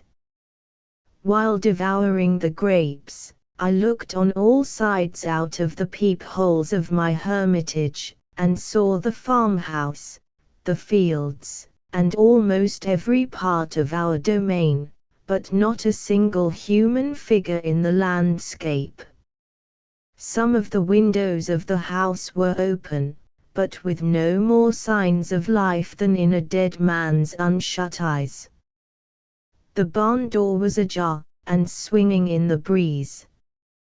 The big old dog, He was a relic of the former dynasty of the farm, that hardly ever stirred out of the yard, was nowhere to be seen.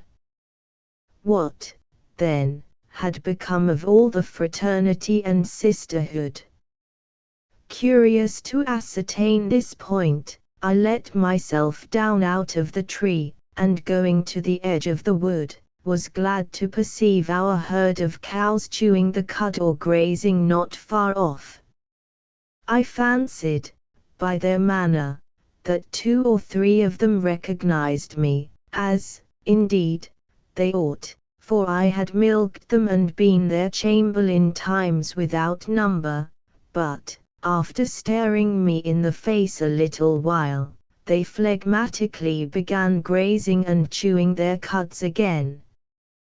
Then I grew foolishly angry at so cold a reception, and flung some rotten fragments of an old stump at these unsentimental cows. Skirting farther round the pasture, I heard voices and much laughter proceeding from the interior of the wood.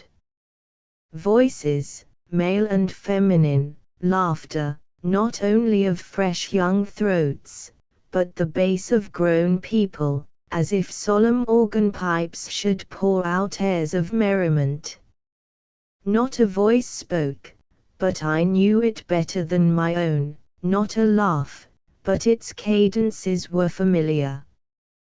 The wood, in this portion of it, seemed as full of jollity as if Camus and his crew were holding their revels in one of its usually lonesome glades. Stealing onward as far as I durst, without hazard of discovery, I saw a concourse of strange figures beneath the overshadowing branches. They appeared, and vanished, and came again, confusedly with the streaks of sunlight glimmering down upon them. Among them was an Indian chief, with blanket, feathers, and war paint, and uplifted tomahawk, and near him, looking fit to be his woodland bride, the goddess Diana, with the crescent on her head, and attended by our big lazy dog, in lack of any fleeter hound. Drawing an arrow from her quiver, she let it fly at a venture, and hit the very tree behind which I happened to be lurking. Another group consisted of a Bavarian broom girl, a Negro of the Jim Crow order, 1 or 2 foresters of the Middle Ages, a Kentucky woodsman in his trimmed hunting shirt and deerskin leggings, and a Shaker elder, quaint, demure, broad-brimmed, and square-skirted. Shepherds of Arcadia, and allegoric figures from the Fairy Queen were oddly mixed up with these. Arm in arm, or otherwise huddled together in strange discrepancy, stood grim Puritans, gay cavaliers, and revolutionary officers with 3-cornered cocked hats, and queues longer than their swords.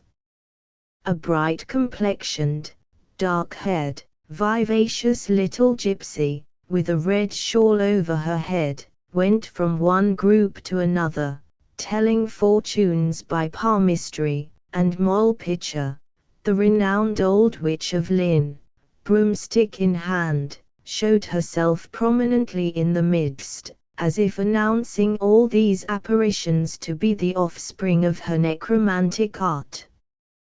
But Silas Foster, who leaned against a tree nearby, in his customary blue frock and smoking a short pipe, did more to disenchant the scene, with his look of shrewd, acrid, Yankee observation, than 20 witches and necromancers could have done in the way of rendering it weird and fantastic. A little farther off, some old-fashioned skinkers and drawers, all with portentously red noses, were spreading a banquet on the leaf-strewn earth, while a horned and long-tailed gentleman, in whom I recognized the fiendish musician erst seen by Tam O'Shanter, tuned his fiddle, and summoned the whole motley rout to a dance, before partaking of the festal cheer. So they joined hands in a circle, whirling round so swiftly, so madly, and so merrily, in time and tune with the satanic music, that their separate incongruities were blended all together, and they became a kind of entanglement that went nigh to turn one's brain with merely looking at it. Anon they stopped all of a sudden, and staring at one another's figures, set up a roar of laughter, whereat a shower of the September leaves, which, all day long, had been hesitating whether to fall or no, were shaken off by the movement of the air, and came eddying down upon the revellers. Then, for lack of breath, ensued a silence, at the deepest point of which, tickled by the oddity of surprising my grave associates in this masquerading trim, I could not possibly refrain from a burst of laughter on my own separate account. "Hush!" I heard the pretty gypsy Fortunatella say. "Who is that laughing?" "Some profane intruder," said the goddess Diana. "I shall send an arrow through his heart, or change him into a stag, as I did Actaeon, if he peeps from behind the trees." "Me take his scalp," cried the Indian chief, brandishing his tomahawk, and cutting a great caper in the air. "I'll root him in the earth with a spell that I have at my tongue's end," squeaked Moll Pitcher. "And the green moss shall grow all over him, before he gets free again." The voice was Miles Coverdale's, said the fiendish fiddler, with a whisk of his tail and a toss of his horns. "My music has brought him hither. He is always ready to dance to the devil's tune." Thus put on the right track, they all recognized the voice at once, and set up a simultaneous shout. "Miles! Miles! Miles Coverdale, where are you?" they cried. "Zenobia! Queen Zenobia! Here is one of your vassals lurking in the wood. Command him to approach and pay his duty." The whole fantastic rabble forthwith streamed off in pursuit of me, so that I was like a mad poet hunted by chimeras. Having fairly the start of them, however, I succeeded in making my escape, and soon left their merriment and riot at a good distance in the rear. Its fainter tones assumed a kind of mournfulness, and were finally lost in the hush and solemnity of the wood. In my haste, I stumbled over a heap of logs and sticks that had been cut for firewood, a great while ago, by some former possessor of the soil, and piled up square, in order to be carted or sledded away to the farmhouse. But, being forgotten, they had lain there perhaps 50 years, and possibly much longer, until, by the accumulation of moss, and the leaves falling over them, and decaying there, from autumn to autumn, a green mound was formed, in which the softened outline of the woodpile was still perceptible. In the fitful mood that then swayed my mind, I found something strangely affecting in this simple circumstance.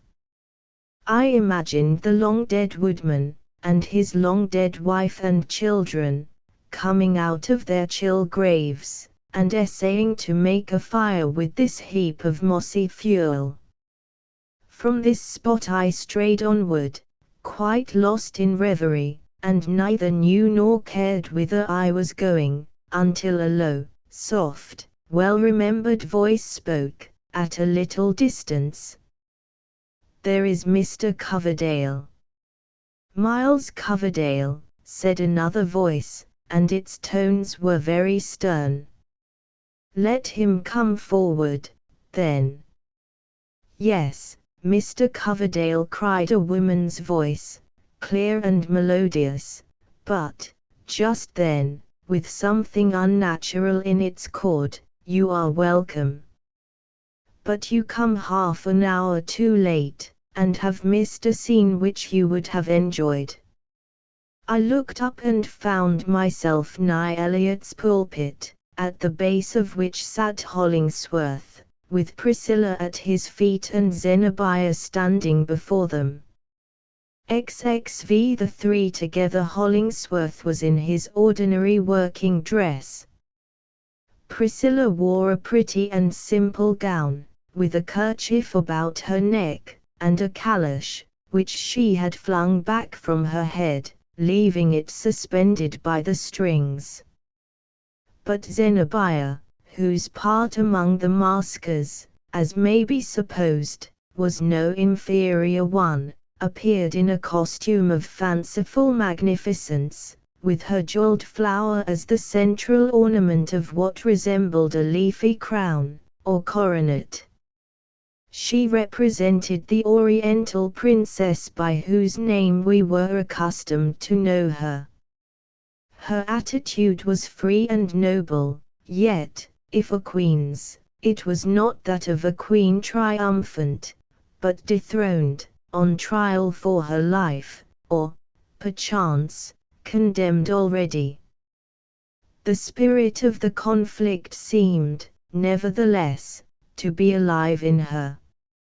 Her eyes were on fire, her cheeks had each a crimson spot, so exceedingly vivid, and marked with so definite an outline, that I at first doubted whether it were not artificial.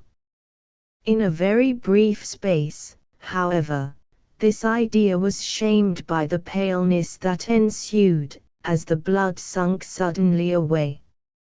Zenobia now looked like marble.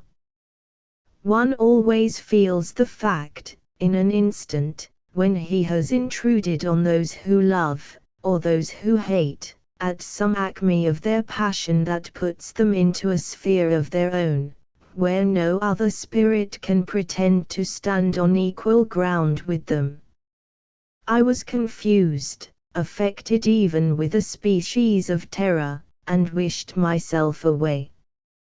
The intenseness of their feelings gave them the exclusive property of the soil and atmosphere, and left me no right to be or breathe there. "Hollingsworth, Zenobia, I have just returned to Blithedale," said I, "and had no thought of finding you here. We shall meet again at the house. I will retire." "This place is free to you," answered Hollingsworth. "As free as to ourselves," added Zenobia. "This long while past, you have been following up your game, groping for human emotions in the dark corners of the heart. Had you been here a little sooner, you might have seen them dragged into the daylight. I could even wish to have my trial over again, with you standing by to see fair play. Do you know, Mr. Coverdale, I have been on trial for my life." She laughed, while speaking thus. But, in truth, as my eyes wandered from one of the group to another, I saw in Hollingsworth all that an artist could desire for the grim portrait of a Puritan magistrate holding inquest of life and death in a case of witchcraft, in Zenobia, the sorceress herself, not aged, wrinkled, and decrepit, but fair enough to tempt Satan with a force reciprocal to his own, and, in Priscilla, the pale victim, whose soul and body had been wasted by her spells. Had a pile of faggots been heaped against the rock, this hint of impending doom would have completed the suggestive picture. "It was too hard upon me," continued Zenobia, addressing Hollingsworth, "that Judge, jury, and accuser should all be comprehended in one man. I demur, as I think the lawyers say, to the jurisdiction. But let the learned Judge Coverdale seat himself on the top of the rock, and you and me stand at its base, side by side, pleading our cause before him. There might, at least, be two criminals instead of one. You forced this on me, replied Hollingsworth, looking her sternly in the face. Did I call you hither from among the masqueraders yonder? Do I assume to be your judge? No, except so far as I have an unquestionable right of judgment, in order to settle my own line of behavior towards those with whom the events of life bring me in contact. True, I have already judged you, but not on the world's part, neither do I pretend to pass a sentence. Ah, this is very good, cried Zenobia with a smile. What strange beings you men are, Mr. Coverdale, is it not so?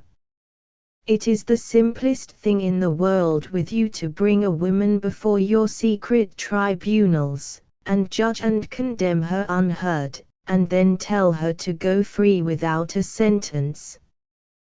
The misfortune is, that this same secret tribunal chances to be the only judgment seat that a true woman stands in awe of, and that any verdict short of acquittal is equivalent to a death sentence. The more I looked at them, and the more I heard, the stronger grew my impression that a crisis had just come and gone. On Hollingsworth's brow it had left a stamp like that of irrevocable doom, of which his own will was the instrument.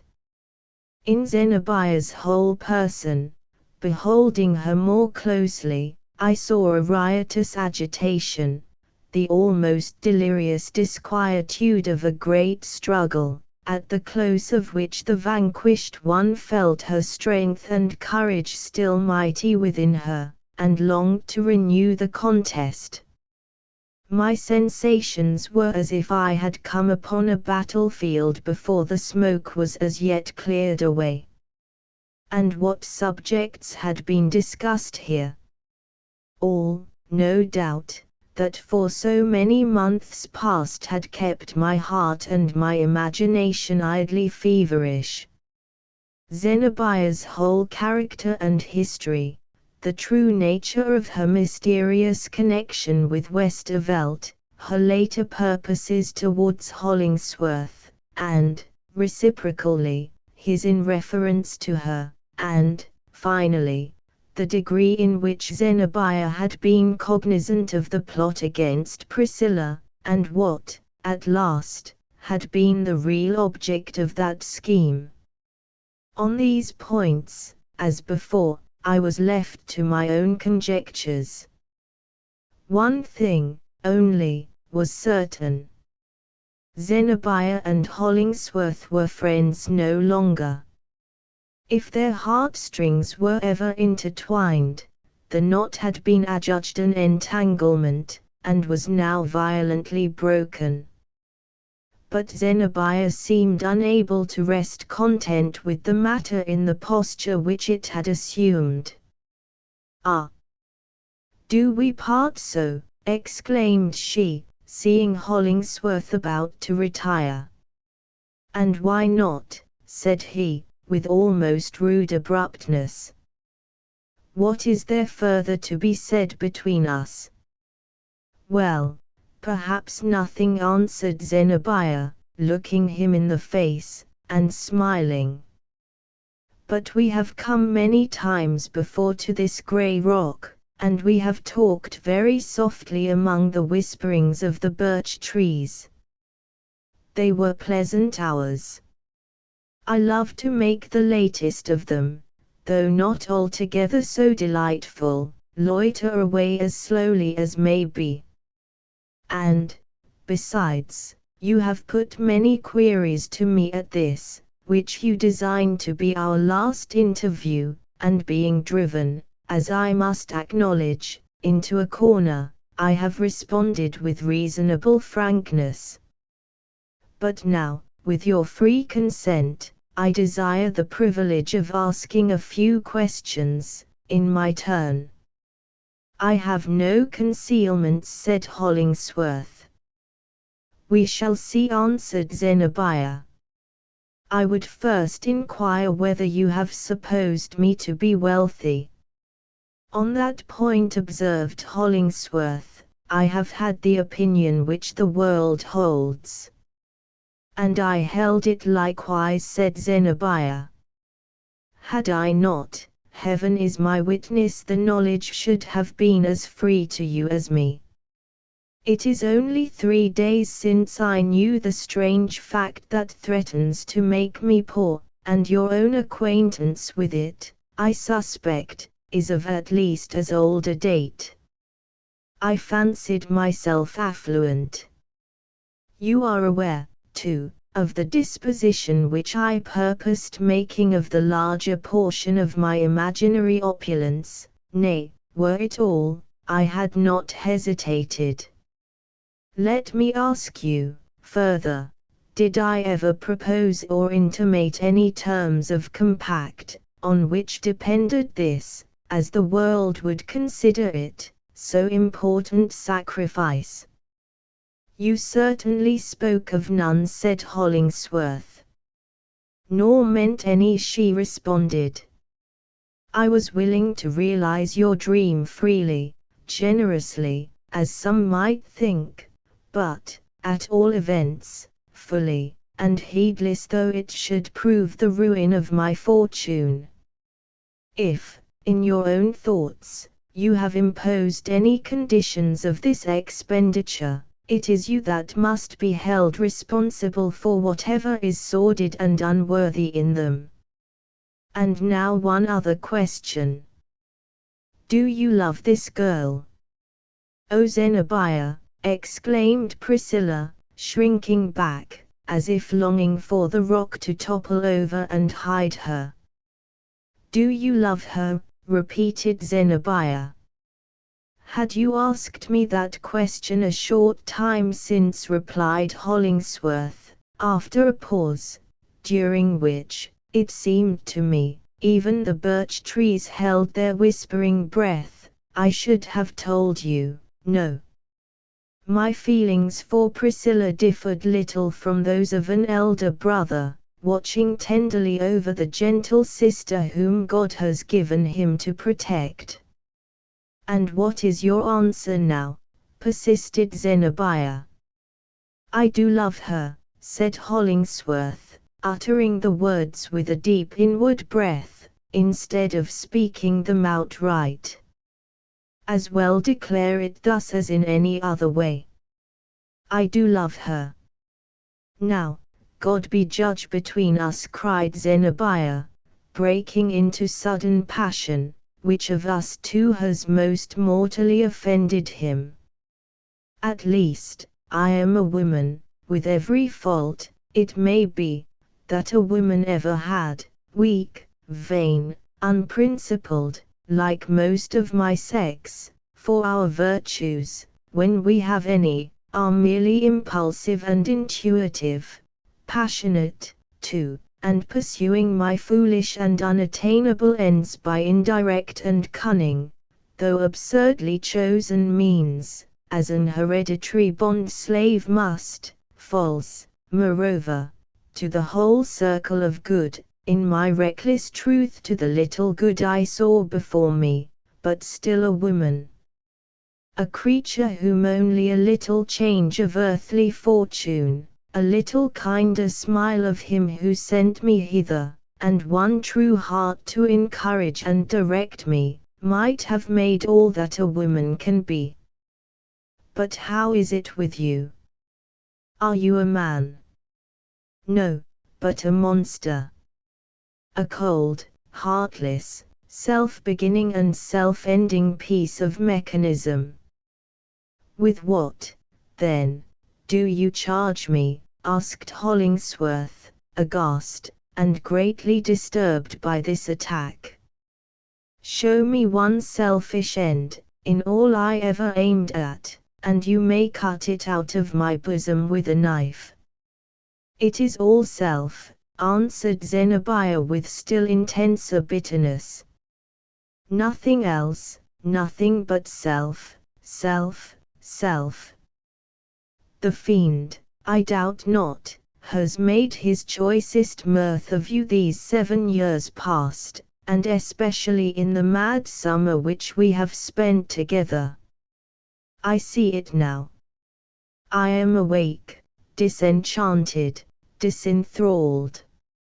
Self, self, self. You have embodied yourself in a project. You are a better masquerader than the witches and gypsies yonder, for your disguise is a self-deception. See whither it has brought you. First, you aimed a death blow, and a treacherous one, at this scheme of a purer and higher life, which so many noble spirits had wrought out. Then, because Coverdale could not be quite your slave, you threw him ruthlessly away. And you took me, too, into your plan, as long as there was hope of my being available, and now fling me aside again, a broken tool.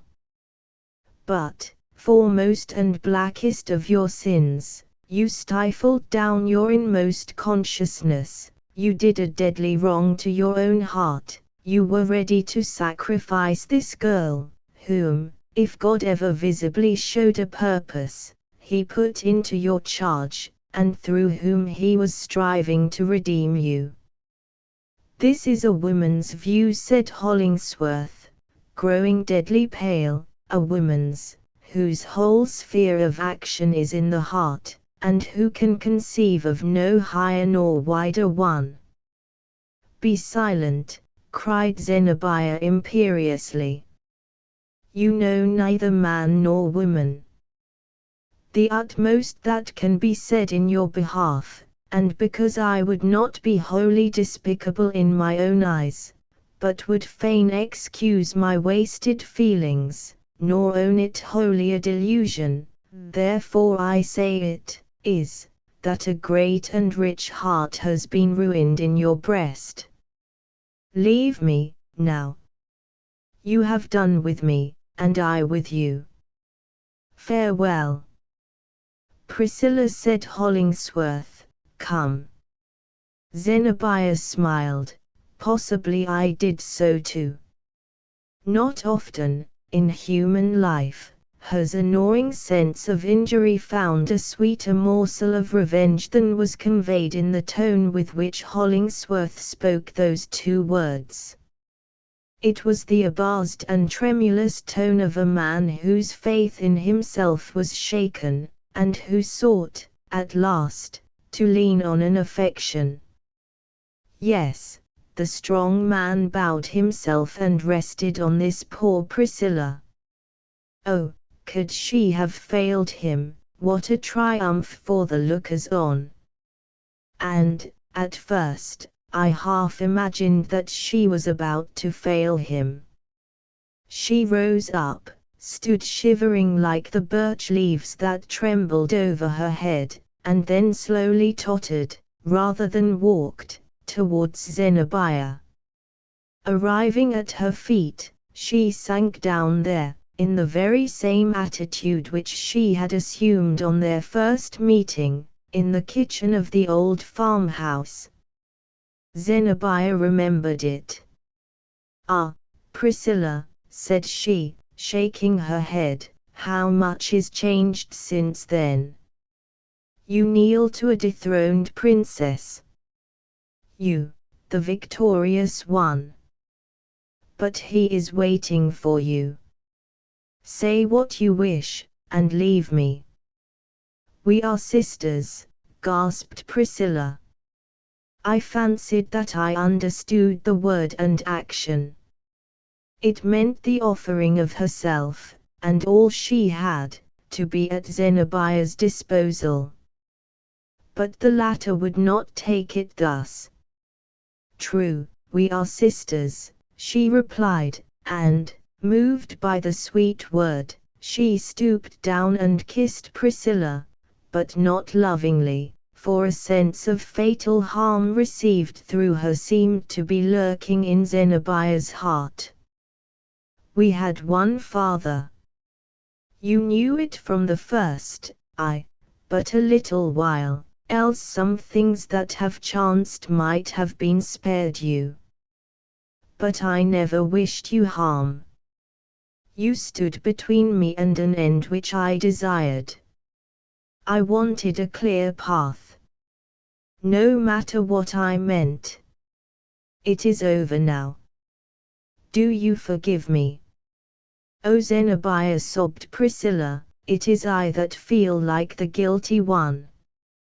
"No, no, poor little thing," said Zenobia, with a sort of contempt. "You have been my evil fate, but there never was a babe with less strength or will to do an injury. Poor child!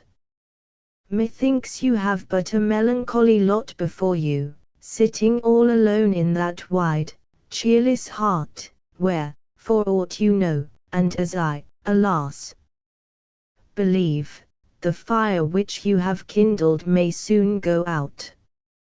Ah, the thought makes me shiver for you. What will you do, Priscilla, when you find no spark among the ashes?" "Die," she answered. "That was well said," responded Zenobia, with an approving smile. "There is all a woman in your little compass, my poor sister. Meanwhile, go with him, and live." She waved her away with a queenly gesture, and turned her own face to the rock. I watched Priscilla, wondering what judgment she would pass between Zenobia and Hollingsworth, how interpret his behavior, so as to reconcile it with true faith both towards her sister and herself, how compel her love for him to keep any terms whatever with her sisterly affection. But, in truth, there was no such difficulty as I imagined. Her engrossing love made it all clear. Hollingsworth could have no fault. That was the one principle at the center of the universe. And the doubtful guilt or possible integrity of other people, appearances, self-evident facts, the testimony of her own senses, even Hollingsworth's self-accusation, had he volunteered it, would have weighed not the value of a mote of thistledown on the other side. So secure was she of his right, that she never thought of comparing it with another's wrong, but left the latter to itself. Hollingsworth drew her arm within his, and soon disappeared with her among the trees. I cannot imagine how Zenobia knew when they were out of sight. She never glanced again towards them. But, retaining a proud attitude so long as they might have thrown back a retiring look, they were no sooner departed, utterly departed, than she began slowly to sink down. It was as if a great, invisible, irresistible weight were pressing her to the earth. Settling upon her knees, she leaned her forehead against the rock, and sobbed convulsively. Dry sobs they seemed to be, such as have nothing to do with tears. XXVI Zenobia and Coverdale. Zenobia had entirely forgotten me. She fancied herself alone with her great grief. And had it been only a common pity that I felt for her, the pity that her proud nature would have repelled, as the one worst wrong which the world yet held in reserve, the sacredness and awfulness of the crisis might have impelled me to steal away silently, so that not a dry leaf should rustle under my feet. I would have left her to struggle, in that solitude, with only the eye of God upon her. But, so it happened, I never once dreamed of questioning my right to be there now, as I had questioned it just before, when I came so suddenly upon Hollingsworth and herself, in the passion of their recent debate. It suits me not to explain what was the analogy that I saw or imagined between Zenobia's situation and mine, nor, I believe, will the reader detect this one secret, hidden beneath many a revelation which perhaps concerned me less. In simple truth, however, as Zenobia leaned her forehead against the rock, shaken with that tireless agony, it seemed to me that the self-same pang, with hardly mitigated torment, leaped thrilling from her heartstrings to my own. Was it wrong, therefore, if I felt myself consecrated to the priesthood by sympathy like this, and called upon to minister to this woman's affliction, so far as mortal could? But, indeed, what could mortal do for her? Nothing. The attempt would be a mockery and an anguish. Time, it is true, would steal away her grief, and bury it and the best of her heart in the same grave. But destiny itself, without, in its kindliest mood, could do no better for Zenobia, in the way of quick relief, than to cause the impending rock to impend a little farther, and fall upon her head. So I leaned against a tree, and listened to her sobs, in unbroken silence.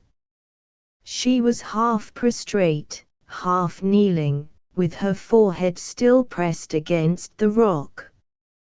Her sobs were the only sound. She did not groan, nor give any other utterance to her distress. It was all involuntary. At length she sat up, put back her hair, and stared about her with a bewildered aspect, as if not distinctly recollecting the scene through which she had passed, nor cognizant of the situation in which it left her. Her face and brow were almost purple with the rush of blood. They whitened, however, by and by, and for some time retained this death-like hue. She put her hand to her forehead, with a gesture that made me forcibly conscious of an intense and living pain there. Her glance, wandering wildly to and fro, passed over me several times, without appearing to inform her of my presence. But, finally, a look of recognition gleamed from her eyes into mine. "Is it you, Miles Coverdale?" said she, smiling. "Ah, I perceive what you are about. You are turning this whole affair into a ballad. Pray let me hear as many stanzas as you happen to have ready." "Oh, hush, Zenobia," I answered. "Heaven knows what an ache is in my soul." "It is genuine tragedy, is it not?" rejoined Zenobia, with a sharp, light laugh. "And you are willing to allow, perhaps, that I have had hard measure. But it is a woman's doom, and I have deserved it like a woman, so let there be no pity, as, on my part, there shall be no complaint. It is all right, now, or will shortly be so. But, Mr. Coverdale, by all means write this ballad, and put your soul's ache into it, and turn your sympathy to good account, as other poets do, and as poets must, unless they choose to give us glittering icicles instead of lines of fire. As for the moral, it shall be distilled into the final stanza, in a drop of bitter honey. What shall it be, Zenobia?" I inquired, endeavoring to fall in with her mood. Oh, a very old one will serve the purpose, she replied. There are no new truths, much as we have prided ourselves on finding some. A moral. Why, this, that, in the battlefield of life, the downright stroke, that would fall only on a man's steel headpiece, is sure to light on a woman's heart, over which she wears no breastplate, and whose wisdom it is, therefore, to keep out of the conflict. Or, this, that the whole universe, her own sex and yours, and Providence, or destiny, to boot, make common cause against the woman who swerves one hair's breadth out of the beaten track. Yes, and add, for I may as well own it, now, that, with that one hair's breadth, she goes all astray, and never sees the world in its true aspect afterwards. This last is too stern a moral, I observed. Cannot we soften it a little? Do it if you like, at your own peril, not on my responsibility, she answered. Then, with a sudden change of subject, she went on, after all, he has flung away what would have served him better than the poor, pale flower he kept. What can Priscilla do for him? Put passionate warmth into his heart, when it shall be chilled with frozen hopes. Strengthen his hands, when they are weary with much doing and no performance. No. But only tend towards him with a blind, instinctive love, and hang her little, puny weakness for a clog upon his arm. She cannot even give him such sympathy as is worth the name. For will he never, in many an hour of darkness, need that proud intellectual sympathy which he might have had from me, the sympathy that would flash light along his course, and guide, as well as cheer him? Poor Hollingsworth! Where will he find it now? Hollingsworth has a heart of ice, said I bitterly. He is a wretch. Do him no wrong, interrupted Zenobia, turning haughtily upon me. Presume not to estimate a man like Hollingsworth. It was my fault, all along, and none of his. I see it now. He never sought me. Why should he seek me? What had I to offer him? A miserable, bruised, and battered heart, spoilt long before he met me. A life, too, hopelessly entangled with a villain's. He did well to cast me off. God be praised, he did it. And yet, had he trusted me, and borne with me a little longer, I would have saved him all this trouble. She was silent for a time, and stood with her eyes fixed on the ground. Again raising them, her look was more mild and calm. Miles Coverdale, said she. Well, Zenobia, I responded. Can I do you any service? Very little, she replied. But it is my purpose, as you may well imagine, to remove from Blithedale, and, most likely, I may not see Hollingsworth again. A woman in my position, you understand, feels scarcely at her ease among former friends. New faces, unaccustomed looks, those only can she tolerate. She would pine among familiar scenes, she would be apt to blush, too, under the eyes that knew her secret, her heart might throb uncomfortably, she would mortify herself, I suppose, with foolish notions of having sacrificed the honor of her sex at the foot of proud, contumacious man. Poor womanhood, with its rights and wrongs. Here will be new matter for my course of lectures, at the idea of which you smiled, Mr. Coverdale, a month or two ago.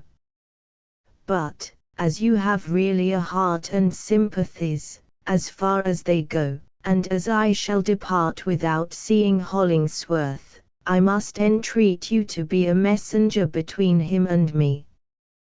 Willingly, said I, wondering at the strange way in which her mind seemed to vibrate from the deepest earnest to mere levity. What is the message?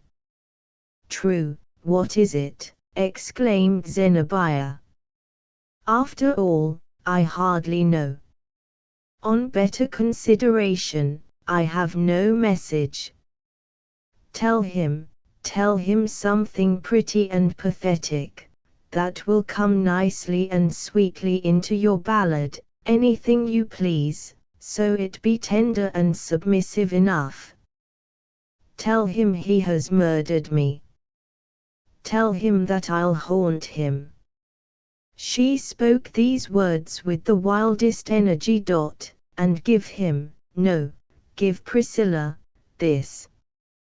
Thus saying, she took the jeweled flower out of her hair, and it struck me as the act of a queen, when worsted in a combat, discrowning herself, as if she found a sort of relief in abasing all her pride.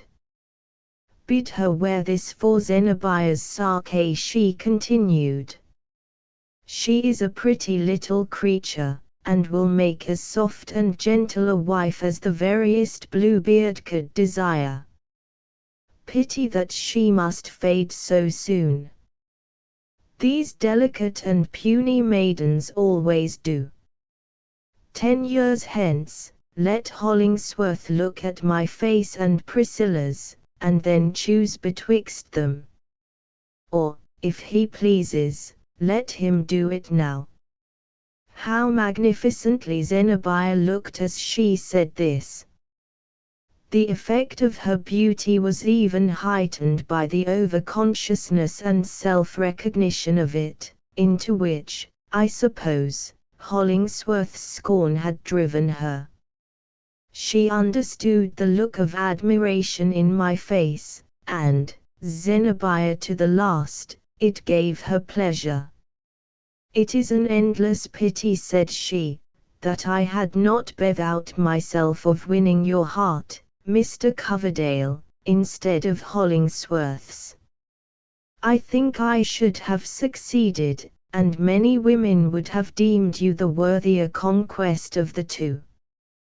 You are certainly much the handsomest man. But there is a fate in these things.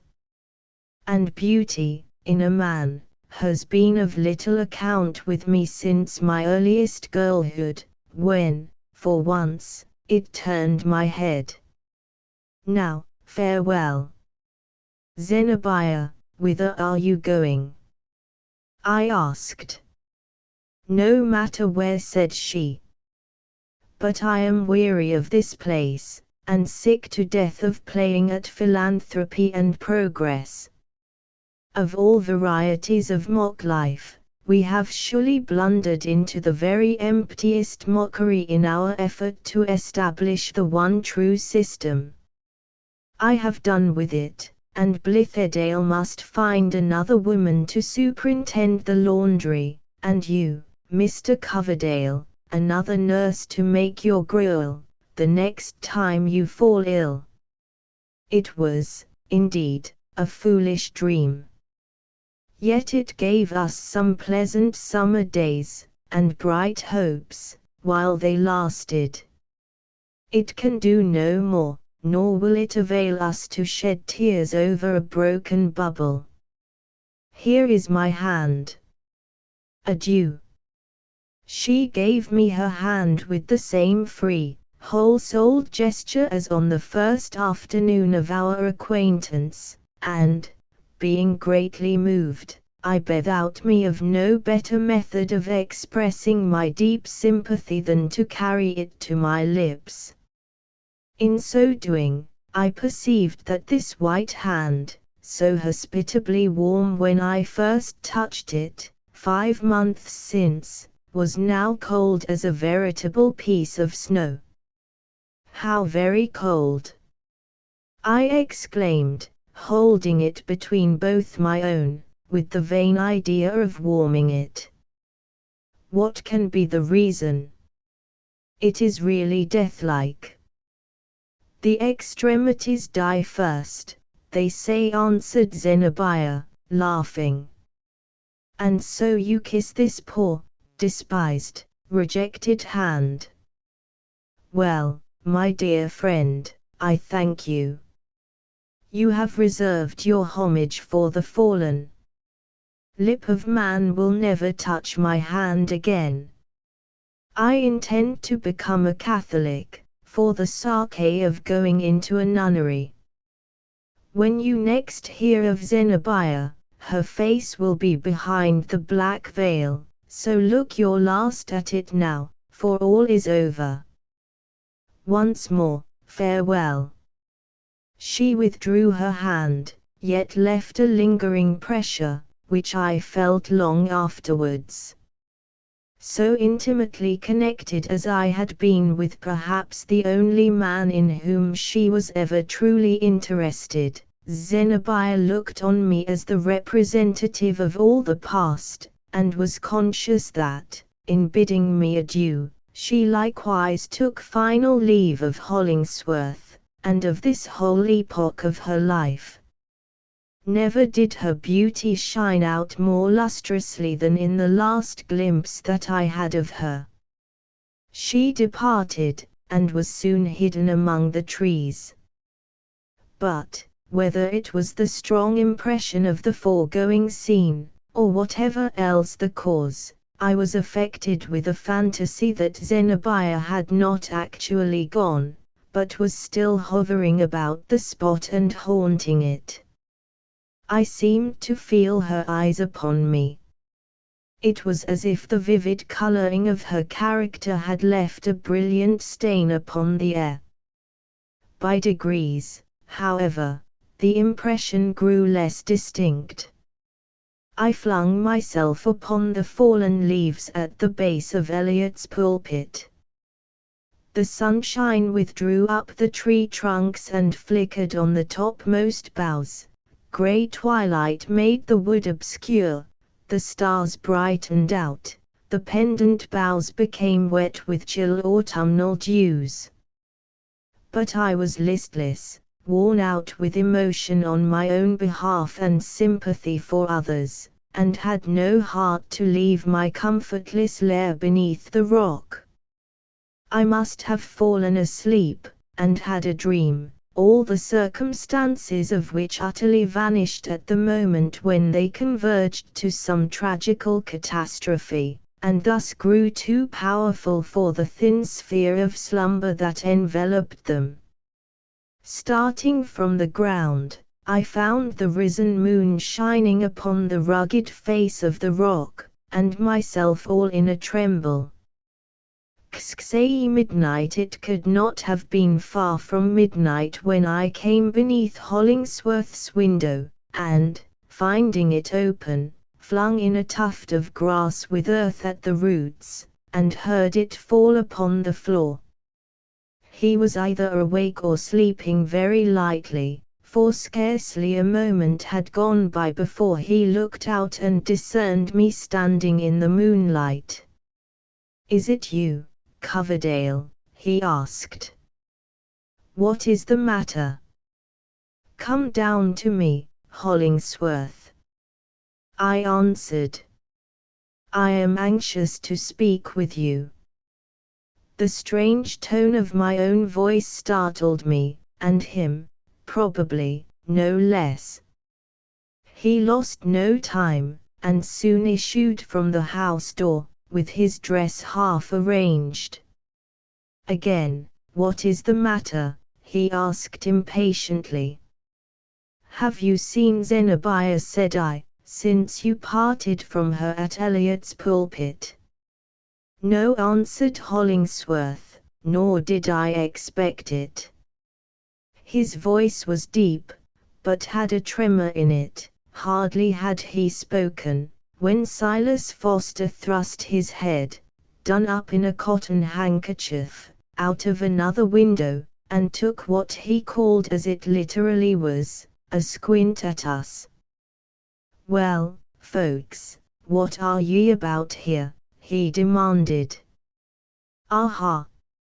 Are you there, Miles Coverdale? You have been turning night into day since you left us, I reckon, and so you find it quite natural to come prowling about the house at this time o' night, frightening my old woman out of her wits, and making her disturb a tired man out of his best nap. In with you, you vagabond, and to bed." "Dress yourself quickly, Foster," said I. "We want your assistance." I could not, for the life of me, keep that strange tone out of my voice. Silas Foster, obtuse as were his sensibilities, seemed to feel the ghastly earnestness that was conveyed in it as well as Hollingsworth did. He immediately withdrew his head, and I heard him yawning, muttering to his wife, and again yawning heavily, while he hurried on his clothes. Meanwhile I showed Hollingsworth a delicate handkerchief, marked with a well-known cipher, and told where I had found it, and other circumstances, which had filled me with a suspicion so terrible that I left him, if he dared, to shape it out for himself. By the time my brief explanation was finished, we were joined by Silas Foster in his blue woolen frock. "Well, boys," cried he peevishly, "what is to pay now?" "Tell him," Hollingsworth said I. Hollingsworth shivered perceptibly, and drew in a hard breath betwixt his teeth. He steadied himself, however, and, looking the matter more firmly in the face than I had done, explained to Foster my suspicions, and the grounds of them, with a distinctness from which, in spite of my utmost efforts, my words had swerved aside.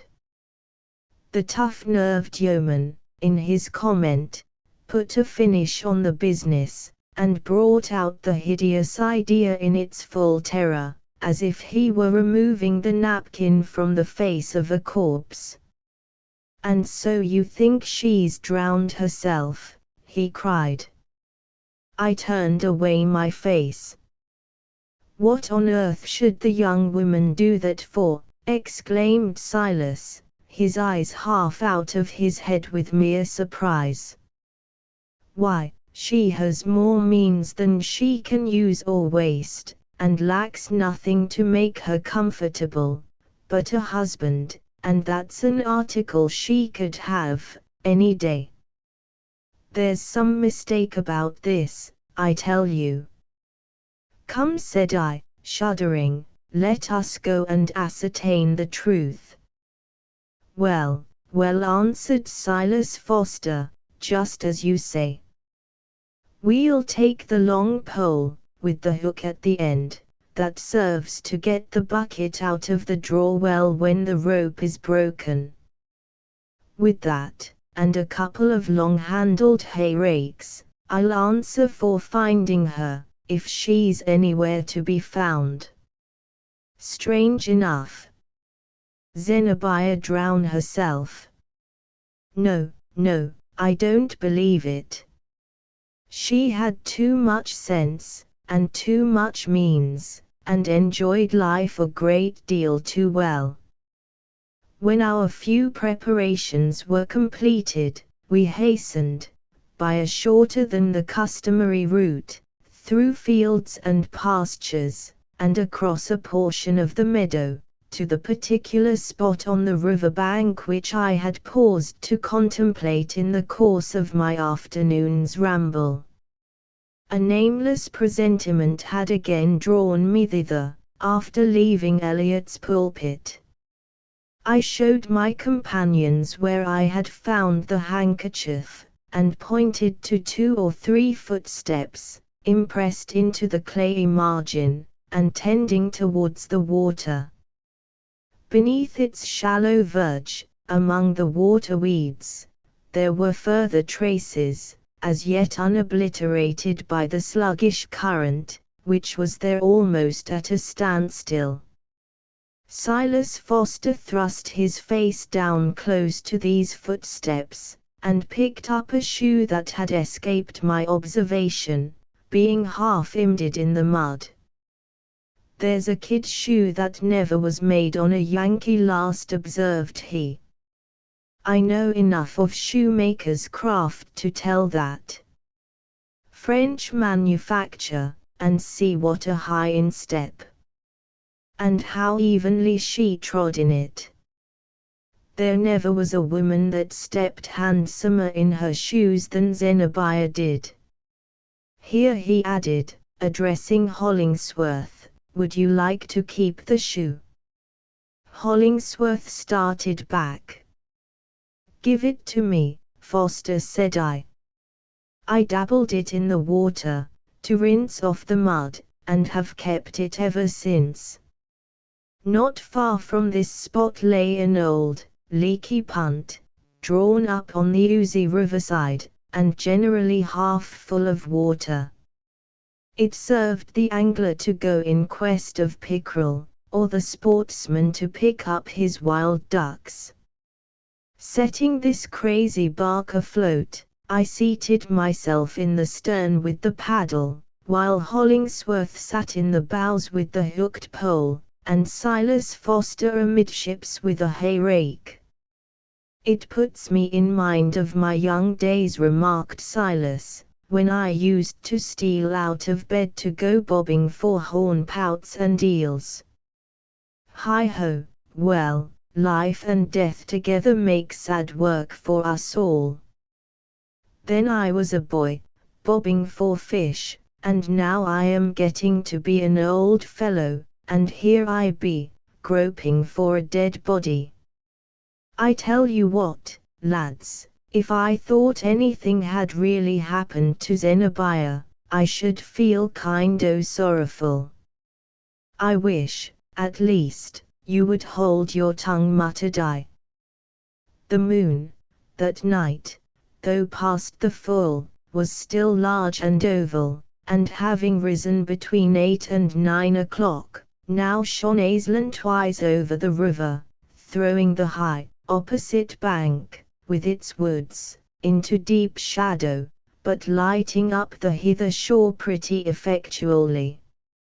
Not a ray appeared to fall on the river itself. It lapsed imperceptibly away, a broad, black, inscrutable depth, keeping its own secrets from the eye of man, as impenetrably as mid-ocean could. "Well, Miles Coverdale," said Foster, "you are the helmsman. How do you mean to manage this business?" "I shall let the boat drift, broadside foremost, past that stump," I replied. "I know the bottom, having sounded it in fishing. The shore, on this side, after the first step or two, goes off very abruptly, and there is a pool, just by the stump, 12 or 15 feet deep. The current could not have force enough to sweep any sunken object, even if partially buoyant, out of that hollow." "Come, then," said Silas, "but I doubt whether I can touch bottom with this hay rake, if it's as deep as you say. Mr. Hollingsworth, I think you'll be the lucky man tonight, such luck as it is." We floated past the stump. Silas Foster plied his rake manfully, poking it as far as he could into the water, and immersing the whole length of his arm besides. Hollingsworth at first sat motionless, with the hooked pole elevated in the air. But, by and by, with a nervous and jerky movement, he began to plunge it into the blackness that upbore us, setting his teeth, and making precisely such thrusts, methought, as if he were stabbing at a deadly enemy. I bent over the side of the boat. So obscure, however, so awfully mysterious, was that dark stream, that, and the thought made me shiver like a leaf, I might as well have tried to look into the enigma of the eternal world, to discover what had become of Zenobia's soul, as into the river's depths, to find her body. And there, perhaps, she lay, with her face upward, while the shadow of the boat, and my own pale face peering downward, passed slowly betwixt her and the sky.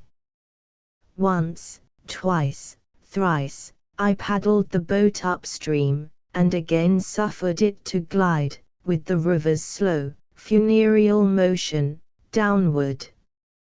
Silas Foster had raked up a large mass of stuff, which, as it came towards the surface, looked somewhat like a flowing garment, but proved to be a monstrous tuft of water weeds. Hollingsworth, with a gigantic effort, upheaved a sunken log. When once free of the bottom, it rose partly out of water, all weedy and slimy, a devilish-looking object, which the moon had not shone upon for 100 years, then plunged again, and sullenly returned to its old resting place, for the remnant of the century. "That looked ugly," quoth Silas. "I half thought it was the evil one, on the same errand as ourselves, searching for Zenobia." "He shall never get her," said I, giving the boat a strong impulse. "That's not for you to say, my boy," retorted the yeoman.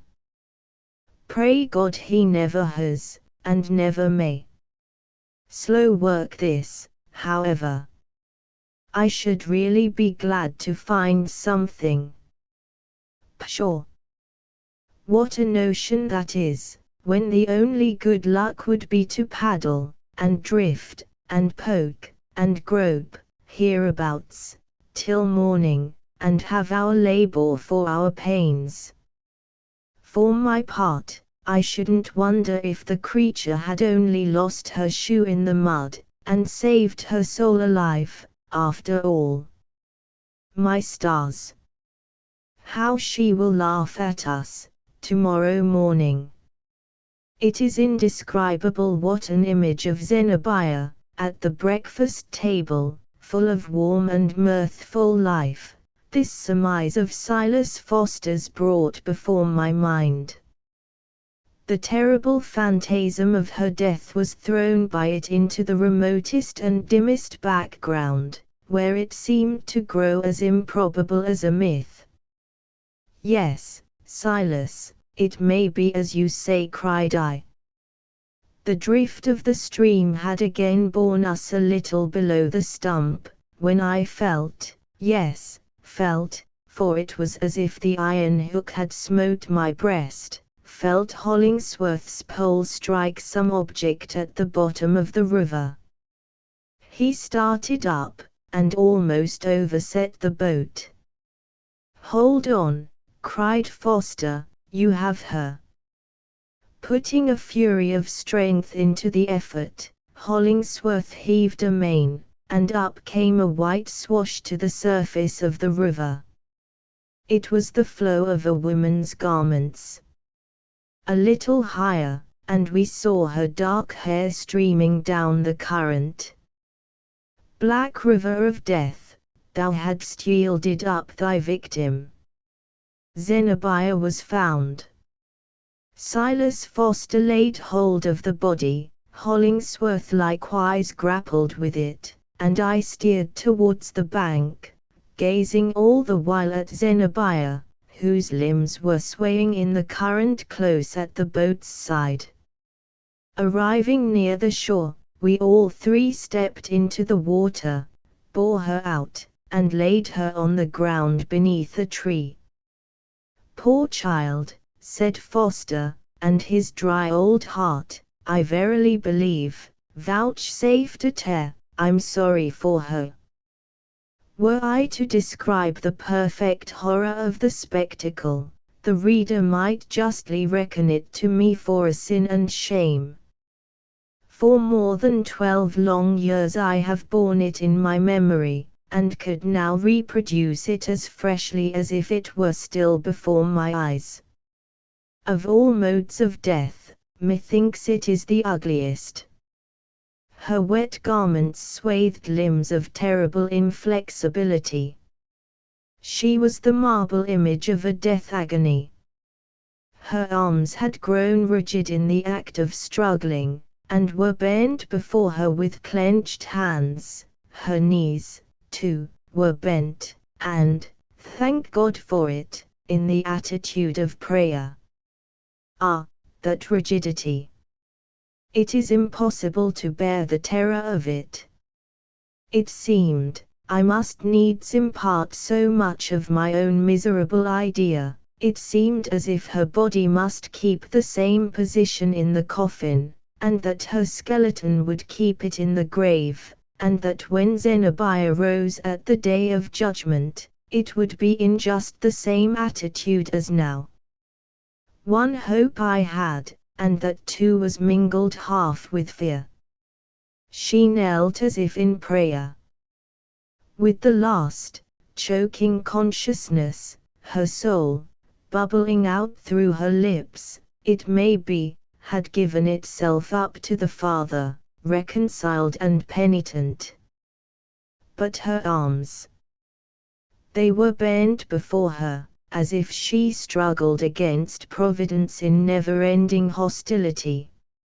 Her hands, they were clenched in immitigable defiance. Away with the hideous thought. The flitting moment after Zenobia sank into the dark pool, when her breath was gone, and her soul at her lips was as long, in its capacity of God's infinite forgiveness, as the lifetime of the world. Foster bent over the body, and carefully examined it. "You have wounded the poor thing's breast," said he to Hollingsworth, close by her heart, too. "Ha!" cried Hollingsworth with a start. And so he had, indeed, both before and after death. "See," said Foster. "That's the place where the iron struck her. It looks cruelly, but she never felt it." He endeavored to arrange the arms of the corpse decently by its side. His utmost strength, however, scarcely sufficed to bring them down, and rising again, the next instant, they bade him defiance, exactly as before. He made another effort, with the same result. "In God's name, Silas Foster," cried I with bitter indignation, "let that dead woman alone." "Why, man, it's not decent," answered he, staring at me in amazement. "I can't bear to see her looking so." "Well, well," added he, after a third effort, "'tis of no use, sure enough, and we must leave the women to do their best with her, after we get to the house. The sooner that's done, the better." We took 2 rails from a neighboring fence, and formed a bier by laying across some boards from the bottom of the boat. And thus we bore Zenobia homeward. 6 hours before, how beautiful! At midnight, what a horror! A reflection occurs to me that will show ludicrously, I doubt not, on my page, but must come in for its sterling truth. Being the woman that she was, could Zenobia have foreseen all these ugly circumstances of death, how ill it would become her, the altogether unseemly aspect which she must put on, and especially old Silas Foster's efforts to improve the matter, she would no more have committed the dreadful act than have exhibited herself to a public assembly in a badly fitting garment. Zenobia, I have often thought, was not quite simple in her death. She had seen pictures, I suppose, of drowned persons in lithe and graceful attitudes. And she deemed it well and decorous to die as so many village maidens have, wronged in their first love, and seeking peace in the bosom of the old familiar stream, so familiar that they could not dread it, where, in childhood, they used to bathe their little feet, wading mid-leg deep, unmindful of wet skirts. But in Zenobia's case there was some tint of the Arcadian affectation that had been visible enough in all our lives for a few months past.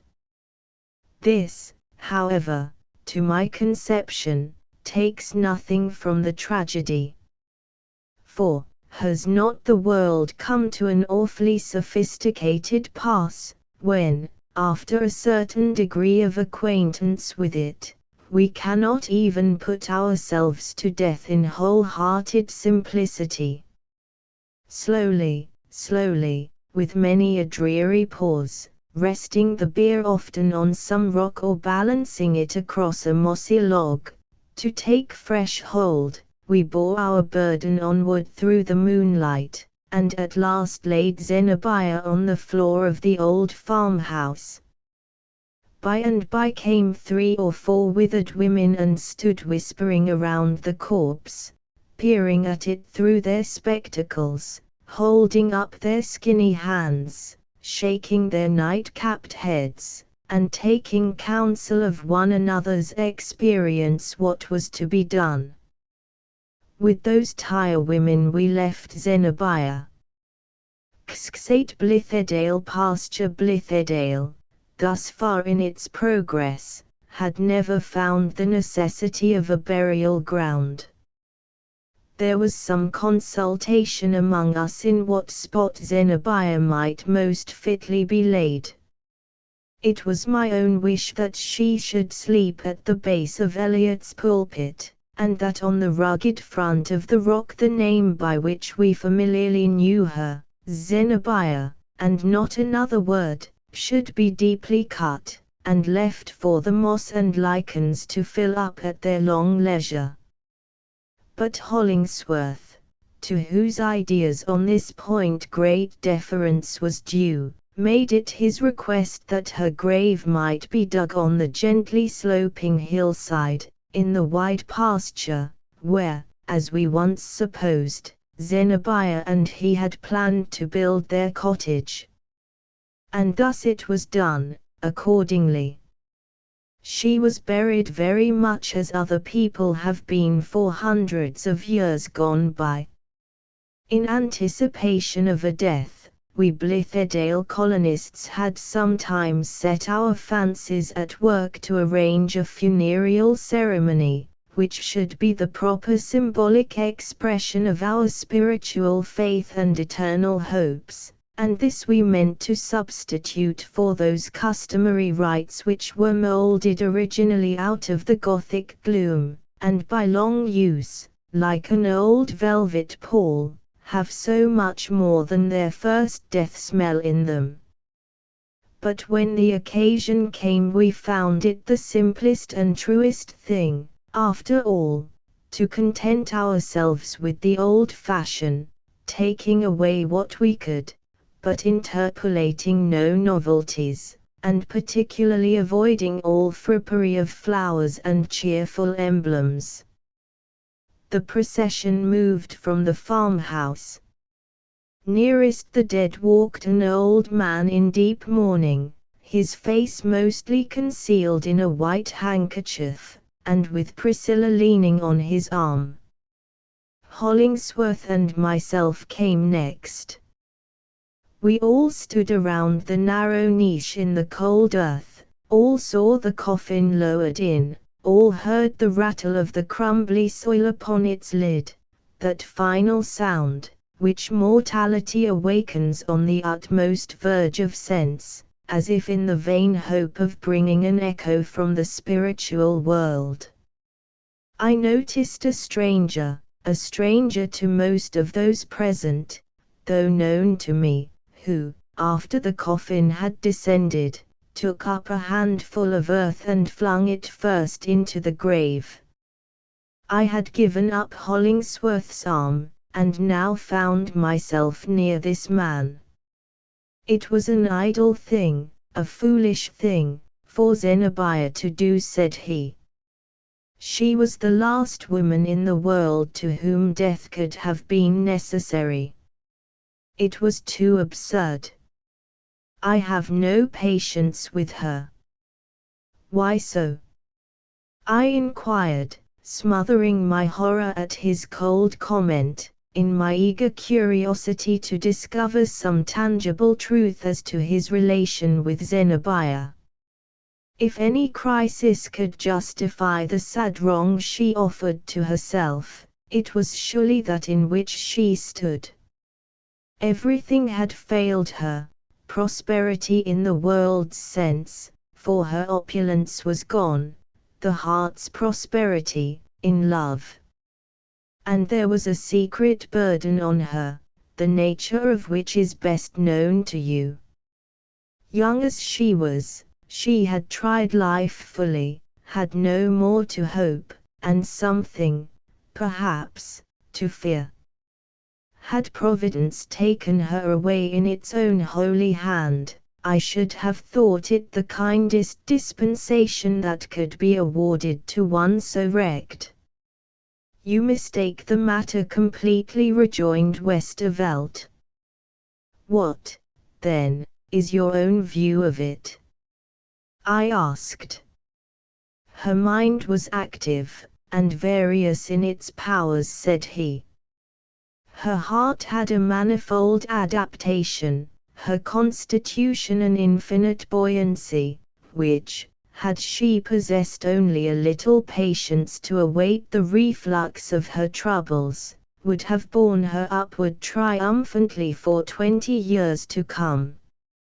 Her beauty would not have waned, or scarcely so, and surely not beyond the reach of art to restore it, in all that time.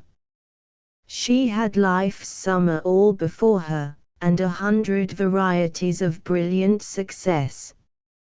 What an actress Zenobia might have been! It was one of her least valuable capabilities.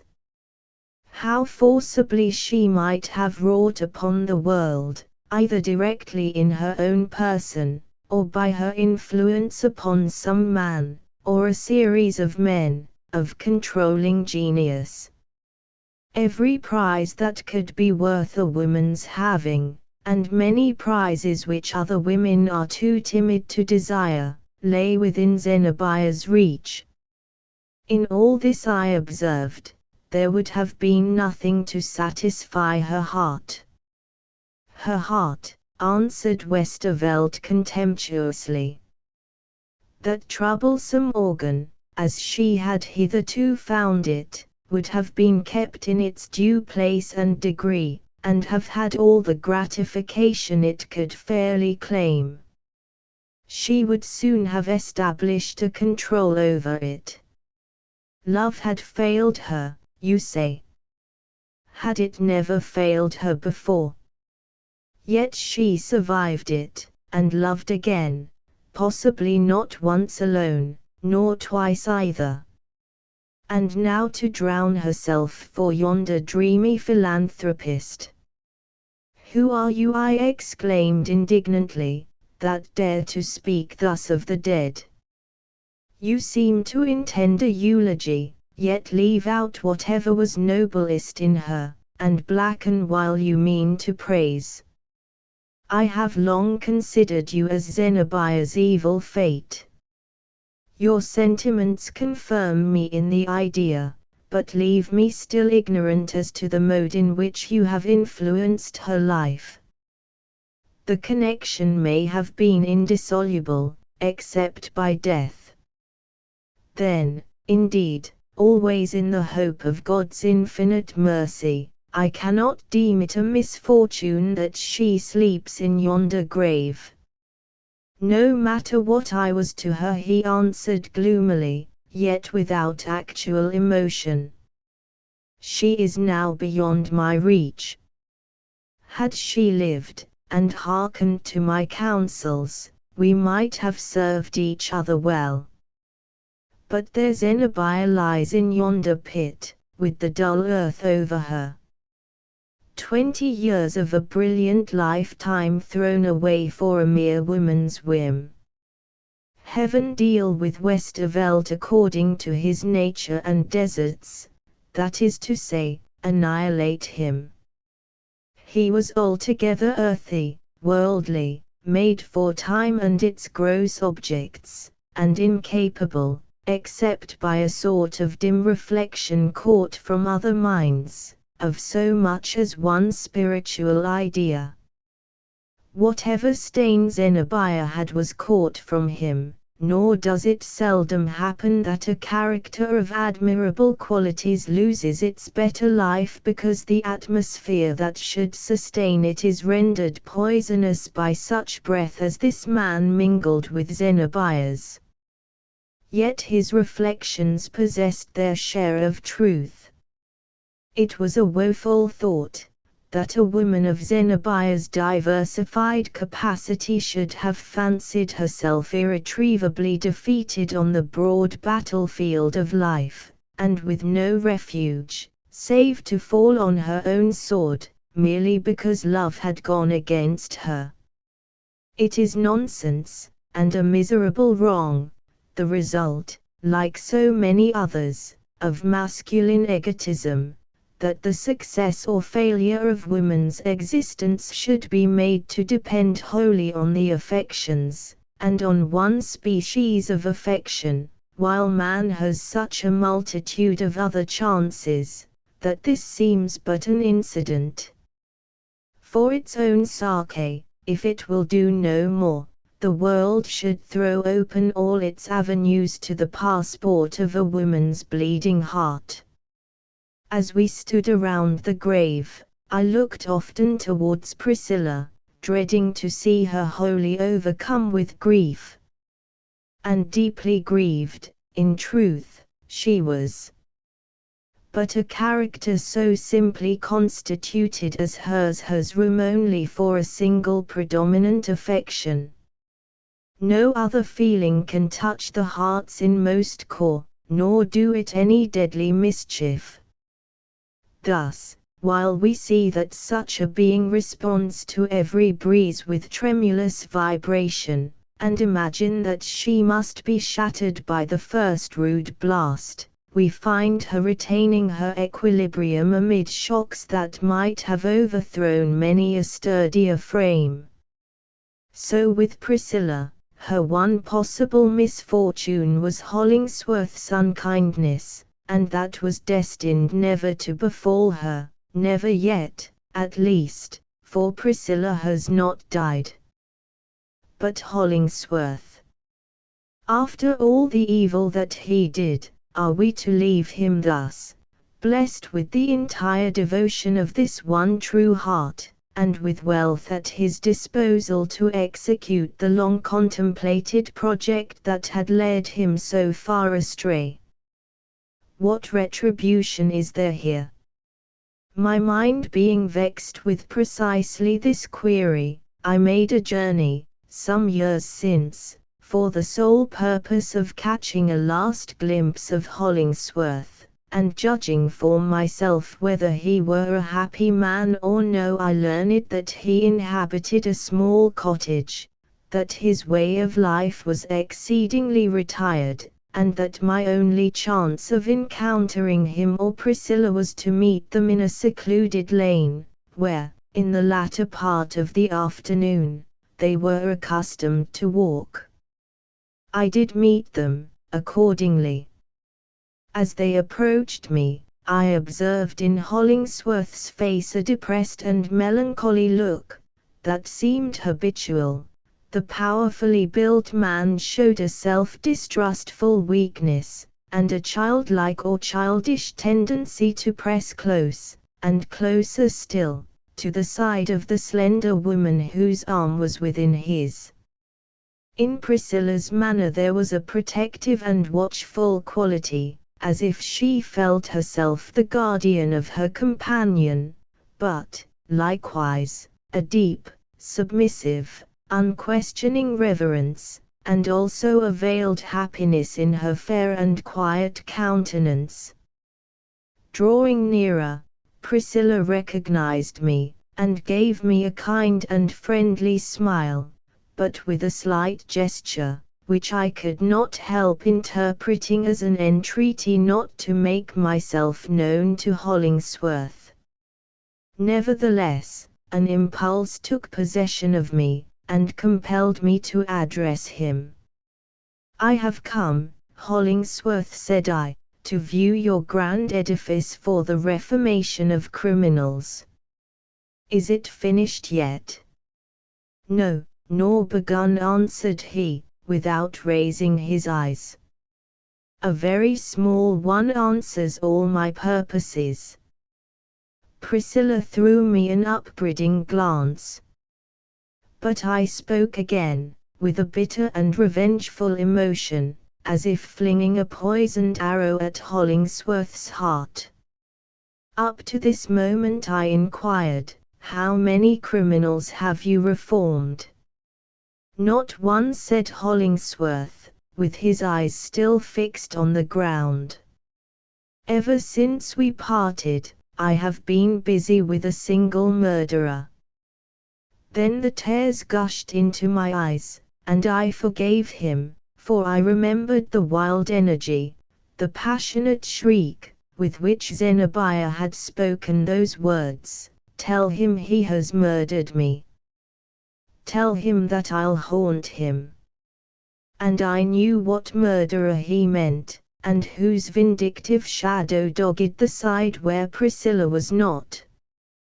The moral which presents itself to my reflections, as drawn from Hollingsworth's character and errors, is simply this, that, admitting what is called philanthropy, when adopted as a profession, to be often useful by its energetic impulse to society at large, it is perilous to the individual whose ruling passion, in one exclusive channel, it thus becomes.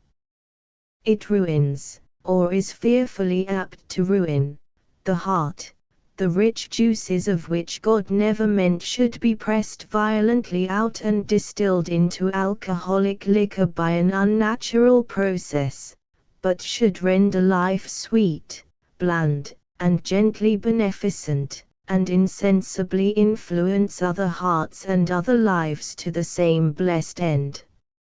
I see in Hollingsworth an exemplification of the most awful truth in Bunyan's book of such, "From the very gate of heaven there is a byway to the pit." But, all this while, we have been standing by Zenobia's grave. I have never since beheld it, but make no question that the grass grew all the better, on that little parallelogram of pasture land, for the decay of the beautiful woman who slept beneath. How nature seems to love us! And how readily, nevertheless, without a sigh or a complaint, she converts us to a meaner purpose, when her highest one, that of a conscious intellectual life and sensibility, has been untimely balked. While Zenobia lived, nature was proud of her, and directed all eyes upon that radiant presence, as her fairest handiwork. Zenobia perished. Will not nature shed a tear? Ah, no, she adopts the calamity at once into her system, and is just as well pleased, for aught we can see, with the tuft of ranker vegetation that grew out of Zenobia's heart, as with all the beauty which has bequeathed us no earthly representative except in this crop of weeds. It is because the spirit is inestimable that the lifeless body is so little valued. 6 miles Coverdale's confession. It remains only to say a few words about myself. Not improbably, the reader might be willing to spare me the trouble, for I have made but a poor and dim figure in my own narrative, establishing no separate interest, and suffering my colorless life to take its hue from other lives. But one still retains some little consideration for one's self, so I keep these last 2 or 3 pages for my individual and sole behoof. But what, after all, have I to tell? Nothing, nothing, nothing. I left Blithedale within the week after Zenobia's death, and went back thither no more. The whole soil of our farm, for a long time afterwards, seemed but the sod earth over her grave. I could not toil there, nor live upon its products. Often, however, in these years that are darkening around me, I remember our beautiful scheme of a noble and unselfish life, and how fair, in that first summer, appeared the prospect that it might endure for generations, and be perfected, as the ages rolled away, into the system of a people and a world. Were my former associates now there, were there only 3 or 4 of those true-hearted men still laboring in the sun, I sometimes fancy that I should direct my world-weary footsteps thitherward, and entreat them to receive me, for old friendship's sake. More and more I feel that we had struck upon what ought to be a truth. Posterity may dig it up, and profit by it. The experiment, so far as its original projectors were concerned, proved, long ago, a failure, first lapsing into Fourierism, and dying, as it well deserved, for this infidelity to its own higher spirit. Where once we toiled with our whole hopeful hearts, the town paupers, aged, nerveless, and disconsolate, creep sluggishly afield. Alas, what faith is requisite to bear up against such results of generous effort? My subsequent life has passed, I was going to say happily, but, at all events, tolerably enough.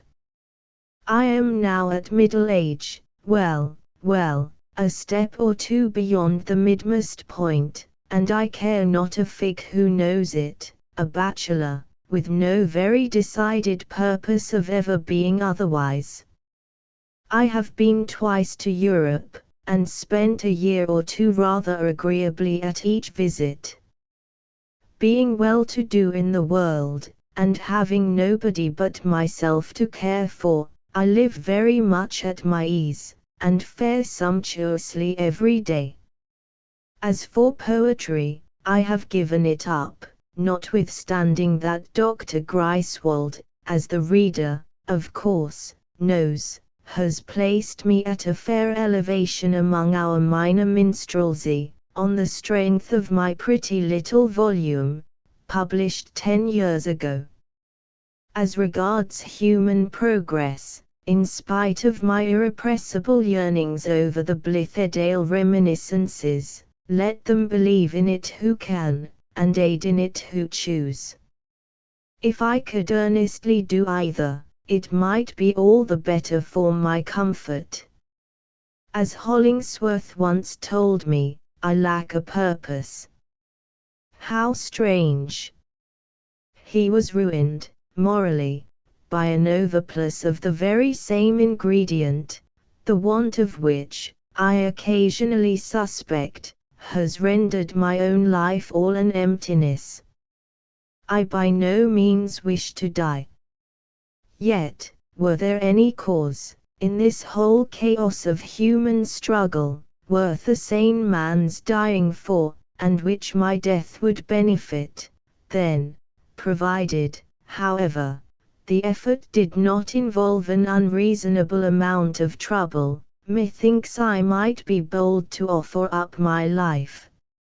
If Kossuth, for example, would pitch the battlefield of Hungarian rights within an easy ride of my abode, and choose a mild, sunny morning, after breakfast, for the conflict, Miles Coverdale would gladly be his man, for one brave rush upon the levelled bayonets.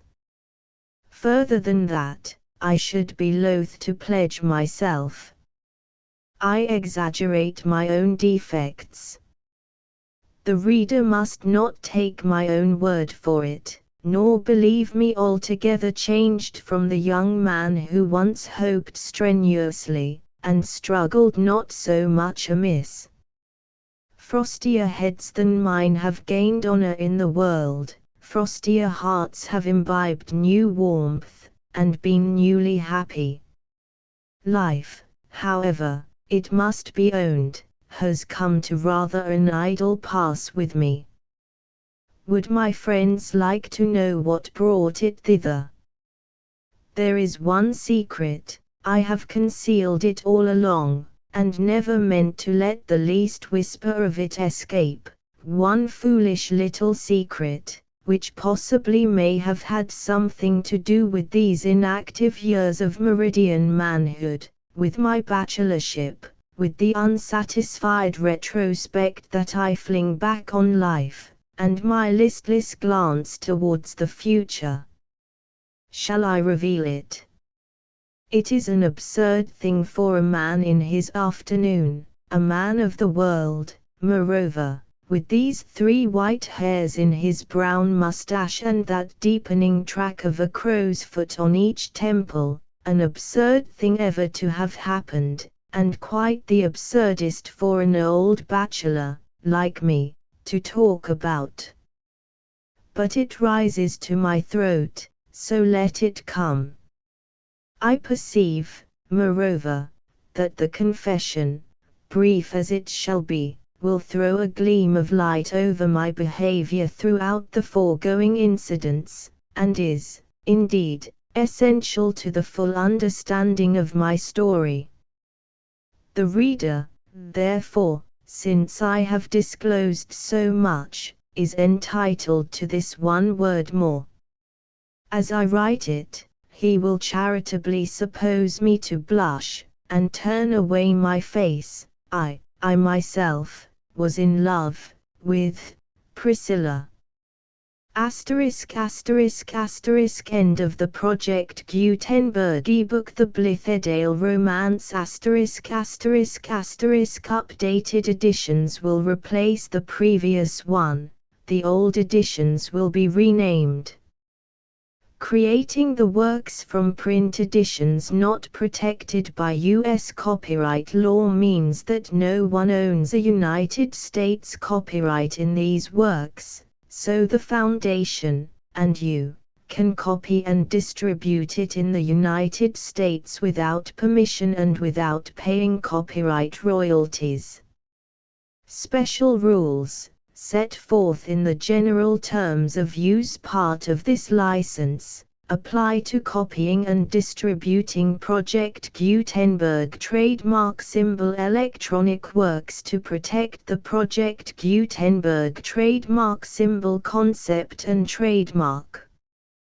Project Gutenberg is a registered trademark, and may not be used if you charge for an ebook, except by following the terms of the trademark license, including paying royalties for use of the Project Gutenberg trademark.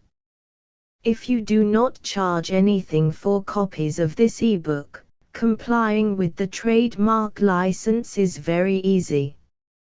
You may use this ebook for nearly any purpose, such as creation of derivative works, reports, performances and research.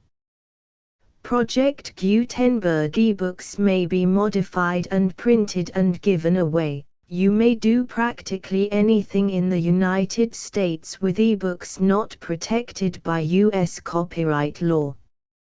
Redistribution is subject to the trademark license, especially commercial redistribution. Start. Full license. The full Project Gutenberg license. Please read this before you distribute or use this work to protect the Project Gutenberg trademark symbol mission of promoting the free distribution of electronic works. By using or distributing this work, or any other work associated in any way with the phrase Project Gutenberg, you agree to comply with all the terms of the full Project Gutenberg trademark symbol license available with this file or online at www.gutenberg.org/license. Section 1. General Terms of Use and Redistributing Project Gutenberg Trademark Symbol Electronic Works 1.0. By reading or using any part of this Project Gutenberg trademark symbol electronic work, you indicate that you have read, understand, agree to and accept all the terms of this license and intellectual property, trademark/copyright, agreement. If you do not agree to abide by all the terms of this agreement, you must cease using and return or destroy all copies of Project Gutenberg trademark symbol electronic works in your possession. If you paid a fee for obtaining a copy of or access to a Project Gutenberg trademark symbol electronic work and you do not agree to be bound by the terms of this agreement, you may obtain a refund from the person or entity to whom you paid the fee as set forth in paragraph 1.e.8. 1.b. Project Gutenberg is a registered trademark. It may only be used on or associated in any way with an electronic work by people who agree to be bound by the terms of this agreement. There are a few things that you can do with most Project Gutenberg trademark symbol electronic works even without complying with the full terms of this agreement. See paragraph 1.c below. There are a lot of things you can do with Project Gutenberg trademark symbol electronic works if you follow the terms of this agreement and help preserve free future access to Project Gutenberg trademark symbol electronic works. See paragraph 1.e below. 1.c. The Project Gutenberg Literary Archive Foundation, the Foundation or PGLAF, owns a compilation copyright in the collection of Project Gutenberg trademark symbol electronic works. Nearly all the individual works in the collection are in the public domain in the United States. If an individual work is unprotected by copyright law in the United States and you are located in the United States, we do not claim a right to prevent you from copying, distributing, performing, displaying or creating derivative works based on the work as long as all references to Project Gutenberg are removed. Of course, we hope that you will support the Project Gutenberg trademark symbol mission of promoting free access to electronic works by freely sharing Project Gutenberg trademark symbol works in compliance with the terms of this agreement for keeping the Project Gutenberg trademark symbol name associated with the work. You can easily comply with the terms of this agreement by keeping this work in the same format with its attached full Project Gutenberg trademark symbol license when you share it without charge with others. 1.d. The copyright laws of the place where you are located also govern what you can do with this work. Copyright laws in most countries are in a constant state of change. If you are outside the United States, check the laws of your country in addition to the terms of this agreement before downloading, copying, displaying, performing, distributing or creating derivative works based on this work or any other Project Gutenberg trademark symbol work. The Foundation makes no representations concerning the copyright status of any work in any country other than the United States. 1.e Unless you have removed all references to Project Gutenberg, 1.e.1.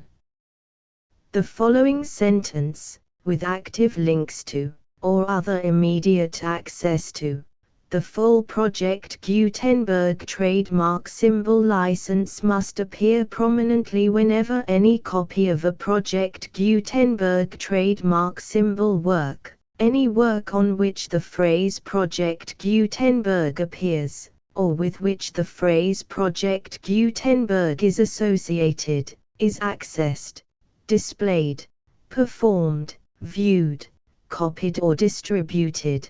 This ebook is for the use of anyone anywhere in the United States and most other parts of the world at no cost and with almost no restrictions whatsoever. You may copy it, give it away or reuse it under the terms of the Project Gutenberg license included with this ebook or online at www.gutenberg.org. If you are not located in the United States, you will have to check the laws of the country where you are located before using this ebook. 1.e.2.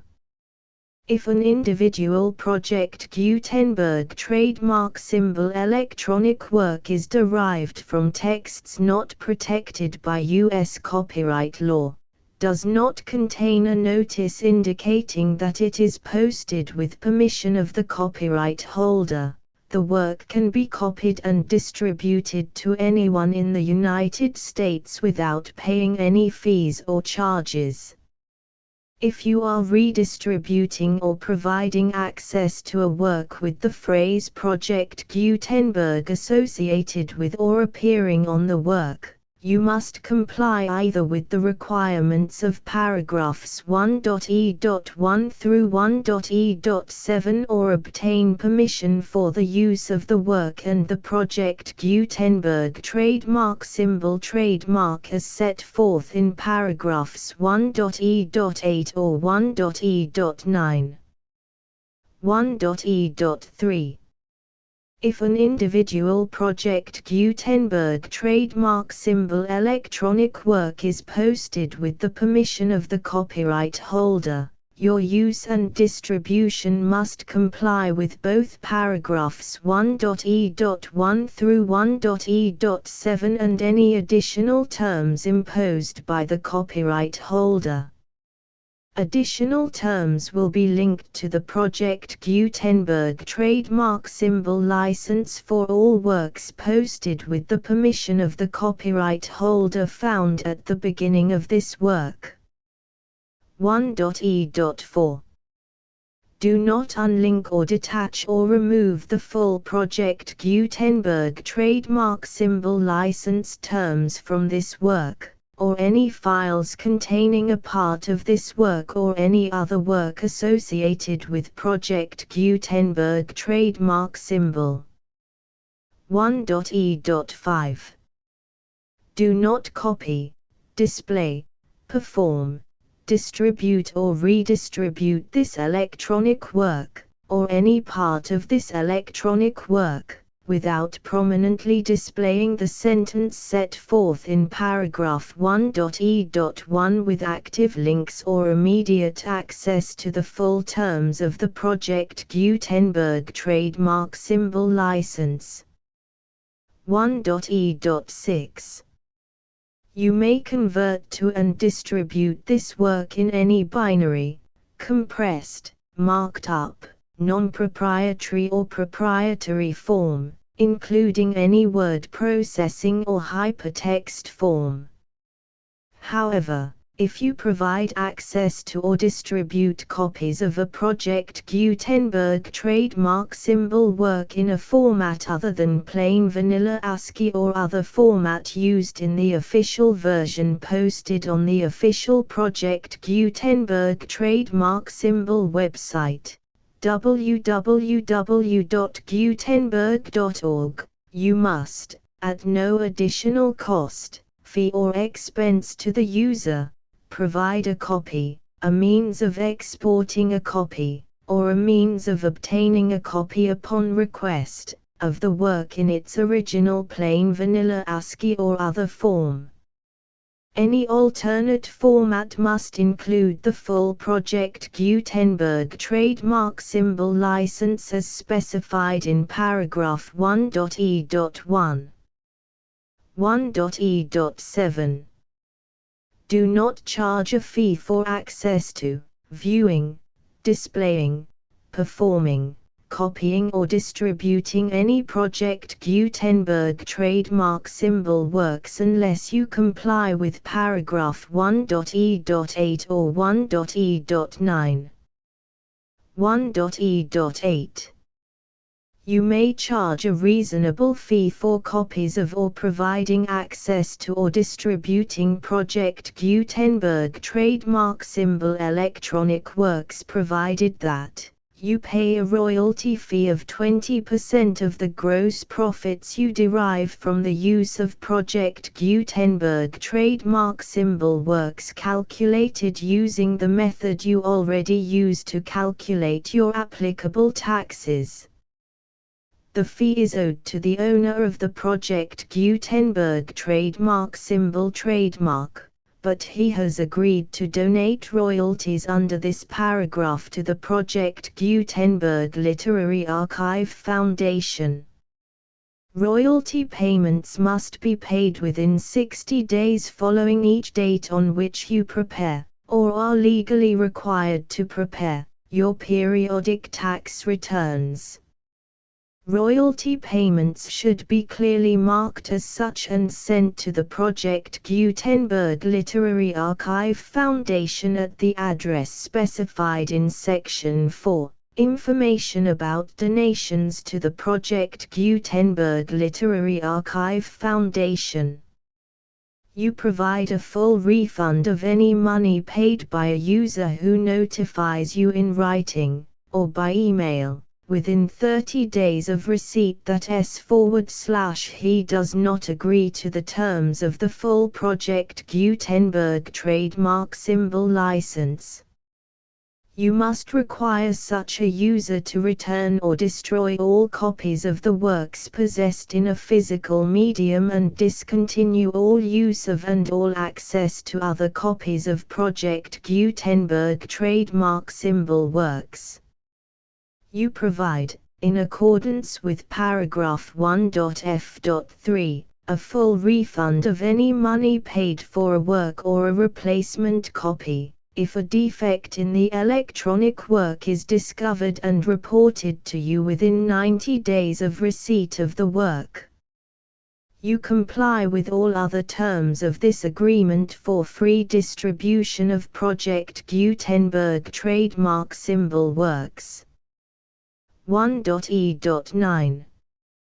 If you wish to charge a fee or distribute a Project Gutenberg trademark symbol electronic work or group of works on different terms than are set forth in this agreement, you must obtain permission in writing from the Project Gutenberg Literary Archive Foundation, the manager of the Project Gutenberg trademark symbol trademark. Contact the Foundation as set forth in Section 3 below. 1.f1.f.1. Project Gutenberg volunteers and employees expend considerable effort to identify, do copyright research on, transcribe and proofread works not protected by U.S. copyright law in creating the Project Gutenberg trademark symbol collection. Despite these efforts, Project Gutenberg trademark symbol electronic works, and the medium on which they may be stored, may contain defects such as, but not limited to, incomplete, inaccurate or corrupt data, transcription errors, a copyright or other intellectual property infringement, a defective or damaged disk or other medium, a computer virus, or computer codes that damage or cannot be read by your equipment. 1.f.2 Limited warranty, disclaimer of damages, except for the right of replacement or refund described in paragraph 1.f.3, the Project Gutenberg Literary Archive Foundation, the owner of the Project Gutenberg trademark symbol trademark, and any other party distributing a Project Gutenberg trademark symbol electronic work under this agreement, disclaim all liability to you for damages, costs and expenses, including legal fees. You agree that you have no remedies for negligence, strict liability, breach of warranty or breach of contract except those provided in paragraph 1.f.3. You agree that the Foundation, the trademark owner, and any distributor under this agreement will not be liable to you for actual, direct, indirect, consequential, punitive or incidental damages even if you give notice of the possibility of such damage. 1.f.3 Limited right of replacement or refund. If you discover a defect in this electronic work within 90 days of receiving it, you can receive a refund of the money, if any, you paid for it by sending a written explanation to the person you received the work from. If you received the work on a physical medium, you must return the medium with your written explanation. The person or entity that provided you with the defective work may elect to provide a replacement copy in lieu of a refund. If you received the work electronically, the person or entity providing it to you may choose to give you a second opportunity to receive the work electronically in lieu of a refund. If the second copy is also defective, you may demand a refund in writing without further opportunities to fix the problem. 1.f.4 Except for the limited right of replacement or refund set forth in paragraph 1.f.3, this work is provided to you as is, with no other warranties of any kind, express or implied, including but not limited to warranties of merchantability or fitness for any purpose. 1.f.5 Some states do not allow disclaimers of certain implied warranties or the exclusion or limitation of certain types of damages. If any disclaimer or limitation set forth in this agreement violates the law of the state applicable to this agreement, the agreement shall be interpreted to make the maximum disclaimer or limitation permitted by the applicable state law. The invalidity or unenforceability of any provision of this agreement shall not void the remaining provisions. 1.f.6 Indemnity. You agree to indemnify and hold the Foundation, the trademark owner, any agent or employee of the Foundation, anyone providing copies of Project Gutenberg trademark symbol electronic works in accordance with this agreement, and any volunteers associated with the production, promotion and distribution of Project Gutenberg trademark symbol electronic works, harmless from all liability, costs and expenses, including legal fees, that arise directly or indirectly from any of the following which you do or cause to occur. A. Distribution of this or any Project Gutenberg trademark symbol work. B. Alteration, modification, or additions or deletions to any Project Gutenberg trademark symbol work, and C. Any defect you cause. Section 2. Information about the mission of Project Gutenberg trademark symbol. Project Gutenberg trademark symbol is synonymous with the free distribution of electronic works in formats readable by the widest variety of computers, including obsolete, old, middle-aged and new computers. It exists because of the efforts of hundreds of volunteers and donations from people in all walks of life. Volunteers and financial support to provide volunteers with the assistance they need are critical to reaching Project Gutenberg trademark symbol's goals and ensuring that the Project Gutenberg trademark symbol collection will remain freely available for generations to come. In 2001, the Project Gutenberg Literary Archive Foundation was created to provide a secure and permanent future for Project Gutenberg trademark symbol and future generations. To learn more about the Project Gutenberg Literary Archive Foundation and how your efforts and donations can help, see sections 3 and 4 and the Foundation information page at www.gutenberg.org. Section 3. Information about the Project Gutenberg Literary Archive Foundation. The Project Gutenberg Literary Archive Foundation is a non-profit 501(c)(3) educational corporation organized under the laws of the state of Mississippi and granted tax-exempt status by the Internal Revenue Service. The Foundation's IN or Federal Tax Identification Number is 64-6221541. Contributions to the Project Gutenberg Literary Archive Foundation are tax-deductible to the full extent permitted by U.S. federal laws and your state's laws.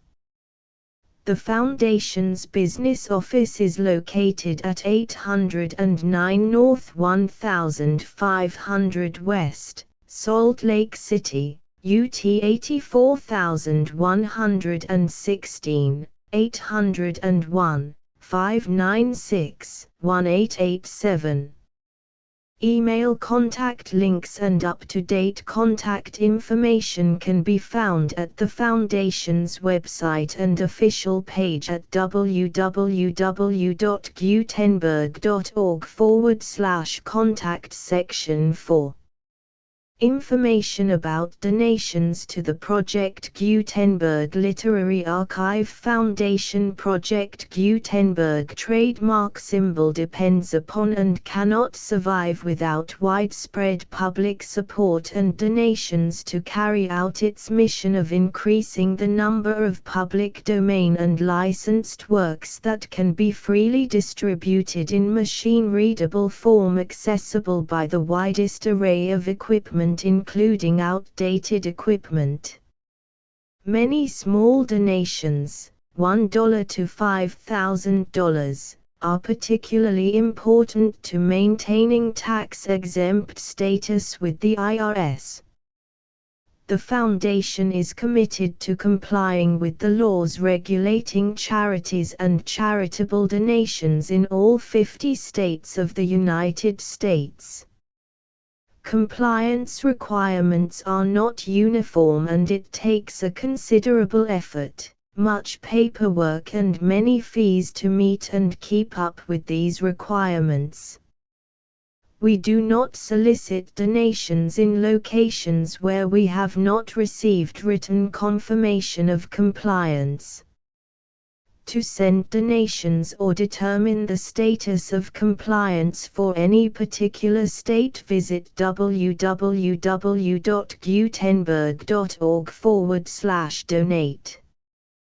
While we cannot and do not solicit contributions from states where we have not met the solicitation requirements, we know of no prohibition against accepting unsolicited donations from donors in such states who approach us with offers to donate.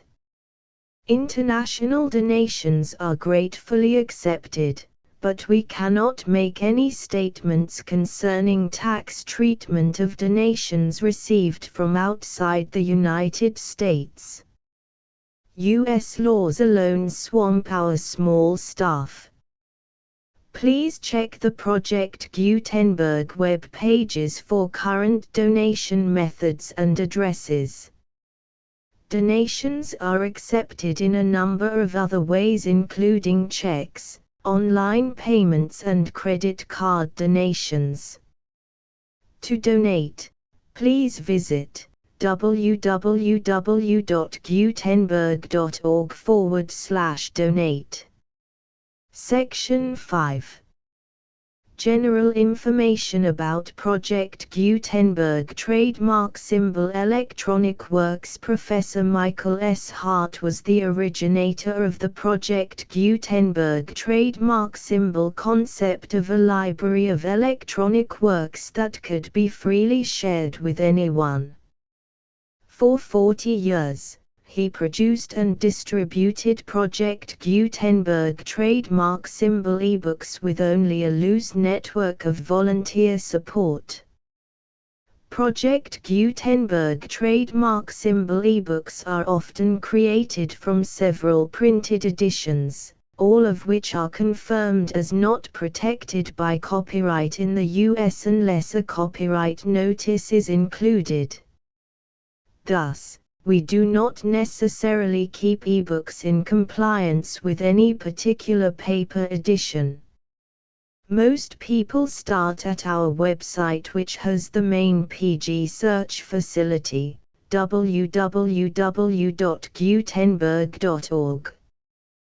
This website includes information about Project Gutenberg trademark symbol, including how to make donations to the Project Gutenberg Literary Archive Foundation, how to help produce our new ebooks, and how to subscribe to our email newsletter to hear about new ebooks.